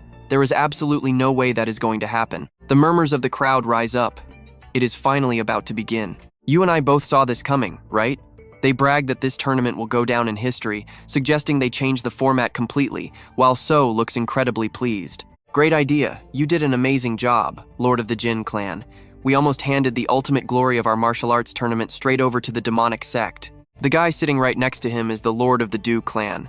He acts all humble, claiming he did nothing, and that it was all thanks to his perfect arrangements. So, whenever this tournament finally wraps up, I would really love to come and visit your sect. Another guy immediately chimes in, wanting to join too. So laughs comfortably, saying his doors are always wide open for everyone. While that whole group is busy laughing and chatting, there is only one man sitting there in complete and utter silence. Jin-gun thinks to himself, what a hopeless bunch. The martial arts world has become a place where cheap talk matters more than actual sword skills. Even though they are just a second-tier clan, An absolute scum like him managed to expand his power far beyond Jingun's own family, and it is entirely his own fault. Because of that, he took responsibility to bring a massive turning point to the martial world. No matter what happens, he will use this exact tournament as his stepping stone. Right at that moment, someone unexpectedly steps into the VIP room, instantly sending shockwaves through the entire group. Who the hell is that? Jingun stammers in total disbelief. While Kim Du-gon is still on the arena side, these guys quickly jump straight out of their comfy seats. One of them yells out, demanding to know why they have not finished him off yet. Wait, when did Mujin get in here? Looks like my Vice Lord is performing exceptionally well, right? Please forgive my incredibly late introduction. I was formally invited here today by the prestigious Namgung clan. I am the absolute leader of the demonic sect, Cheon Mujin. Chapter 59. One of the guys in the crowd panics completely. Cheon Mujin, wait, why is the heavenly demon here? Jingun finally speaks up. Welcome. I have been eagerly waiting for you. He continues speaking, thanking him for traveling such an incredibly long way to get here. Hearing the title Heavenly Demon, every single person in that room reflexively steps backward in absolute terror, with several guys immediately grabbing the hilts of their swords. Mujin's face drops completely dead cold. I guarantee that if you pull that sword, you will die by my hands. So instantly drops his grip. Mujin smiles coldly, good choice. So what do you and I make of this? Absolute chills. Alright, stick with me, we are diving right in. If this tournament goes as planned, the Heavenly Demon Cult's vice leader takes the win. That is totally unacceptable. I mean, seriously? How could they let the Heavenly Demon Cult sweep a martial arts tournament? Seeing the whole room go completely dead silent, Mujin just flashed this sinister smile. What is with those faces? Do I look angry? You completely misunderstood me. Why would I be mad? The grand tournament you guys worked so hard on is getting ruined anyway. Meanwhile, outside, our boy is just fighting non-stop. And honestly, he still has not found a single worthy opponent. In the blink of an eye, yet another challenger drops to the ground. Du-gon grits his teeth. That secret sword technique. Wait, no. In the martial arts world, they call it sword aura. Anyone pulling off a skill like that out here has to be an absolute master. Now, the whole mob starts attacking him relentlessly. Right on cue, Sun Trang lunges forward, slashing at him with pure aggression. But just feeling Du-gon's raw power leaves him shaking. He instantly realizes this is a terrible idea and scrambles backward to create some distance. Du-gon does not even bother sugarcoating it. Feels like you guys are only aiming at me, or is it just my imagination? The guy immediately snaps back. Do not take this personally. The Heavenly Demon Cult and the Martial Arts Alliance have just been enemies forever. Du-gon just smirks to himself. Knew it. So that is exactly why the whole tournament format suddenly changed. Now pay attention to this setup, because it is wild. In a massive, chaotic battle with thousands of fighters clashing at once, a bunch of weaklings teaming up to take down one overpowered monster is just business as usual. Nobody even calls it dirty. It is actually a pretty solid calculation. But then Du-gon speaks up. Those old grudges have absolutely nothing to do with me. At the end of the day, you guys are just pathetic small fries. He unleashes the secret sword skill, but a mysterious force suddenly locks down his mana, completely nerfing the attack's devastating power. Jin Cheon feels that insane aura radiating off him, and finally gets it. So that is why this guy is such a nightmare. To manifest a giant sword aura like that, his mysterious power stat has to be pushing at least 60, but he is definitely not as godlike as Janko. The rumors were totally exaggerated. We can absolutely crush this guy right now. Alright, let's do this. After locking in his plan, he screams the order. Everyone, capture him. Full-scale assault, go. The second he gives the word, the entire mob rushes forward like starving, rabid beasts. At that exact moment, Hack unleashes his move. The fierce, crackling lightning bolts he blasts out send everyone flying in total chaos. In an instant, the two of them are trapped in the dead center, surrounded by dozens of enemies. Hagen screams furiously, "Hey, you shameless weaklings!" Jin Cheon steps up. "Am I supposed to assume you are taking Kim Du-gon's side right now?" Hagen glares. "Yeah. So what?" The crowd instantly loses their minds. "My family is actively trying to build a good relationship with you. Whose stupid idea was this?" Hagen just scoffs. "Why is everyone so quiet all of a sudden? You absolute cowards. I guess only the poisonous snakes from the R family actually back you up." Another guy gasps. "How can you speak so vulgarly?" He drops all pretenses of being polite and just keeps trashing them. "I am simply speaking on the level of you brainless idiots. You and I both know what happens next. In a split second, he blitzes Jin Cheon with godlike speed. A devastating punch slams directly into his face. Jin Cheon's hand shakes, completely panicking inside. This raw power is terrifying. Shaking it off, Jin Cheon roars in pure rage. I will handle him, take down Kim Du-gon, then back me up. He charges like a maniac toward Hagen, eyes burning with pure ferocity. But obviously, he is no match for someone from Olympus. Jin Cheon is totally baffled. Wait, didn't they say Olympus and Kim Du-gon were sworn enemies? Hagen snaps right back. How do you guys even know that? The J family definitely colluded with Olympus. Du-gon definitely figured it out. He rolls his eyes at the pathetic crowd standing there, honestly wondering just how completely rotten these people have actually become. Without missing a beat, he unleashes every single drop of his boiling rage onto Jin Cheon. The sheer impact makes Jin Cheon tremble in pure fear, but his pride refuses to submit. What the hell is even going on? Being the son of an absolute powerhouse is one thing, but I am the genius destined to rule the martial arts world.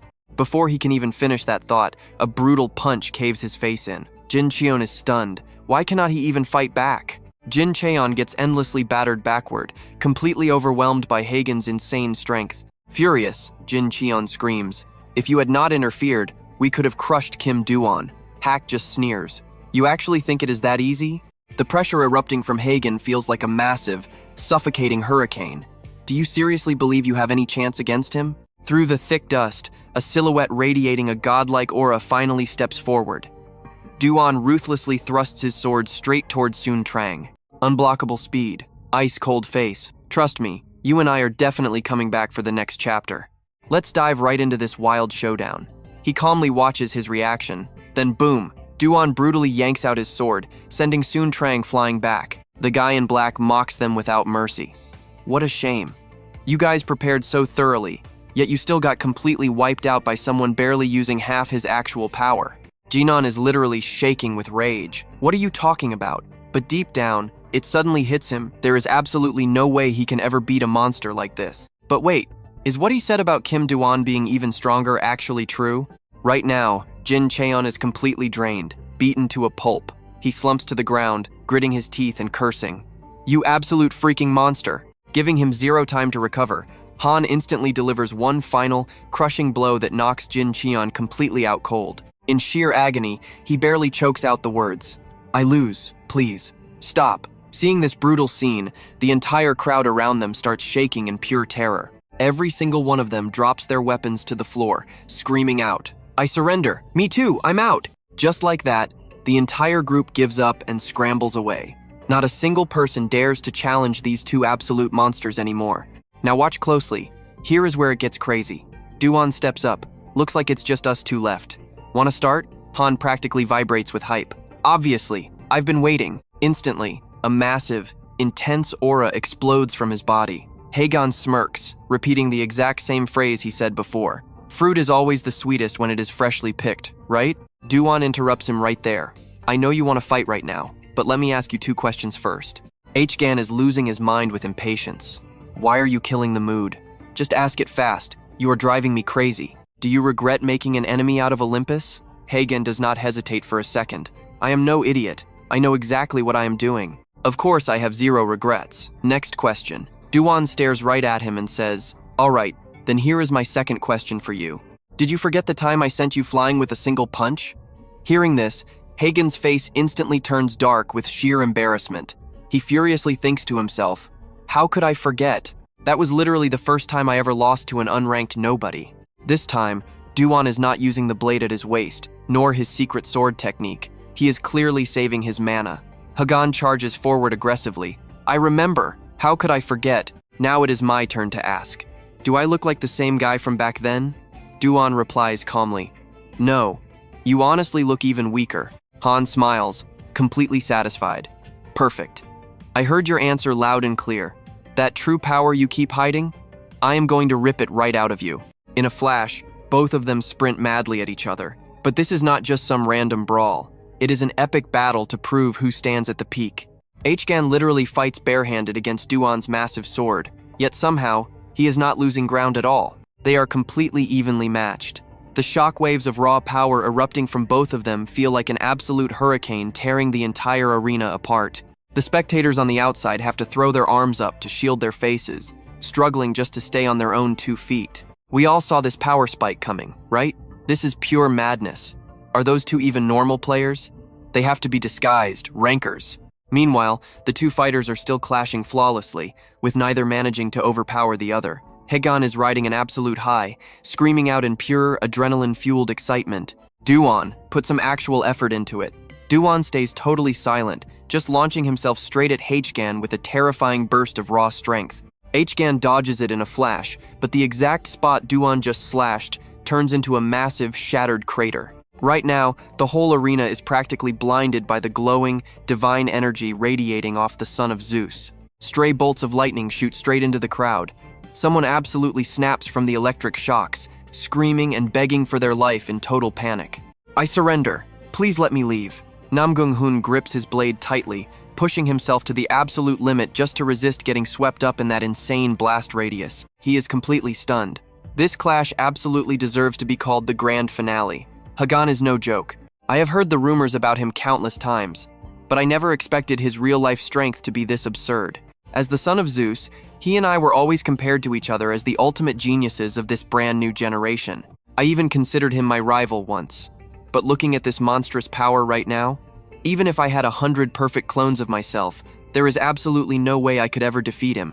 He glances over. Even a beast like Du-gon seems to be struggling to defend against it. Did Du-gon seriously defeat a real ranker using only that level of skill? Out of nowhere, his movement speed and reflexes hit a completely ridiculous level. Du-gon catches a glimpse of Haegan's reflection charging from behind in his blade and instantly tilts his body to dodge the strike. He cannot help but be impressed. This guy is insanely fast. Just how high is his agility stat?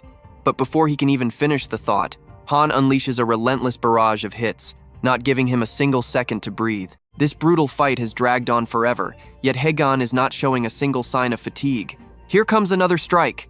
Du-gon throws his shoulder up to block, letting Haegan's head smash right into it with a deafening thud. Haegan grabs his forehead, furiously roaring out, "You absolute bastard!" Du-gon just flashes a smug, tricky smirk. This only makes Haegan even more enraged, and another massive shockwave explodes around them. Suddenly, cracks start spreading across Du-gon's sword. He casually drops a compliment. "You are actually pretty strong. So what do you and I make of this?" Haegan sneers. "Looks like your pathetic sword is about to snap. You good?" Du-gon smirks back. "Is that really all you got? Let's dive straight into the madness. What have you been doing this whole time?" Suddenly, Haegan looks down, totally shocked by the blood pouring out of his arm. Du-gon just smirks. "I didn't just stand there taking hits." Hearing this, Haegan gets even more furious. Pure disbelief washing over his face. The kid took a literal lightning punch and didn't even flinch. He hates to admit it, but Du-gon's physical stats are just on another level compared to his. But when it comes to raw mystical power, he still has the upper hand. So let's keep going. Du-gon just stands there, totally chill. "Whatever you want." Haegan violently stomps the ground. "First things first, I'm going to absolutely shatter that stupid stick." With that thought, he charges up his power and fiercely attacks Du-gon's blade. Gritting his teeth, Haegan violently spins around, erupting into a massive storm of raw electricity. Not backing down for a second, Du-gon instantly slashes right back at him. Boom! Haegan's heavy punch finally manages to completely shatter Du-gon's sword into pieces. He can't help but cheer inside his head. "I actually did it." But Du-gon just launches himself into the air. Quite impressive, man. That incredibly calm voice leaves Haegan totally stunned. What the heck? I should be the one winning right now. So why on earth does this guy sound so relaxed? Now watch closely the exact moment everything flips. Haegan suddenly realizes pure mana is crushing his lightning, and by the time it clicks, the punch is already there. What the? It's way too late to dodge now, and boom, Haegan takes the full force of that devastating punch. A massive shockwave echoes out as he gets sent flying back. That punch is so insanely heavy that Haegan crashes hard into the dirt, completely shattering the ground around him. At this point, the guy is completely defeated. Du-gon lets out a quiet sigh of relief, glancing over at an enemy literally foaming at the mouth on the floor. "Still one left? I really don't have time for this, so I need to hurry up." Honestly, the match result is so obvious nobody needs to say it. The referee loudly announces the ultimate champion of the martial arts tournament, Kim Du-gon. His image is instantly broadcasted on massive screens everywhere you look. The nameless sword is broken. a special blade forged from all sorts of crazy materials. Its mana conductivity is absolutely terrible, but the blade itself is incredibly sharp, honestly. It's perfectly suited for butchering livestock.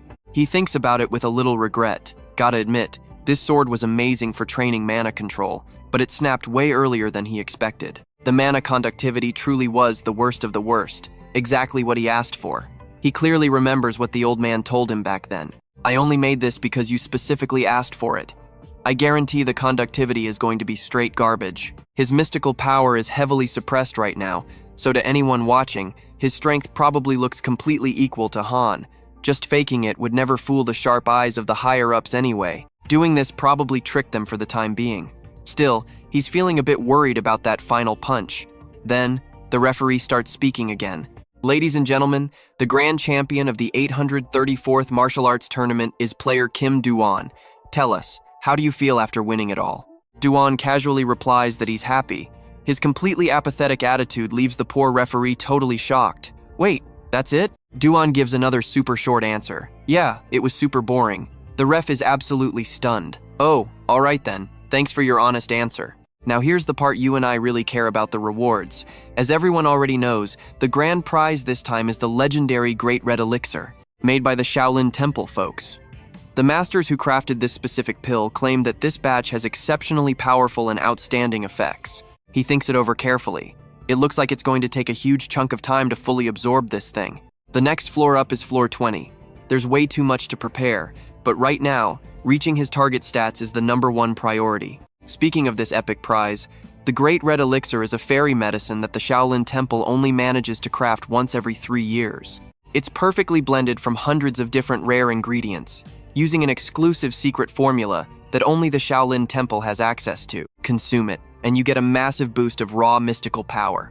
The entire award ceremony is being closely watched by the Heavenly Demon and literally everyone else who is present today. He smiles, looking completely satisfied. Meanwhile, Din is shaking with absolute fury. Why the heck would Hagan side with that bastard? Isn't he the son of Rust, Kim Du-gon's sworn enemy? All around them, people are happily chatting away. So the absolute favorite candidate finally took home the championship title. Huh? This tournament was honestly a massive, glowing success for everyone involved. Exactly. The martial arts world is just incredibly lucky today. The Heavenly Demon secretly scoffs in pure disgust. Just minutes ago, they were loudly cursing the Heavenly Demon cult, and now they dare to call the demonic cult's vice leader their lucky star? Truly hilarious. Din can't hold back and screams out, "Namgung Jingu, what exactly are you planning by shaking hands with the demonic cult?" He calmly replies that calling them the demonic cult is just rude. Their real name is the Heavenly Demon Divine Cult. Get it right. Furthermore, I am not just shaking hands here. I am proposing an official, fully backed alliance. He violently yells back, "That is exactly the problem. How on earth can the Martial Alliance cooperate with an evil cult?" Jingu immediately fires back. Isn't that way better than just relying on Olympus? His entire body radiates a furious, terrifying aura. Martial world matters must be handled by martial artists. Or do you seriously plan to just hand this entire world over to Olympus? And trust me, you're going to want to see this. The crowd murmurs. Olympus? He finally loses his temper.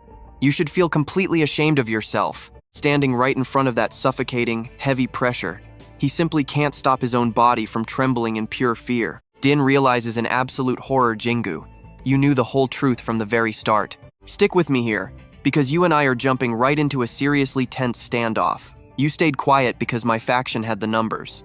But now, with the Heavenly Demon's raw power backing you up, and your damn logic twisting things around, the scales have completely tipped.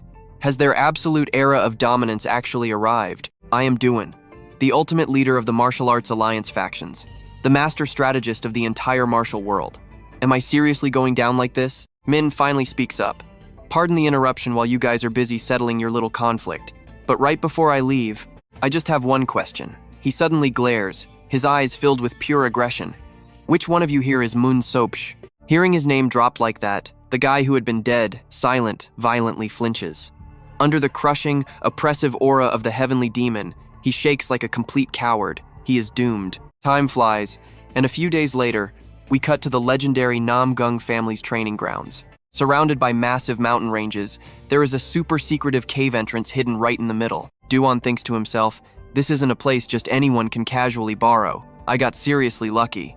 Normally, renting a spot this elite for 10 days would cost an absolute fortune. Earlier, Hoon told him that top-tier treatment like this is obviously expected for the champion of the martial arts tournament. You never underestimate the Namgung family. He ponders for a second. When he first returned to the tower, he actually dreamed of becoming an affiliate for the Namgung family, because this territory used to seem ridiculously massive. But looking at it now, it feels way smaller. He pulls out the Great Red Pill. This is a legendary elixir forged only once every 3 years at the famous Shaolin Temple. It is crafted from hundreds of rare ingredients using a closely guarded Shaolin recipe. Consume this, and you get a massive boost of pure mystic power flowing straight into your core. Rugon realizes he only needs one more point to hit level 100. But that is no joke. If memory serves, he heard about this in his past life. The actual effectiveness of the Great Red Pill depends entirely on the user. Exactly. Martial artists claim it all comes down to controlling your chi and your breathing. But the single most important factor? Absolute, unbreakable concentration. I guess controlling all that mana is the real hurdle. Now watch closely, because this is where he takes the ultimate gamble. He swallows the pill and begins his cultivation. Right now, he can feel an incredibly dense, pure stream of mana violently flooding through his entire body. The raw energy is surging like crazy. Thanks to his Mana Master skill, it feels slightly easier to control, but honestly, it is still not enough. Suddenly, he hits a wall. Sweating bullets, he curses. Damn it, I took a 50-50 bet that my stats would naturally spike, but at this insane rate, I am going to fail. Scene shifts to floor 20, the Sea Kingdom Portugia. Sounds of a brutal clash echo everywhere. Welcome to Neptu, one of the 12 major islands of Portugia. Suddenly, a panicked voice screams out, "Please, just let us go. We did not do anything wrong. Why are you doing this to us?" Then, another voice cuts in, dripping with absolute mockery. "You are so huge, yet you cry like a little baby? Are all you giants really this pathetic and cowardly? These guys are not even 10 years old in human years, yet they are already standing at least 4 meters tall. Absolutely giant kids. You look disgusting. Hiding is impossible at that size. Now, I know what you are thinking. Why betray Ozga to join the demons? Pretty stupid choice, right? Stop stalling and spit it out." The terrified kid asks what he means. The thug smiles, replying with pure cunning. "The legend of Portugia, the Ocean Stone. This guy is Harang, a ruthless member of the Red Wolf Guild. Portugia passes down a myth. Whoever claims the Ocean Stone ascends as the god of the sea. The kid stammers that it is totally fake. Harang scoffs. Obviously, I do not believe it 100%. But then I heard a very solid, verified rumor. The giant race hid the Ocean Stone somewhere. Olympus leaked this info themselves, so it is highly reliable." The kid violently trembles in fear. "You know our ties with Olympus, yet you still attack?" Harang smirks. "Oh, I know. If I get lucky, I will beat the answer out of you. If not, the 20th floor is strictly under Olympus's control. They will not give a single damn if I slaughter 1 or 2 random giants. If you want to survive, be smart and tell me the location." Suddenly, a calm voice echoes. Acting like a cheap thug in broad daylight, the whole gang violently flinches and turns around. A very familiar figure is standing there, radiating confidence. Harang screams, "Which bastard is this? Do not play the hero around here. Just get lost." But suddenly, he completely freezes as he looks closer. Wait a minute, this guy. Du-gon tightly shuts his eyes. Inspection Eye skill activated.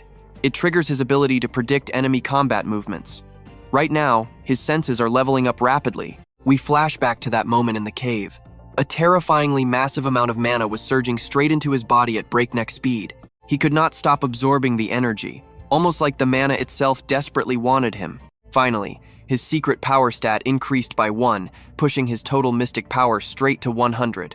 Boom! An incredible innate skill naturally awakened just by hitting that legendary stat milestone. Snapping back to reality, his boosted sensory stats just keep climbing higher and higher. Right at this exact moment, he receives the sensory pursuit skill. He instantly activates it. This is what peak sensory tracking actually looks like in action. He can now track information on every living creature within 50 meters. The thug freezes in pure panic. And trust me, you and I know exactly why he is staring straight at the martial arts champion, Kim Du-gon. The 2 massive giants silently watch him step up. The faces of those terrified giant kids grow increasingly tense with hope. "Alright, stick with me here." Du-gon steps up and says, "Playing hero, huh?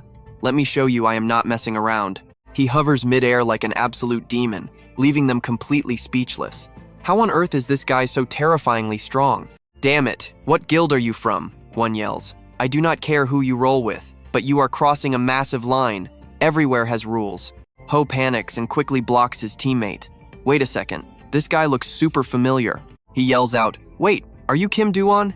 Harang gives this wicked smile, totally shocked to run into the Heavenly Demon Cult's vice master right here. The giant kid, Bua, is stunned. Is this the famous Kim Du-gon? His little sister hides behind him, absolutely terrified of the situation. The thugs start whispering. He is just some rookie who only recently managed to climb up to the 20th floor. You think we are like those pathetic weaklings you fought before? Let's just go. Harang's face goes dark as he mutters. The demonic cult's guards might be hiding nearby in an ambush.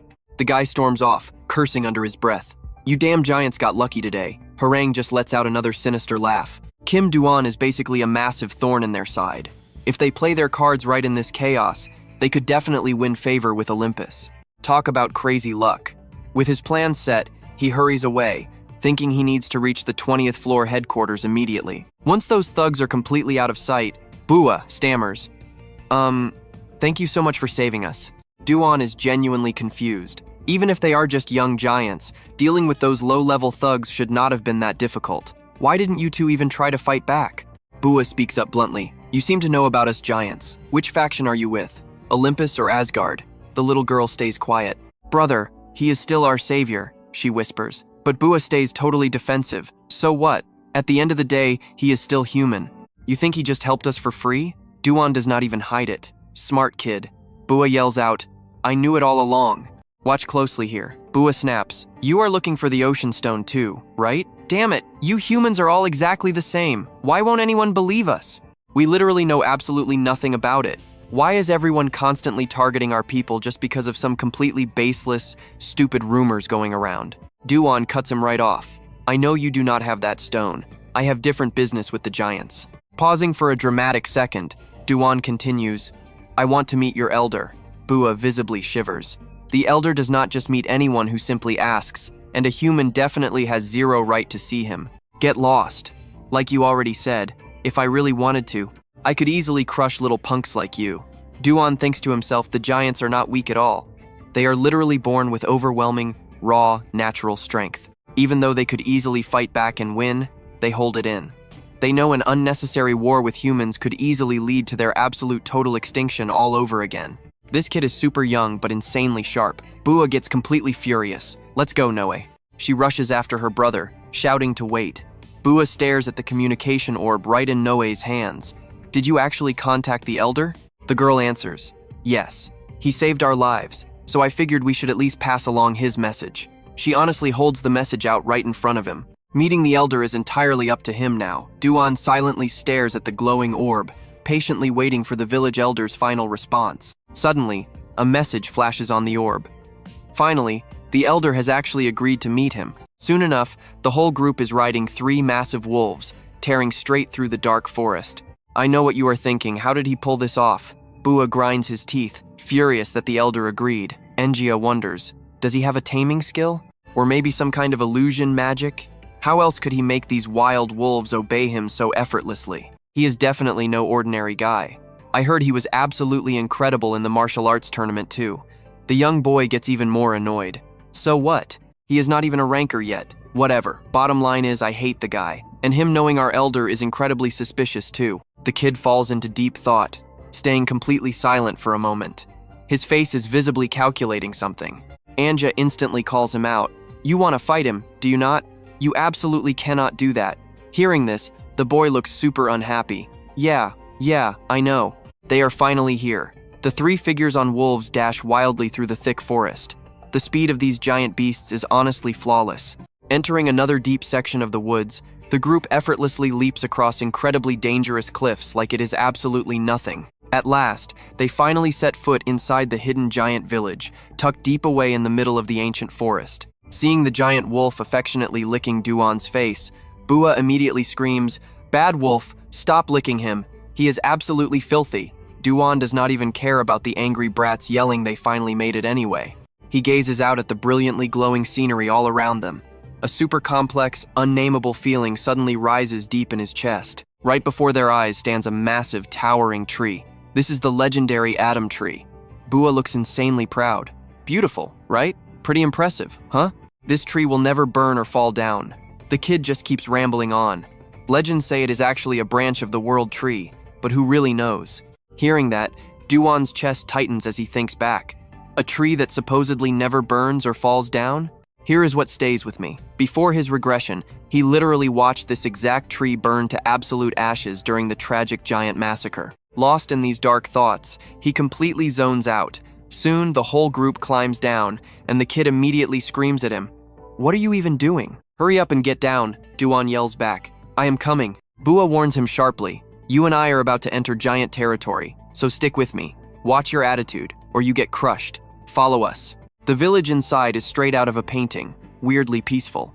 Giant houses are packed together, but since it is nighttime, he cannot see many giants out. The giant villagers immediately start murmuring the second they spot him. What is that? A human? Walking with Bua and Enwiga? Is he a guest? No way a puny human could ever be a guest here. The girl quickly reassures him. Do not mind them at all. You are the elder's guest, so no need to be shy. The elder's place is not too far away. Carved stone steps sit right in front, giving it an ancient vibe. The three hurry over. Compared to him, this house is absolutely massive. Bua looks slightly nervous before calling out. "Elder, are you inside?" Instantly, a deep, raspy voice echoes from within the house. "Come in." The heavy door slowly opens. Du-won thinks to himself, I finally get to meet him. A high-tier ranker, a transcendent being from before the great Gigantomachia disaster. This guy is literally known as the living history of the giant race. That man sitting in the dark corner, casually petting a small fox on his lap, is the elder of the giant race. Effa speaks up immediately. "Nice to meet you, human child." The elder then asks, "What did you say your name was again?" "I am getting old, so my memory is not quite what it used to be." He replies instantly, "I am Kim Du-gon." The elder nods. "Ah, right, Kim Du-gon. That kid Hephaestus keeps talking about you." Du-won freezes in total shock. He just called him a kid? Effa gets straight to business. "I hear you are fighting Olympus with someone who just reached floor 20 and is not even a ranker. Quite impressive. But let us be real. That is not bravery. That is pure, absolute recklessness. If you actually value your life, just give up. They could literally sneeze and wipe you out of existence entirely." Du-won fires back. "I heard you were a pacifist, or are you actually just completely terrified?" The elder looks visibly annoyed. "You speak without thinking at all." Du-won continues. "You must have heard. Olympus is preparing for the next great Gigantomachia disaster. Here is what you and I need to watch. Will you just sit and let your race die?" Effa is stunned. My magic refuses to touch him. He carefully observes the human. An absolutely overwhelming aura radiates directly from Du-won. The elder analyzes him. That gaze holds zero fear. He recognizes those eyes as showing extreme, unbreakable determination. He marvels out loud. "You really are as brave as I heard." Du-won thinks back. His magic control is actually incredible. Effa speaks again. "You are right. If we keep running away like this, our extinction is just a matter of time. Maybe in a decade, a century, or even tomorrow morning. Who really knows anymore? Hephaestus told me you are looking for the ocean stone, right? Despite the rumors, we never actually had it to begin with. However, I do know exactly where it is." Du-won frowns. "Why are you telling me?" "Two reasons. First, Hephaestus recommending you proves you are definitely not with Olympus." Pausing for a second, he continues. "The second reason is because of you." Saying this, the elder suddenly falls totally silent, staring intently straight at him. You and I both felt that heavy pause. After their chat, he quickly steps outside, soft light following Du-won's footsteps into the quiet night. He raises his own hand and wonders, was he staring right at this earlier? He recalls the elder's exact words. "The second reason is because you are the strongest player of this entire era." Du-won thinks Hephaestus must have hyped him up way too much to Effa. Honestly, this guy is definitely overestimating his current power level. Could this whole thing just be his hidden test? Seeing if I am actually worthy of taking the ocean stone? Whatever, I will find out where it is soon enough. So massive. Walking through, Du-won marvels at the gigantic atom tree right there. This insane size could probably rival the Monkey King's legendary staff without a doubt. At my current level, leaving even a tiny scratch on this tree is impossible. But hey, that also means I can go completely all out. I still cannot completely control the holy fire yet. It could slip out of my control and crash down randomly, incinerating whatever it touches. He closes his eyes in deep thought. In that case, Fiery Eye's golden pupils activates. Combat senses fire up instantly, scanning data for all objects and creatures within a 50-meter radius. Perception surges by 50% right now. A massive, roaring purple flame completely wraps around his entire body. It erupts fiercely, spreading around the colossal tree. Wherever Du-gon flies up, the intense fire follows right behind him. What do you and I make of this? Suddenly, his body feels weird. Is it from stacking too many high-tier skills? Stick with me here. His mind goes totally blank, and he suddenly drops. But luckily, he snaps right back to his senses. Du-gon instantly flips his body mid-air to stop himself from crashing. But right then, that purple fire absolutely explodes like someone poured gas on it. Du-gon hits the ground, muttering, "I almost died just now." He lets out a heavy breath. All I did was combine my sensory domain with the golden, fiery eyes. I never expected to see the world this clearly. Just as he thought, the synergy between these two skills is completely off the charts. The problem?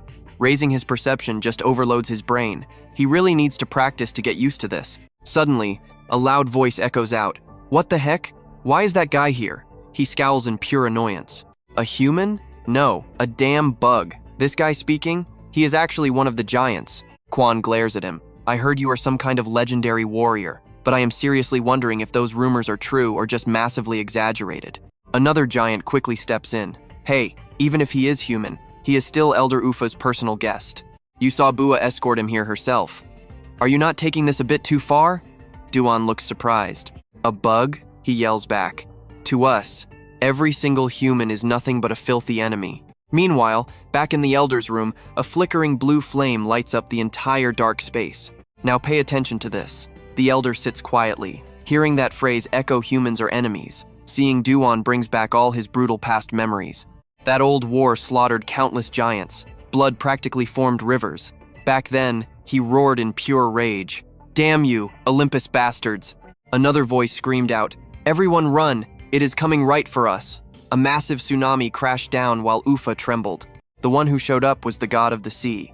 He unleashed his waves without even looking at the giant clan. The Elder suddenly snaps out of his nightmare. His little fox licks his face, trying to comfort him. He rubs its head gently. "I am okay, really."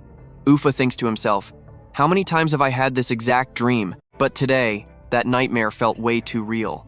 Was it because of that human kid showing up? Exhausted by the dream, he cannot stop thinking about Olympus and Kim Du-gon. Suddenly, a huge commotion echoes from outside.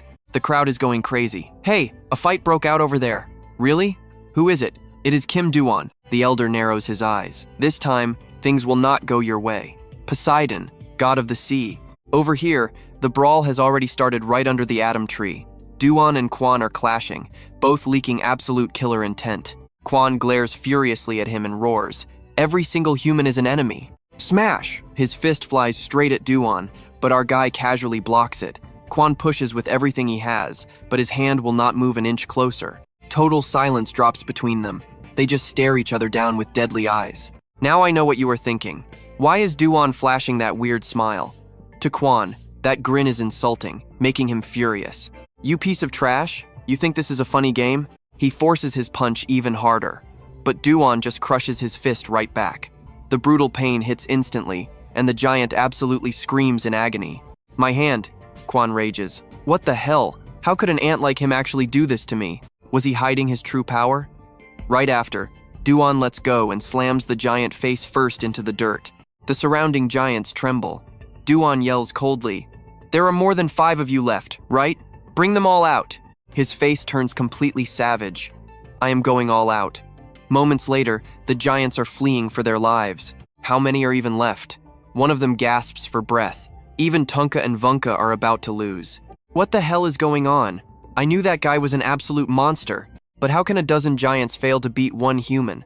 Meanwhile, Du-gon just keeps fighting them non-stop. One by one, every single giant gets knocked down.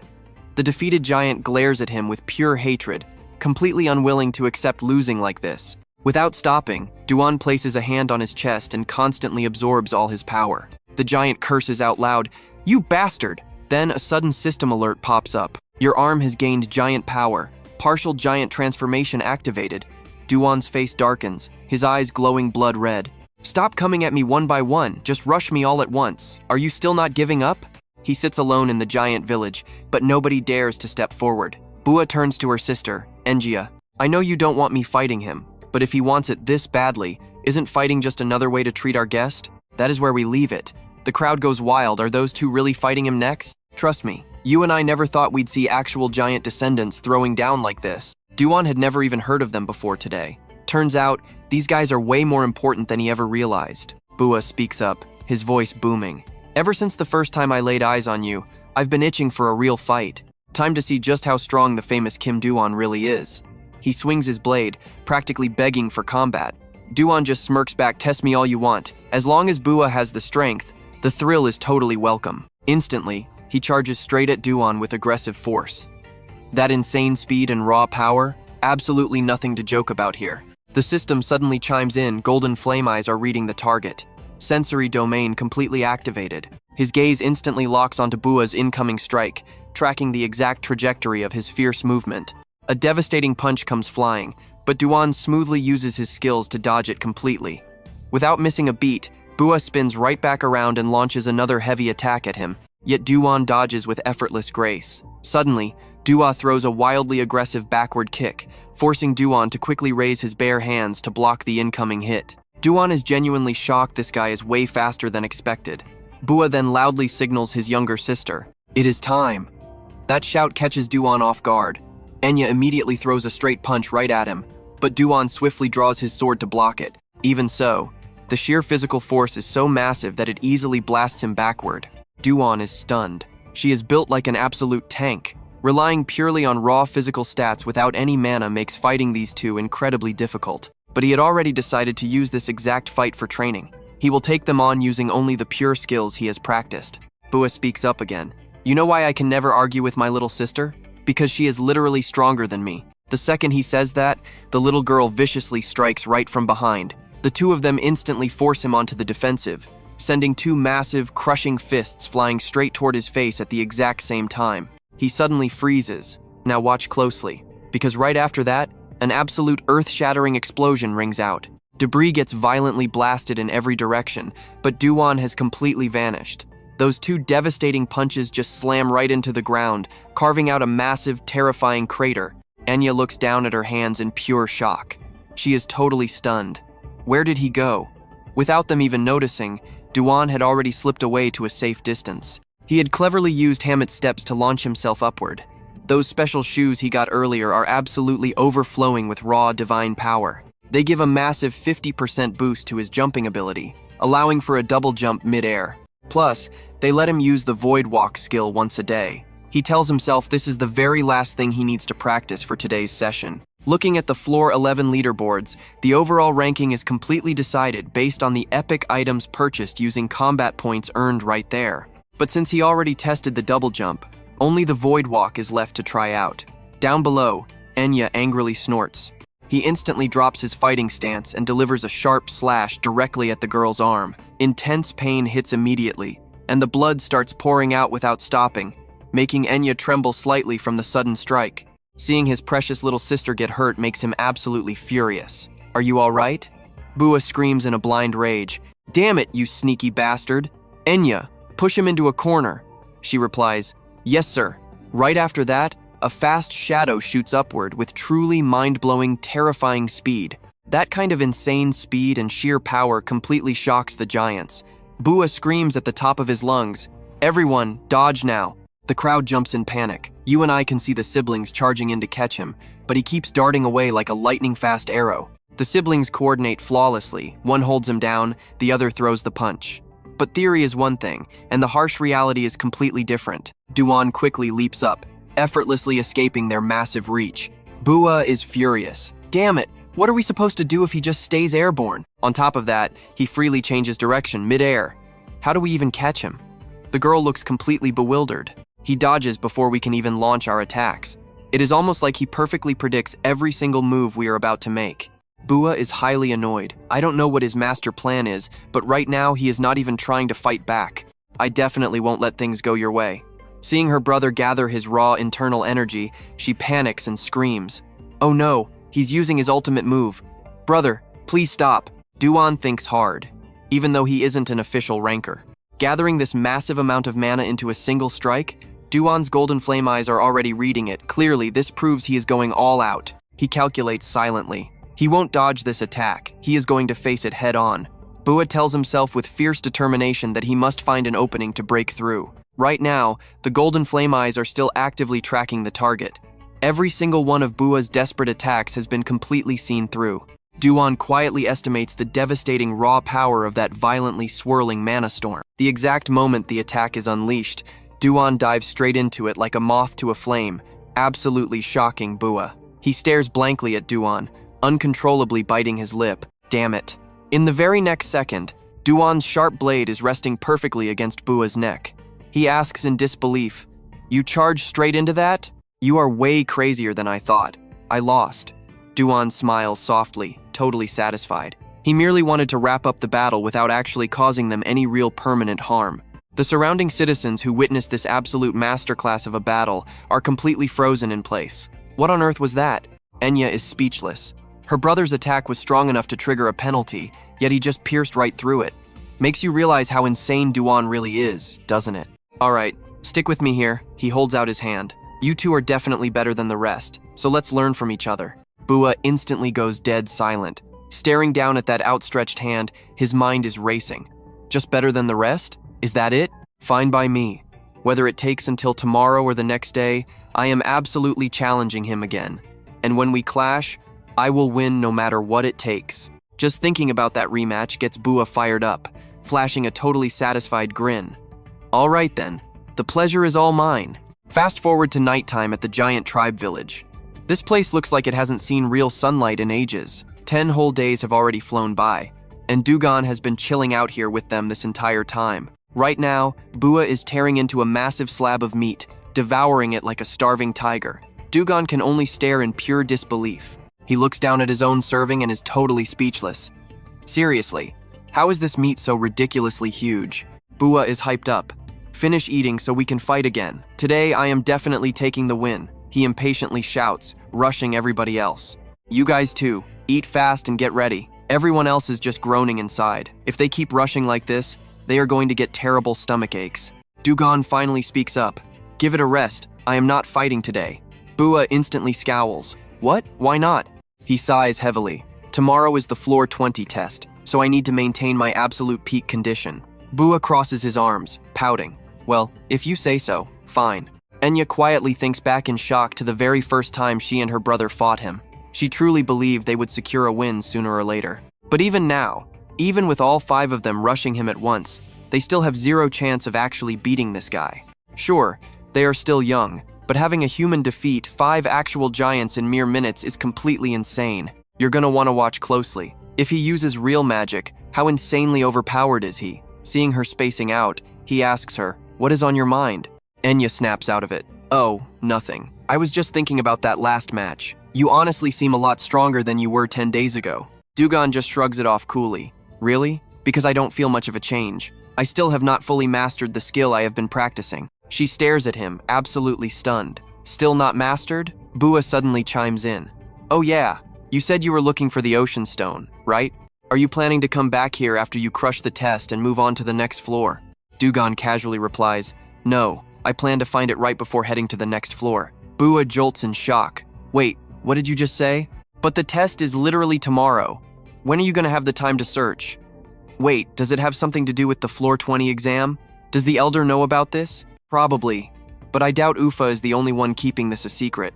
The giant god is another prime example. You guys claim to be descendants of the giant god, so your dad probably knows about it too. He has just been keeping his mouth totally shut. Is that item seriously that important? Bua asks, totally confused. Du-gon nods. Exactly, but Bua is still highly skeptical. If we actually have it like the rumors say, why would the elder let you know? Du-gon's expression instantly darkens, and then he lays out his best guess. Maybe it is because I am the absolute strongest one around? Juan explodes in pure rage. Damn it, how could the elder do something like that to us? Why would he stay completely silent if he knew all of this? Even though he knows we are suffering so much, all because of that stupid, ridiculous legend going around? Enya tries to intervene. Just calm down! But Juan screams back at her. Am I wrong? Do you know how many times those bastards messed with me just over that nonsense legend? I almost died because of it. Let's be totally honest here. I am not the only one feeling this way. Every single one of us is enduring this pure misery. Is that stupid stone seriously worth more than our own lives? I have to stay on guard constantly, hiding like a rat every time I go outside, and when caught, I just have to lie there and take the beatings. What is that stupid rock anyway? Du-gon sharply cuts him off. I know what you're thinking, but wait. Honestly, the elder made the right choice. Hearing that, Wan is utterly stunned. He cannot even believe his own ears right now. What did you say? Du-gon continues talking. If they actually got their hands on that stone, you all would be dead. Isn't staying silent way better than letting your entire tribe get wiped out? Wan loses his mind. You little bug, what the hell do you know to talk like that? He charges straight at Du-gon, throwing a brutal punch, but Du-gon tilts his body, dodging it with lightning speed. Du-gon aggressively slams Wan face first right into the table. Food explodes everywhere, creating an absolute catastrophic mess all over the place. Shaking with pure fury, he screams out loud, "Let go of me!" Du-gon glares down. And what about you? What do you actually know about Ufa? Being completely clueless is not a crime, but not knowing doesn't give you the right to just run your big mouth loudly, spouting whatever you want like that. Got it? Finished talking, he simply lets go. Wan just keeps screaming non-stop, but Du-gon does not care at all and turns to walk away. Enya finally speaks up. He left. Another giant steps in to hold the guy back. Hey Wan, you have been fighting him for days now. Do you still not get it?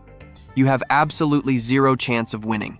But Wan stays incredibly stubborn. Whatever, I am going to see the elder right now. I need to demand a straight answer from him. Bua steps forward and walks off. We have no idea if the elder was right or wrong, but the truth comes out tomorrow anyway. So please, let's just avoid causing any more useless trouble. Even Bua is totally confused now. Damn it. Did the elder and his father seriously keep something this massive hidden from everyone? Du-gon, what do you actually know? The scene shifts to Du-gon returning to his room. Here's where we leave it.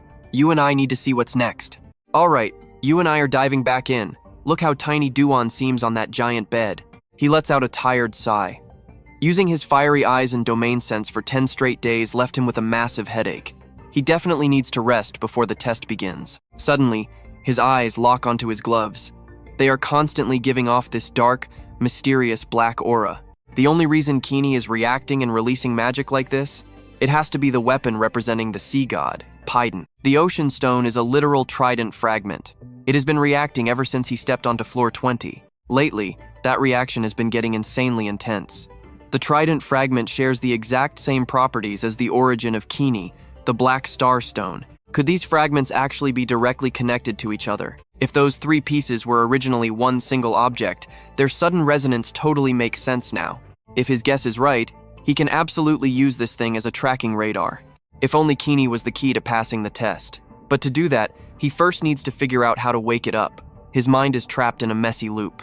Kini, reach out and find those remaining pieces. Search for their hidden existence. He keeps pushing it mentally. Open your eyes. Do it just like last time. He constantly pours holy fire into Kini, promising to use it so well the old man will jump with excitement. So stop sleeping and wake up. He mutters to Kini alone, getting zero response. Morning breaks on a massive island, with crystal clear, freezing seawater completely surrounding them. Now pay close attention here.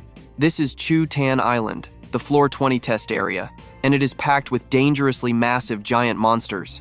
Du-gon is amazed. This island is small but absolutely crawling with monsters. Bua notes how much it looks like the tutorial island. The tutorial island was likely based on this place. Enya excitedly reminds him. Remember almost dying to a chimera? The kid blushes bright red. Boo steps in to explain. Anyway, we tagged along because the elder told us to guide you straight to the test area. But honestly, nothing on this island is a threat to you. Even we cleared this test like it was an absolute piece of cake. Du-gon sighs quietly. Who knows? Maybe this is not just going to be a normal test. Enya says the giant clans are actually interested in this test. But few showed up, afraid this whole place would turn into a massive battlefield. Seems this test is way bigger than usual. Du-gon thinks they made a huge, overcautious decision, hiding themselves entirely since the Great Gigantomachia disaster. There is absolutely zero chance Olympus, who shares a deeply cursed history with the giants, would fail to notice this sudden shift. If things go wrong, he loses the giants' trust. He absolutely must find that ocean stone. A system alert chimes. Test starts in 10 minutes. Du-gon says, I have to go. The rest is completely up to you. He warns them, the elder sending you here means your tribe's situation has changed, so go ahead and run wild. You and I both know a fight is coming. Bua smirks. A fierce squad arrives, but the kid yells to just go, "Catch you later!" One of the thugs angrily screams not to let him escape. "Grab Kim Du-gon. We cannot let him reach that test area. Wipe out these big fries quickly, then go straight after Kim Du-gon." Before he can even finish, a brutal kick slams right into his stomach. The terrifying impact instantly triggers a massive explosion, sending debris flying everywhere. The guy shakes uncontrollably, but still forces out a weak, provoking voice. "Cowards? Got a death wish?" Bua steps up. "Cowards? Honestly, I am not so sure about that. Guess you haven't noticed, but the whole situation is completely different now, right?" Shocked, he asks what they mean. But before he finishes, the girl ruthlessly smashes another guy's head, sending fresh blood spraying relentlessly into the air. Uya normally looks so sweet and gentle, yet right now, facing her enemies, she is literally nothing but a pure, bloodthirsty monster. She glares at them with terrifyingly dark eyes. It looks like they are pouring all their deep-seated hatred for humans right onto this pathetic group. He trembles. What are those scary eyes? They are totally different now. Bua sarcastically announces the bad news. "From now on, we fight with everything we have. So let's play." Instantly, Boo's eyes also turn violently brutal. High up on floor 20, two mysterious figures are watching this entire chaotic scene from above. A voice speaks up. So Kim Du-gon saved two giant children, and Harang, the Red Wolf Guild master, got that intel. He is the floor 20 examiner, Joseph. The guard replies, "Yes, sir. Plus, we just got a report that the giant clan actually sent escorts to bring him to the test area." Joseph scoffs. "Those crazy dogs cannot stop Kim Du-gon. He already played Olympus twice. I sent bureau agents to stop him. Trust me, you and I need to see this showdown." All right, you and I are jumping right back into the action as the admin and his lackeys focus on the exam, orders instantly received. The guy next to him just cannot hide his heavy suspicion. A giant actually helping out a weak human? This is incredibly weird. Most giants have absolutely despised humans ever since the massive Gigant Mahi disaster hit. Do you seriously think that deep hatred just vanishes overnight just because he saved a couple of their kids? Now So chimes in, saying who knows what he is secretly plotting. The giant race currently holds the Ocean Stone. He continues, "Go become the examiner for the 20th floor and use this chance to find that stone. If a lowly thing like you actually finds it, I will officially acknowledge you as my son." He firmly believes it, absolutely convinced there is no way his father's words could be a lie. He is so obsessed with that stone he would even defy orders. Kim Du-gon, a human shaking hands with the giants, and now those giants actually left the forest with him. Could he actually be connected to the Ocean Stone? There is literally no other reason that would make the usually silent giant race suddenly take action again. But right at that exact moment, another voice speaks up reporting, "Sir, we are extremely sorry. We completely lost track of Kim Du-gon. As for our main guy, Du-gon, he is currently standing on a steep cliff to check out the situation. As the 20th floor exam begins, he thinks to himself, sure, there was some trouble on the way, but I finally made it to the testing zone. I am pretty sure those two will handle things just fine.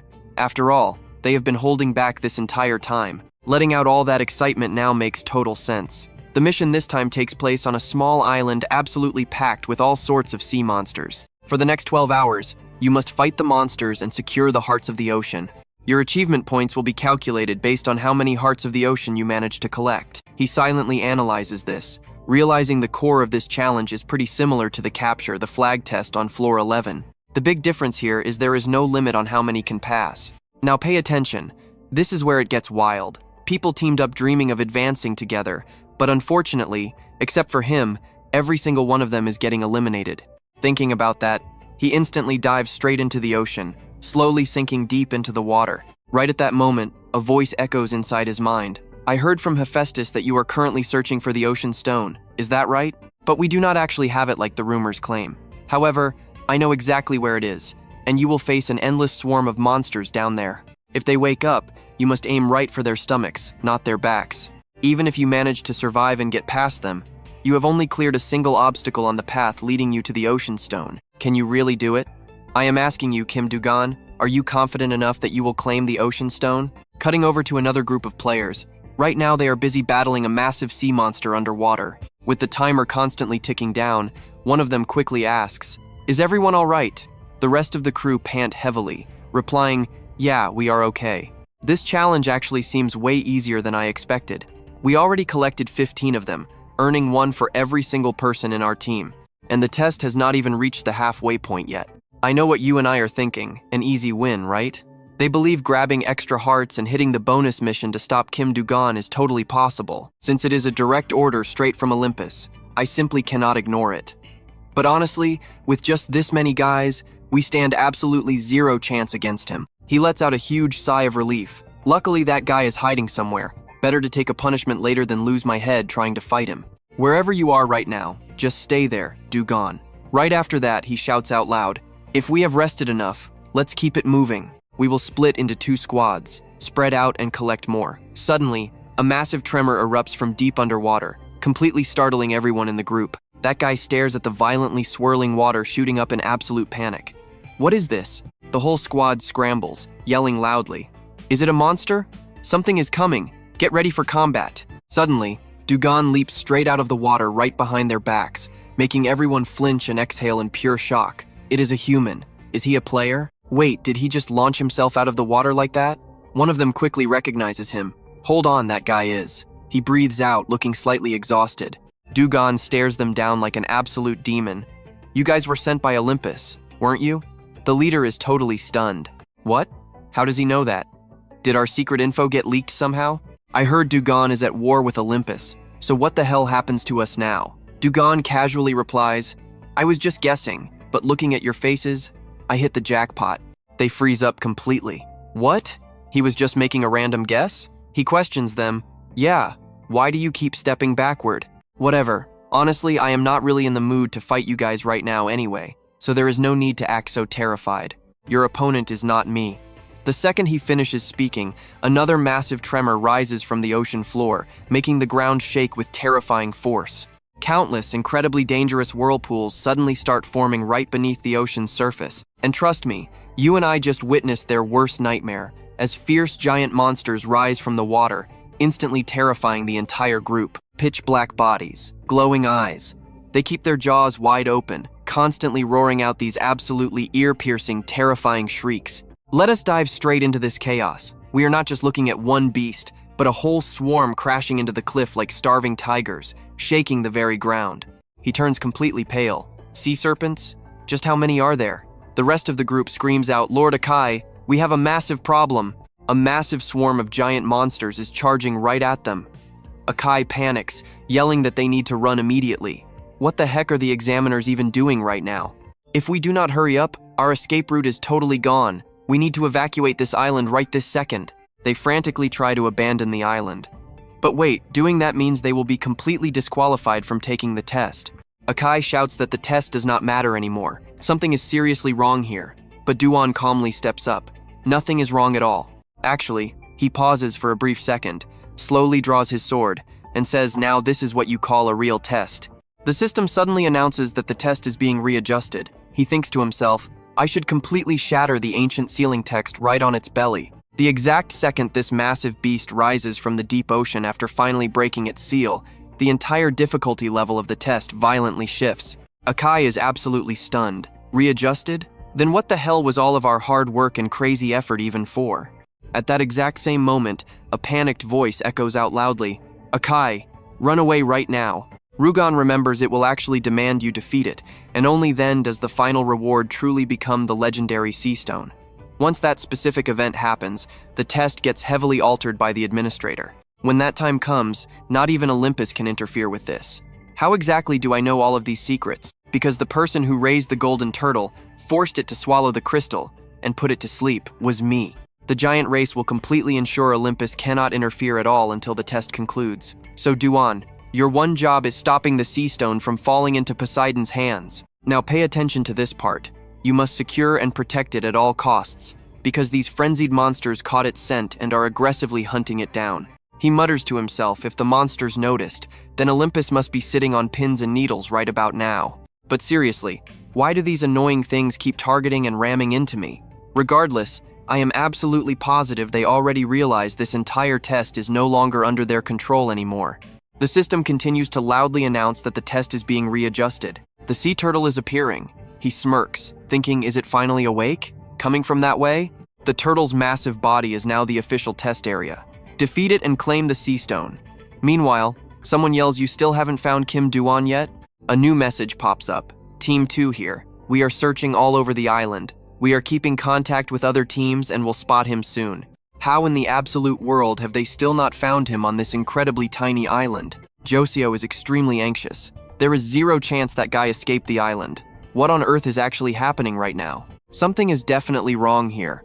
The ground is violently shaking, and the monsters have fallen into a state of pure frenzy. He angrily grinds his teeth. That absolute bastard Du-gon. Is he secretly plotting something sinister? Suddenly, his system flashes a bold notification. The test is currently being readjusted. You have been forcibly expelled from the test area for failing to meet requirements. This unexpected message leaves Joseo completely and utterly shocked. You saw that coming, right? He could never have predicted this. Very soon, they are all totally kicked out without being able to do anything else. In just a single blinking moment, both of them are suddenly standing in a completely different location, far from that mountain. Joseo looks back at where he just stood, his face still full of absolute disbelief. Right then, the system continuously announces that the test has been readjusted. The sea turtle is appearing. Its body has been selected as the new test area. Defeat the turtle and claim the ultimate prize, the sea stone. From beneath the water's surface, a colossally giant creature slowly rises up, glaring with incredibly ferocious, glowing eyes. It opens its massive mouth and violently slams its body into the mountain. This is the sea turtle, the only turtle that failed to become the black tortoise. The absolute ruler of the 20th floor, and easily one of the strongest creatures in the entire ocean. Joseo is totally furious. Damn it, the sea turtle's seal was broken, so the test difficulty was manually changed by the administrator already? Unbelievable that defeating it rewards the sea stone. The turtle's terrifyingly huge size must definitely be due to the powerful influence of that stone. This is 100% that guy Du-gon's doing. No other crazy bastard would be foolish enough to pull this off. I need to report this to my father and request backup immediately. Once this test finally ends, you will not escape with your life. Just as he finishes speaking, figures suddenly plummet quickly from the mountain above. It is the entire Red Wolf Guild. They are totally defeated and look absolutely pathetic right now. Joseo's face darkens, recalling the Gigantomachia disaster. And trust me, you are going to want to see what happens next. Long time no see, Suda. Suda is a giant race ranker, the 21st son of ST. He speaks up. I do not think we are close enough to waste our breath on small talk like this. Joseo, I heard you are the examiner for this floor's test. If so, shouldn't you be inside the test area right now?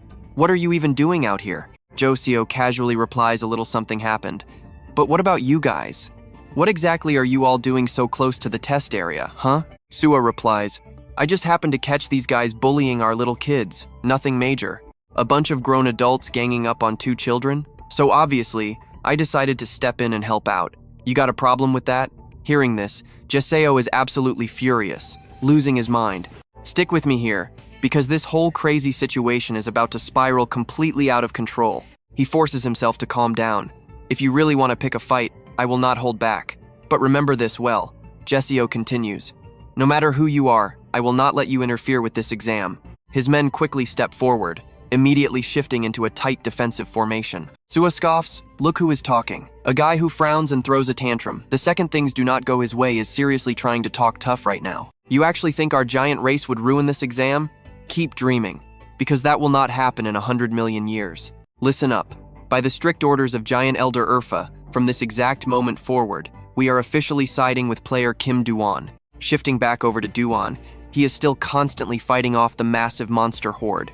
Every single beast that rushes in gets brutally struck down by his blade in just a few lightning-fast flashes. While fighting, he keeps an eye on his surroundings, hearing loud noises echoing through the area.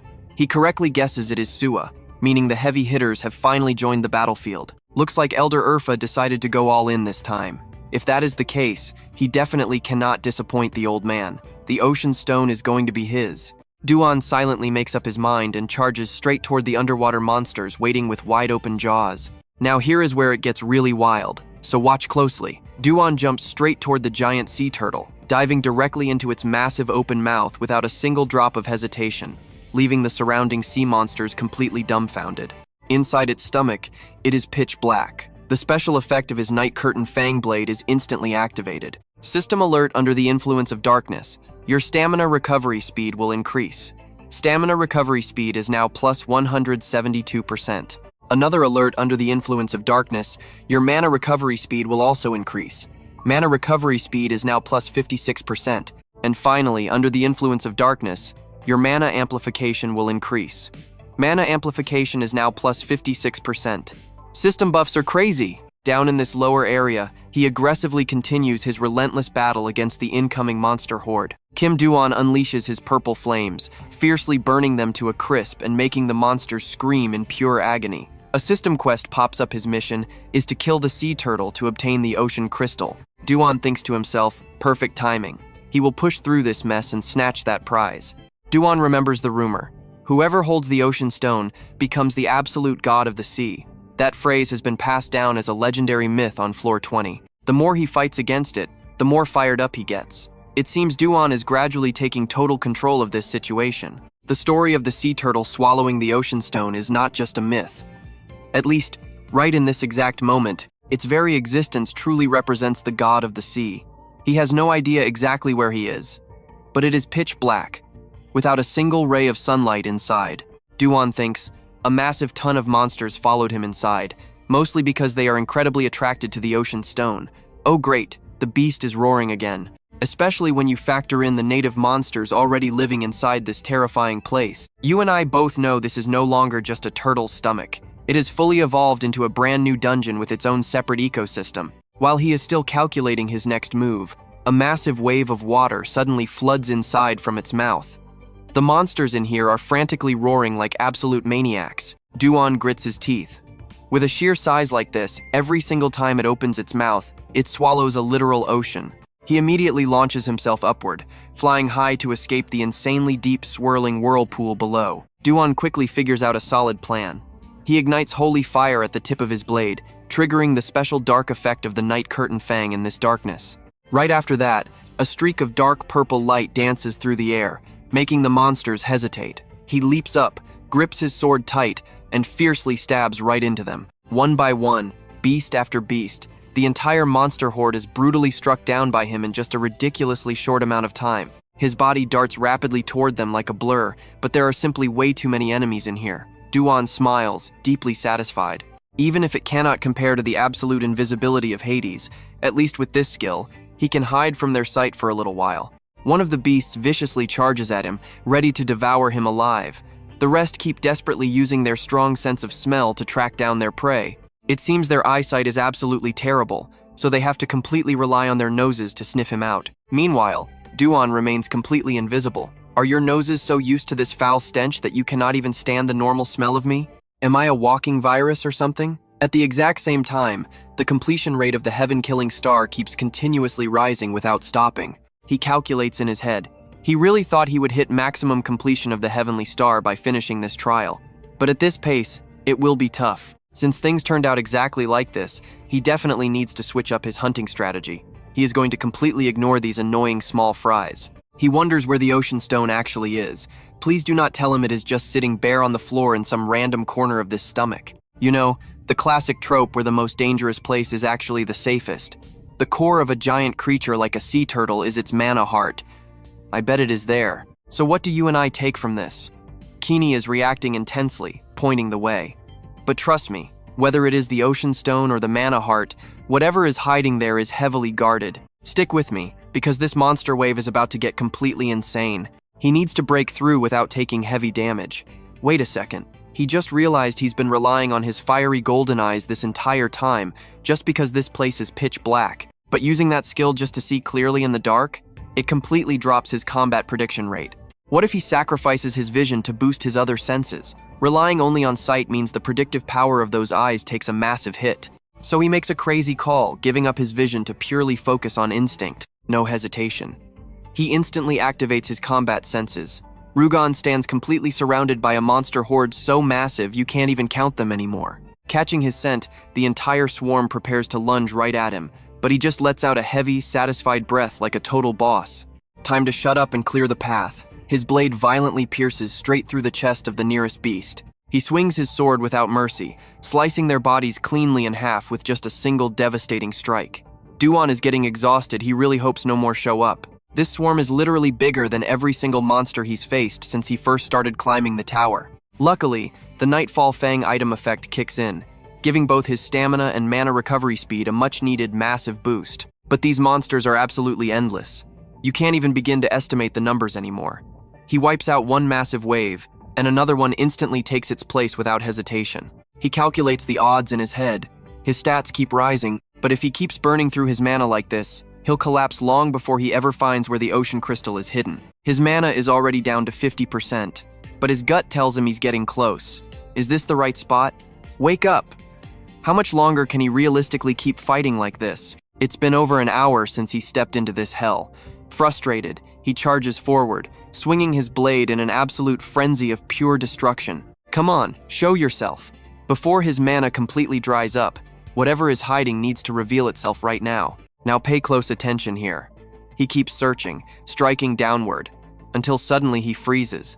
He spots something incredibly familiar, and things are about to get wild. Pushing past his limits, he dashes straight toward it like an absolute madman. Du-gon is overflowing with pure joy. There it is.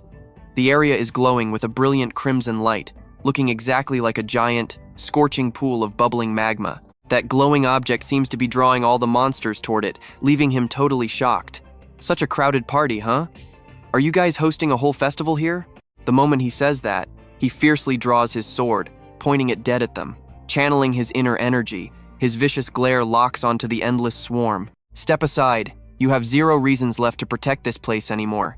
I am the true master of the legendary ocean crystal. Du-gon immediately unleashes Hell, a brutal built-in skill of Kaini. It channels dark mana leaking directly from Kaini's eye, letting him force any chosen target straight into a very specific, doomed location. His eyes widen at the artifact. The ocean crystal's master has to be him. The winged shoes of Hermes, Athena's legendary shield, and Apollo's blazing sun chariot. These are all signature masterpieces meticulously crafted by Hephaestus, easily the absolute greatest blacksmith in the entire tower. But if you had to pick the ultimate masterpiece out of his countless creations, it would undeniably be the world-shattering lightning bolt forged for Zeus. An item so insanely overpowered that a single swing can obliterate an entire island, while perfectly manipulating the weather to match the user's will. And the Kaini he's holding right now? It's a godly artifact on that exact same legendary tier. His gaze remains absolutely fierce, burning straight through that endless sea of terrifying monsters. And they're glaring right back at him. He's about to face down a monstrous swarm as thick as weeds, completely on his own. Du-gon calculates it. Adamantium can completely absorb the combined power of the Dark Starstone, Heaven Starstone, and Ocean Crystal. Of course, the raw power of any artifact heavily depends on the actual skill level of the blacksmith who forged it. Let that sink in for a second. Hades' Kaini was made by a disciple, but Du-gon's was crafted by Hephaestus himself. That means his version is literally more perfect than the god of the underworlds. With that thought, a violent burst of purple flames shoots straight toward the monster horde. It completely stuns them for a brief second, but instantly, the entire pack charges madly at Du-gon, looking ready to swallow him whole. Rugon screams out, "You know it's a death sentence and you still rush in? You weaklings are just thirsting for something way out of your pathetic league." He instantly unleashes Hell, sending a massive, terrifying beam of light sweeping right through them. Du-gon watches in awe as the monsters vanish into the mana stream, swallowed up completely as if wiped out by some invisible force. He can't help but wonder where exactly does this dark energy lead. Damn it, it feels like his right arm is being brutally ripped apart. Even with his mana over 100, it still hurts this much? His human body alone just isn't enough to handle the sheer raw power of Kaini. Just 2 more times. If he can endure this just 2 more times, he immediately activates his winged shoes. Hermes' step skill triggers. A system alert pops up thanks to the item effect. His jumping power just increased by a massive 50%. Du-gon rockets into the air, launching a brutal head-on strike. Fighting this absurd number of aquatic monsters completely solo is definitely starting to drain his energy. But he can't let the giants down. He activates Skystep, doubling his speed, and that's where we leave it, trust me. You'll want to see what happens next. Let's dive right into the madness. System warning airwalk active for 5 seconds. Just one more strike, he told himself. Du-gon was completely running on empty. He quickly scanned the area, the system instantly confirming his fiery golden eyes were locked on and reading the target. He frantically rolled his eyes around, frustration boiling over. "Where are you? Show yourself." The kini glove on his hand started vibrating, resonating with a hidden fragment nearby. He finally spotted his target. Gritting his teeth in pure rage, he swore he would cleave that thing right in half with a single devastating blow.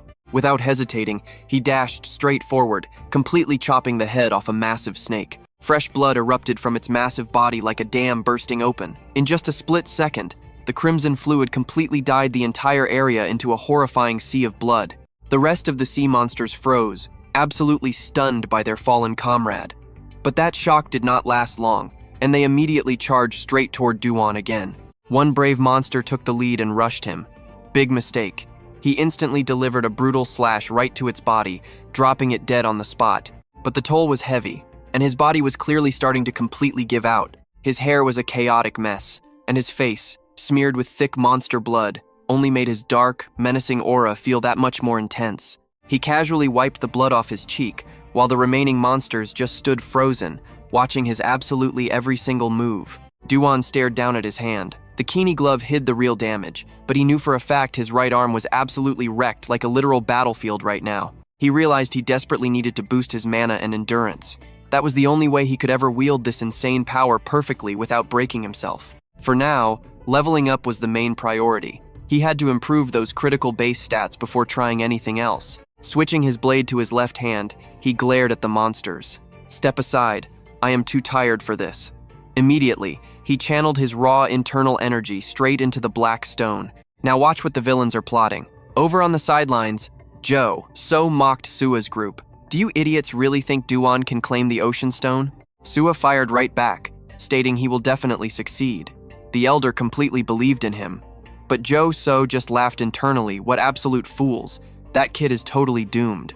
How could he possibly defeat a monster that literally rules the entire ocean?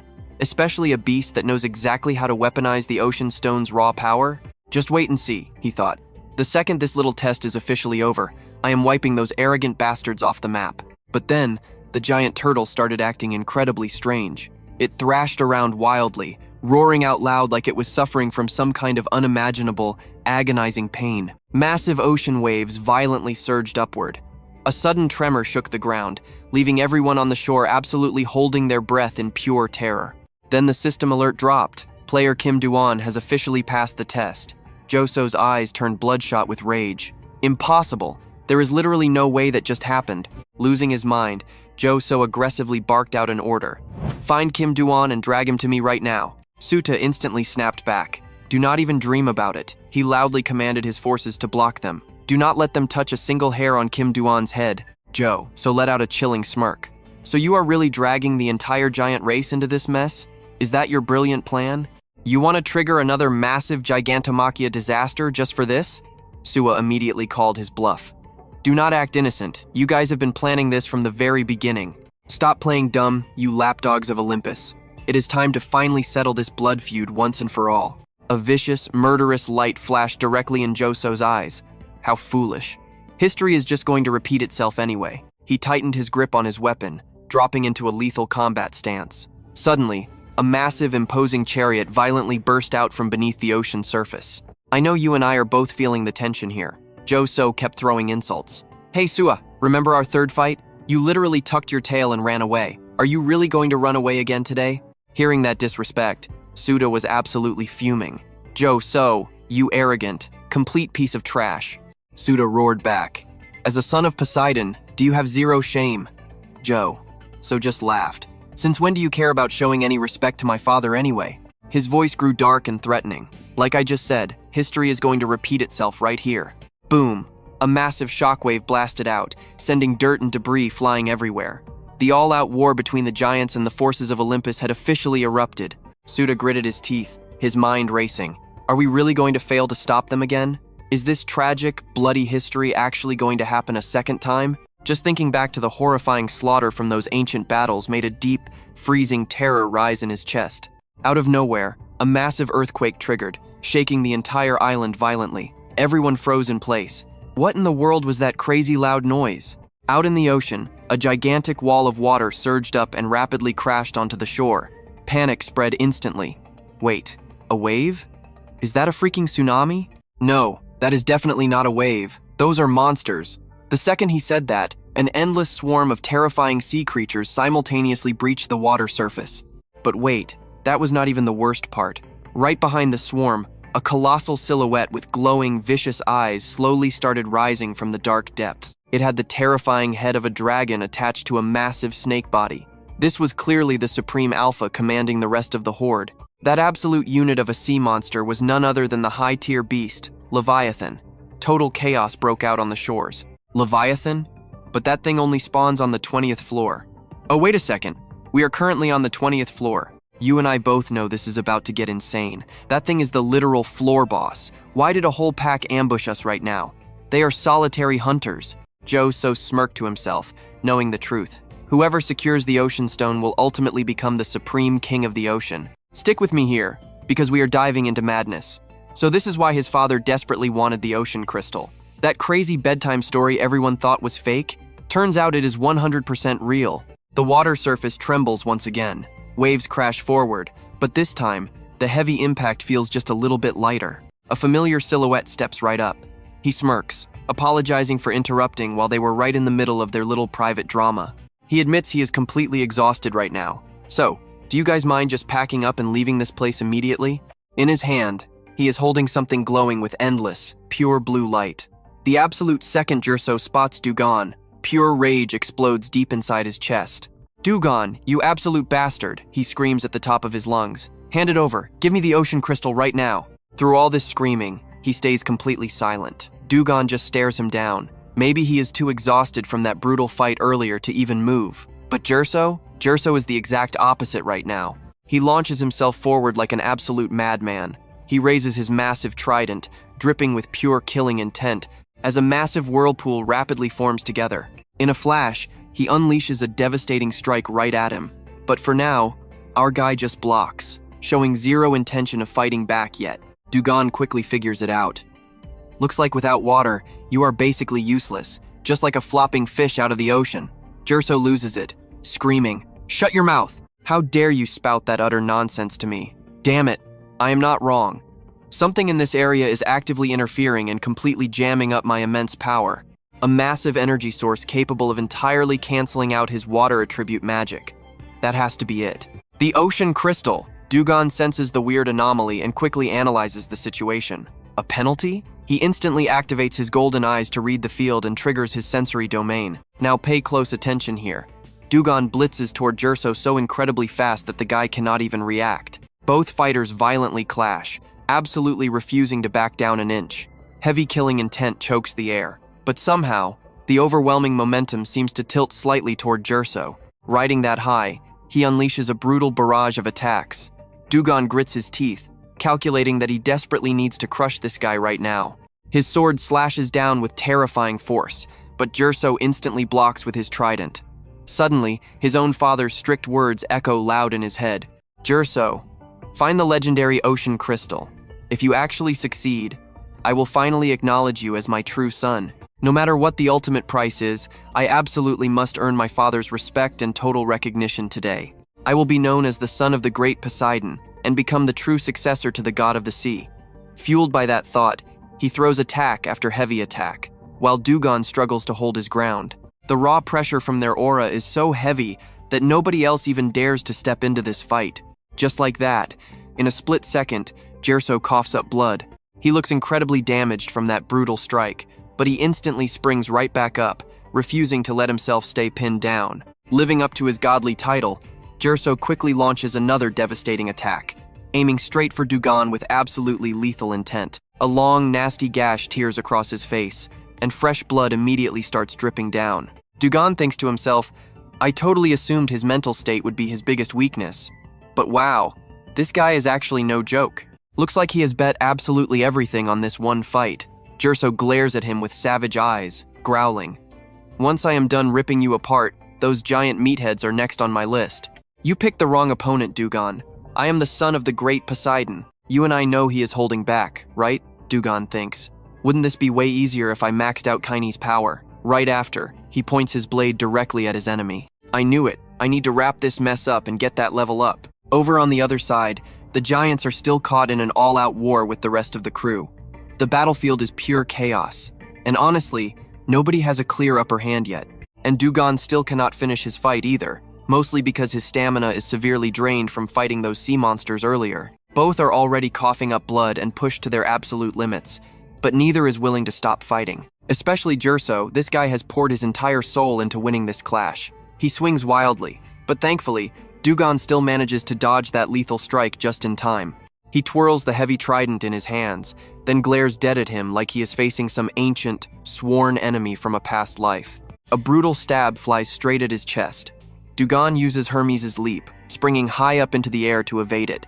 He still hasn't launched a single counterattack, just dodging over and over. Who knows what crazy plan Du-gon is cooking up? Jerso furiously roars, "You incredibly tricky little bastard!" He grinds his teeth, thinking, why is this puny brat so impossibly tough? He just keeps sidestepping every single one of my incoming attacks. He is not just fast. It literally feels like he predicts my exact next move. He knows it even before I swing my trident. Could it actually be linked to those eyes of his turning red? Right then, the golden eyes are actively reading him, keeping that sensory domain fully locked and loaded. Du-gon calculates in his head. Because of the ocean crystal, he literally cannot use his water element, but his raw physical strength is still absolutely terrifying. Is it just because he is Poseidon's son? Or is the level gap really just that massive? Jerso sneers. Why did you suddenly stop moving? Have you finally realized the massive gap between us? Du-gon just curses back. What absolute trash. Then he adds a cold, mocking smirk. What about you? You are rushing this because you know the sea monsters are swarming over here, right? Jerso smirks. Seeing you talk this arrogant means you still have a reason to live. And that's where we leave it, trust me. You are not ready for what's next. Alright, stick with me here. I'll rip your damn mouth off so you never speak again. But suddenly, a hand shoots out, stopping him cold. Lord Zeus is absolutely losing his mind. How dare you? Get out of my way. His subordinate desperately tries to stay calm, begging him to retreat. The situation is getting worse, sir. But Zeus stays stubbornly blind. Nonsense. He's the one who should run. Before he can even finish that sentence, one of his men's heads goes flying. Sua stands fiercely amid a massive pile of corpses he just created, screaming at the top of his lungs to pressure them. Don't let a single one of these cowards survive. Take the arms and legs of your enemies as your glorious trophies for this absolute bloodbath. Sea monsters on one side, bloodthirsty enemies on the other. His subordinate desperately pleads again. Lord Zeus, please. You need to calm down and think. I don't know about those giants, but there is absolutely no way we can fight off this massive horde of incoming sea monsters. We have to fall back right now. Even hearing this, Zeus just can't accept it. His pride is screaming, and he hesitates, completely unable to make the call. He grinds his teeth in pure rage. You're telling me to run away when the exact thing I've craved is right in front of me. Du-gon watches this reaction and smiles to himself. The guy has completely lost his mind. His loyal men physically drag him. Lord Zeus, please, we have to hurry. Filled with bitter resentment, Zeus screams out in anger. Get off me. Now watch closely. He looks just like a total loser here. Zeus glares absolute daggers right at Kim Du-gon. Finally, caught in this totally impossible dilemma, he realizes there is zero choice left. He has to sound the retreat. His squad instantly scrambles in total panic to fall back. Everyone, hurry up and get on the sun chariot. Sua excitedly screams out at them. Has the day finally come where the arrogant Zeus turns tail and runs for his life? What happened to all that big talk from just a minute ago? Suda instantly chases after them, shouting, Don't just run away like cowards. Come back and let's end this right here, right now. The chariot rapidly shoots into the sky, fleeing without ever looking back. Suda stops the chase, just standing there and watching closely until the entire group completely vanishes from sight. Only then does Suda turn around, literally unable to believe it. He asks the main character, Did we actually just win? Du-gon replies, Yeah. He tightly grips the ocean sea stone in his hand and adds, It sure looks like it. Sua is overflowing with pure excitement. I get it now. We didn't just take a beating or run away this time. He screams across the blue sea that the giant race actually defeated Olympus. Scene change. As night falls over the giant tribe's territory, everyone is happily throwing a massive party to celebrate this insane victory. The crowd is super hyped up, yelling, Bring out another barrel! We absolutely have to enjoy today to the absolute fullest. Go get it yourself, you brat. Can't you see that everyone else is way too busy enjoying the party right now? Literally no one can hide the pure happiness and pride on their faces. Meanwhile, Du-gon sits completely alone in his private room. You and I know how exhausting that was, right? He's quietly drinking tea, looking pretty drained, just listening to the wild cheering outside his window. They literally threw a party the second they got back. But honestly, considering how long they've waited for this specific victory, it makes perfect sense. Should I go out and join the fun for a bit? Nah, forget it. Now really isn't the time to get all excited. I actually lost that clash. If it wasn't for the ocean stone, we wouldn't have been able to hold out that long at all. If that battle had dragged on even a little bit longer, I would have been completely defeated. Suda didn't stand a chance either. Worst case scenario, the giants would all be dead. He looks down at his hand. This current level of power still isn't enough to strike at the heart of Olympus. But regardless, things are still progressing way better than I expected. In just 5 years, I've managed to come all this way. Now that I finally have the ocean stone in my hands, I can grow even faster and go even further. He pulls out his communication orb and thinks, what exactly should I do next? Suddenly, an idea sparks in his head. Who knows what it is, but Du-gon instantly looks a whole lot happier. He even starts softly humming a little tune. Meanwhile, over on the other side, Hephaestus suddenly starts sneezing uncontrollably without stopping. He's super confused. Why is his entire body suddenly freezing cold while literally standing right in front of a scorching forge? What the heck? Did he catch a cold? Right at that exact moment, his communication orb lights up. Hephaestus wonders, who's messaging me at this hour? Hephaestus checks the message. Hey uncle, how have you been? I just scored a seriously amazing item. Let's meet up real soon. Hephaestus sighs, totally exhausted. Honestly, catching a cold might actually be better. Du-gon quickly brings the item over, and Hephaestus is left in pure, speechless disbelief. Is this really the ocean stone? You absolute phantom, you really have a crazy talent for finding top-tier loot like this. Where did you even get this? My uncle hasn't been able to find this thing for literally thousands of years. Du-gon just laughs happily. I guess I'm just luckier. He gets incredibly annoyed. Cut the fake humility, will you? You're saying that as casually as if you just picked up a random coin on the street. Losing the ocean stone, combined with Zeus acting completely reckless, at least for the time being, Olympus won't have the free time to bother with him anymore. Hephaestus looks right at him. You must be thrilled. Du-gon flashes a bright smile. How could I not be, with one less massive headache to worry about? He thinks to himself that his dad will be super busy trying to control his furiously steaming uncle right now. So where does that leave us? No matter how smart this kid is, he can't possibly know Olympus's deep internal secrets. Let's dive into this. Because our boy just flipped the entire chessboard again, making everything go exactly his way.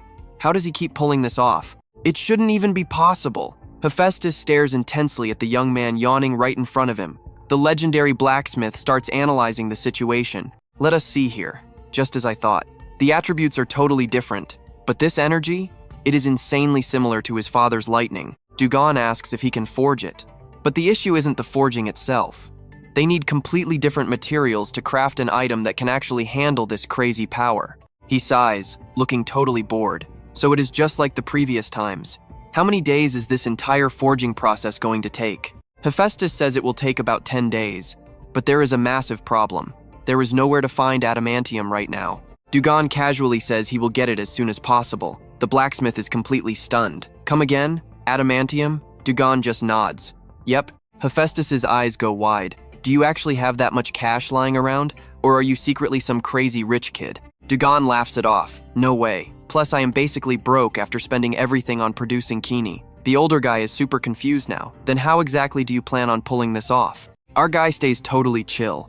I will just find a way, even if it takes some time. Hephaestus admits that coming from him, it is definitely not an empty promise. Knowing that, he feels relieved. He then asks, so what is your big move now? Du-gon replies, just like you said, Olympus will not be paying any attention to me for a while. So I am using this perfect window to focus purely on leveling up. I absolutely cannot waste this precious time that I fought so hard to earn. Here is the part we need to watch. He looks right at Du-gon, determined to fight Olympus, huh? Du-gon hints he wishes it was that simple. What do you mean by that? Are you planning to cause another earth-shattering disaster? Our guy just stays totally silent. So I am leaving the forging entirely in your hands. Do not worry about the payment at all. I will leave a deposit later. Right after that, he quickly says his goodbyes. I have got to run. Catch you later. He walks straight out of the blacksmith shop and heads right into town. Walking down the street, he smirks. The old man looked pretty shocked. If he actually knew what I am plotting right now, he would probably pass out on the spot. Right on cue, a system alert pops up. His egg is moving. Du-gon wonders if the egg is squirming because its hatching rate just went up. It has been awake for at least half a day now. Du-gon speaks softly to it. Just wait a little bit longer. We will meet your sibling super soon. The egg tilts, acting confused. He teases it will be so fun. The rotten parts of the tower will come looking for us, and you will grow stronger by eating them all, right? The egg literally nods. Du-gon reassures his little companion. Alright, just hold on a little bit longer, and I promise you will get an absolute feast very soon. You and I both know exactly where this is heading. Your food is waiting right where Odin told us. He thinks to himself, having his most desired prize snatched away. I do not even need to guess how violently Poseidon is going to react to this massive disrespect. Now I just have to sit back, wait, and see if their relationship is exactly how Hercules remembers it. Odin once warned him very clearly. That ocean stone is something that absolutely must never fall into the hands of Olympus. But if you manage to claim it, the fallout will be unpredictable. You will instantly become the #1 target for all of Olympus. Back then, Hercules stepped in, telling him not to stress over it. Since my father is currently sitting as the absolute supreme ruler of Olympus, Poseidon will not be able to lay a finger on a player, especially someone who isn't even a ranker yet, just to steal the ocean stone. If the king of a massive guild makes a move, the other major factions definitely will not just sit around and watch. And if that actually happens, everything becomes incredibly messy. Odin questions this logic. So what about the chance of Poseidon just acting completely on his own? Hercules shuts that down. With my father keeping a tight leash on things, he will not make a move easily. The 3 supreme gods of Olympus might share the exact same blood, but they are completely chained to an endless, brutal war for absolute ultimate power. Especially my dad and my uncle Poseidon. They have been at each other's throats for the top spot since day one. But everything changed when my father secured the Sky Stone, one of the 3 core stones, and used it to forge his legendary lightning. He essentially secured half the total power of all Olympus. At that very moment, he realized something absolutely critical. The Ocean Stone and the Underworld Stone could never, ever fall into the hands of his 2 brothers. Du-gon asked the golden question. What is the answer? You have probably figured it out already, right? Hercules replied. Yeah, we cannot give up the Ocean Stone. We just have to make Zeus and Poseidon destroy each other. Snapping back to the present. Inside that very room, broken objects are scattered in total chaos all over the floor. A voice dripping with absolute fury echoes out. Why?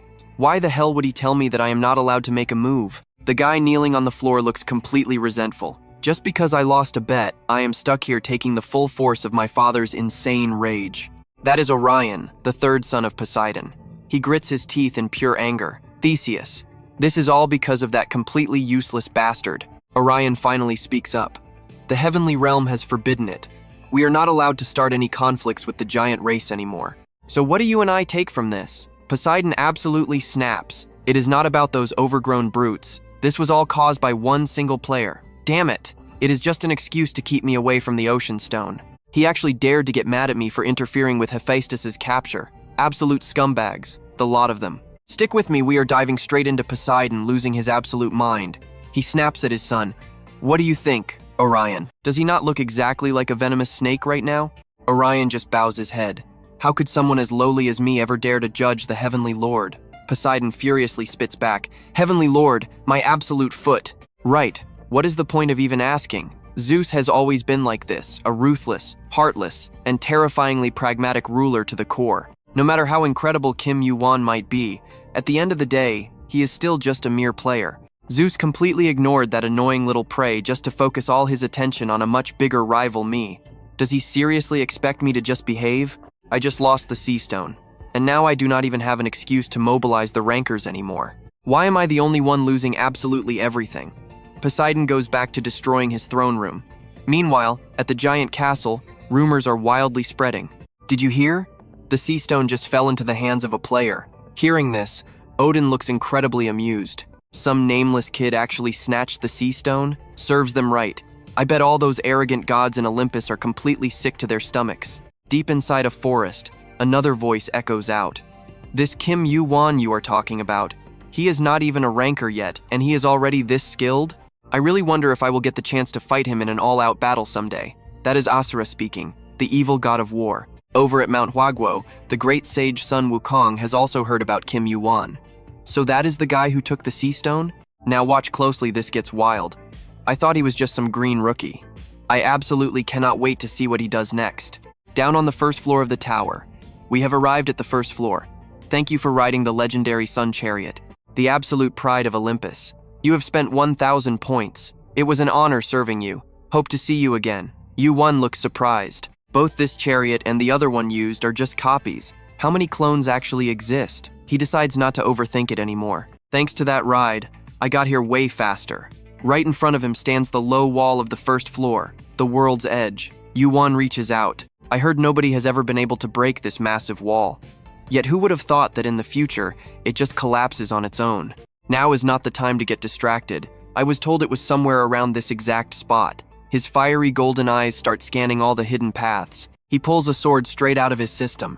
This is the exact blade Susanoo used to seal away the legendary giant snake. The blade has a terrifyingly special power sealed deep inside it. Right now, it is completely broken down into a shattered state. You need to gather all the missing fragments to unlock its full legendary power. Yu-won stares at it, deep in thought. Odin was totally right. The difficulty of this trial should never exist on the first floor. The hidden dungeon of Rancor 57, one of the three precious siblings, Susanoo. Before I regressed back in time, this insanely hidden dungeon he created was not found for another 100 years. I heard the other two in the trio eventually recovered the three divine artifacts. I am honestly not surprised that Susanoo figured out that, sooner or later, they would track down exactly where he hid his own precious relics. They are blood siblings, after all. Yeah, I guess I do feel a tiny bit guilty stealing this. You and I both know he has no choice here. In this timeline, he has to take it. He decisively plunges the sword down. System alert. You have discovered Susanoo's hidden artifact dungeon. Yu-won lets out a sigh of relief. The movement of Chronos' clockwork really is insanely convenient. The system chimes in again. Checking player criteria now. All criteria fully met. You may now enter. He mutters to himself, completely satisfied with this result. I literally skipped a whole century of waiting by doing this. The new quest? Conquer the tower and claim Susanoo's legendary artifact for yourself. You can only leave this dungeon after finding the key. Pretty strict rules. The artifact and the key must both be hidden deep inside. So basically, just stepping into this miniature tower is not going to be a simple walk in the park. Yu-won calmly thinks, all right, honestly, the more the merrier. And just like before, he charges out alone to clash with that massive pack of hyenas. But there is one massive problem. The proficiency of his heaven-slaying spirit is barely going up at all. Yu-won violently swings his sword, brutally stabbing through yet another wild hyena. He violently grips its neck and hurls it away. Dead hyenas are literally piling up into a mountain. Before long, the entire area is dyed crimson with the blood of the hyena pack. He calculates the math, it only went up by 0.003%. Guess getting 0.5% after killing the sea turtle was a massive jump. What a massive shame. It would have been perfect if it hit 100% right then. But hey, thanks to the sensory field, my perception stats are way higher than before. Right after, he reaches out to open the first floor's door. Light from outside slowly creeps in, revealing a pitch-black interior with absolutely zero signs of a single living soul. He slowly steps down the stairs. The system instantly alerts him. You are now entering Susanoo's hidden dungeon, and your ultimate quest this time is to reach the 100th floor. In just a split second, he completely breezes through Susanoo's opening test. Yu-won looks around. Compared to its massive height, it is not very wide. Huh? Could this actually be a giant labyrinth dungeon? 100 floors. It looks exactly like a miniature version of the tower itself. Even though I have never met Susanoo, I have heard plenty of awful rumors about his terrible reputation. Susanoo? Absolute trash tier. Right up there with the crows. Trust me, you and I are gonna love watching this play out. Stick with me here. We are diving into a clash with a total legend. I heard this guy is an absolute master with a blade. In fact, I bet he has the highest kill count in this entire tower. But despite all those wild, dark rumors floating around, every single person agrees on one fact: this guy is terrifyingly strong. Suddenly though, Du-gon senses something completely unnatural creeping up on him. He looks down at his own body, wondering why his inventory is acting up out of nowhere. What exactly is going on here? Du-gon quickly pulls a long sword straight out of his system. Except he did not actually summon it. The blade just rose out entirely on its own. There is some strange entity there. He has no idea what it is, but it is intensely staring right back at him. It takes the form of a tiny little warrior. The spirit looks around, completely confused. Where am I? In a sub-tower? Oh right, I died. It glares at him. Who are you? Are you the one who brought the Tuska Soroi sword here? Du-gon just casually nods. That is right. The tiny warrior smirks. Is that so? Based on how casually you are talking, you clearly have zero idea who I am. Now pay attention, because the energy this guy gives off is pure insanity. Despite the tiny size, Du-gon senses terrifying bloodlust. This has to be the legendary spirit, Susanoo. This guy is not just a master sword saint. He is also a terrifyingly powerful spirit user and necromancer. Known as a totally bloodthirsty killer, he was ranked 57th in the entire tower while alive. Susanoo looks surprised. You actually know a lot about me, kid. Du-gon keeps pushing, and you actually died while fighting the legendary 8-headed serpent. Hearing that instantly strikes a major nerve. The spirit furiously yells, "What kind of utter garbage are you spouting right now?" Du-gon just stays perfectly calm. "Anyway, I know you were an incredibly great fighter, but I have a serious question for you. After living such an epic and violent life, do you not want people to respect your legacy?" Susanoo just scoffs at the idea. "Now that I am already dead, none of that stuff really matters anymore. Getting that much respect while alive was more than enough. I certainly did not throw my life away just for fame.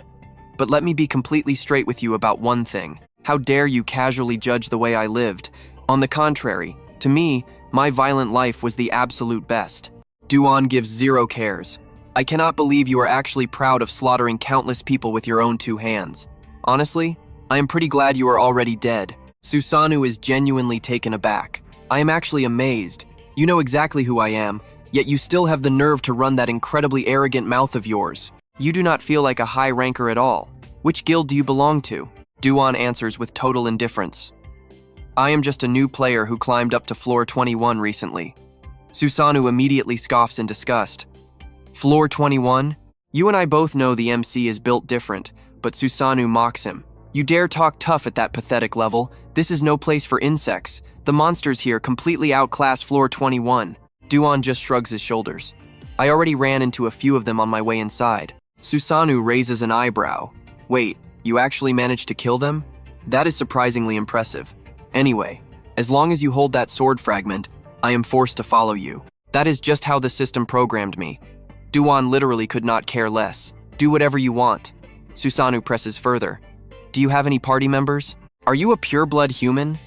"You really do not look like one," Du-gon answers flatly. "I do not have a single companion, and I am not a pureblood either." Susanoo just keeps intensely interrogating him. "Where exactly do you live? How did you even find this place? And where did you get your hands on the Tosca Tsurugi fragment?" Du-gon instantly frowns. This ghost talks way too much. Seeing the dead silence, Susanoo gets extremely annoyed. "Hey, why are you ignoring my questions?" Du-gon looks completely fed up with this guy. "You are seriously distracting me right now, so shut up." But the spirit stubbornly persists. "Fine, then just answer this one final question for me. Where exactly did you get the fragment of my sword?" Du-gon strikes a quick bargain. "Look, if you are dying to know the truth, at least guide my way forward. Nothing in this brutal world is completely free. Plus, I absolutely hate these maze-like dungeons because they waste way too much of my precious time." Susanoo ponders it for a second before finally agreeing to the deal. "Alright, fine. You have a long walk ahead to reach the door to the next floor. For now, just head straight down that path." Du-gon quickly calculates his options, realizing this maze is massive and incredibly complex. "Wait a minute. Maybe I can actually use that special method here." Susanoo immediately interrupts his thoughts. "Alright, I helped. Now answer my question. Where did you find the fragment of my sword?" Du-gon casually replies. "I got it way back on floor number 1. It was from the Roman Colosseum test." Susanoo is completely flabbergasted. "The Colosseum? Are you telling me my legendary sword was just a floor 1 reward?" Du-gon calmly explains that it dropped because a certain someone appeared in the test final round. Hearing this, Susanoo goes dead silent, deep in serious thought. Wait, a certain someone. The sudden realization hits the legendary spirit like an absolute truck. Could it possibly be the 8-headed serpent? Right as he mutters that, Du-gon completely obliterates the wall in front of him, expertly keeping the ceiling intact. Susanoo stares at him in absolute disbelief. Did this rookie really defeat the legendary 8-headed serpent? Meanwhile, Du-gon tightly grips his huge sword hilt, channeling massive internal energy. The raw aura exploding out of Du-gon is completely staggering. He stands tall like a true battlefield veteran. For some reason, Susanoo suddenly breaks into a wide smirk. Du-gon looks back, totally confused. "Why are you smiling?" Susanoo just shakes his head. "Nothing, just keep walking." He silently wonders who exactly is this kid that defeated the 8-headed serpent. And that is where we leave it today. Trust me, you and I are definitely going to want to see what happens next. Stick with me here. Interesting. I wonder how he survives this place. I really cannot wait to see. Susanoo then asks him, "So why exactly did you smash the wall when I gave you the perfect route? Got some secret plan?" Du-gon's face turns dark. "I did it because I felt like it. You talk way too much, old man. Now watch closely." because the system chimes in. Level up, your stamina increases by 1, perception goes up by 1, and agility gets a +1 boost. Du-gon starts connecting the dots. These monsters all have ghost or undead types. Wait, could it actually be? He looks up. Are these the people who died by your hands? Susanoo smirks. Maybe. Du-gon freezes in absolute shock. You and I can see this guy looks completely harmless, but the person standing right here, he wasn't just a swordmaster acknowledged by the war god Asura. He was also one of the absolute strongest spirit masters and necromancers in the entire tower. For a guy like him, trapping the souls of everyone he killed in here was basically child's play. Du-gon realizes the horror. Stick with me here. Imagine climbing this tower, literally walking on the corpses of his victims. Absolutely terrifying. Susanoo looks at him with pure disgust. What? Are you some kind of ally of justice? He snaps right back. Screw your justice. I have met all kinds of twisted people in my life, but someone like you? This is a first. The old man scoffs. You only reached the 21st floor, yet you talk like you've seen it all. But just a moment later, the system suddenly rings out. You have reached the 10th floor. The second he steps inside, a shadowy figure is already waiting. You have entered room 1. Defeat the enemy ahead. The door to room 2 will open after clearing the first stage. Once you beat room 5, you can finally move on to the next major floor. Du-gon glares at the undead standing right in front of him. You really don't need to get up. Then, in a flash, he unleashes his holy fire, completely burning the undead's body. The flames clearly bring absolute agony, yet somehow, the undead actually sheds tears of relief before fading. And just like that, he clears room 1. Susanoo speaks up. Let me tell you a little secret. Just like you guessed earlier, these are all the pathetic fools who died by my hands. Every single spirit and undead is eternally trapped right here. The oldest one in this place? Easily over 5,000 years old. Unless your necromancy and spirit magic are vastly superior to mine, there is absolutely no way you can save them. But hey, at least they get freed if you kill them. However, starting at room 6, the difficulty spikes insanely high. So what is your plan now, Mr. Ally of Justice? Are you really just going to abandon everyone in the later rooms and skip to the next floor after beating room 5? His expression goes completely dark. The rumors were right. You really are absolute human trash. Susanoo gasps in pure shock. How dare you? Now pay attention. This is where it gets wild. Du-gon smirks. I was going to do it anyway. Hold on tight, and do not blame me when you get left behind. In the blink of an eye, he smashes through floor 15, then floor 20, then floor 33, completely unstoppable. Countless undead get completely obliterated by his attacks, and their tortured souls are finally set free. The undead sob as they beg Du-gon. Save me! No! Please just kill me! I just want to escape this cursed place. He quickly absorbs all their lingering resentment. An agonizing voice echoes out in the darkness. I do not want to suffer this endless torment anymore. He finally clears the 40th floor. Du-gon wonders to himself, what does absorbing resentment even mean? Regardless, he keeps moving, easily crushing floor 50 without breaking a sweat.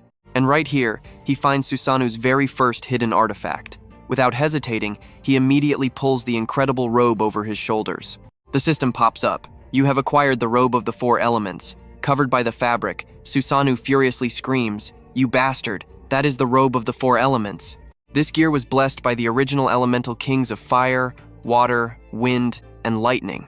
It grants massive resistance against those specific elements, and you can even pump mana into it to boost the defense even higher. The old man keeps yelling, Get this thing off of me right now. Du-gon notes, not bad. Physical defense drops slightly, but I can totally make up for it by using my sensory domain to just dodge the attacks. Susanoo stares at him, unable to hide his amazement. You saw that coming, right? Snagging top-tier loot this early is actually insane. Alright, enough celebrating, let's keep pushing forward.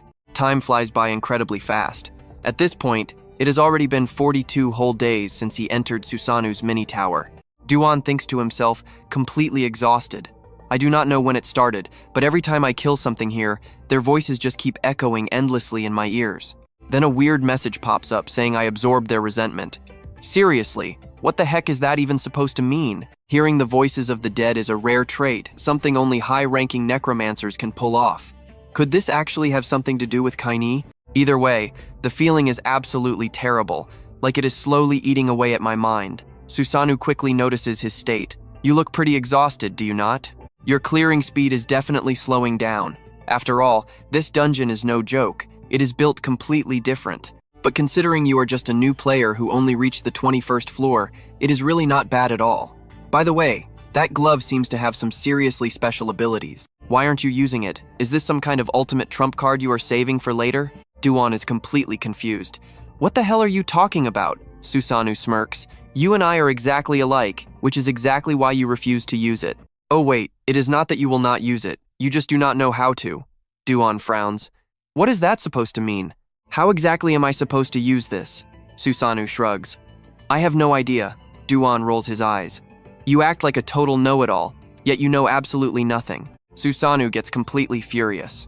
You little punk, I literally just gave you a massive hint. Seriously, kids these days have zero respect for their elders. Despite the bickering, he seriously thinks about it. Using it the right way? I have not used hell since entering. But is there something else? And honestly, here is what we need to figure out. We know almost nothing about Kaini. Right now, it is stuck in a completely different form. Plus, I am not exactly best buddies with its original owner, the god Hades, either. Stick with me, you are about to see the absolute most mysterious god out of all the top 3 gods of Hades. There is definitely something more going on here than just expanding his magic. At least he actually dropped some highly valuable information for us right there. Susanoo keeps talking. Hey, you are slightly stronger than when we first entered, but compared to a real high-tier ranker out there, you are still way too green and far away. A rookie player climbing to floor 21 and making it this far? That is an absolute miracle, but you still lack power. He is getting completely annoyed. Stop buzzing around me like a fly. He moves straight up, stopping at another big door. Susanoo warns him, this next part is going to be extremely tough. Finally paying attention to me? Whatever, I am just saying, go see for yourself. Du-gon teases him. Are you genuinely mad right now? Why so petty? The exact moment he steps inside, the system announces. You have just entered the 60th floor. Du-gon looks around the room. Wait, what is this? Why is it completely empty inside here? Suddenly, a totally weird feeling washes over him, making Du-gon flinch hard. Wait, there is definitely something there. From the heavy darkness, a massively imposing figure slowly steps forward toward him. Those glowing eyes shine a mystical blue, fiercely glaring right at Du-gon like he is the ultimate enemy. But this is totally different from anything before. This guy emits an aura so incredibly heavy that Du-gon unconsciously takes a few steps backward. Now pay attention to this insane killing intent. Du-gon is completely terrified. This beast was definitely no normal player when he was still alive. Boom! A massive, sudden explosion violently shakes the entire area all around him. His brand new quest this time? Defeat the legendary Death Knight, the one and only King Arthur himself. Way different from those basic zombies down on the lower floors. This beast wears full battle armor and wields an absolutely majestic, overwhelmingly terrifying sword. Du-gon stands there completely frozen. Arthur? Suddenly, deep memories of the past start rushing back. Lord Arthur. I was still just a complete newbie when I first crossed paths with him. He powerfully swung his blade around like an absolute ghost. All of the comrades fighting alongside him put their absolute faith in him. A massively beautiful palace, radiating pure, magnificent glory. Merlin is right there. From out of nowhere behind him, a young man quickly rushes over to the guy who is completely struggling while carrying a massive, incredibly thick stack of heavy magic books. Are you planning to bury your head in the library again? The friend grabs his arm, forcefully, and continuously dragging him away. This persistent friend keeps holding his hand, totally determined to persuade him. Stop burying your face in those thick books and go train your physical body for once. No way. Because his friend pulled him so aggressively and would not let go, the young man ends up dropping every single heavy book, crashing right onto the floor. Come on, hurry up. Before he can even fully process what is going on, he is instantly dragged away by the blonde guy in a total flash without any hesitation. Arthur was far more loyal than absolutely anyone else I knew. I want to see his name. Boom! A massive shockwave aggressively slams from the sky right into the ground. Through the thick, dark smoke, the imposing silhouette of a warrior in magnificent battle armor finally emerges. Those incredibly intense eyes vividly glow a mysterious, mystical blue. That legendary warrior is none other than the King of Knights, King Arthur of Britain, the absolute head of the famous Round Table. Arthur slowly stands straight up right in front of Du-gon. You and I both know this is pure madness. In his head, Du-gon simply cannot believe that the great Arthur was actually killed by Susanoo and trapped in this place forever. He intensely studies every single detail on Arthur. His incredibly powerful gear remains completely intact, even though he has now been turned into an undead zombie. The absolute most impressive thing about the King of Knights? that legendary sword, Excalibur. Arthur is literally radiating an overwhelmingly majestic and utterly terrifying warrior aura right now. Back when he was still alive, he was definitely not a high-tier ranker, but I clearly heard his legendary name climb the global ranks insanely fast back then. Suddenly, without any warning, Arthur dashes straight toward Du-gon with pure, blinding lightning speed. This time around, Du-gon is seriously going to struggle a lot more. In just their very first clash, he instantly feels the absolutely crushing weight of Arthur's heavy strike and that freezing ice attribute mana. With just one single devastating slash, Arthur triggers a massive explosion that completely shakes the entire room. Du-gon immediately pops a skill. He activates the Hermes Steps technique, constantly moving in a high-speed blur all around Arthur's massive frame. A system notification instantly pops up. Giant skill activated. Both fighters are now completely showing off their absolute peak combat skills and raw explosive power. Another system notification appears. Intense flames wrap entirely around the holy fire sword. Your magic sword has been fully enhanced for battle. Arthur's raw attack power is absolutely off the charts and completely terrifying. In this insane high-speed clash, Du-gon is forced into heavy defense much more than usual. I could never win against the real, living Arthur. Yet the powerful zombie master, Susanoo, somehow actually managed to kill him back then. While fiercely fighting for his life, Du-gon constantly thinks, so that is exactly why the great Arthur isn't as overwhelmingly strong as he was before. Right then, Zombie Arthur suddenly speaks out. What exactly are you looking at? Zombie Arthur asks him again. What are you looking at? Du-gon desperately flexes every muscle just to block those incredibly heavy, bone-crushing sword strikes. But then suddenly, he notices something completely bizarre and unusual.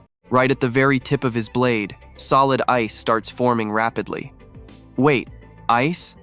Du-gon is totally confused by this highly unexpected elemental shift. His entire face reflects clearly in the ice. One slight lost focus, and he takes a direct hit. Trust me, we absolutely need to see what happens next. Alright, stick with me. You and I are about to watch him shrug off a minor wound from the legendary King of Knights. Arthur's sword skills are the ultimate foundation for every knight. But suddenly, freezing rain starts pouring down inside this tower room. Now it makes sense why he is the only one standing on the 60th floor. He is just a mid-tier boss. High above, countless razor-sharp ice blades materialize, pointing directly down at Kim Du-gon and Arthur. Those ice swords rain down with absolutely terrifying destructive power. After Kim Du-gon tanks that frozen barrage, a system notification instantly pops up. Your body temperature has dropped drastically. Kim Du-gon's entire body is completely frozen, solid, unable to even twitch. Current status inflicted with severe frostbite. The 4 Great Elemental Spirit Armor system is fighting off the cold. Even though our main character totally anticipated this, he still could not avoid the hit. I dodged those physical attacks using my evil eye and combat senses, but I could not evade this insane freezing cold. Feels exactly like eating ice cream too fast. Up ahead, Arthur aggressively rushes straight toward Kim Du-gon. Now watch closely, this is where the fight flips. Arthur's attack pattern is simple, yet so flawless it needs nothing else.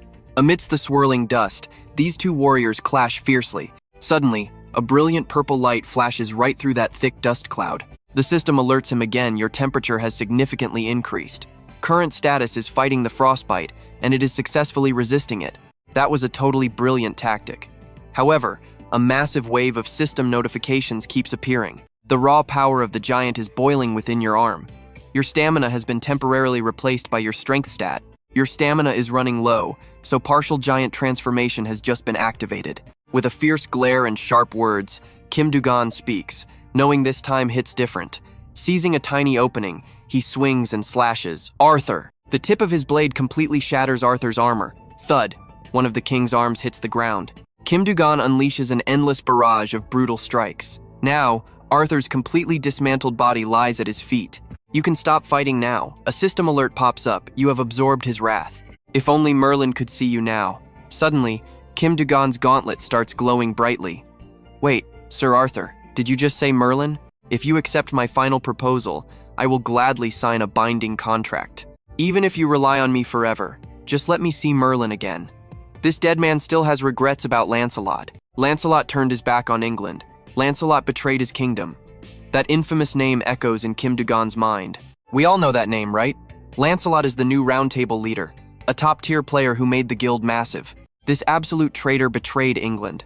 Kim Du-gon places a hand on his glowing gauntlet and makes an offer. Are you able to help me? I am no necromancer. I only hear you through this item. I absolutely cannot turn you into an undead being, but I will try to find another way to help. I am destined to meet Merlin eventually. Kim Du-gon adjusts his gear, continuing his epic quest. Looks like I got to eliminate Lancelot for England's sake. Not bad at all. Teaming up with Arthur means I will grant his wish. Arthur's voice echoes from the gauntlet. Thank you, I owe you. Alerts flood the screen. You accepted King Arthur's request, initiating the mission to cleanse England. Upon completion, you gain King Arthur's absolute obedience. You have received the Night King's soul. Kim Du-gon thinks to himself in silence. Absolute obedience? I thought this was just a basic request, but it was a hidden choice. This ending is completely unexpected and totally useless. Then Kim Du-gon approaches Arthur's legendary sword on the ground. As he bends down, Susanoo suddenly spawns in. He is going to be one useful undead minion. You finally showed up. Where were you hiding? Holding Arthur's epic sword, Kim Du-gon inspects the blade and asks, "You did not randomly kill Arthur, right?" Susanoo smirks and replies, "Who knows what you think? I will answer everything once you finally reach the very top." Suddenly, Kim Du-gon tosses the sword forward for absolutely no reason. Susanoo snaps. "What the hell are you doing? Who dumps gear into the inventory like that?" "My bad, I was stressing over your damn test." This sword is perfect." Turns out, he just casually chucked that epic sword into his inventory since he did not need it right now. Kim Du-gon desperately wants to finish this mission. "Hurry up, I want to finish and rest." Outside, a breathtaking dawn breaks. Floor 50 of the Rank Management Bureau Tower. A terrified employee stammers. "That guy, where did he come from and where did he go?" About that, bang. A brutal kick smashes the table, terrifying the staff. "Stop stuttering, and trust me, you and I will definitely want to see what happens next. Stick with me here, is this really your plan? Sun Wukong, or should I just call you the Monkey King's clone?" Wukong fires right back, clearly annoyed. "Mind your own business, you absolutely pathetic, lowly scum." Standing across from him is this unique blonde guy with dark skin, stepping right up. "I am the administrative director, so why don't you try showing some basic manners? Or are you seriously trying to start a massive war with the Bureau using a mere clone? And no, I definitely cannot answer your questions regarding anyone's personal data." The Floor 50 administrative director of the Ranking Bureau shuts him down, denying him what he wants. Wukong looks even more irritated now. Damn bastard. What is so incredibly hard about sharing a tiny bit of information? In a flash, Wukong vanishes entirely from the room, leaving absolutely zero trace behind. Even though he left, the staff member behind him is completely shaken. The pressure he gave off was absolutely terrifying. Was that really just a clone? If his main body showed up, the Grand Director would have to greet him. Right before their eyes, a player profile panel pops up, displaying the name Kim Du-gon. The Floor 50 administrative director immediately drops a harsh reminder. "Listen up, no matter what happens, and no matter who asks, we absolutely never share other people's personal information or their rankings. Does everyone clearly understand?" "Yes, sir." Sucking on a lollipop, the director sinks deep into his own thoughts. Putting aside the strict rule about never sharing out confidential data, we honestly do not have much information on him anyway. Even though we monitor everything inside this tower, why is there zero data on his current location? It is not a system glitch. No wonder the head director is taking a huge interest in this kid. Now pay close attention. He has been on floor 21 for 3 months, but he's absolutely not stopping his climb there. Kim Du-gon, what exactly are you doing right now? Undead corpses and vengeful spirits pile up beneath his feet. Suddenly, a new system message pops up. You have successfully cleared the floor 99 test. Kim Du-gon sits silently, staring intently at his currently updated status panel, deep in thought. My stats have shot up insanely high. Now, only floor 100 remains. The difficulty spiked massively right after floor 90, so the final floor is going to be absolutely brutal. Seeing him zone out, Susanoo immediately speaks up. What is wrong? Why are you just sitting there? Are you not extremely curious about what awaits up there? I am practically dying from anticipation. We really need to hurry. After witnessing all the insane trials, Kim Du-gon completely crushed with his own eyes. Susanoo cannot hide his absolute shock and total confusion. Honestly speaking, I never expected a floor 21 brat to make it this far. I still cannot wrap my head around your crazy skills, even after watching you fight firsthand. Golden eyes, giantification, and that bizarre, mysterious flame. It seriously makes me wonder if you are actually a legendary ranker hiding your true identity. Kim Du-gon has finally reached the peak. The door to the final challenge is right in front of him. I am not currently a ranker. What do you mean by currently? A system alert flashes immediately. You have now entered the final floor. If you survive this, you obtain Susanu's relic. Susanu's soul instantly vanishes. Here it is. You were the one who killed me. You and I both know curiosity is dangerous, right? Just like how this kid killed Arthur. Shall we continue our little chat, Susanu? Being curious is my worst habit. When you said you are not a ranker right now, does that mean you were actually a ranker in the past? Who knows if his mind is just a mess, but unexpectedly, he is the dungeon boss, giving such a half-hearted response. Do you not think it is better to just answer my question clearly? Kim Du-gon activates his inspection skill, instantly analyzing the true nature of his target. Hey, why don't we make a little bet? Because I have some questions for you, too. The loser has to answer the winner's question. How about it? You can ignore this if you lack the confidence. Ha ha ha! What do you mean lack confidence? If that is the game, fine, I accept. A system prompt pops up, extreme bet with Susanu established. If you achieve victory, you will receive the absolute truth to a single question of your choice. I can literally feel the chilling presence of countless vengeful spirits. I am absolutely certain those wraiths are aggressively swarming straight toward him. I can confidently say I finally understand the real reason why Susanu left the dungeon. It was not because he got possessed by spirits, powerful relics, or items stolen from massacring countless people. He is just not that kind of low-tier villain. No, he deliberately abused the tower's system to anchor his own soul right here, even after suffering death. He did it just to keep fighting forever. System alert successfully destroyed the Death Knight, Susanu. A massive magical vortex completely generated by Susanu materializes out of nowhere. Kim Du-gon seems to fully understand his twisted goal. He hacked the system to force himself to exist, even when his body was totally dead, just so he could experience endless combat. Susanu's face twists into an unpredictably eerie grin. Suddenly, an earth-shattering explosion rocks the entire space of the 100th floor. The system flashes another alert, successfully destroyed the Death Knight, Susanu. King Arthur's voice randomly echoes out. Are you finally done dealing with him? Kim Du-gon fires back immediately. Do not say things like that. It is a massive death flag. Suddenly, a horrifyingly weird laugh echoes throughout the entire arena. Hehehe. With his current upgraded senses, Kim Du-gon instantly recognizes the massive level of danger approaching him. The sheer pressure of his aura is on a completely different, godly level. Kim Du-gon's gut feeling is totally right. That horrifying killing intent was perfectly forged by slaughtering ranker after ranker, mercilessly wiping out hundreds of thousands of players, and ending millions of lives. I am thrilled someone like you entered this tower. Do not disappoint me. Susanu charges like a blazing rocket, and trust me, you will want to see this clash. Stick with me, you and I are about to see Kim Du-gon's sharp blade barely even scratch Susanoo's heavy iron samurai armor. An incredibly tense, nerve-wracking sword fight instantly explodes between these two warriors. Heavy, terrifying pressure radiates through the entire area every single time their epic attacks violently clash together. Facing Susanoo's insanely fast and super flexible assault, Kim Du-gon struggles to even hold his sword steady under the crushing weight. Susanoo immediately taunts his opponent. Lost your voice? In response, Kim Du-gon uses his inspection skill, completely reading the upcoming attack before it lands. The combat sense synchronization system fully activates. Kim Du-gon silently realizes that this is Susanoo's actual raw power after transforming into a dried corpse. Having fully grasped his enemy's unique combat traits, Kim Du-gon mutters quietly to himself. Just one tiny mistake, and it is game over.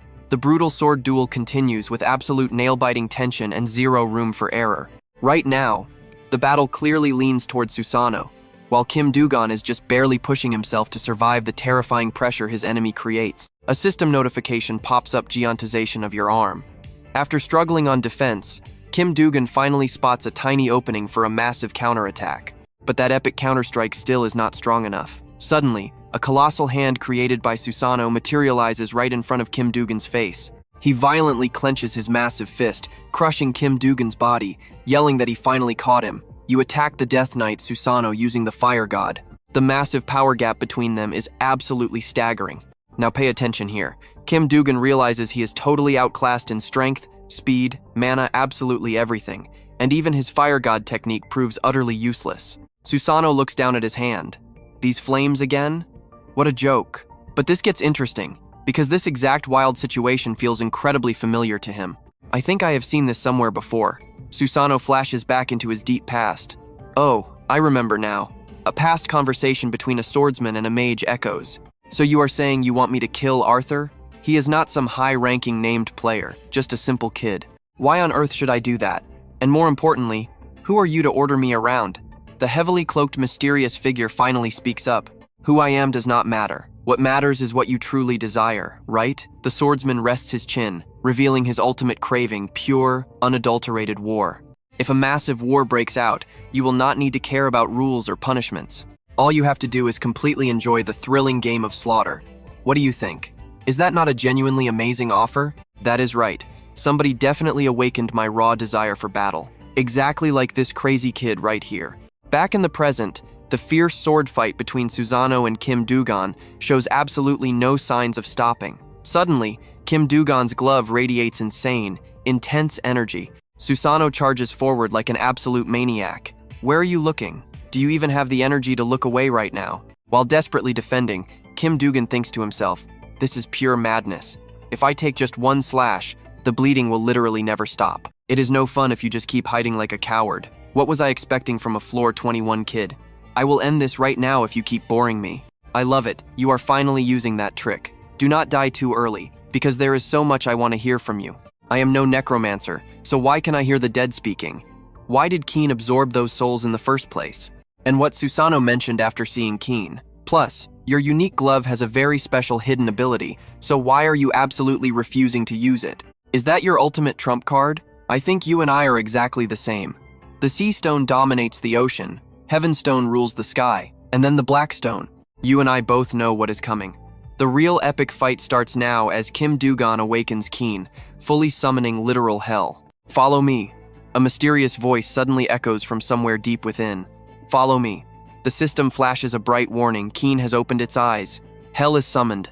A massively terrifying wave of sheer power explodes straight out of Kim Du-gon's glove. Dark energy spheres start appearing everywhere, aggressively swirling around Kim Du-gon and generating devastating power. Seeing this epic display, Susanoo gets even more wildly excited. Absolutely incredible. This is where the true battle actually begins.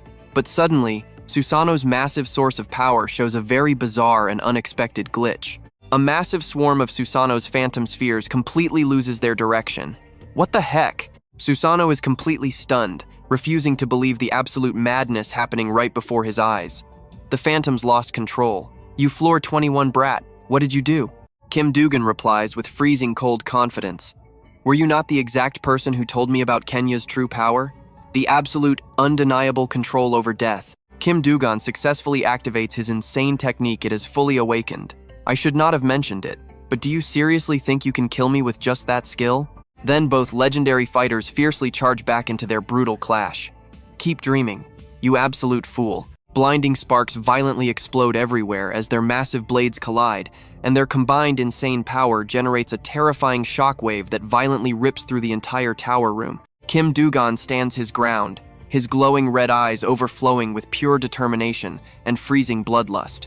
The epic scene before us is incredibly brutal, since this massive clash has drained serious time and stamina from both fighters. Kim Du-gon shouts, "Dreaming?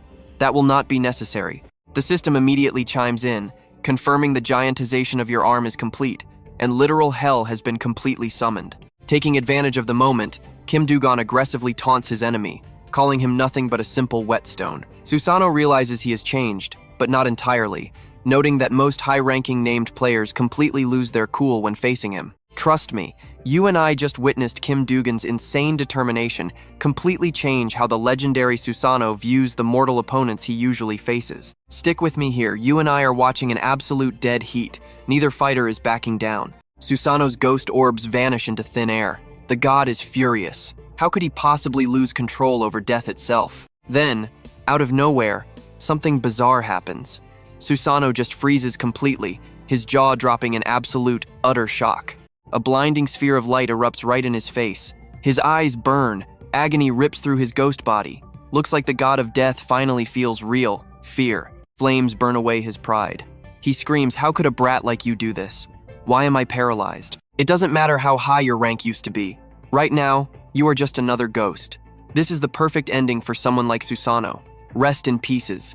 System alerts spam the screen after Kim takes him down. Susanoo's dungeon has officially been cleared. You acquired Susanoo's soul. Finally over. You grabbed his sacred relics, too. Man, that took way too long. And the kicker? He unlocked the epic Death King title. The return command is ready for escape. Suddenly, huge cracks tear across the walls, and heavy stone bricks crash down. The whole tower shakes violently. A red system warning pops up 30 minutes until total dungeon collapse. Floor 100 at the end of the world. Kim takes a well-deserved breather after that insanely brutal boss fight. Absolutely wild. He actually beat Susanoo. That terrifying god is definitely gone for good. Well, more accurately, his soul got ripped straight out of his body. Anyway, Kim pops open his inventory to check out his massive haul. Watch closely, you and I are checking this god-tier loot. First up, Kusanagi's blade. Kim inspects every single detail. This blade gives massive power boosts extremely fast, but there is a nasty catch. It slowly drains the user's life force and stamina. And next up is the Death King. That title sounds super familiar. It is the exact same skill Has had. Not a basic dungeon clear reward, but a special bonus just for using that specific technique. A necromancer class? This is way beyond anything he actually imagined. But why here? He got the necromancer title, but has zero clue how to actually use it. Wait, the undead in Susanoo's tower had both physical bodies and souls intact. If he really wants to test this out, shouldn't he find an empty corpse first? A corpse? He can summon the undead using his own mana, plus raw hatred makes those summons even stronger. Oh, wait, what is happening? Looks like you became a necromancer's tutor. Thanks for the help. The spirit snaps back, how rude. I cannot believe you just called me a necromancer. Don't group me with those lowly freaks. I am Arthur, the Night King. Yeah, I know. First summon complete. Please name your undead. He chooses Arthur. The Night King flips out, what the hell? Put me back in my real body immediately. Susanoo's tower is completely wrecked. Your original body is long gone, so just deal with it. Unbelievably rude. Leaving him behind would be a waste, so this works out perfectly. Now, can you come out? Time to fulfill your end of the promise. Susanoo groans. I cannot believe I was reduced to this pathetic state. What do you want to ask? Is it about this idiot right here? An idiot? Yes. Who exactly ordered you to kill the Night King? Honestly, I cannot answer that. Even he doesn't know. But watch this. You and I are about to dive straight into a dead god's actual memories. Unreal. In the memory, Susanoo scoffs. You want me to kill this Arthur guy? He is literally just some low-level punk. Why come all the way here just to beg me for a favor? Why should I even bother? Actually, who the hell do you think you are, talking to me like this? The shadow replies, my identity doesn't matter. What matters is giving you what you desire. What I desire? Absolute war. Once the chaos starts, you will not have to worry about admins or those annoying system penalties ever again. You can play around in the blood and flesh of your enemies to your heart's content. That face. Kim instantly recognizes that horrifying presence. An outer god, an entity that can shapeshift and do literally anything it wants. It is the ancient true god that infiltrated this tower.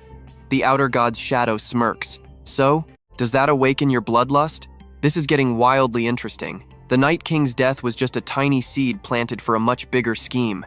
But soon enough, those little seeds are going to sprout and consume this entire damn tower. Fine, I love it. I will dance to your little tune. Susanoo bursts into absolute unhinged maniacal laughter. Did you see that clearly?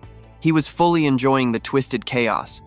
What an absolute piece of garbage. I still do not know who that was, but right after we met, the Gigantomachia event violently exploded. I couldn't even enjoy the slaughter because Has stopped me. Wait, what is that dark look on your face? You actually know exactly who that shadow is, don't you?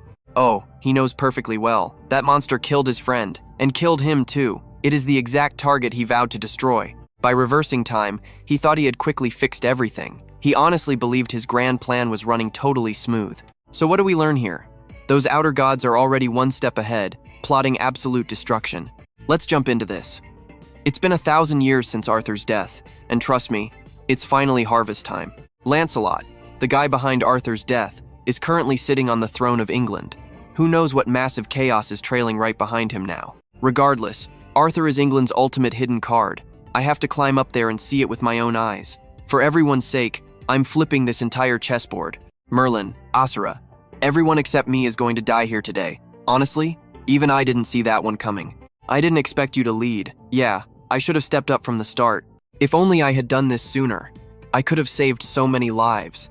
Listen to me. No matter what world or timeline you hide in, I will hunt you down and end you. For everyone's sake, this nightmare has to end. Just because the outer gods are making their moves doesn't mean I've been sitting around doing nothing.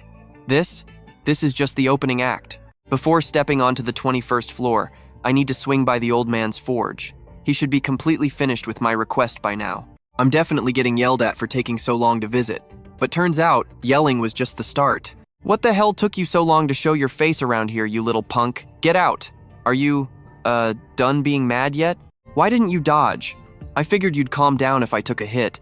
Plus, making you feel a tiny bit guilty works perfectly. You little brat. You haven't even been taking the floor test lately. What exactly have you been doing all these months? He actually worries about me. He even noticed I was skipping the trials. I just cleared a hidden dungeon.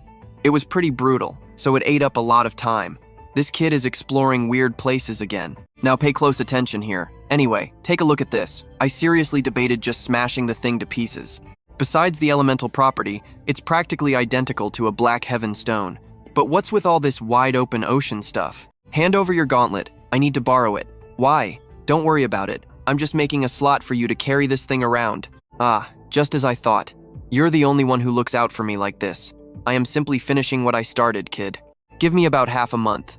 It would be absolutely amazing if Kim could wield both types of power. But you can only attach one piece per item. I see. Maybe I should drop a hint about the future. Can you make the item itself stronger? Make the item stronger? Yeah, like using completely different materials, or just raw mana on its own. Did he already realize I know something? Was I being way too obvious about it? Is this kid a genius or what?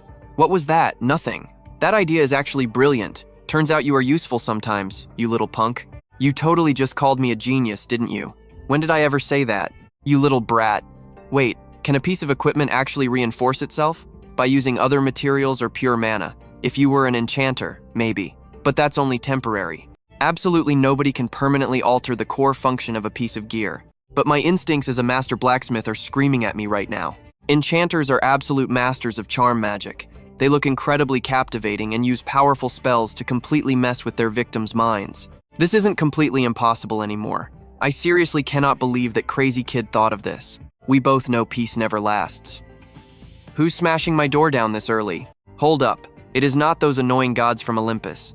What the heck? This place is yours, you stupid monkey. Anyone could tell you're a clone. What are you doing sneaking around here?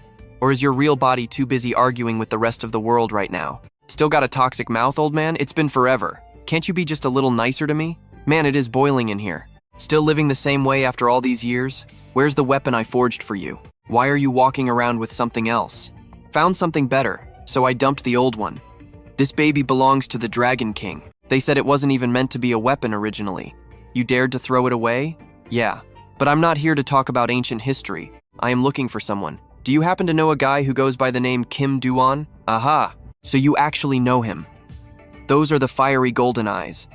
The legendary eyes that see through the entire world, separating truth from lies. Even though a clone's power isn't anywhere close to the real Sun Wukong, he is still the almighty Monkey King. If I lie, he will see right through it instantly. But because it's that kid, I absolutely cannot surrender to this monkey.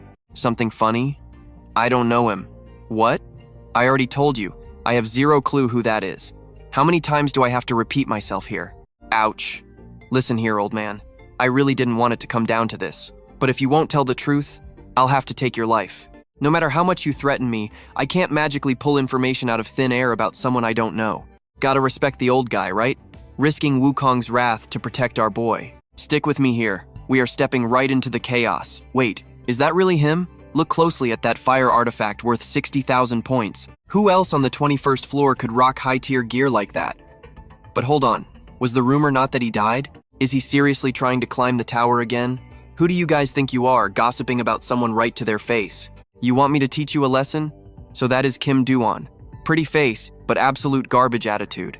Attention players, the 21st floor test is now officially starting. A glowing crystal core materializes. Your mission? Protect this crystal from the incoming monster waves. But beware, unknown doppelgangers have infiltrated your teams, likely planning to sabotage it. If the player count hits 0 or the core is destroyed, you all suffer instant defeat. Find the hidden doppelgangers and wipe them out completely. Eliminate all the fakes, and the test ends. Doppelgangers? You mean imposters are lurking behind this thick fog right now? No way. That cannot be right. Seriously? Just a bunch of cowards trembling over such an insanely easy test. What the heck? A doppelganger already? I will hunt down those fakes and ensure they never even touch that crystal. Your only job is dealing with those incoming monster waves. Do not let them near the core. Do your jobs and stay out of my way. Wow, that terrifying aura, he is definitely the real deal. Since when were doppelgangers this terrifying? Alright, let us begin. They are coming. Damn it, this wave is twice as massive. Get into formation and hold the line. Anyone here got buff skills to share? Tanks, push forward and attack. I will provide backup, another pack is rushing in right now. Stay calm, we only need to focus on the monsters. Kim Du-gon will perfectly handle the doppelgangers. This test might actually be an absolute breeze. Wow, player morale is shooting through the roof. But it is not over yet, stay perfectly alert. Watch closely now. His mere presence alone is shifting the entire battle, an absolute legendary reputation. Whoops, my bad. I got too focused on fighting. No worries, I was distracted too. Kim Du-gon looks incredible. Could someone actually look exactly like him? It is absolutely nothing. Do you really not have any suspicions at all? About that Kim Du-gon guy, after taking out that first doppelganger, he has not found a single one since. I know investigating takes time, but he spotted one instantly right at the start. Is he not being a little too ridiculously skilled here? Could it really just be a crazy coincidence? Honestly, it is highly possible he just has insane combat experience. This guy acts so weird. You cannot just suspect everyone around you and expect to find the hidden fakes. It seems like his eye for these things is not actually that incredibly sharp. Whatever the truth is, as long as Kim Du-gon stands there, nobody dares to step near that crystal core. So stop making wild guesses and focus on the monsters. It feels weird, but honestly, this whole situation is fascinating. I know what you are thinking. Let us see how far this trusted Kim Du-gon can go. Over 25 hours remain. The players groan, staring at the slaughtered monsters. Damn it, I am losing my breath. How much longer must we hold out? We have to catch all the doppelgangers to finish. Yet from start to finish, Kim Du-gon just stands perfectly still. Is he even seriously looking for the fakes? At least his guard duty keeps anyone from touching the core. Hearing their whispers, Kim Du-gon just lets out a quiet sigh. So what? At this rate, we are all going to get wiped out by the monsters. Hearing them complain, he finally speaks up. They seem way more cautious now. After watching me execute the first one, they probably plan to blend into the crowd for pressure. Another player looks up, totally confused. What do you mean? You cannot find any more doppelgangers? He replies coldly. No, I will clear this test at any cost. Then Kim Du-gon, draped in his fire artifact, issues a command. If anyone looks suspicious, speak up now. When the crowd stays totally silent, the fake Kim Du-gon speaks up again. If we cannot unite and pick the most suspicious person to eliminate, this test will never end. Hearing that, the players immediately protest. Are you completely insane? What kind of crazy idea is that? How can we take lives based purely on suspicion? We have zero hard evidence. But suddenly, one guy in the crowd raises his hand and yells, I suspect someone. Instantly, another guy screams out, me too. And just like that, player unity crumbles into a chaotic blame game. They roar in pure anger. Are you guys brain dead? Why spark infighting right now? The monsters are swarming. Time is running out. Corner the suspects now. The accused scream back. So what do you and I make of this madness? All right, you and I are jumping straight into absolute madness here. Are these players seriously suspecting everyone is a doppelganger? Is taking it this far even necessary? But the fake Kim Du-gon keeps running his mouth. And since the leader actually approved this crazy plan, it is finally time to rip the masks off these disgusting doppelgangers. Without warning, the fake charges forward to execute a random player, causing the poor guy to scream in absolute panic. He yells for him to stay back, but right before that deadly blade can slice into him, a bare hand reaches out and blocks it completely. The real Kim Du-gon has finally entered the chat. The fake stares at him with wide, shocked eyes, completely mind-blown that this guy just stopped his sword swing with his bare hands. The real Du-gon speaks up coldly, saying the sneaky fox has finally shown its true tail. Then he immediately exposes the harsh truth. He admits he tried ignoring the fake, simply because the imposter had not actually harmed anyone in the group yet. But trying to sabotage this entire floor test? Yeah, that is a completely different story. Hearing this, the surrounding players immediately start freaking out. Wait a second, these two look way too similar. Actually, they are not just similar, they are literal carbon copies. Meanwhile, the fake Du-gon starts sweating bullets, nervously wondering to himself if this newcomer is actually the real deal. The real Du-gon simply tells him he will deal with him later.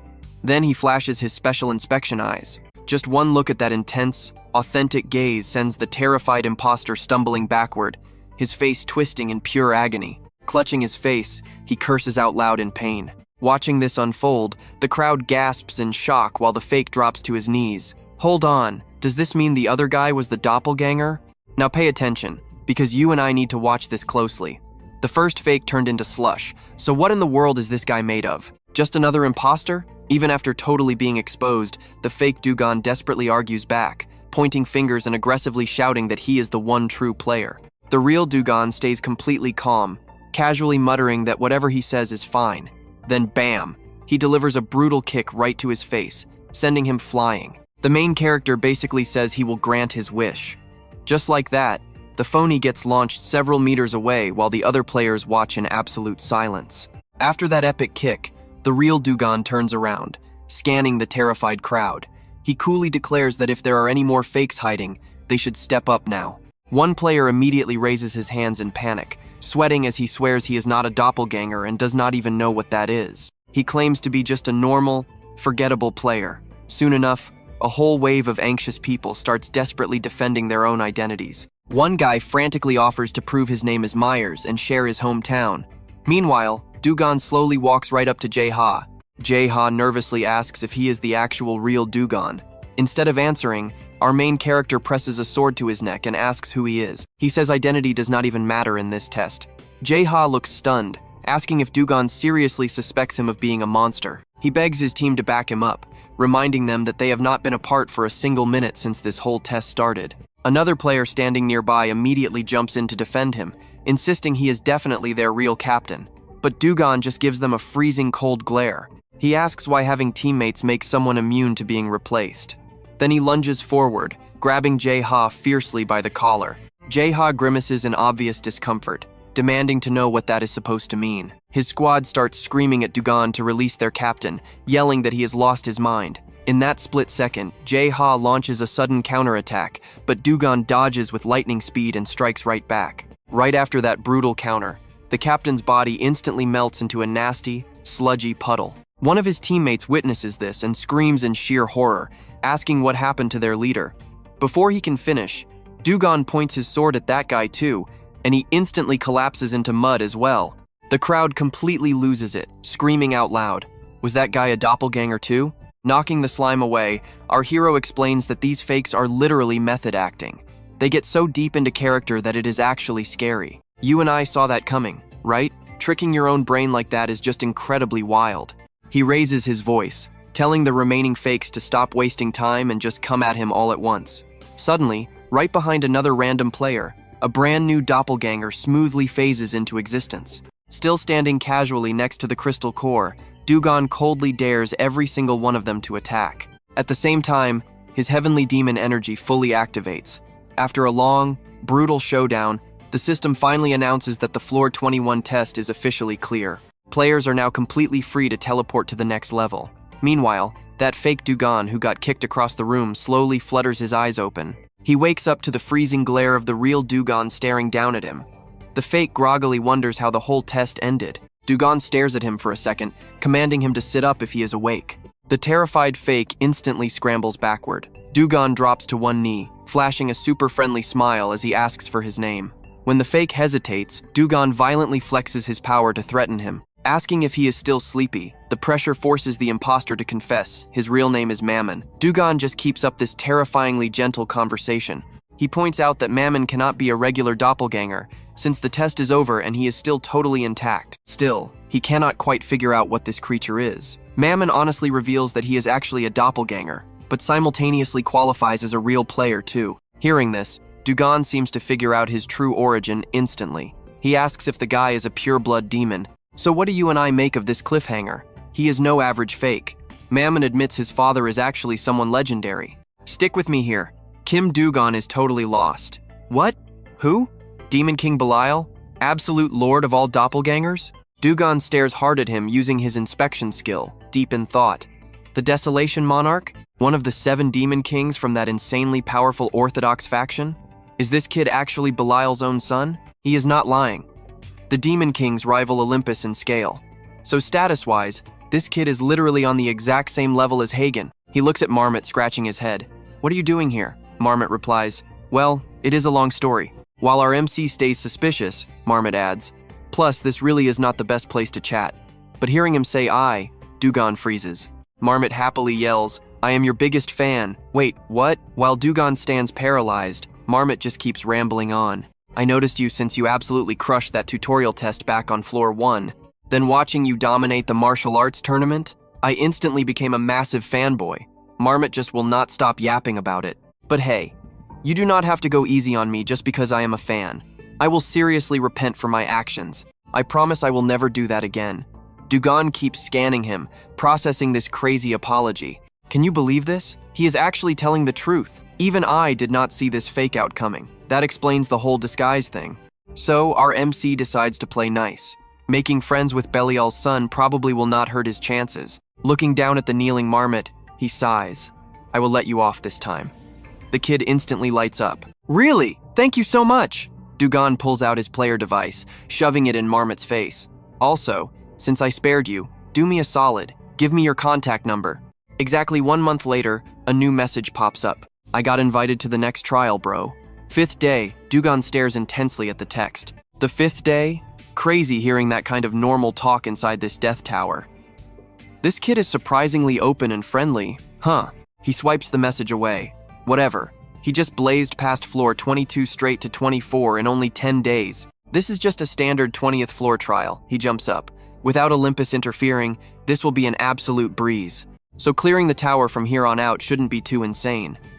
But then, his eyes narrow with suspicion. Why is this kid suddenly texting him anyway?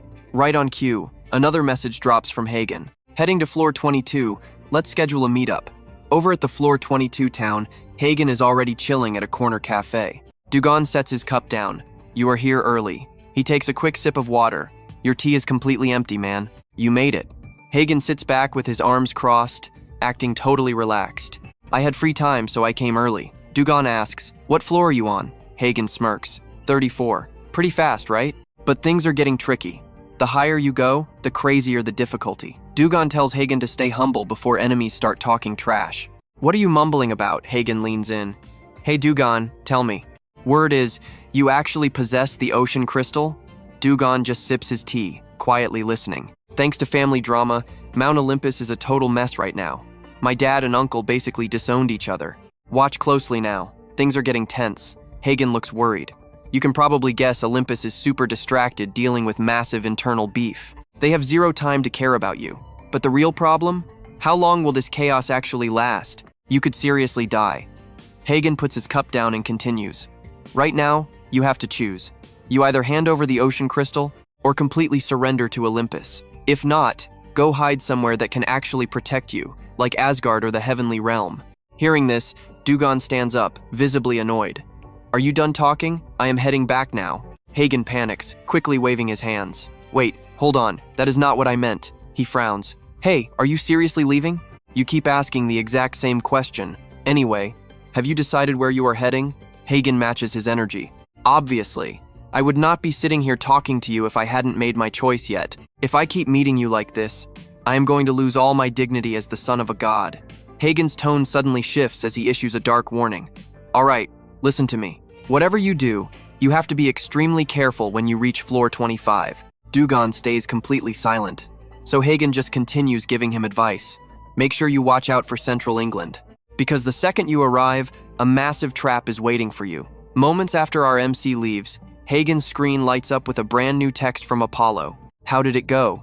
Hagen frowns in pure frustration, typing back. The guy is way too stubborn. Is he seriously trying to die? Who knows what goes on in his head? Hagen then asks, anyway, how have you been doing lately? Apollo replies, still thinking things over. Honestly, I am just stuck in the exact same endless loop. Hagen turns dead serious, messaging Apollo. Brother, are you sure you will not regret this? Apollo replies, maybe, but I cannot just stand by watching. And that is where we leave it. Trust me, things are about to get insane. All right, stick with me here. He is told to just focus on leveling his class and building strength. Hagen sighs. I warned him to play it super safe in the Central Kingdom zone. But honestly, that guy doesn't look careful at all. Apollo laughs. What can one solo player even do? He is way too arrogant. Hagen argues back. Who knows? Look at Cry, Pinos, and Jair. Nobody expected things to end up like that. Then Hagen cracks a smile. Even though it sounds pretty funny to think about, I have a feeling history will repeat itself.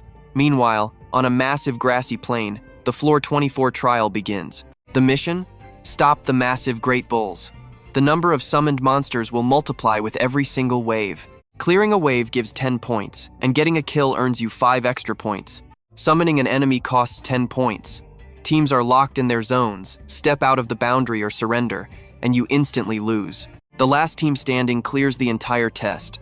The first wave kicks off in exactly 5 minutes. Meanwhile, Ma looks completely hyped up, happily turning to Kim Du-gon. A defense test. Good thing I am on your team, right? For sure. Kim Du-gon coldly scans the area. Next floor, we are splitting up. Ma waves his hands frantically. Why? That is so boring. We cannot stick together? No, that ruins the fun, he replies. Now pay close attention. What is he actually planning for floor 25? Right on cue, the system announces that the boundary lines have been drawn. Step outside, and you are out. A glowing yellow border snaps into place around the players, granting everyone their starting points. They start with 10 points. Kim Du-gon glances around. Is this going to be exactly like last time? That is only enough to summon one monster. Meanwhile, the other players are getting totally overconfident. This trial is a total breeze. We will easily pass.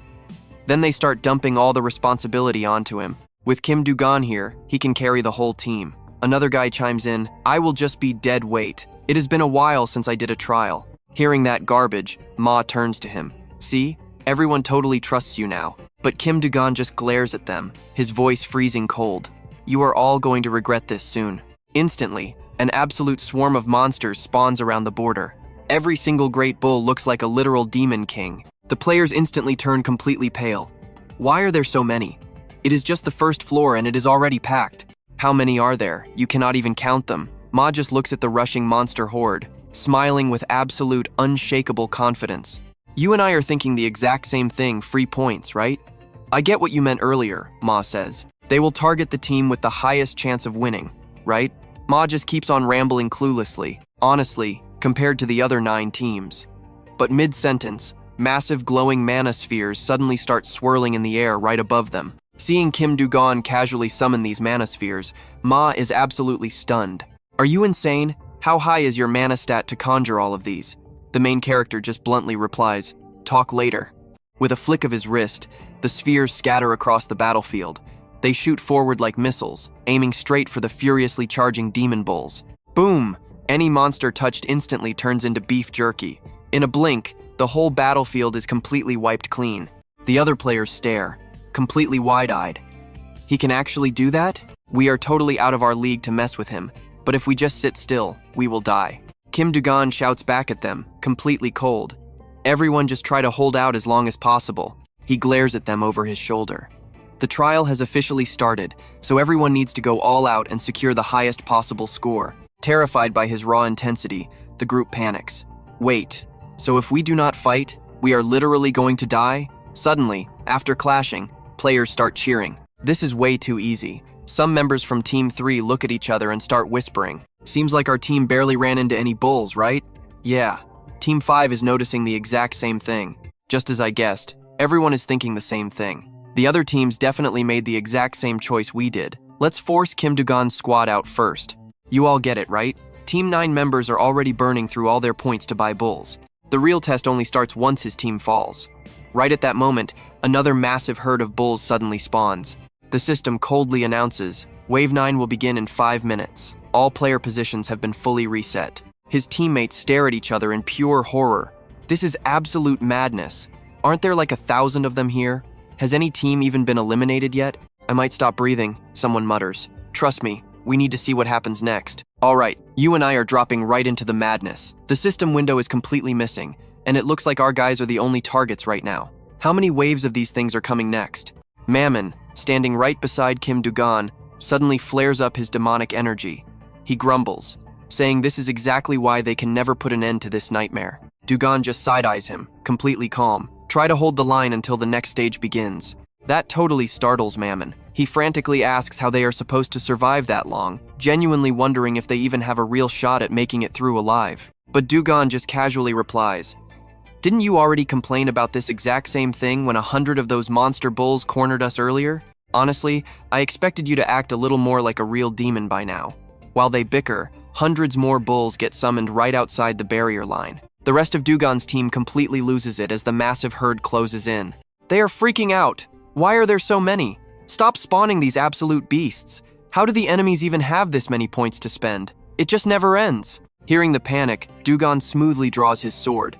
He turns back and casually tells the team to take a break, saying he'll handle everything himself from here on out. Mammon is utterly baffled. What? Just you by yourself? Are you seriously gonna be okay? Du-gon just shrugs it off, probably fine for now. Then, he just starts counting the glowing manospheres popping into the sky. 1, 2, 3. Wait a second, just how many are up there? Way more than last time. It looks like Du-gon is trying to absolutely master his mana control skill, locking his unblinking eyes straight onto the violently stampeding herd of monster bulls. Thanks to that exact skill, bending mana to his will is a whole lot smoother than before. Still, he wouldn't quite call his technique totally perfect yet, so he instantly summons another massive batch of energy spheres. Now pay attention here, things are about to get wild.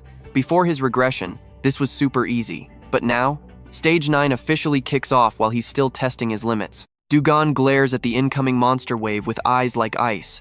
Time to start the show. With a single flick of his wrist, those mana orbs shoot forward. They blast into the charging beasts, literally turning those massive monsters into crispy beef jerky on contact. The absolute slaughter continues as the body count skyrockets, but his heaven-killing star skill mastery totally refuses to budge, so he just keeps spamming the attack all the way into stage 11, then through stages 12 and 13.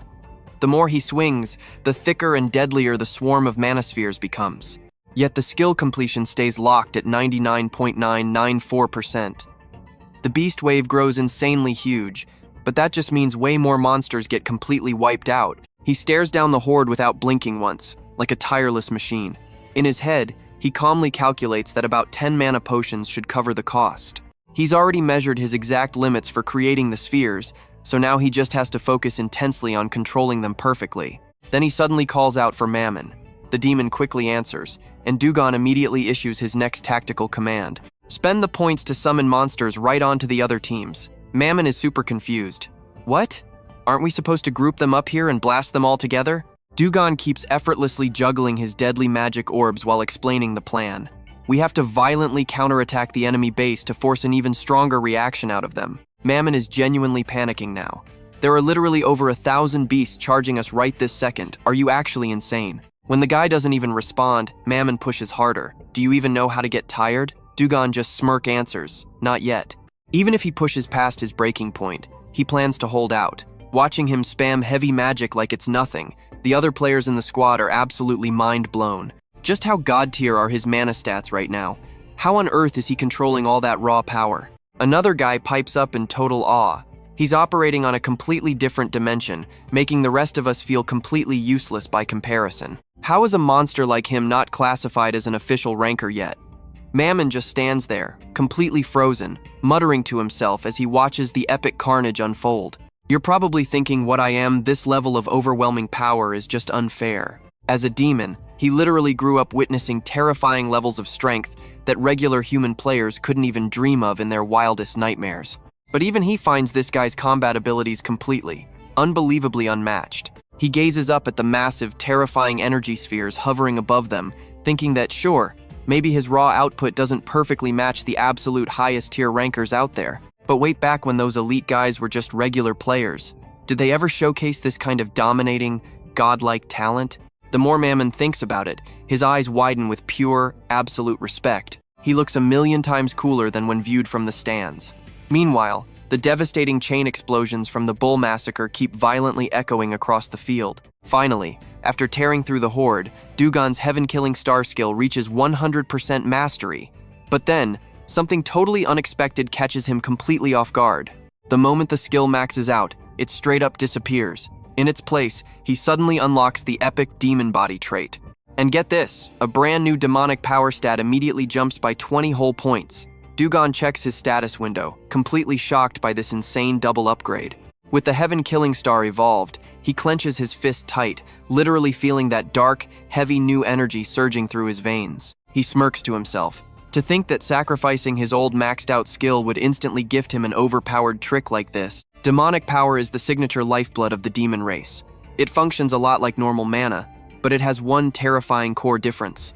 Just testing the waters, Du-gon raises his hand high, summoning an absolutely terrifying, giant sphere of pure dark energy, then casually lowers his arm. Boom! A blinding explosion drops just like an actual atomic bomb, completely nuking the entire battlefield. So what do you and I take from this? This new power is pure, unstoppable destruction. Let's dive right into the madness. The smoke clears, and everyone is absolutely speechless at Kim Du-gon's monstrous power. Mamos is stunned too, asking if he is half demon. I mean, how else could a human control pure demonic energy like that? It makes no sense. Kim Du-gon just brushes it off casually. I don't know. Then he tells Mamos, I just got a new skill, and this happened. What? The other players hear this and literally get chills. He is an absolute monster. No wonder he doesn't feel human at all. How can he act like this is completely normal? Then Kim Du-gon turns cold, telling Mamos, I already got exactly what I needed from this. Let's just finish it. Mamos looks totally lost. Finish what exactly? The main character pulls up his score panel. What else? This trial, obviously. It turns out he has racked up 2,435 points, and without hesitating, he spends every single point to summon 2,435 cows. On the other side of the battlefield, the enemy players are literally yawning, enjoying the quiet calm right before the storm hits them. One guy complains that Kim Du-gon is way too stubborn. I don't know what his deal is. Why even fight back when it is hopeless? How long does he actually plan to keep resisting? Here is where things get insane. The system suddenly announces Team 2 summoned the herd. They jump up in shock. He is still fighting? Notification after notification pops up about monsters being summoned. The entire group is completely panicking. Through the thick dust clouds, countless figures start closing in from every direction. What is happening? The horrifying reality finally hits them hard. Please do not tell me Kim Du-gon caused this. Did he really drag all of these things here? How many points did that absolute monster manage to save? Absolute panic breaks out. Grab your weapons, I'll take the front. You watch the back. Watch the back? They are rushing us from everywhere. Set up a perimeter. But it doesn't matter. In just seconds, Team 1, 4, and 7 are completely wiped out. Kim Du-gon cannot hide his smug grin. Perfect. Those guys are practically wiped off the map. He starts doing the math in his head. Each summon wave brings in about 200 more. These guys made it to floor 24, so a couple teams will survive. It's just a matter of time. If they survive this wave, they'll definitely block others. Then Kim Du-gon flashes an incredibly wicked smile and says to them, I'll keep summoning until you are completely sick of it. Seeing his terrifying aura, his own teammates can only think, this guy is an actual demon. Thank God we are actually on his team right now. Otherwise, I would be getting massive goosebumps all over. After what feels like forever, the system finally chimes in. You have successfully cleared the floor 24 challenge. You and I both knew he would win.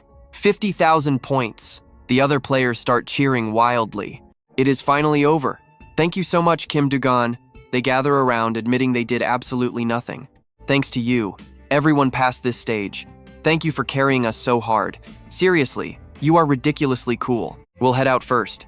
While everyone leaves, Kim Du-gon receives more points and a brand new skill called Cloud Walk. This skill lets him make his footsteps super light and basically creates an invisible path right through the air. Kim Du-gon wonders to himself, is this just a lower grade version of the Shadow Step? I honestly prefer my original skills anyway. But hey, I got 100,000 points, so no complaining here. Right then, Mamos walks up to Kim Du-gon. Boss, do we have to split up now? But Kim Du-gon replies, no, let's stick together until floor 25. Really? Mamos grabs his hand instantly and says, all right, let's go. Just like that, the two of them teleport to floor 25. Upon hitting floor 25, the United Kingdom Tower, players are wide-eyed in awe. So this is England. It really is a famously beautiful capital. It actually is gorgeous. I heard there is a super famous tourist spot over here. At that exact moment, Kim Du-gon and Mamos appear. Kim scans the area, and Mamos gasps. Are those the Round Table Knight statues? Kim Du-gon recognizes them instantly. The famous knights and the king of knights. Before him stands a massive statue of a knight holding a sword. It is Arthur. Arthur speaks up. Yep, I was ridiculously handsome back then. Kim Du-gon uses his glove to communicate with him. Still feeling completely nostalgic for the past? Arthur snaps back instantly. Nostalgic my foot. Would it kill you to just give me a normal human body already? Kim Du-gon laughs. Hey, those cows we hunted were just too ugly. If they looked even slightly decent, I would have considered it. You call that human? Mamo suddenly runs up. Boss, I heard Lancelot is the current king, but that statue is still standing. You and I need to see what happens next. Stick with me here, Kim Du-gon replied coldly. He is just a temporary ruler. King Arthur has been missing for an entire century now. Mamos picked up the story, curious about the king's true nature. Arthur worked so hard to build this nation, only to leave Lancelot in charge for a whole 1,000 years. Du-gon shot back. You will find out soon enough. The Round Table won't just sit around quietly. Just then, heavy horse hooves approached them. A very dashing knight announced that they had finally arrived. The 31st Knight of the Round Table, named Pasva, glanced over. Are these the guys who actually passed the test? The hunters quickly started introducing themselves. Nice to meet you. I am Tua, and I am Orin. I am Lee from the main bloodline. Watching this pathetic display, Du-gon sighed. Do all Round Table knights have such bottomless greed? Pasva kept evaluating them for quite a while. But honestly, that made perfect sense. No guild had ever beaten the Round Table's growth speed. They could basically rule this floor for the absolute rest of their lives. Mamos asked Du-gon if they were all Round Table knights. Not all of them, just one, Du-gon clarified. Pasva locked eyes with Du-gon, demanding his name. They answered without missing a beat. Kim Du-gon. Mamos. He smirked. You two are pretty quiet, yet you carry yourselves with serious confidence. I am Pasva, the 31st Knight of the Round Table. Pasva flashed a big smile. It is an absolute pleasure to meet you all. Seeing fresh meat arrive really puts my mind at ease. Then his tone suddenly shifted into something weird. I am here today on official king's business. Now pay attention here. They were actively hunting for a rookie to fill a totally vacant seat at the Round Table. As everyone stood there shocked, Pasva brushed it off. I will drop the details later. You guys must be exhausted from the trial, so rest up first. Turning his horse, he added, this is the border. Camelot, the royal capital, is not far at all. Everyone, follow my lead now. Watching Pasva's creepy vibe, Mamos whispered, those guys are shady as hell. They are totally baiting you. Du-gon instantly yanked Mamos closer. Just a heads up, Mamos, I am telling you this as a backup plan. He then quickly whispered something secret. Mamos looked super skeptical. Hey, are you absolutely sure about this? I doubt they are that petty. But ultimately, he had to trust Du-gon's instincts. Since it is your call, I will keep my guard up. Alright, let's follow them for now. Arriving at a massive fortress gate, Pasva declared that right behind these massive walls was Britannia's glorious capital, Camelot. Seeing those towering walls, every single player was left completely speechless and hyped. The city was mind-blowingly huge, but Pasva stopped them. Before we enter, I have one question. The group looked confused. A background check to get inside? Pasva coldly replied, not exactly. He stared right at Mamos. Our kingdom's laws are just incredibly harsh toward the demon race. Unidentified demons are strictly banned from entering.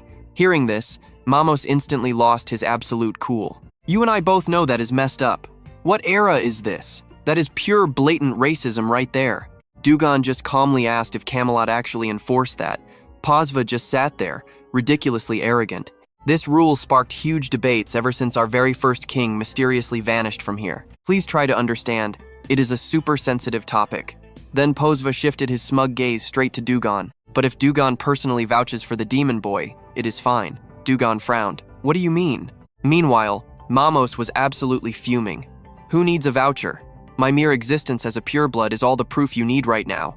Do you even know who my father is? Pasva sneered. Who cares? When in Camelot, follow our rules. Mamos lost his mind and screamed, my dad is the legendary Belial, one of the 7 demon kings, leader of the Demon Lord Guild, a top 100 ranker. I am Belial's own flesh and blood. Still want to question my identity? Hearing that insane name drop, the city guards instantly broke into cold sweats. Belial, you mean? While Du-gon cringed slightly, Mamos kept throwing an epic tantrum. I am totally telling my dad about this. Another knight next to Pasva finally spoke up. Letting him scream out here is definitely a terrible idea. Since we verified his bloodline, just let him inside. Cornered by the flex, Pasva had zero choice but to agree. The massive gates finally groaned open. The second they stepped inside, Mamos secretly messaged Du-gon on the system. Bro, I cannot believe they tried to block me at the gate just because of my race. But dropping my dad's name shut them up. So what do you and I make of this? Did you actually study kingdom law, or just guess? Alright, you and I are about to step into absolute legend. Kim Du-gon fires off a quick text. Then, Lin and the other players finally enter the massive city walls, staring at the epic scenery in complete and absolute shock. So this is actually Camelot. It is completely massive. Is that the royal palace over there? Meanwhile, Kim Du-gon's mysterious little egg literally grows teeth. It looks like it desperately wants to speak. It wails loudly, and right after crying, it starts wildly squirming around. This weird reaction instantly gives Kim Du-gon a powerful hunch.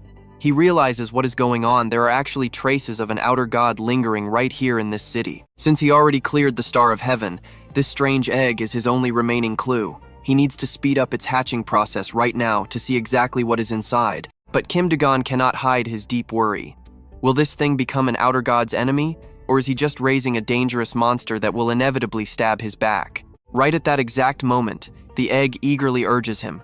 All right, I am hurrying. Stop whining. Kim Du-gon gets visibly annoyed. Every single time this egg rushes him, he wonders, does this mean the hatching rate is getting even higher? It has been incredibly noisy lately. Anyway, deep inside the British capital of Camelot, there is an absolutely massive, sprawling garden courtyard. Kim Du-gon, looking sharp in a full suit, admires the view while chatting with Arthur. You have not said a single word since we reached Camelot. Why so silent?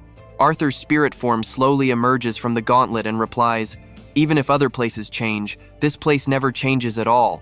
After saying that, the legendary king floats right into the room. Kim Du-gon watches him and asks, you mean this actual castle? Honestly, it just looks like a really old building. It is ancient, older than me. From afar, Arthur raises a big question. Now pay attention. This is where it gets tense.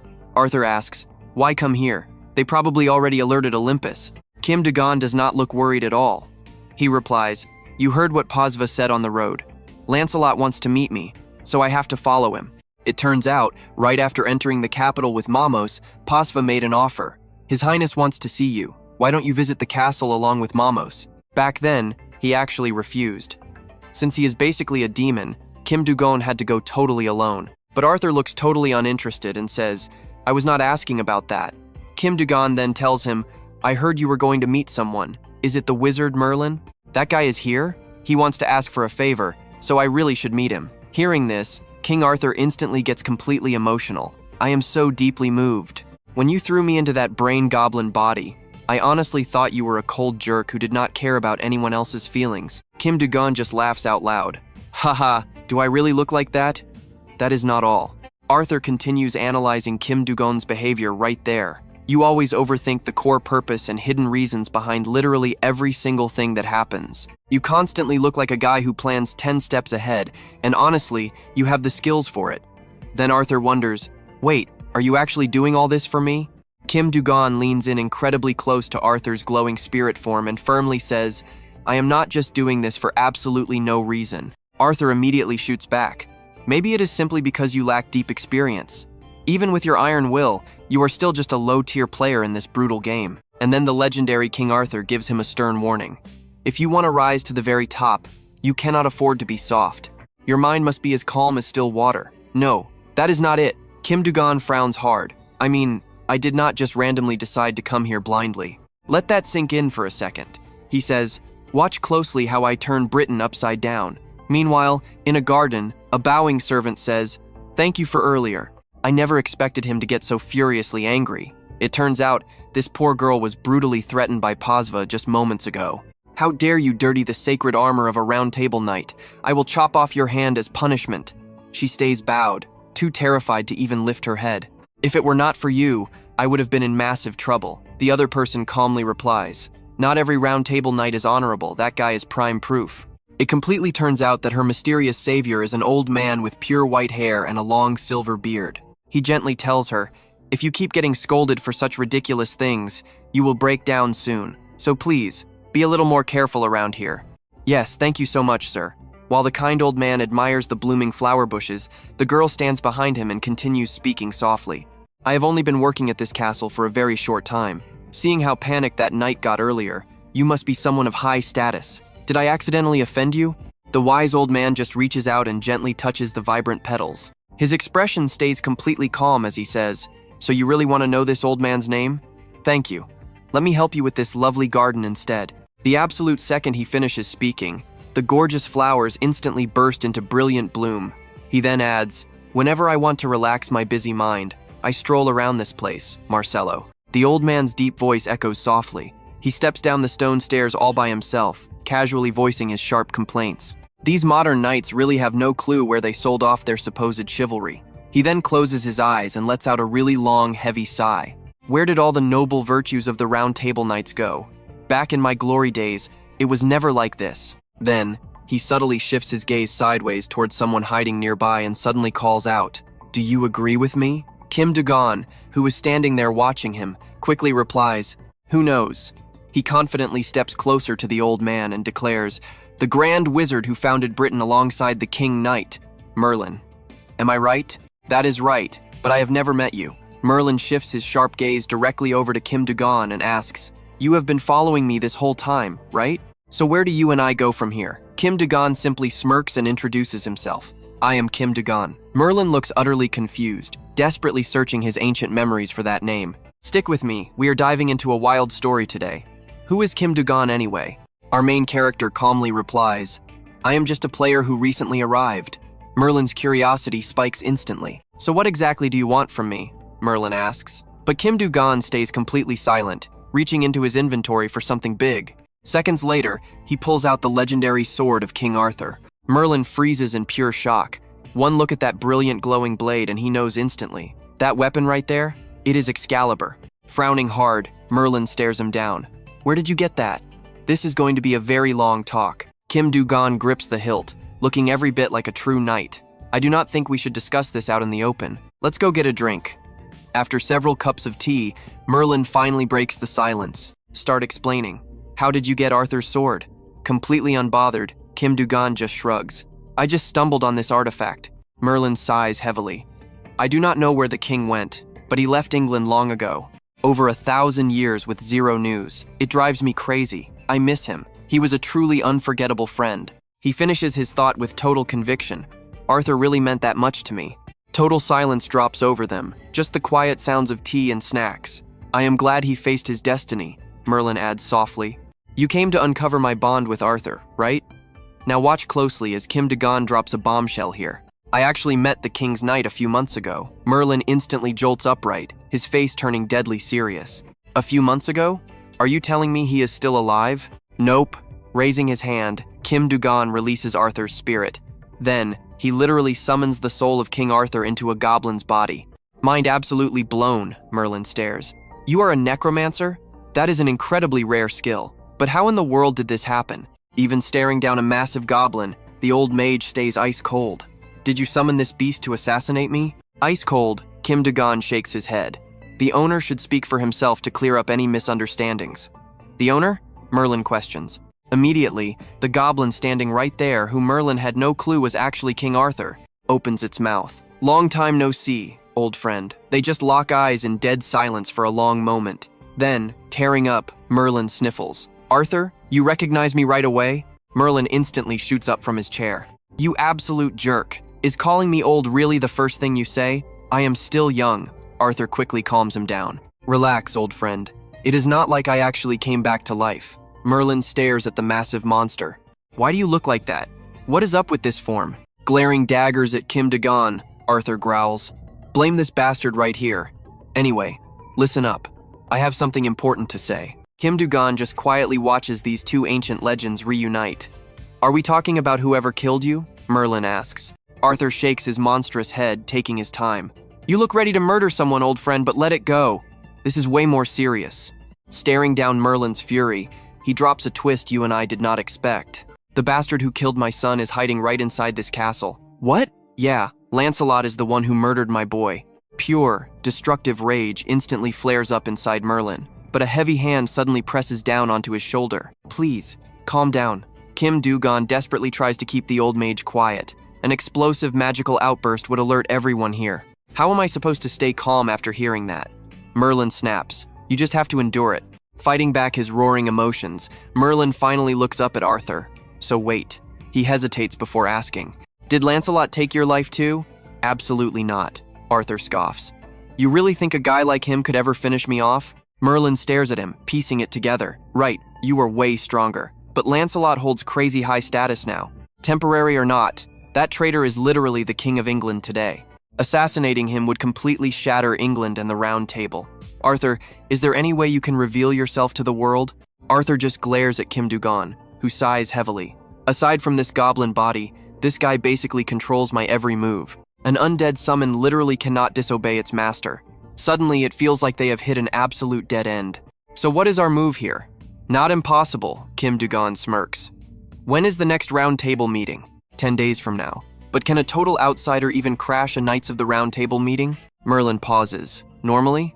Never. But with me backing you, anything goes. Kim Du-gon smiles. Perfect. His plan? Turn the Round Table upside down. Trust me, we want to see this.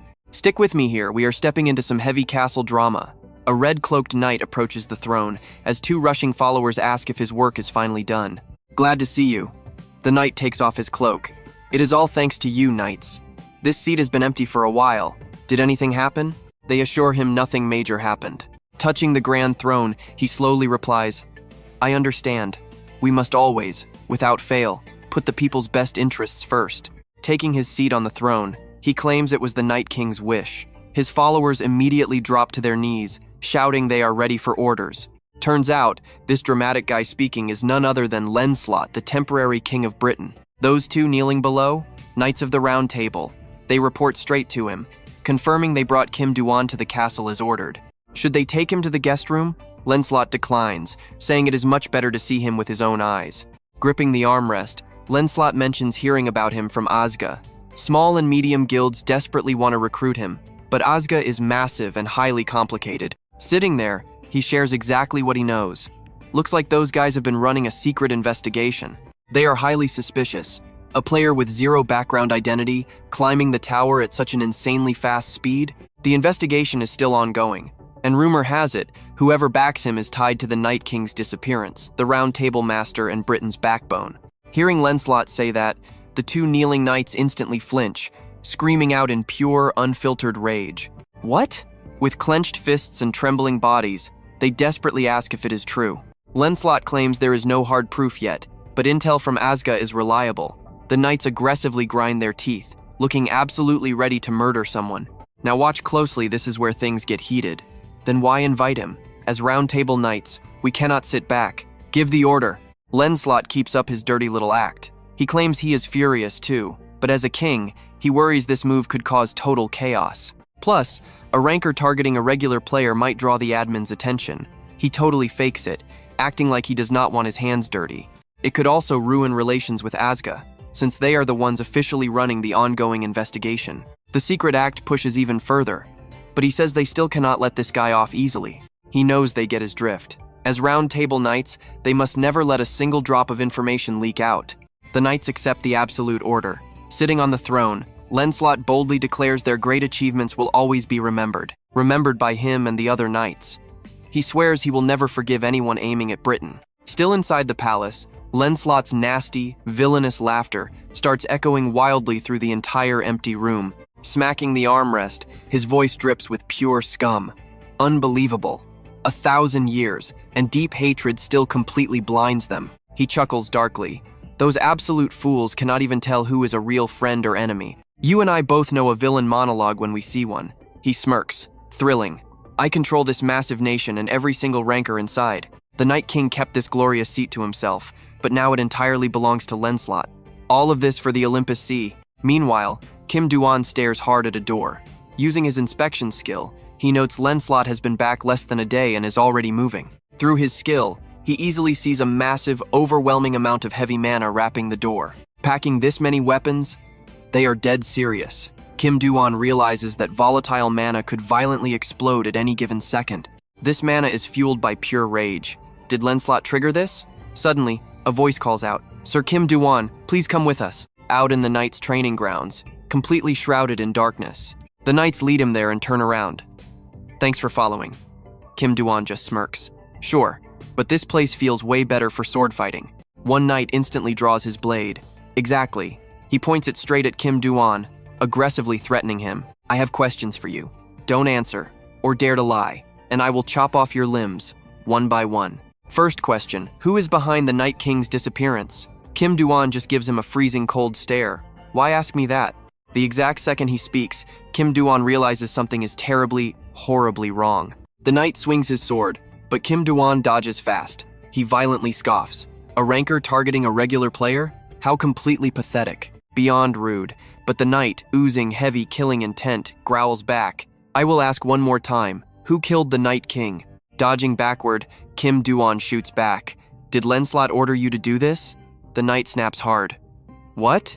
How dare you? Who do you think you are? Using his name. Connecting the dots, Kim Du-gon opens his inventory and pulls out his own sword. They violently clash head-on. But after just one strike, the knight takes a brutal system penalty, coughing up blood and looking absolutely agonized. Watching him pathetically roll around, Kim Du-gon finally figures it out. A penalty, huh? So what do we learn here? Lancelot weaponized his knight's hatred. Trust me, you are going to want to see this fight unfold. Stick with me here. I can't believe he's letting someone else take the win, but his little mind games are actually working. Kim Du-gon steps right up, locking onto his first target. Just him reaching out his hand is enough to make this so-called knight flinch in absolute fear. The guy immediately scrambles backward, totally freaked out. What was that? The second his vision got blocked, goosebumps literally exploded all over his body. Meanwhile, echoing straight from inside the gauntlet, Ao Tho's voice rings out. He says not to end him, since they don't know the truth and are just acting out of loyalty. Du-gon just flashes this creepy smirk, wondering what to do. Show them Ao Tho? He thinks it over and drops it. They only trusted him because they knew the ego anyway. These two are absolutely convinced he's the one who destroyed Ao Tho. He stares the knights down, making a silent promise to himself. Plus, until the roundtable meeting actually happens, he's got to keep Ao Tho's entire existence a complete secret. But one of the knights steps up, totally unfazed. He actually challenges Du-gon, threatening him into a straight-up one-on-one duel. The fight kicks off before Du-gon even agrees. He just stands there, staring him down, asking if the guy behind him is going to jump in too.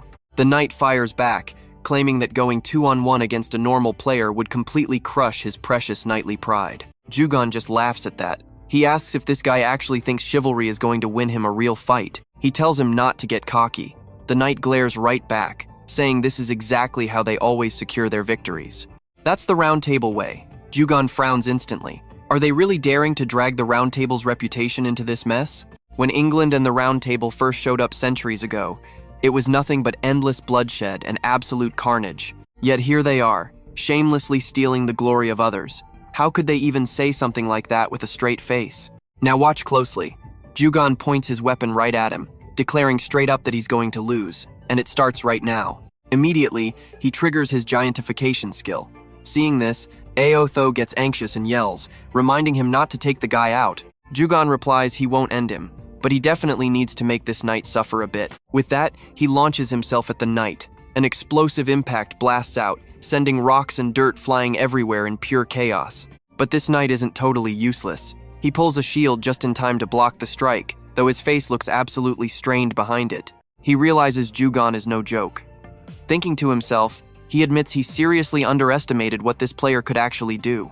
But seconds later, Du-gon notices something off. Is he countering? The knight shoves his shield forward, forcing Du-gon to slide back instantly. He's no rookie either, gracefully dodging back to completely avoid taking any kind of damage from the counterattack. After dodging, Du-gon actually gives the guy some credit, admitting that a named knight really does live up to the hype. He realizes the knight's combat style is heavily defensive, but still packs enough raw power to smash through walls like a literal tank. After trading blows, the knight stands tall and declares that for every single attack Du-gon throws, he's ready to reflect it right back. Hearing that, Du-gon charges back in, daring the guy to go ahead and counter it if he really wants to. He enhances his arm, telling him to bring it on. His arm expands massively, packing the absolute crushing force of a literal giant right into that single limb. Du-gon furrows his brow, thinking to himself that this is actually looking incredibly good right now. You and I know how rare this is. It's his first perfect giantification. The knight gets rocked by a massive punch, wincing and wondering what insane power this is. He stares at Du-gon, who secretly thinks it's not just raw strength. This gauntlet was forged by a master using the toughest metal alive. Du-gon winds up another punch, declaring the knight is about to pay the ultimate price. He slams another heavy hit right into the shield. This strike is so ridiculously powerful, it actually cracks the defense wide open. Then comes another punch, followed by a relentless, insane 18-hit combo that absolutely rains down on him. The shield is at its absolute limit, cracking more by the second. The knight can only grit his teeth and take the brutal beating helplessly. He curses in his head, completely shocked that Du-gon is pushing him into a corner without even using any flashy special skills. Desperate, he activates a locking skill, aiming right at Du-gon to turn the tide. The skill hits, making Du-gon freeze for just a split second, but he instantly recovers his stance and goes right back to hammering that shield. This time, he unleashes an even heavier punch than before. Even with the shield blocking, it finally shatters completely into a million pieces. Watching his ultimate defense shatter to dust, the knight completely panics, his mind racing wildly. How is this guy just a normal player and not a named ranker? But right before the knight gets completely destroyed, another massive energy crashes in. A moment later, right through the heavy dust, Du-gon's voice echoes out. If you actually think I ended out though and really want revenge, you need to drop that pathetic chivalry act right now. So what do you and I make of this? The duel breaks because of a third party. The other knight steps up to protect his ally, totally ignoring the rules. Stick with me here, we're jumping right in. Kim Du-gon grabs his shoulder, declaring that fighting alone just means you are being incredibly reckless. Right after saying that, he literally rips off his own sleeves, showing off some absolutely shredded, rock-solid muscles. The knight glares right back at him. I know I am reckless, he snaps, raising his blade high into the air before continuing. But if you actually think you can take both of us on at the exact same time, I will make you regret it. With that threat, he buffs his weapon, transforming it into a massive giant sword. Kim Du-gon doesn't even flinch. He just draws his own sword and charges straight at him. The second knight's enormous blade violently crashes down into the earth. But before the thick dust clouds even have a chance to settle on the ground, Kim Du-gon is already soaring high up in the air. The knight instantly realizes something is horribly wrong. Kim Du-gon has fully activated his heavenly kick technique. In an absolute flash, he maneuvers through the sky, unleashing mid-air kicks and diving right at his enemy while backed by some insane support skills. Once he closes the gap, Kim Du-gon instantly swings his blade with brutal, crushing force. Even though he manages to block it, the knight gets blasted way back, eating a harsh system penalty just for attacking him. Then both fighters fiercely clash head-on once again, triggering a massive, earth-shaking explosion. The epic battle rages on. Grimacing mid-fight, the knight thinks to himself, damn it, this penalty is getting worse. Dragging this out is suicide. I have to completely finish him off in one single, decisive strike. Right after that, Kim Du-gon brutally knocks him far away again. Seeing this, the guy panics and yells to his partner, let's go. All right. He then violently slams his shield straight down into the dirt. Now watch closely. A massive sword instantly drops down, totally blocking Kim Du-gon from reaching them. Both knights wince in pure agony, thinking it is totally unbelievable that merely defending triggers such a brutally heavy penalty. But even if our bodies explode or we literally drop dead, we will sacrifice absolutely everything for the glory of Britain. Meanwhile, Kim Du-gon pauses for a second to analyze the chaotic situation. Things are getting a bit dangerous. Rushing in recklessly like this means you guys are just going to get totally crushed. Focusing raw power into his other hand, he realizes he can only hold this up for exactly 1 minute.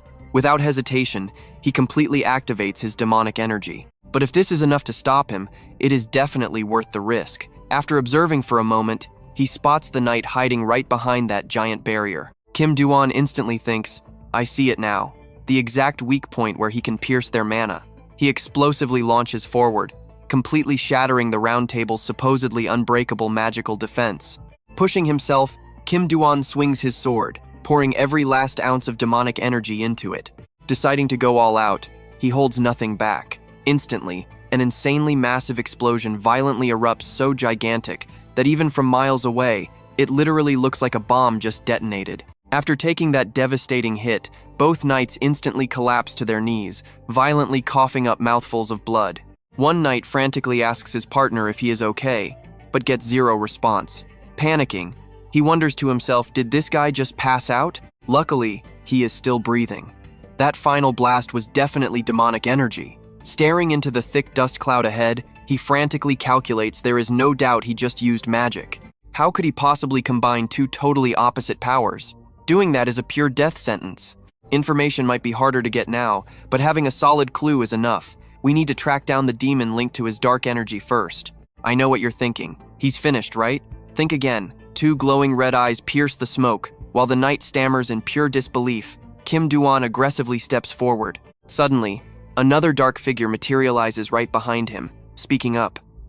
Wow, This hall is an absolute total mess. Hearing that familiar voice, the knight immediately drops into a deeply respectful bow, crying out, "Your Majesty."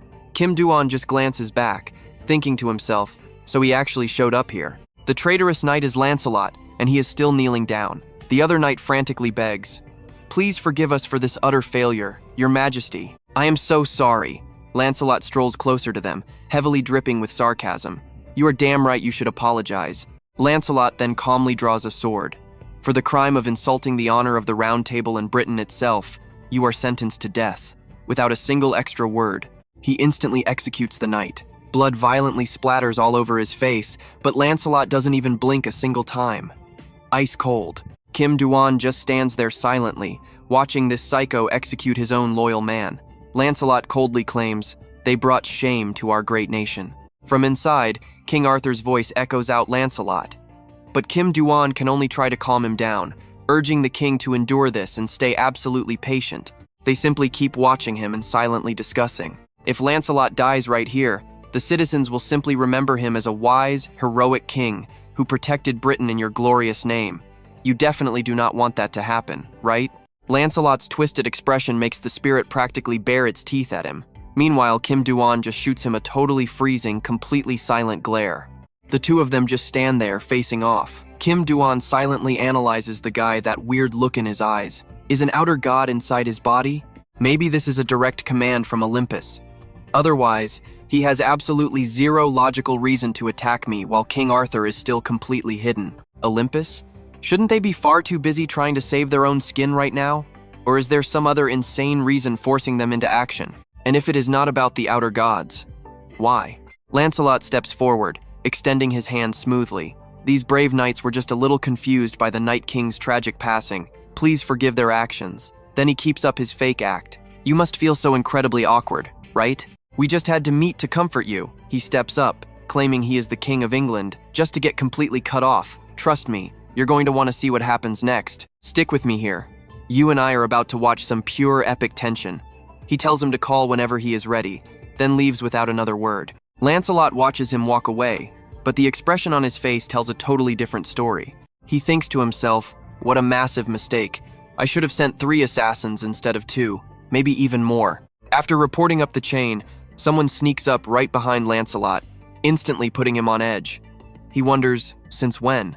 What exactly is wrong with the people in this creepy castle? Are they secretly watching Kim Du-gon right now? Shaking it off, Lancelot asks, "Why are you here at this hour?" The next morning, people are tapping sticks on the training ground dirt. They start whispering, saying the ground feels a little different today. What happened here last night? Did they fix something up yesterday? Probably not. It is super weird. Hey, stop talking nonsense and get in line right now. The soldiers all shout together, getting into formation. Meanwhile, cut to Kim Du-gon casually sharing a tense meal with Lancelot. He thinks to himself, no matter how huge this castle is, heavy rain pouring all night should not make things this dead quiet. It is just too unnatural. Did Lancelot do something? Now pay close attention here. Kim Du-gon throws his steak knife down and coldly says, "I do not like this. It reeks of blood." Seeing this, Lancelot fires right back.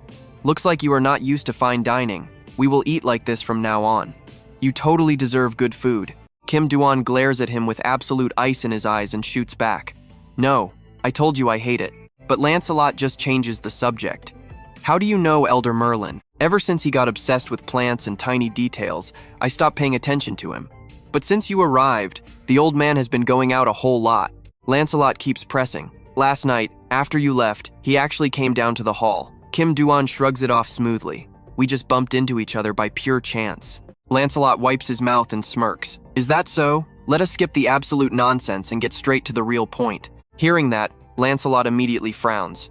The atmosphere suddenly becomes incredibly heavy and tense. He raises his voice and speaks directly. Straight to the point, Kim Du-gon just sits there quietly, sharply analyzing everything around him. This guy trapped players by completely flooding the space with heavy mana. It is incredibly sneaky. I cannot sense any system messages or voice recordings anywhere in this entire room. Right at that moment, Lancelot speaks up again. "Kim Du-gon, I heard you have the ocean crystal. An acquaintance of mine wants it, so hand it over." Hearing this, Kim Du-gon immediately counters. "Poseidon needs the ocean crystal, right?" Lancelot completely cuts him off.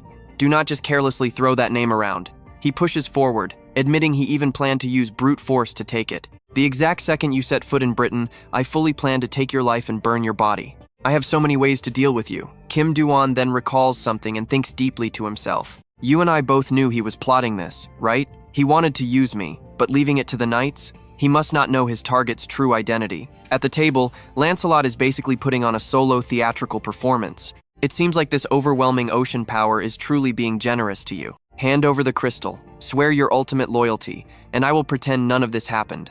I will even help you out on your journey. Kim Du-gon sneers at him in pure disgust. Yesterday you brought a sword to take my life, and one night changes your mind? Standing up, Kim Du-gon practically spits his words out. You call yourself generous? Are you actually kidding me? He then fiercely continues. You want me to bow my head to you? And since you are so insanely generous, you would give me a lot of good stuff, right? Hearing that biting sarcasm, Lancelot does not look happy at all. Instead, he looks visibly nervous. He suddenly jumps up and screams out in rage, You bastard! Who do you think you are? I know exactly who I am. Kim Du-gon glares right back with absolute zero emotion. But you definitely do not realize what kind of pathetic monster you have become. Something quietly flies right into Kim Du-gon's inventory. He just walks straight out of Lancelot's palace all alone, his mind racing with intense, calculated thoughts. Poseidon approached me first. With his insane status, he could easily wipe me off the map anytime he wanted without breaking a sweat. His attitude suddenly flipped, so there must be a massive hidden reason. He pulls out the item that flew into his bag, inspecting it closely. Do not tell me he is actually planning to throw hands with Zeus. Kim Du-gon casually tosses the weird item right into his mouth and ponders. A player holding the ocean crystal who could reach top-tier status. He wants my power, meaning he rates me pretty highly. But realistically, I cannot take down someone like Zeus all by myself. Chewing loudly, he brushes his hands off and keeps heavily strategizing. Does that guy secretly have another wild backup plan up his sleeve? Whatever. The harder those two fight each other, the better it is for me. I just need to sit back and reap the epic rewards. Meanwhile, King Arthur seems desperate to say something, making Kim Du-gon offer some quick comfort. Hey, do not get angry. I am pretty annoyed about this too. But we do not have much time left. Just wait a little bit longer. I have already set up the perfect stage for all of you. Right then, his player interface flashes brightly with a brand new system message. Get ready to move out tomorrow. The very next day, at the legendary round table in Camelot, all the top knights are fully gathered. Among them, Kim Du-gon is casually chilling right next to Elder Merlin. The other mighty knights spot Kim Du-gon and immediately start buzzing with excitement. That is the legendary Kim Du-gon everyone is talking about. They are thrilled Merlin is finally attending after being gone so long. But why bring this random guy? Trust me, you and I are about to watch this meeting turn into absolute, unpredictable chaos. But wait, why are there two empty seats?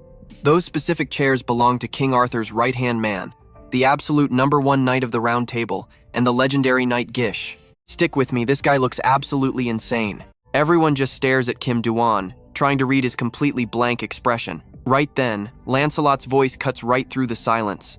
He says unapproved people are never allowed at the Round Table. But since a senior elder brought him in, he is making a super rare exception today. Lancelot claims he has business with him anyway. He turns to the other knights and asks if they agree, but the entire room stays completely dead silent.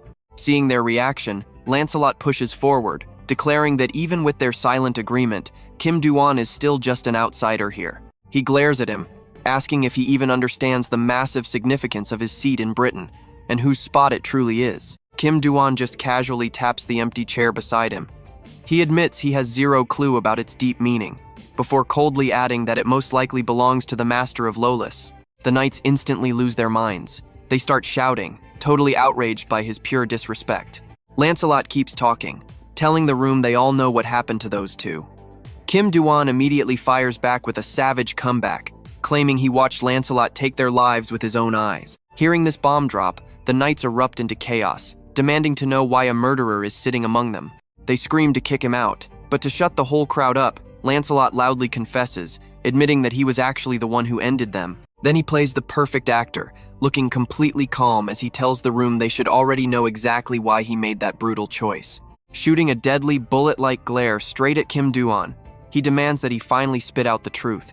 But Kim just casually replies, telling Lancelot not to get it twisted. This is where the knight pays for his sins, not him. Hearing that disrespect, Lancelot clenches his fists and slams the table in pure rage.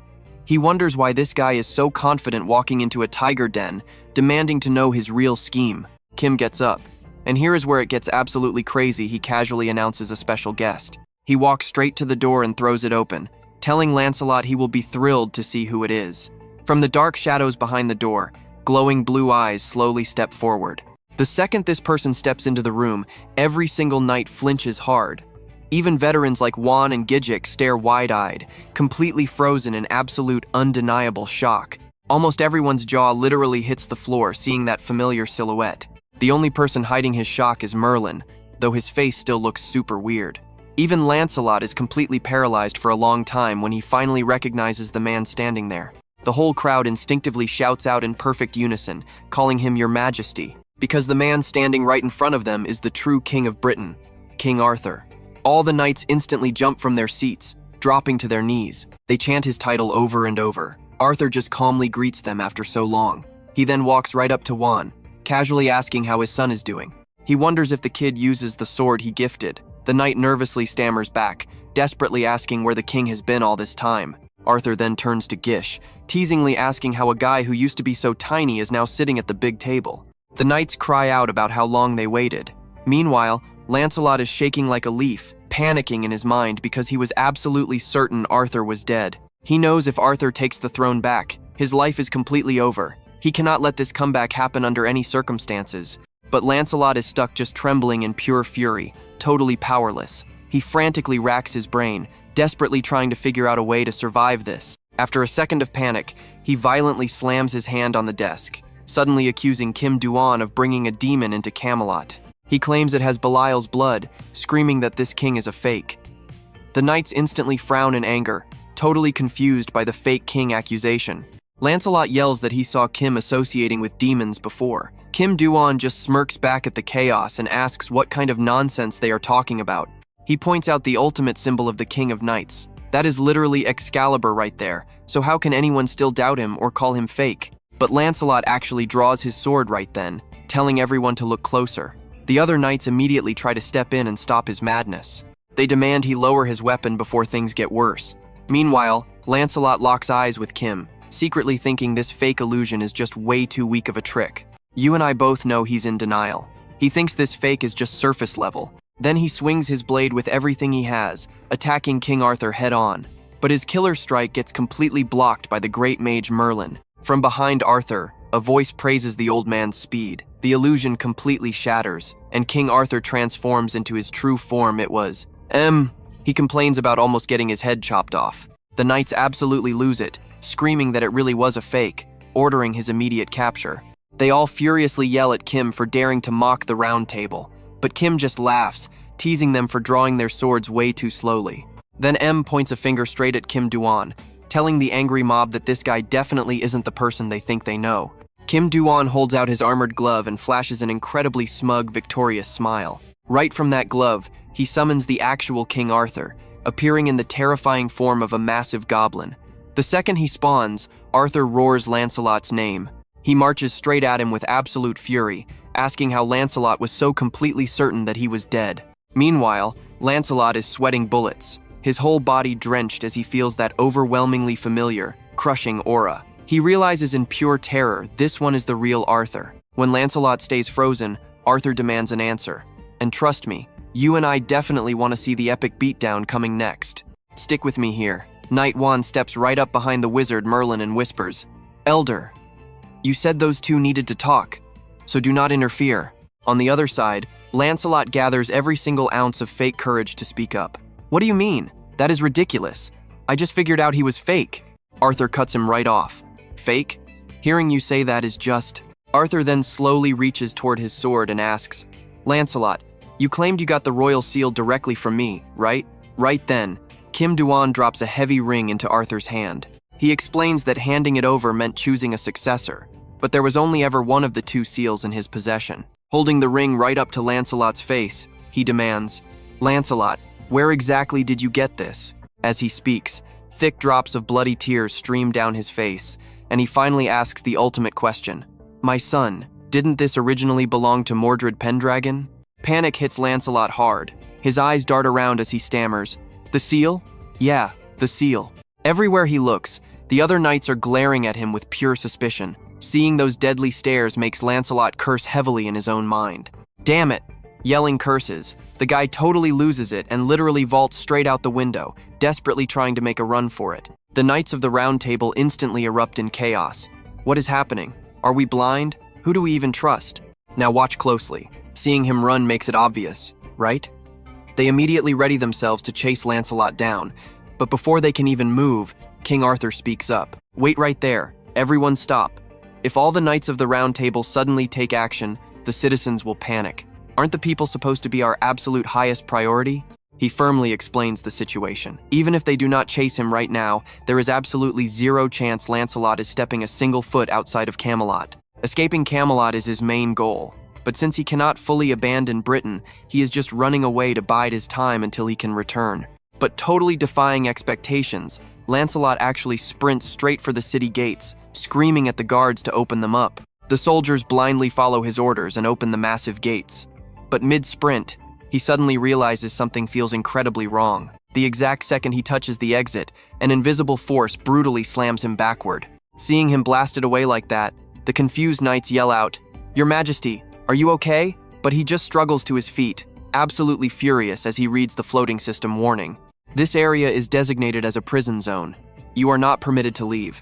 He just stands there, angrily cursing everything under his breath. Merlin, it had to be that old man. By now, the entirety of Camelot looks completely trapped under a massive magical seal.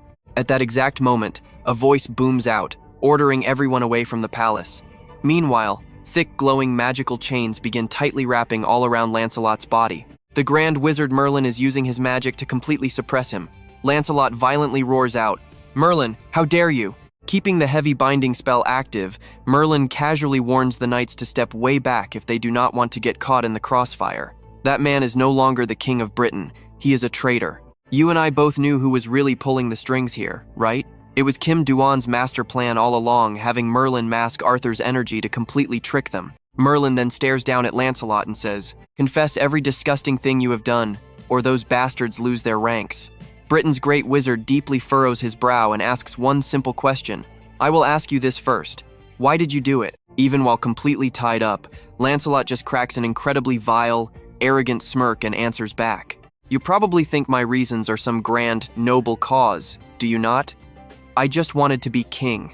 Instantly, his entire body begins undergoing a horrifying transformation. A bizarre, monstrous power explodes from his eyes. Then, massive chained explosions rip through the area, nearly collapsing the entire surface of the castle walls. He shatters the bindings instantly. Merlin panics. Suddenly remembering Kim Du-gon's warning, the monster hiding inside Lancelot operates on something totally different from regular magic or mana. It likely awakened the exact moment he betrayed Arthur. And right now, his body has mutated into something completely unrecognizable. He is definitely not human anymore. He literally just floats in midair, gripping his sword tightly, declaring the area as his own absolute territory. Any single person foolish enough to attack him inside it will face instant, deadly punishment. Merlin does not flinch at all. "I will never let you leave Camelot," he thinks. Such cheap tricks. He swings his staff, hurling a massive barrage of rocks straight at him. Dirt, rocks, and thick smoke instantly blast through the air, blinding everyone. And then, more huge, deafening explosions start going off right inside the city. This makes Merlin absolutely furious. Is this bastard seriously shifting his attacks toward the city? What an absolute scumbag. Chasing him down through the chaos, Merlin aggressively yells out, "Are you completely insane?"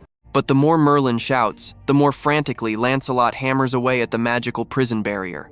Someone desperate to be king, yet slaughtering his own people. Do you have absolutely no shame? Lancelot ignores him, delivering a relentless barrage of strikes until a crack finally appears in the barrier. Merlin desperately tries to patch that massive fracture up while Lancelot just keeps screaming curses at him. Because no matter how overpowered a wizard you are, fighting a top-tier ranker using their active skills is an absolute nightmare. Seeing this, Merlin's anxiety spikes. Oh no, was his goal to drain my mana pool from the very beginning? In that intense moment, the barrier keeps dangerously cracking and then slowly sealing itself back together, while Lancelot's face just looks more and more unhinged. And right at that exact second, a giant round table shield materializes out of nowhere to protect the target. Trust me, you are going to want to see this. Standing behind that shield is Kim Du-gon, and his mysterious egg is literally drooling, clearly hungry for a meal. Stick with me here, because Du-gon glares at Lancelot, secretly sweating and thinking, this is absolute madness. If this guy escapes, I am completely dead. It is probably his skill. But fighting a top-tier ranker like this comes with a massive penalty. Still, ignoring the penalty, Du-gon and Arthur team up to attack Lancelot. Arthur yells, I have waited so long for this. Today I end your life. The three of them instantly clash. Even though he is completely outnumbered, Lancelot shows absolutely zero signs of backing down. He fights back while screaming, you absolute fools. Do you really think you can stop me inside this body? Arthur, I am not the same guy you used to know. Du-gon has zero time for this villain speech. He spams his gigantification skill to strike him, then unleashes the Hell Summon skill straight from his gauntlet. Instantly, creepy eyes appear everywhere, staring right at Lancelot. He absolutely panics, thinking, what the heck is this? Next, Du-gon summons out the blazing holy fire. Right then, a mysterious voice echoes directly into Lancelot's ear, screaming danger. Lancelot mutters, I just heard a voice. He is exactly like us. My own fragment. The fragment of us. Run away now. Run from a basic player? Use your fear and run. Lancelot just yells at it to shut up. You and I both know he has a high ranker body, so why panic? But watch closely. It is way too late. His soul and everything else gets swallowed. The second that voice fades out, massive fangs crash down and violently tear into Lancelot's body. Chunks of his flesh rip away. That mysterious egg finally shows up, brutally munching on the greedy traitor Lancelot. He gets devoured raw while screaming in pure agony. Lancelot grits his teeth, glaring at Du-gon, and spits out, you absolute bastard, Du-gon. Despite the insane pain, Lancelot still fires off a sword-breaking skill to counterattack. Merlin just frowns at him, thinking, this is terrible. By now, the battle is basically over. Du-gon and Arthur watch Lancelot miserably begging, please save me, I am begging you. I will do whatever you say. King Arthur stays completely silent, but inside, his heart is definitely aching like crazy. Then he remembers everyone who died by his hands. Arthur says, they are the reason you have to die. Lancelot. A long moment passes, and his body is finally eaten clean by the egg. Nothing is left. The greedy traitor Lancelot is finally dead. Then the system announces that the 2 thrones of England are vacant, with 10 days left to elect a new king. Whoever gets the most votes will officially claim that legendary title. Du-gon walks over to check Lancelot's remains. While leveling up and grabbing reward points, he thinks, oh wow, it is giving me points. Was this guy considered a boss monster like Orochi? Du-gon's mood suddenly drops. Plus, his name literally included traitor and greed. Outer gods have titles matching their traits, so the stupid seed of chaos inside Lancelot must have been pure greed. After finishing its Lancelot meal, the egg rubs its belly, looking absolutely and completely satisfied. The hatching rate is almost at 70%. Du-gon thinks, compared to Orochi, it ate really slowly, like there was way too much food to finish. He stands up just as Merlin approaches from behind. Let that sink in for a second. This gets wild. Merlin asks, what is that dark energy? No, it feels even more massive. Is that exactly why you are so insanely strong? Does it really look like that? Du-gon looks up at the sky and says, an outer god. Just call it that. I do not know the details. Merlin asks, an outer god? What even is that? Right then, Du-gon notices something shifting in the sky. I do not think this is over yet, Sir Merlin. A bizarre, overwhelming energy suddenly appears way up in the sky, making Du-gon feel incredibly uneasy. We are facing a massive hit now. Someone coughs violently while begging, Lord Poseidon! He drops the guy and steps forward, saying, you are not going to greet me? Behind him, tons of people are knocked out cold. The other guy shows zero fear. I paved the way for you, right? Even without you, I could pull this off, just like right now. Then he raises his voice to threaten him. I do not want to drag this out, so I will be direct. Lancelot got defeated. That is what you want to say, right? Turns out, the guy talking to Poseidon is actually his very own brother, the ancient smasher Zeus. Just as expected, he knows everything happening in Olympus. Then Poseidon asks him, what exactly are you planning to do? We cannot add fuel to the fire, so we just have to accept losing this tiny battle. He stares at the lake below his feet and says, we better not get involved with England. Erasing everything entirely is the best move. Saying that, Zeus unleashes terrifying lightning power into the lake. Just one lightning bolt. Throwing it down will literally wipe the entire UK off the map. Poseidon immediately warns him. The admins will not just watch that happen. Zeus replies, I already talked to them. One strike. That is all they allow. Millions of lightning bolts suddenly flood the sky over England. Merlin asks Du-gon, what does one strike mean? The thunder god Zeus. He is acting right now. System alerts pop up. A new test begins, the destruction of Camelot. Trust me, you are going to want to see what happens next. Let's dive into absolute madness. A lightning strike will obliterate Camelot in exactly 10 minutes. The mission? Stop it. Kim Du-gon instantly understands the situation. So that's how it is. If this counts as a test, that guy definitely talked to the admins already, doing whatever it takes to lower the penalty. Then he adds, even if Olympus is backing Lancelot, why would an absolute powerhouse like Zeus make a move like this? Merlin chimes in, Zeus isn't stupid. If he just wipes out Camelot on his own, Olympus will face a massive penalty. A move like that could leave them totally defenseless against their sworn enemies over in Asgard. The system flashes another alert, lightning strikes Camelot in 5 minutes. But Kim Du-gon stays completely calm, just looking back at Merlin. Exactly. Even the mighty gods of Olympus are terrified of Odin in Asgard. But that is exactly why they want to cut their losses and run, no matter the price. Merlin replies, I don't get it, but right now is really not the time for chatting. We can talk later. Immediately after, Merlin slams his staff hard into the ground. Massive magical barriers instantly wrap entirely around Camelot. Merlin is protecting his legendary kingdom now. Watching this, Kim Du-gon is totally impressed. Amazing. The wizard who mastered 10,000 skills. But honestly, even that won't be enough to stop the incoming lightning. Seeing Kim Du-gon stay silent, Merlin shouts, you need to help out too. Stop just staring at the sky. Kim Du-gon smiles and replies, the sky isn't the only thing I'm looking at right now. His tracking eyes are active. He remembers getting a strange message just a few days after arriving in Camelot. He was honestly shocked the guy managed to find him that fast. Kim Du-gon stands there thinking. He knew he couldn't just pretend not to know the guy, so he originally ignored the message. But now, he definitely cannot ignore it anymore. Watch closely now. The system drops a terrifying alert, only 3 minutes left until the lightning strikes. Kim Du-gon stares deeply into the sky and thinks, you are watching me right now, right? The system immediately confirms it. The great sage is observing him with his 12 eyes. This just makes Du-gon wonder, why? Are you really going to let us all just die here? Wukong's voice echoes from high above. I do not care. You just wasted your effort finding me. Du-gon fires back. I found you? Kim Du-gon keeps his head tilted back, talking to Wukong. You have been following me around like a total stalker. Is there a problem with that? Wukong stays completely silent. Meanwhile, the clock is ticking, only 2 brutal minutes left until the massive lightning bolt strikes down. Wukong finally asks him, it looks like you have the ability to run away. Why are you still standing there? I personally cannot just stand by and watch this place get destroyed. Kim Du-gon frowns, speaking with pure determination. So help me out this one time, and I will help you back. Wukong chuckles and replies, all right, fine. Just this once. Instantly, a terrifying surge of raw power crashes down from the sky, blasting the ground into pieces. Merlin sees this and gasps. Absolutely incredible. Striking a cool pose, Wukong grins and introduces himself. That is right. It is me, the great sage equal to heaven, Sun Wukong.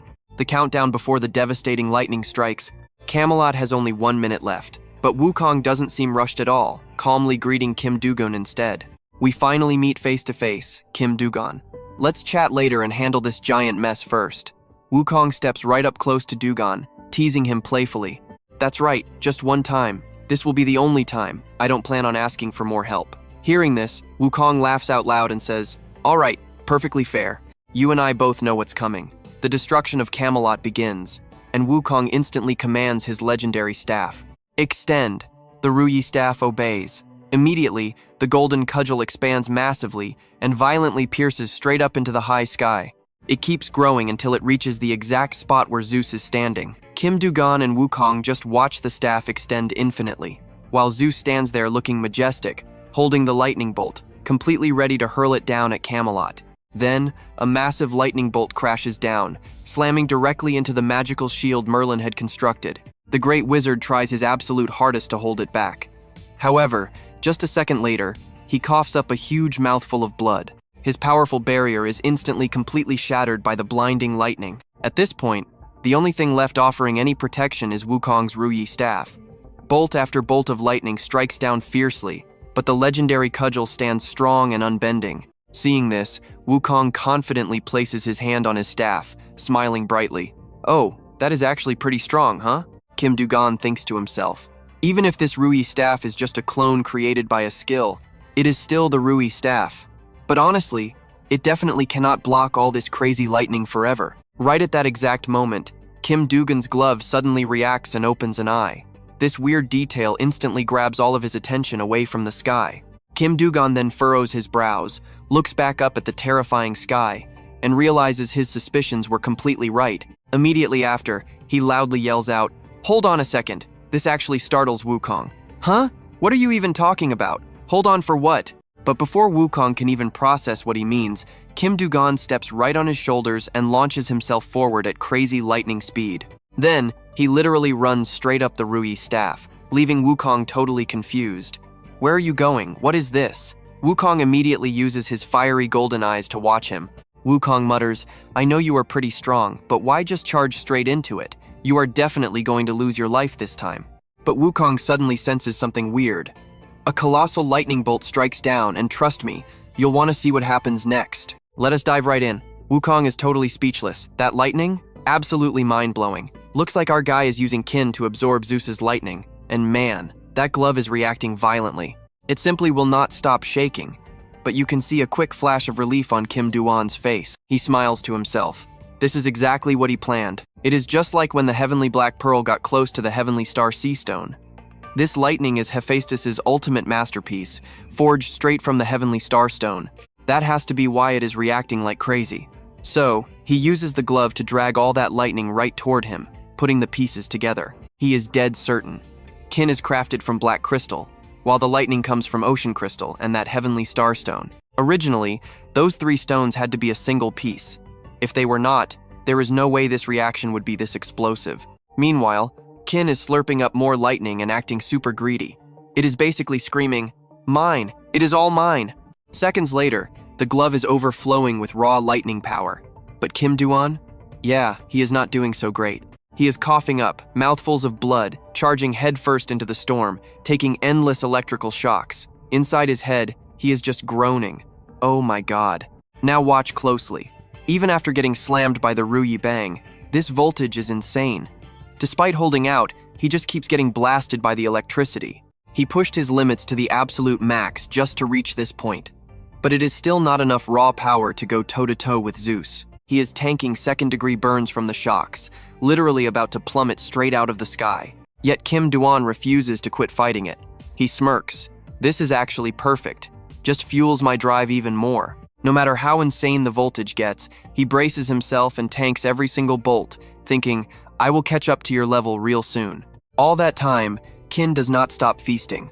And finally, once the absorption is fully complete, the sky actually turns clear blue again. Kin basically swallowed the lightning whole. Right at that exact second, Kim Du-gon loses the last of his strength, muttering, "It is done," as he starts to fall. From the very top of the Rui bang, he drops like a stone into thin air. Wukong watches from below and totally panics. Crazy. Falling from that high up? He is not even moving. Looks like he completely blacked out. The great sage instantly blasts off toward him, yelling, "I totally knew this would happen." Just a millisecond before Kim Du-gon splatters on the ground, Wukong catches him with lightning speed. Finally, the system notification chimes in loud and clear. Let that sink in. The destruction of Camelot is officially stopped. Up on Olympus, Zeus sounds absolutely furious. The great sage actually dared to show up. He stares at the massive mess he created and sighs heavily. Failed. Poseidon immediately asks, "What?" Zeus grinds his teeth together. Why is the great sage making enemies with Olympus? There is zero benefit for him. That guy is a total maniac. Probably does not even care who he ticks off. Zeus stands in dead silence before speaking again. Even the entire heaven could not destroy him. He is a massive headache, but we cannot start a war. But wait, his real body cannot even move right now. Did he block my lightning with just a clone? Zeus scowls. Kim Du-gon is the wildest anomaly here. Poseidon is stunned. Kim Du-gon? If you say that, how strong is he? Even sending a top-tier agent would not be enough to stop him. Has that kid really hit the advanced agent level? Then he looks at Zeus. So what is your grand plan now? Word of this Britain disaster definitely reached Asgard by now. You must have a backup plan. Hearing this, Zeus smirks. Yeah, I have one way. But Poseidon suddenly senses something feels very wrong, and he is dead right, realizing it while using his water magic to block Zeus's stray lightning. He roars in pure rage, "You absolute snake. I knew you would pull this. Are you trying to take my life right now?" Zeus just shows his ruthless, cunning side and whispers, "Sorry about this, little brother." His eyes turn cold. This is all for the sake of Olympus. And without missing a beat, he unleashes a massive, blinding electrical blast straight toward Poseidon. The water god can do nothing but curse in absolute helpless despair. "You bastard." Back on Earth, Kim Du-gon just scored a clean 1 million points. Massive stat boosts, a literal lightning fragment, and heavy electricity resistance. With Camelot totally safe, Wukong holds him up and just starts yelling, "Are you out of your mind? If you wanted a death wish, why not ask me? Insane? Coming from you?" Kim Du-gon's weak voice echoes, making Wukong instantly snap his head down to look right at him. Wukong's eyes widen like he realized something huge. Wait a second, do you have... But that is literally all he catches before waking up in a random bed. He just lies there by himself for a really long time. After a while, Kim Du-gon finally sits up, completely confused. "What the? I think I heard something. Guess I totally passed out back there." You and I both know he is built different. Mage Merlin storms in. 5 days? I thought you died. What did you even do? When you fell out of the sky after getting struck, all that lightning literally vanished. Hearing that, Kim Du-gon stares at his glove. "Oh right, the lightning. I got a new skill." He triggers the fragment, and wild electrical sparks instantly blast across the room. Merlin absolutely freaks out and screams, "Are you trying to destroy my castle with your bare hands?" Seeing the absolute chaos he just caused, Kim Du-gon quickly apologizes. "My bad. I just got this new skill, so I really can't control it at all yet. Stick with me here." Suddenly, a super familiar voice rings out calling him a brat. And then another guy steps right into the room. The guy storms in, yelling at the top of his lungs, "If you're awake, sit still. Are you trying to cause more trouble?" Seeing this, Merlin quickly explains, "Ah, right. You've had a guest waiting for you to wake up for days. Turns out, that guest is none other than Hephaestus." He angrily snaps, "Huh? Did I say something wrong? Why isn't this punk answering me?" Sweating bullets at this supposedly friendly old guy yelling at him, Du-gon wonders why he's even here.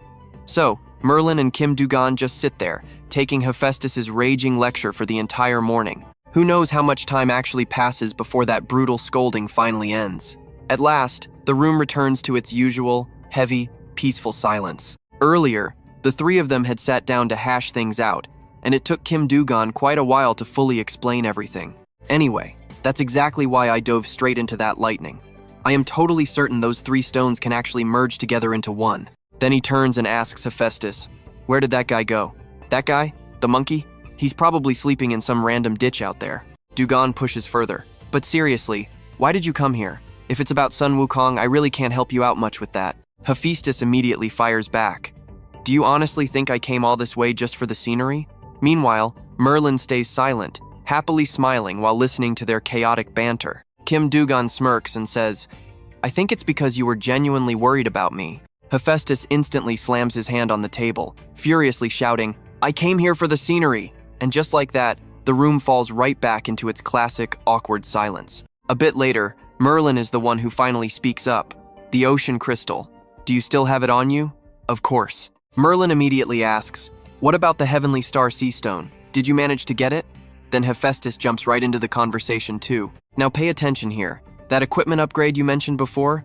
I've thought it over, and I've got a pretty solid plan ready." He turns to Merlin, asking, "I brought all the necessary materials. I assume Camelot has a decent forge I can use, right? Mind if I borrow it?" Merlin replies with total friendliness. Who could possibly refuse the absolute best blacksmith in the entire tower? Be my guest. Watching this smooth exchange unfold, Kim Du-gon is honestly a bit surprised. He finally realizes these two actually have super similar personalities, and this time around, they met way earlier. Then Hephaestus pulls out the legendary materials to show him, stating, 2 kilograms of pure adamantium. This is the absolute best material to channel the power of those 2 stones, with insane compatibility. Immediately after, Kim Du-gon locks in a price of 1.5 million, including crafting fees. "How's that?" Hephaestus yells out in pure shock. "What? I literally went out of my way to buy these materials myself, and you still want to rip me off?" 1 million flat. Seeing he can't get any more discounts, Du-gon throws out another counteroffer. All right then, let's make it 1.8 million. Hephaestus still looks totally annoyed, secretly thinking to himself that he really can never win against this crazy punk. Next, he snatches the crystal right out of Kim Du-gon's hand and angrily speaks up. Fine, deal. Gripping the stone tightly, he immediately confirms the delivery will take about 7 days. Do not be late this time. Make sure you come find me. Right after, a system notification pops up. You have spent 1.8 million points. The next morning, Kim Du-gon and Merlin take a walk around the academy grounds, talking. Ever since the king mysteriously vanished, this entire country has fallen into an unbelievable mess. The legendary round table probably isn't doing any better, honestly. Du-gon listens closely as Merlin continues the heavy story. Right, there was no way they could sit still when news of that massive betrayal leaked out. You saw how fiercely they argued. Was it real or fake? Did Lancelot actually betray them? His absolute influence over them was really on that terrifying level. Then Merlin clasps his hands behind his back, gazing up at the sky. The round table is shattered, gone forever. You and I might think he regrets this, right? But he just says, no. This was destined to happen from the very start. Merlin keeps walking through the quiet grounds and says, cutting away the rot so new sprouts can grow, that is just the basic law of nature. Anyway, I definitely owe you a debt. Thanks to you, we finally have a real chance to fix all our past mistakes. He turns to him and smirks. You're the one who trusted me, Merlin. The great mage instantly gets annoyed. How dare you just call me Merlin? Are we that close? But then he looks straight ahead, his tone shifting. You've recovered pretty well by now, so follow me over here. After that, he makes a highly specific request to Kim Du-gon. My friend, could you summon Uther right here for me? Inside a hidden room, Kim Du-gon summons Uther while listening to Merlin explain. After Lancelot died, I stumbled upon this secret place while clearing out his quarters. Maybe he just couldn't bear to throw it away. He hid it where only the king could enter. The moment Uther materializes, he instantly starts growling deeply. Then he painfully calls out his own son's name. Right before their eyes is someone who looks like they're hibernating, or completely turned to stone. Uther cries out, my beloved son. Merlin softly speaks to Uther. I wanted to let your son rest in peace earlier, but he is still a prince. Uther just stands there, totally frozen, tears streaming down his face. Seeing Uther break down so completely, Merlin can only continue talking. I was worried that making a big deal out of this would throw Britain into even more chaos, so I just left him here. Du-gon stays silent, his eyes locked on the son's body. Then he offers Uther a crazy idea. Why not possess your son's body? Trust me, you and I absolutely need to see what happens next. Let's dive in. Arthur is instantly panicked and desperately wants out. Impossible, he cries out. My boy died because of me. How much more do you want me to suffer? Merlin chimes in too. Yeah, even I think this is way too cruel for Arthur. But Kim cuts Merlin right off. Do you really honestly think making your son my undead servant is just some twisted way to insult you? Arthur immediately makes his stance clear. Only he deserves the ultimate humiliation of being turned into a living corpse. That question is entirely wrong. I will ask you again. Arthur listens as Kim presses on. Do you honestly think my future plans will not guarantee the absolute survival and revival of Britain? The more the proud king listens to him, the more deeply conflicted his mind becomes. Not at all. Thanks to you, this pathetic, broken nation finally got set straight. Kim pushes further. Then just think of this as you and your son joining forces to build a powerful future for Britain. Staring down at the prince's lifeless body, he fires back. This is the exact son you wanted to inherit your throne, right? If so, he would definitely trust his father and follow your path. Hearing those words, Arthur is visibly moved. He stays dead silent for a long moment, before slowly shifting his gaze over to Merlin. Arthur finally speaks. My boy truly loved Britain. Even if I desperately tried to stop him, if it meant saving our nation's future, he would gladly accept your offer without hesitation.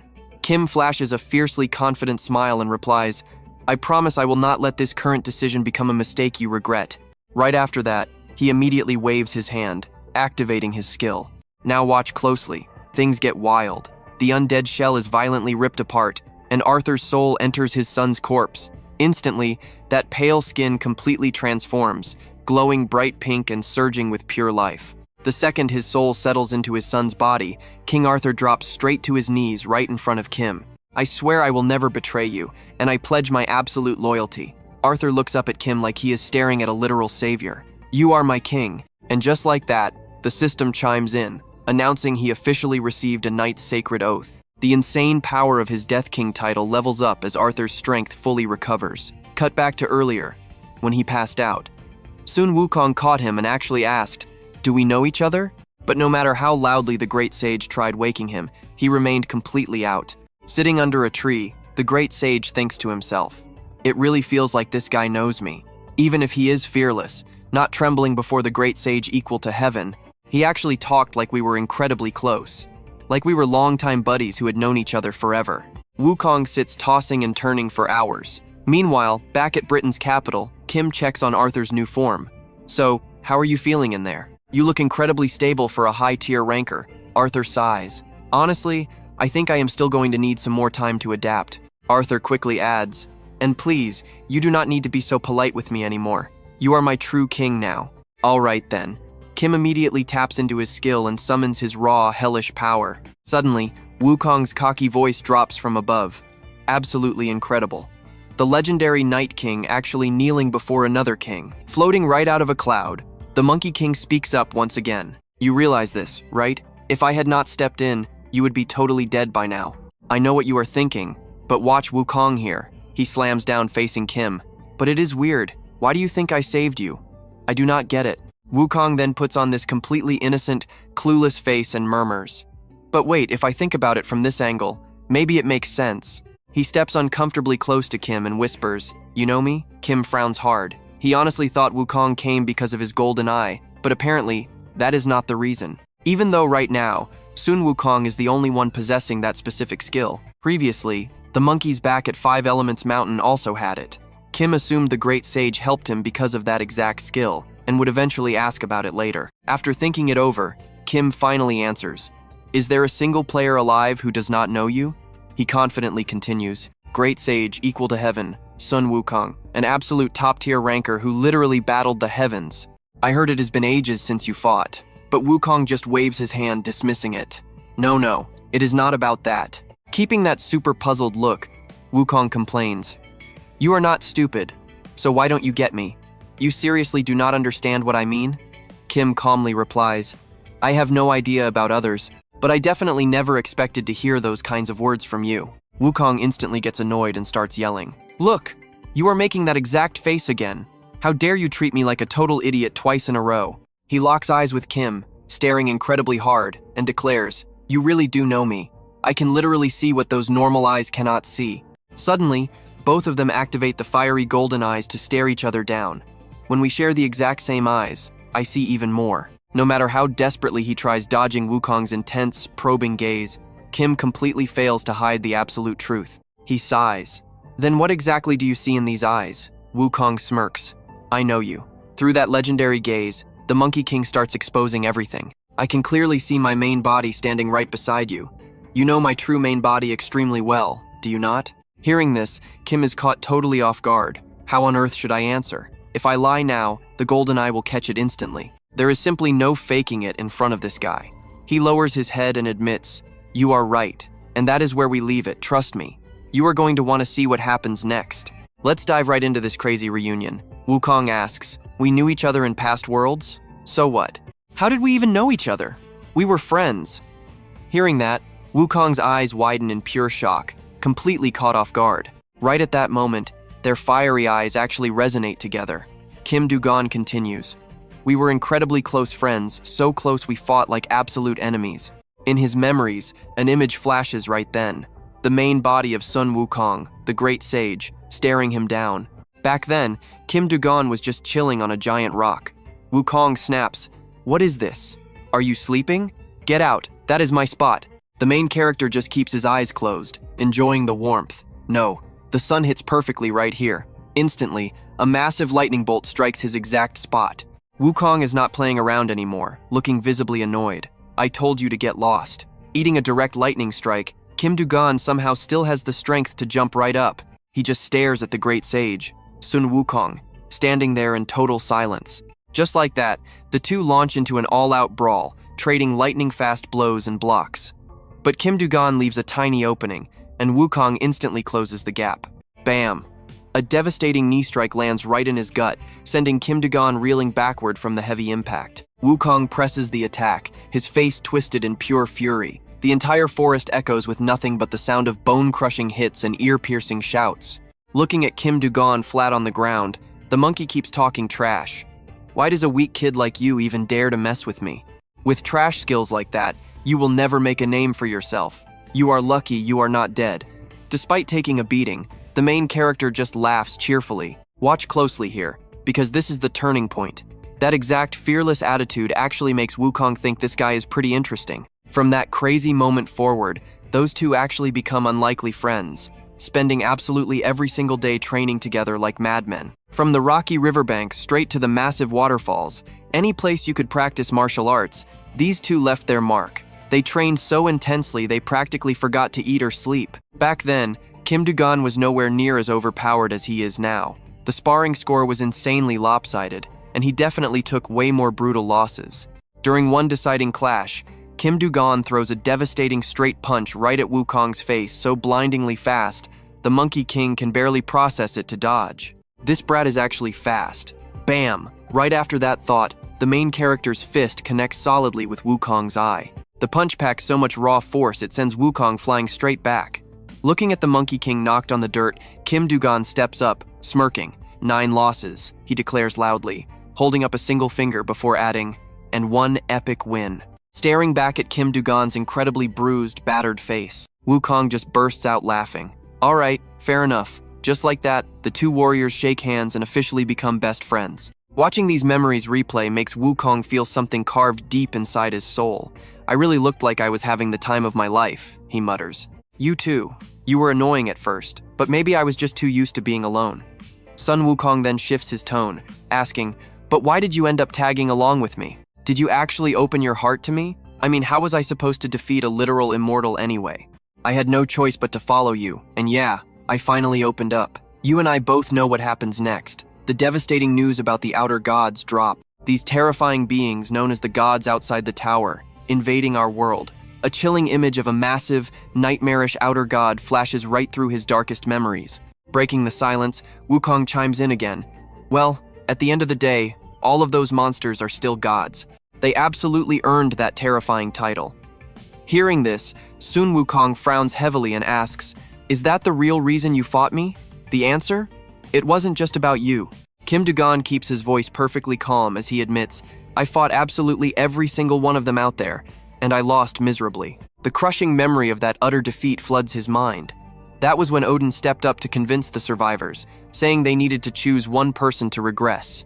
The one who can level up the fastest and slaughter the most outer gods. Kim Du-gon, it has to be you. Just like that, the heavy backstory ends. Sun Wukong and Kim Du-gon just stand there, staring at each other while silence completely fills the heavy air between them. Seeing his friend clutch his head in pain from the intense recoil of the fiery eyes, Wukong finally pieces the whole puzzle together. I get it now, he says. You actually came back from the future. Kim Du-gon nods, replying, I also have to clean up the mess in Britain, because that absolute bastard Lancelot causes massive trouble later. Sun Wukong just puts his hands on his hips, shaking his head. So, how much is cleaned up? He sighs. So little that I barely know if I even started. This is just step 1 to fix the giant mess waiting for us down the road. The two legends continue their chat, standing right on the mountain peak. What are your odds of beating me now? Wukong asks. Who knows? Maybe around 0.1%? Hearing that pathetic number, Wukong looks visibly shocked. Huh? That is it? Well, I guess as long as there is a chance, it works. Wukong wildly scratches his head, looking super annoyed. Was that monster earlier really that strong? Man, I absolutely hate complicated stuff. If I only had my real body right now. But then Kim Du-gon drops a casual question that completely startles Wukong. That original body of yours is stuck on the 40th floor, right? The second he hears that, Wukong completely loses it. Huh? How do you know about that? Kim Du-gon just sighs, slightly annoyed. Did you not listen to my story? Are you actually stupid? Oh wait, right, you literally came from the future. Immediately, Wukong goes right back to frantically scratching his head. This is so unbelievable. You said you would help me because you already know my exact situation, right? Obviously, you owe me some help. Hearing that, Sun Wukong starts arguing his case. I already helped you once. But Kim Du-gon's smirk says it is nowhere near enough. That is where we leave it, trust me. The next fight is going to be legendary. Let's dive right into this insane regression manhwa. Sun Wukong looked completely annoyed. telling him his main body simply wasn't enough. If you only had one favor left, it would be different. Right at that moment, a bizarre anomaly tore through the sky. A portal ripped open. Heavenly female soldiers rode out on horseback. Wukong instantly lost his temper. Huh? Valkyries? He turned to Kim Du-gon, demanding to know what was up with Asgard. Why send so many? Kim Du-gon could only guess. They were probably just observing the situation. The Round Table was a knightly order, after all, and Lancelot had direct ties to Olympus. Was it really just that? Staring hard at the heavenly soldiers hovering in the sky, Kim Du-gon finally spoke up. No, it's definitely not just that.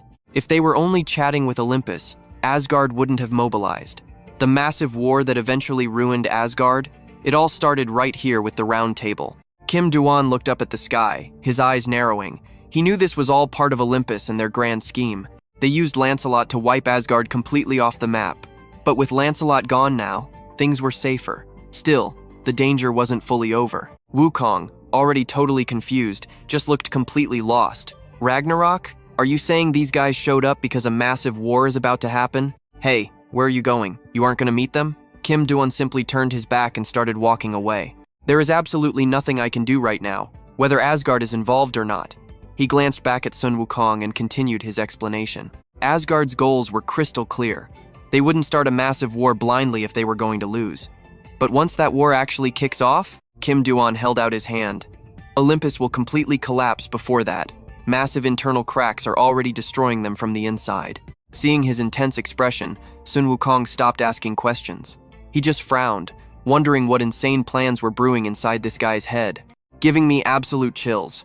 Now pay close attention here, because this is where his mind starts spiraling into some deep, heavy thoughts. With his golden eyes, too many people knew how he entered the tower. Meeting those elite high rankers, he had absorbed all their secret info, calculating every single step perfectly. Sure, he claimed to be a regressor from the future, but could he honestly control every action and predict every wild variable out there? The towering image of the tower flashed through his mind, along with those absolutely terrifying outer gods. He was still way too weak. Honestly, he was nothing more than a masterpiece built off the blood, sweat, and sacrifices of those past high rankers. Shaking off those thoughts, he burned 1,000 points just to summon the administrator. They needed to hit floor 40 fast, no holding back. Wukong watched him do it and nodded at Kim Du-gon. Yep, doing it this way is going to shoot us straight up there instantly. The administrator, meanwhile, fell silent. He looked seriously hesitant about this whole thing. A long, heavy silence dragged on as the administrator kept thinking. It took an incredibly long time before the guy finally agreed to attend this sudden little meeting. Standing high up on the massive fortress wall, Kim Du-gon stared out into the endless distance. This was the UK border, literally the edge of the world, an absolute nightmare zone of deep mountains and deadly forests. In his previous life, Lancelot, the leader of the Round Table, ordered a massive, all-out strike against the magical beasts right here. But then, you can probably guess what happened next, right? Furious giants and demons countered the Round Table, and Olympus, tied to Lancelot, couldn't just sit back and watch. Asgard, supposedly peace-loving, got totally hyped seeing their rivals pick a fight. Just like that, everyone charged in, dragging the world into pure chaos. The result? The tower's power levels absolutely tanked. Standing up there, Kim Du-gon thought it over. Yes, this UK border was an insanely hard, high-difficulty zone. But the rewards? Massive. You basically had to sacrifice some points just to unlock the challenge in this area.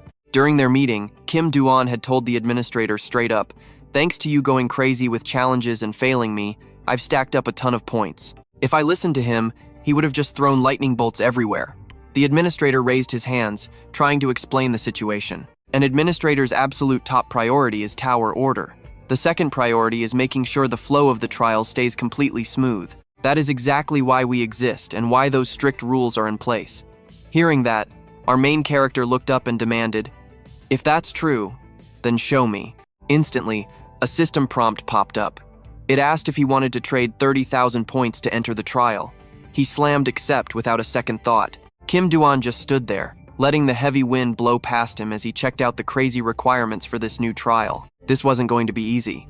He had to cross the forest within one single year, carving out a path to gain support from the pioneer settlers. Clearing it fast meant grabbing bonus rewards. The trial would officially kick off the literal second his feet touched the ground past the wall. But Kim Du-gon? He wasn't in any rush. A trial designed to last an entire year? The system basically just wanted to torture him at this point. Suddenly, Sun Wukong's voice echoed through the air. I heard everything. Cultivating a literal wasteland? Peeking out from a random cloud, he grinned. Want my help with that? Wukong fully appeared, heavily teasing Kim Du-gon. Actually, I'm absolutely not helping you, but man, this sure looks like a lot of fun. Surrounded by the threat of high-level monsters, Kim Du-gon just shot back calmly. I am perfectly fine. Just go away. One floating up in the sky, one standing down on the ground. They just kept bantering. I'd get penalized if you helped anyway. Trust me, you're gonna want to see what happens next. Then my points would be completely wasted. Wukong frowns, looking genuinely disappointed as he replies, Really? But I actually wanted to help you out here. That is such a shame. So I have to wait a whole year? Stick with me here, because Kim Du-gon just smirks and says, No way. I will finish this in under a year. Jumping off the massive fortress wall, he officially starts the trial, shouting back, I will call you when I am done. See you then. The system announces the trial start. 23 hours remaining. Destination the end of floor 25, right through the uncharted forest. Two armored warriors start whispering to each other in total disbelief. They point and say, Is that Kim Du-gon? Was he not just in the capital city? It should have taken him 3 whole days to get here. How is he already here? They just keep staring at his back, completely baffled. They say he just took the admin trial and proved his identity right on the spot. Like, wait, you can actually do that? The vice captain of the 3rd exploration squad, named Kwa-lok, walks right beside Kim Du-gon, striking up a conversation. Having a top-tier player like you help us is amazing, and we are grateful. But honestly, you are thinking about this way too simply. He leads Kim Du-gon in front of all the exploration warriors gathered in the forest and announces, Even for veterans like us, crossing this deadly forest takes about a year, and at worst, up to 3 whole years. Just preparing takes years alone, yet you stand here claiming you will clear it in half a month. Kim Du-gon simply steps away and confidently replies, It will work. Watching his arrogant attitude, Kwa-lok frowns in deep suspicion, thinking, the fame went to his head. I thought a rising player like him would be way more careful. I just hope nothing terrible happens. Don't blink, because Kim Du-gon suddenly summons hellish power from his gauntlet. That blinding, explosive energy instantly makes everyone watching gasp in pure shock. What is that? What are you doing out of nowhere? Kim Du-gon ignores them completely. His face is dead serious as he thinks to himself, I feel a little tired, but I still have so much power left over. Is this all because my base stats went up? Then he turns to Kwa-lok and bluntly asks, Is this your first time on an exploration mission? Seeing the vice captain stutter, he pushes further. Even a second of hesitation can put your entire squad in fatal danger. Kwa-lok stays completely silent, taking the harsh criticism as Kim Du-gon adds, A commander should never get startled like that. Without another word, Kim Du-gon fully activates his gauntlet's insane power one more time. The magical stones embedded in the gauntlet start resonating together, generating an absolute chain of unrivaled destructive energy. It takes 30 seconds to activate the almighty lightning stone. Kim Du-gon just stands there, channeling his immense aura, waiting for the stone to reach peak charge. After a tense moment, the stone finally hits full activation. Right now, a massive, crackling bolt of lightning dances right in the palm of his hand. Without holding back even a fraction, our main character swings his arm and hurls the lightning bolt. Along the entire path of that raging strike, every single monster it touches is instantly obliterated into pure dust. You saw that too, right? The whole exploration squad absolutely loses their minds. This is madness. He was not bluffing about clearing it in half a month. Vice Captain Kwa-lok just stands there, his face completely twisted as he mutters, What is this? After carving out a massive clear path, he glances back at the stunned pioneers and simply says, Let's go. By the 4th day of this pioneer mission, the warriors are locked in brutal combat with forest wolves. They are desperately pushing forward just to keep up with his insane pace. Some guys are getting visibly annoyed at being left in the dust, complaining loudly. Commander, that guy is moving way too fast. At this rate, are we not going to completely lose track of Kim Du-gon? The commander can only try to boost their crumbling morale. Today's march ends the second the sun goes down.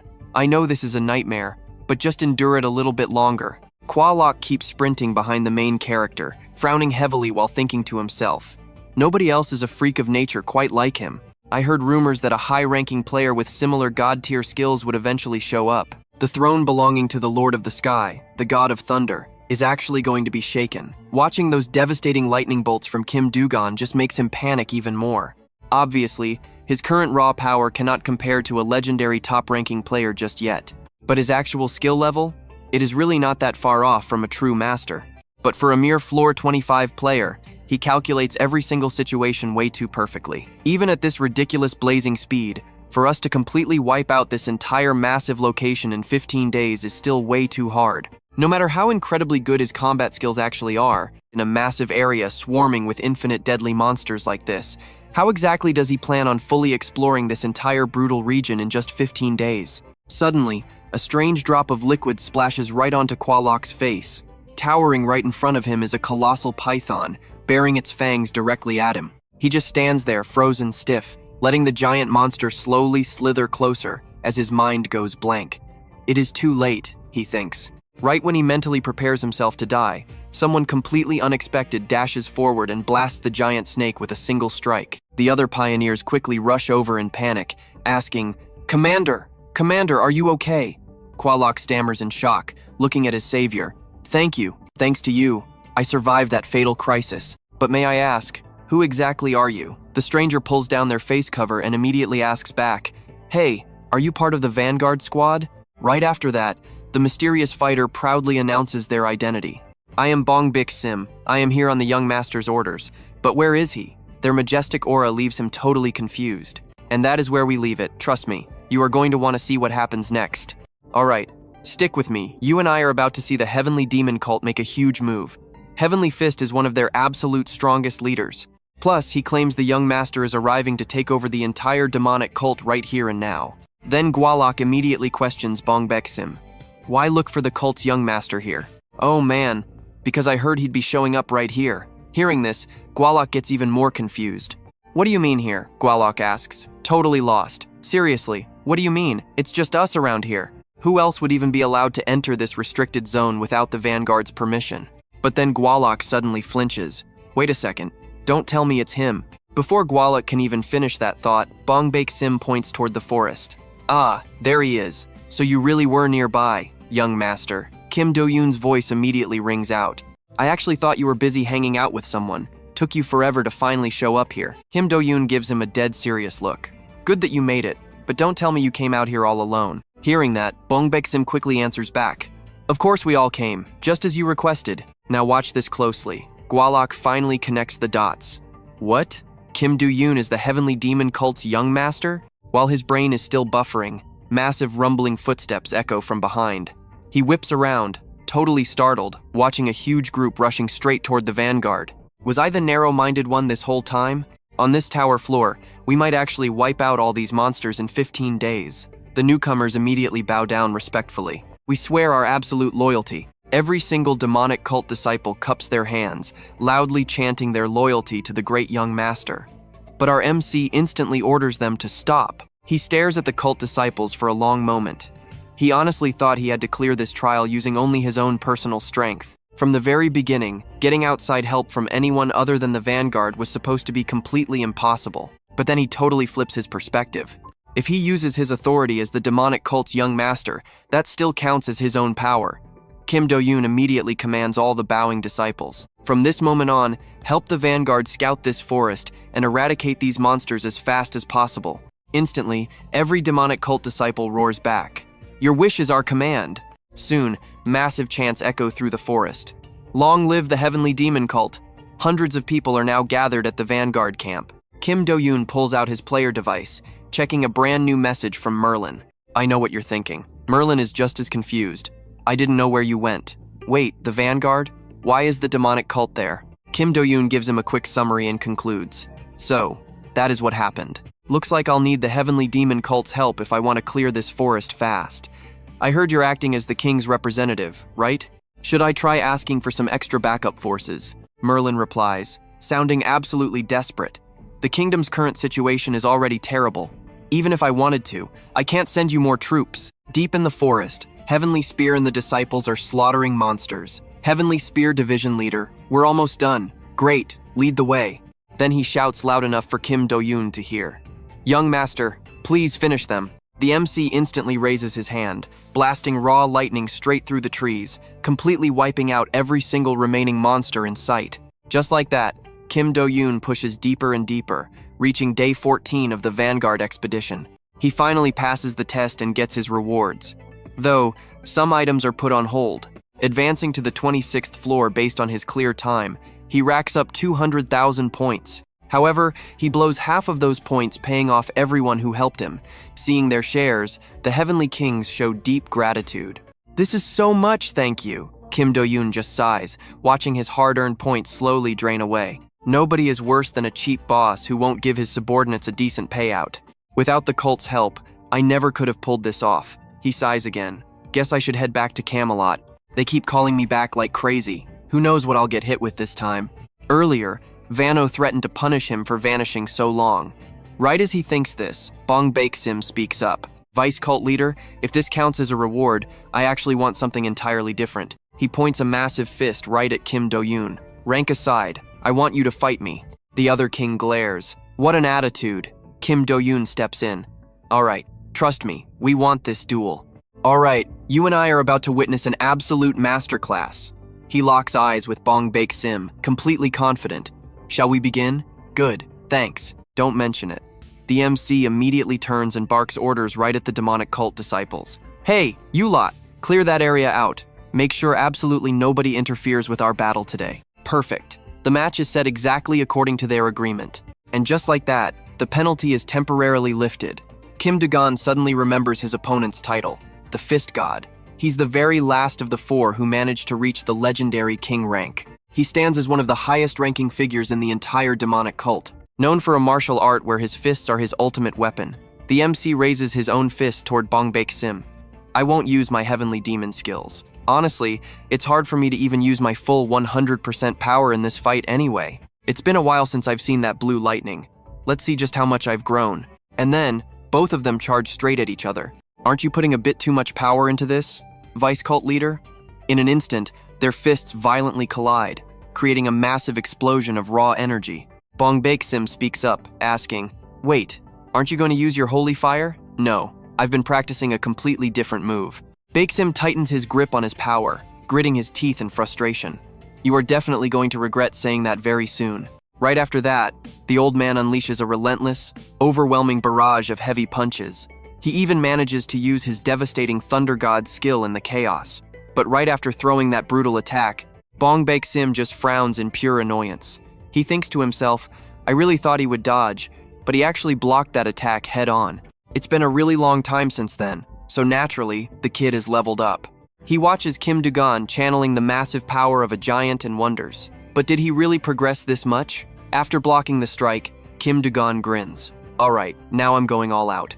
Watch closely here. The second he finishes speaking, he flashes toward Bong Baek-sim like lightning, throwing an incredibly powerful punch. That strike is followed by an absolute storm of punches raining down on Bong Baek-sim. The guy can only brace himself and try to defend. Bong Baek-sim grimaces through the pain, feeling like every single bone in his body is being completely shattered. How in the absolute world did this kid get so ridiculously strong? The legendary man known as the Fist King can only frantically defend while screaming internally in pure disbelief. It's absolutely mind-blowing that he's actually losing to a player who just climbed 10 floors of the tower straight, without taking a single day to rest or train until today. Right at that moment, yet another brutal punch aims straight for his battered body. Bong Baek-sim just grits his teeth, glaring at the incoming fist. He thinks back, realizing he always wanted to fight him properly without holding anything back, just to see exactly how much of a monster the kid had become. Meanwhile, Kim Du-gon focuses every ounce of his energy into every single punch. Finally, with one massive hit, he manages to knock Bong Baek-sim right to the ground. His wish has finally come true. The MC follows up with another devastating strike, making Bong Baek-sim cough up a huge mouthful of blood. There is no way I can let things end like this. Instantly, his aura surges higher than ever, and those crackling blue lightning bolts aggressively reappear around him. This is it. Bong Baek-sim is finally unleashing every last drop of his true power. Right away, he activates his 100 Thunder Fist skill to keep the intense fight going. Bong Baek-sim's face is twisted in pure frustration, but suddenly, an unexpected voice echoes right in his ear. It's the heavenly demon himself calling out. Bong Baek-sim, I know what you're thinking. Wild, right? The heavenly demon's face appears right in front of him. Where do you think you're looking? Can you not see me right here?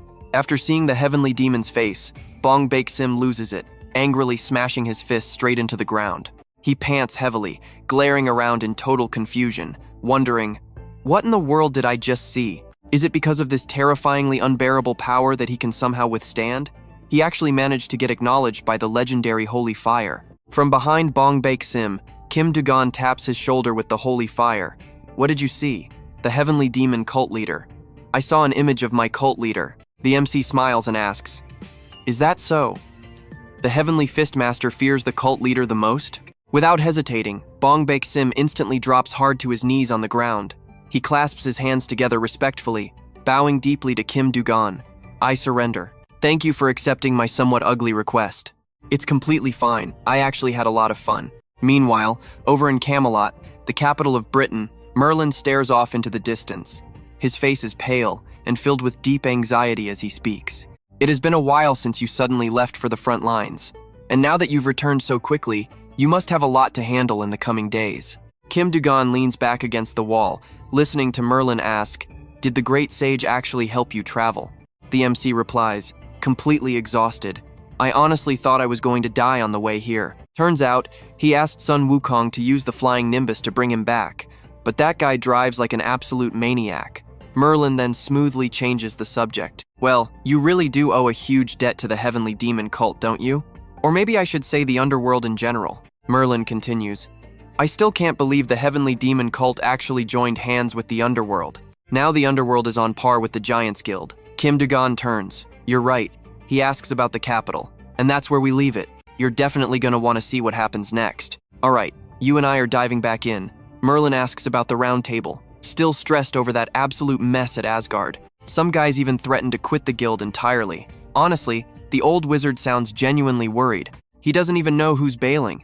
And of course, he blames everything on that brat Lancelot. But Kim Du-gon steps in to correct him. It's actually the Olympus gods causing this chaos.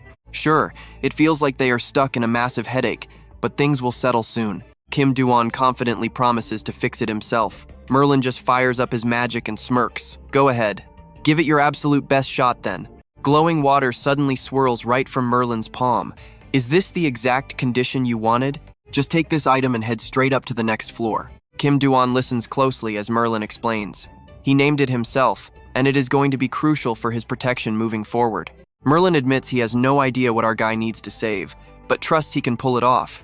He used the Sea Stone. He figured if he was crafting an item with it, armor would be way more useful than just another weapon. Boom! Epic armor materializes from the water. Kim Du-gon smiles to himself, knowing the wizard definitely made a choice he won't regret.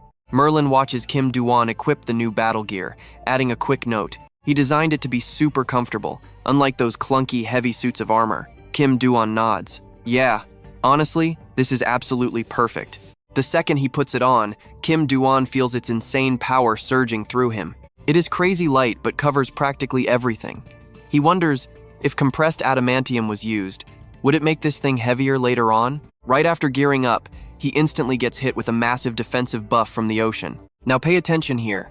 The sea's power protects him, but then Kim Du-gon randomly draws his sword, and Merlin starts freaking out. The old man's eyes go wide. What the heck are you doing right now? He is literally raising his blade, trying to strike himself. Merlin screams in pure panic as Kim Du-gon swings the weapon down hard.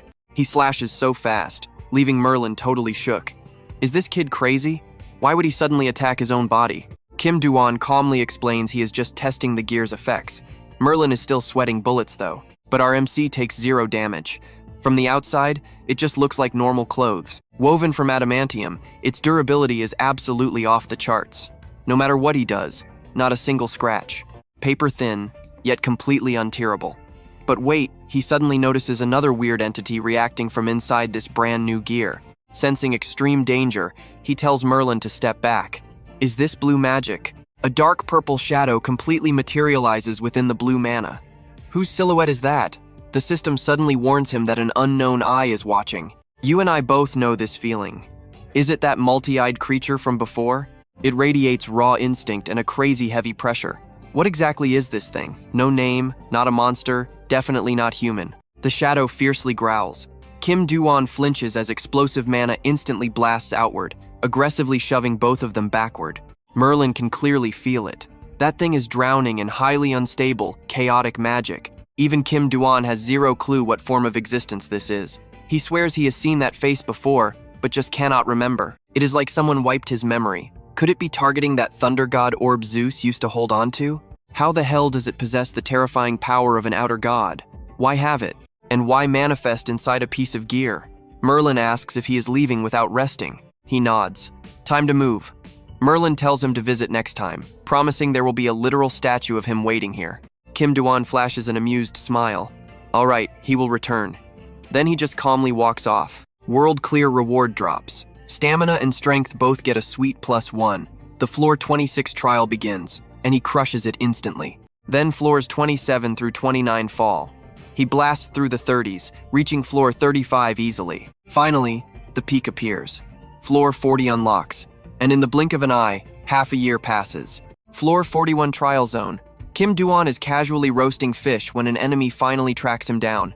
The assassin uses a silence skill, assuming our MC cannot hear him. 50 summon stones at once? More than one guy, but still outnumbered. The summons level scales based on how many stones drop. Defeating high-tier summons equals massive points.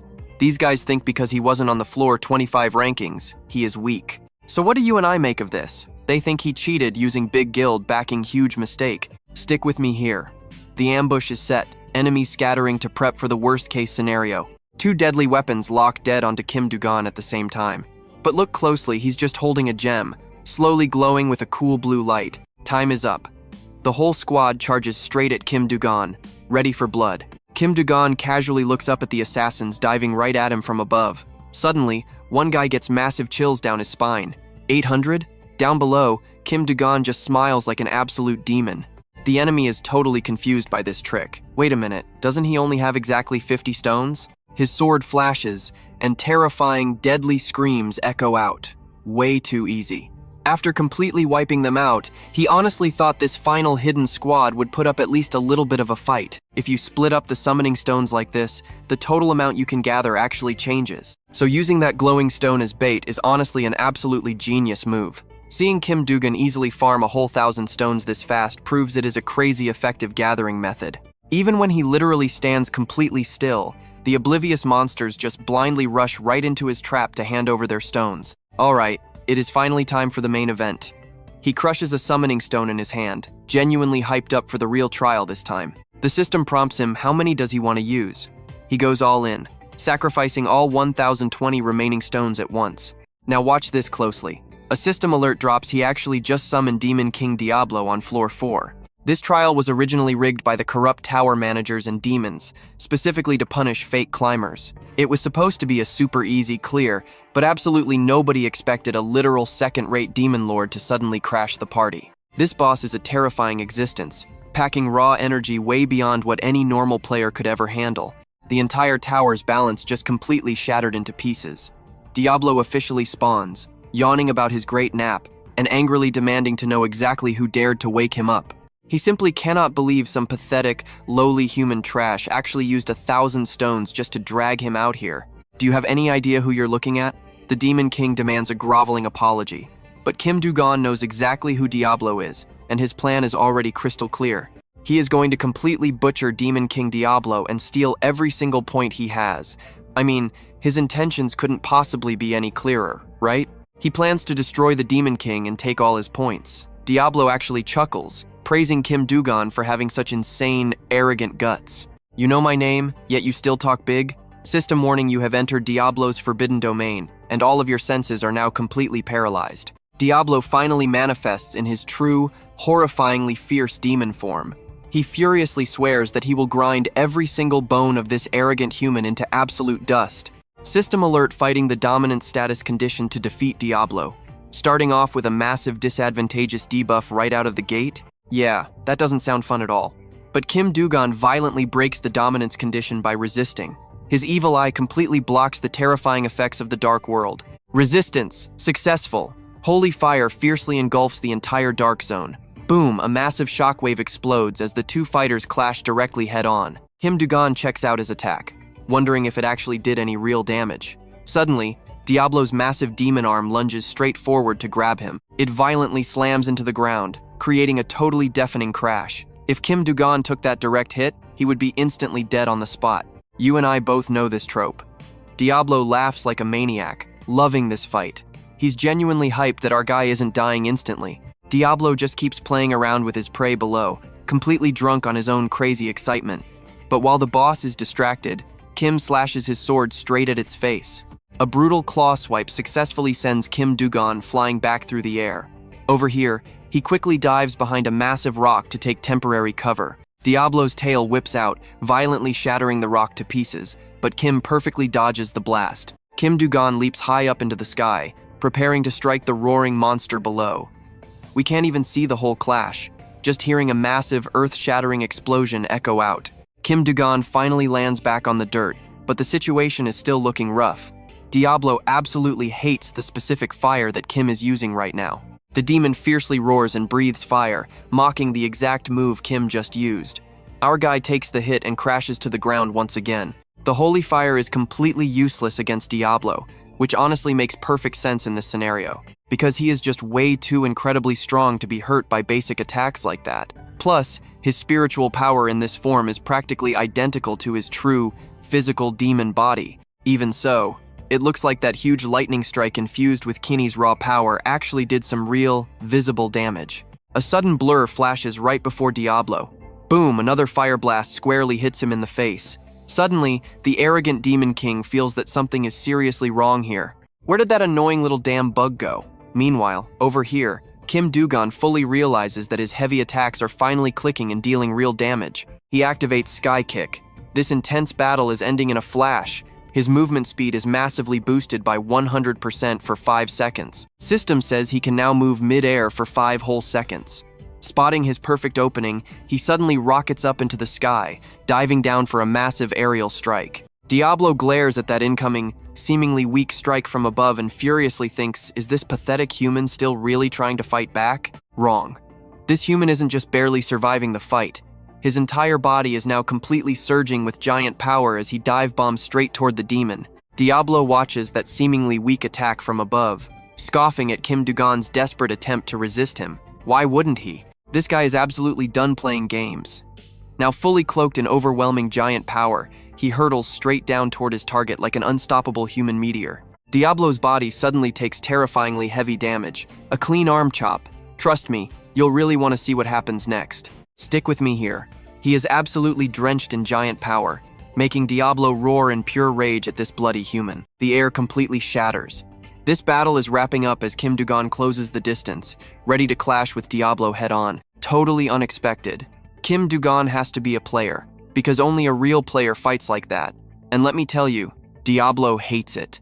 Join the Demon Guild, and he will grant him the Demon King title once he hits the ranker level. Du-gon fires back. He is human, so why join a strictly Demon Guild? But Diablo insists Du-gon is actually both human and demon. That dark energy in his veins proves it. He has massive potential to become the absolute ruler of all demons. Du-gon realizes Diablo noticed his dark abilities right away. Honestly, this is the first time he has ever gotten such a bizarre guild invitation like this. Diablo is clearly obsessed with him at this point. Du-gon stands firm. He is human and completely guild-free. Diablo goes quiet. No guild at all? He gets it now. The atmosphere violently explodes. Diablo shouts his full name. Then the system pops up. Demon King Diablo defeated, earning 1 million points. The test officially ends here. Floor 41 challenge cleared, rewarding him with 100,000 points. He bags Diablo's horn. His demonic body proficiency goes up, and dark energy increases by 20 stats. The system asks if he wants to warp next. Night falls, with a pale gray moon hanging over the high peaks. Pay attention now. Welcome to floor 42, and it feels absolutely miserable. The damp air is suffocating as someone approaches. He knew it. He just cannot understand why his uncle still lives in a terrible dump like this. Plus, it is way too humid here. The guy appears with silver hair, welcoming him to hell. Look at that cheap bird monster. He calls Du-gon brave. Does he not know floor 42 is literal hell? He is just super excited to actually run into Du-gon. Is that really how you show excitement to someone? Anyway, welcome to the Hell Zone, Du-gon. The guy blushes heavily. Come on, that is just the nickname for floor 42. Du-gon absolutely hates floor 42. Even if he turned back time, no thanks.